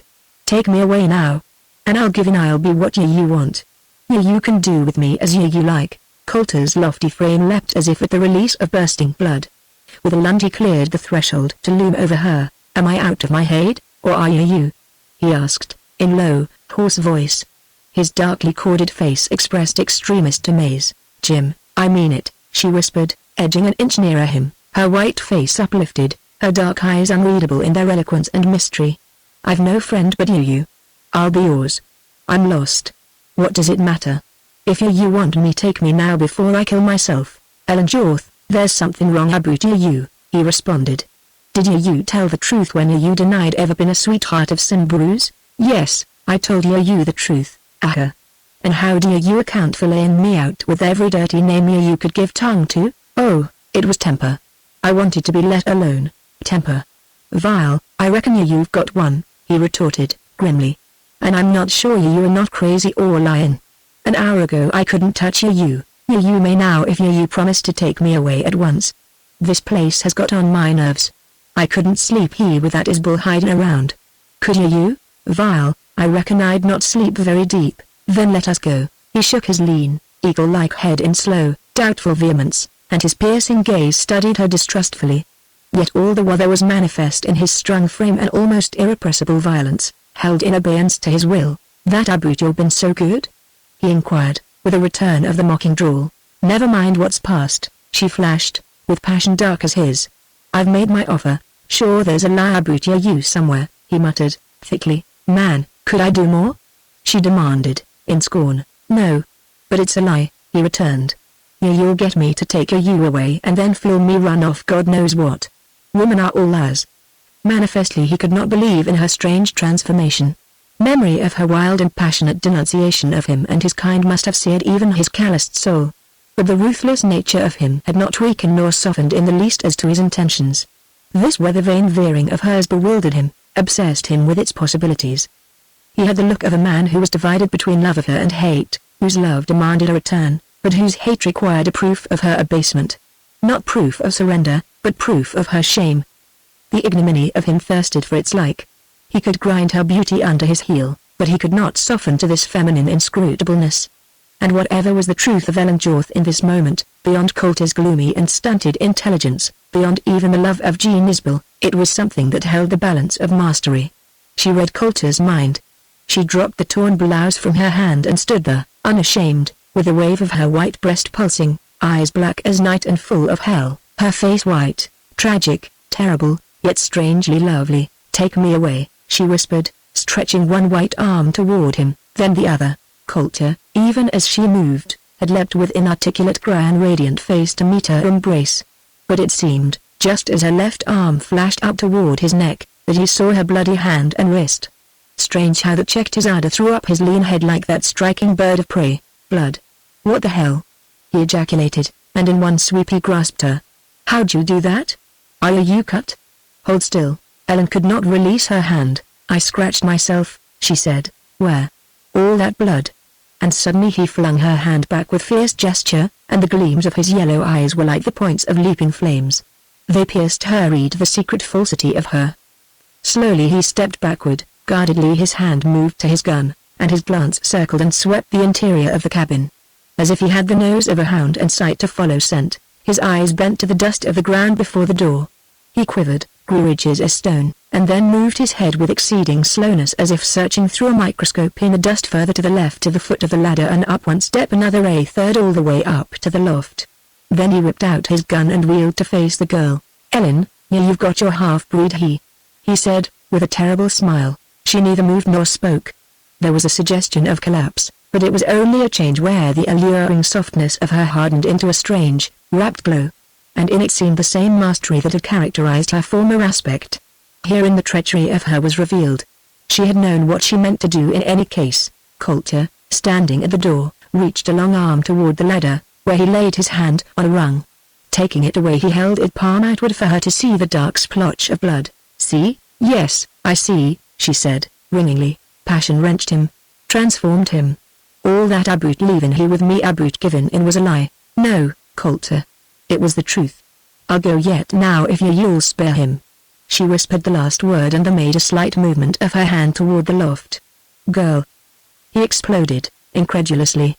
"You love this half-breed, this Isbel. You love him, with all my heart. Thank God. It has been my glory. It might have been my salvation. But now I'll go to hell with you if you'll spare him. Damn my soul!" rasped out the rustler, as if something of respect was wrung from that sordid deep of him. You woman. Jorth will turn over in his grave. He dries out of his grave if this Isbel got you. Hurry. Hurry. Implored Ellen. Springer may come back. I think I heard a call. Vile, Ellen Jorth, I'll not spare Isbel nor you, he returned, with dark and meaning leer, as he turned to ascend the ladder. Jean Isbel, too, had reached the climax of his suspense. Gathering all his muscles in a knot, he prepared to leap upon Coulter as he mounted the ladder.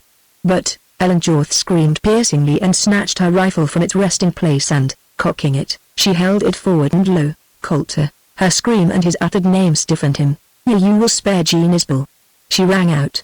"Drop the gun, drop it." "Sure, Ellen. Easy now. Remember your temper." "I'll let Isbel off," he panted, huskily, and all his body sank quiveringly to a crouch. "Drop your gun. Don't turn round. Coulter! I'll kill you." But even then he failed to divine the meaning and the spirit of her. "Now, Ellen," he entreated, in louder, huskier tones, and as if dragged by fatal doubt of her still, he began to turn. Crash! The rifle emptied its contents in Coulter's breast. All his body sprang up. He dropped the gun. Both hands fluttered toward her. And an awful surprise flashed over his face. "So help me God," he whispered, with blood thick in his voice. Then darkly, as one groping, he reached for her with shaking hands. You white-throated hussy. I'll. He grasped the quivering rifle barrel. Crash! She shot him again. As he swayed over her and fell, she had to leap aside, and his clutching hand tore the rifle from her grasp. Then in convulsion he writhed, to heave on his back, and stretch out a ghastly spectacle. Ellen backed away from it, her white arms wide, a slow horror blotting out the passion of her face. Then from without came a shrill call and the sound of rapid footsteps. Ellen leaned against the wall, staring still at Coulter. "Hey, Jim, what's the shooting?" called Springer, breathlessly.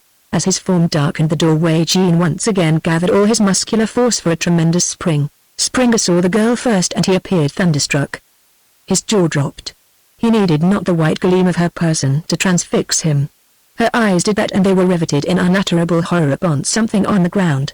Thus instinctively directed, Springer spied Coulter. You shot him," he shrieked. "What for you hussy? Ellen Jorth, if you've killed him, I'll." He strode toward where Coulter lay. Then Jean, rising silently, took a step, and like a tiger he launched himself into the air, down upon the rustler. Even as he leapt, Springer gave a quick, upward look. And be cried out. Jean's moccasined feet struck him squarely and sent him staggering into the wall, where his head hit hard. Jean fell, but bounded up as the half-stunned Springer drew his gun. Then Jean lunged forward with a single sweep of his arm and looked no more. Ellen ran swaying out of the door, and, once clear of the threshold, she tottered out on the grass, to sink to her knees. The bright, golden sunlight gleamed upon her white shoulders and arms. Jean had one foot out of the door when he saw her, and he whirled back to get her blouse. But Springer had fallen upon it. Snatching up a blanket, Jean ran out. "Ellen! Ellen! Ellen!" he cried. "It's over." And reaching her, he tried to wrap her in the blanket. She wildly clutched his knees. Jean was conscious only of her white, agonized face and the dark eyes with their look of terrible strain. Did you?" she whispered. "Yes, it's over," he said, gravely. "Ellen, the Isbel Jorth feud is ended." "Oh, thank God," she cried, in breaking voice. "Jean, you are wounded." "The blood on the step, my arm. See. It's not bad." "Ellen, Let me wrap this round you. Folding the blanket around her shoulders, he held it there and entreated her to get up. But she only clung the closer. She hid her face on his knees. Long shudders rippled over her, shaking the blanket, shaking Jean's hands. Distraught, he did not know what to do. And his own heart was bursting. "Ellen, you must not kneel that way," he implored. "Jean. Jean."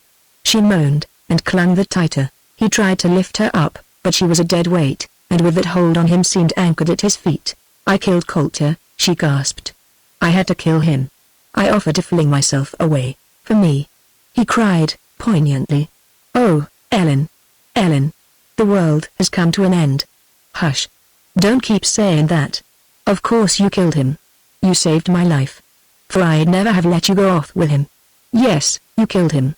You're a Jorth and I'm an Isbel. We've blood on our hands, both of us. I for you and you for me." His voice of entreaty and sadness strengthened her, and she raised her white face, loosening her clasp to lean back and look up. Tragic, sweet, despairing, the loveliness of her, the significance of her there on her knees thrilled him to his soul. "Blood on my hands," she whispered. "Yes. It was awful killing him. But all I care for in this world is for your forgiveness and your faith that saved my soul." "Child, there's nothing to forgive," he responded. "Nothing. Please, Ellen, I lied to you," she cried. "I lied to you, Ellen, listen darling." And the tender epithet brought her head and arms back close pressed to him. "I know now," he faltered on. "I found out today what I believed. And I swear to God by the memory of my dead mother down in my heart I never, never believed what you tried to make me believe. Never. Jean, I love you, you love you, you love you, you." She breathed with exquisite, passionate sweetness. Her dark eyes burned up into his. "Ellen, I can't lift you up," he said, in trembling eagerness, sniffing his crippled arm. "But I can kneel with you."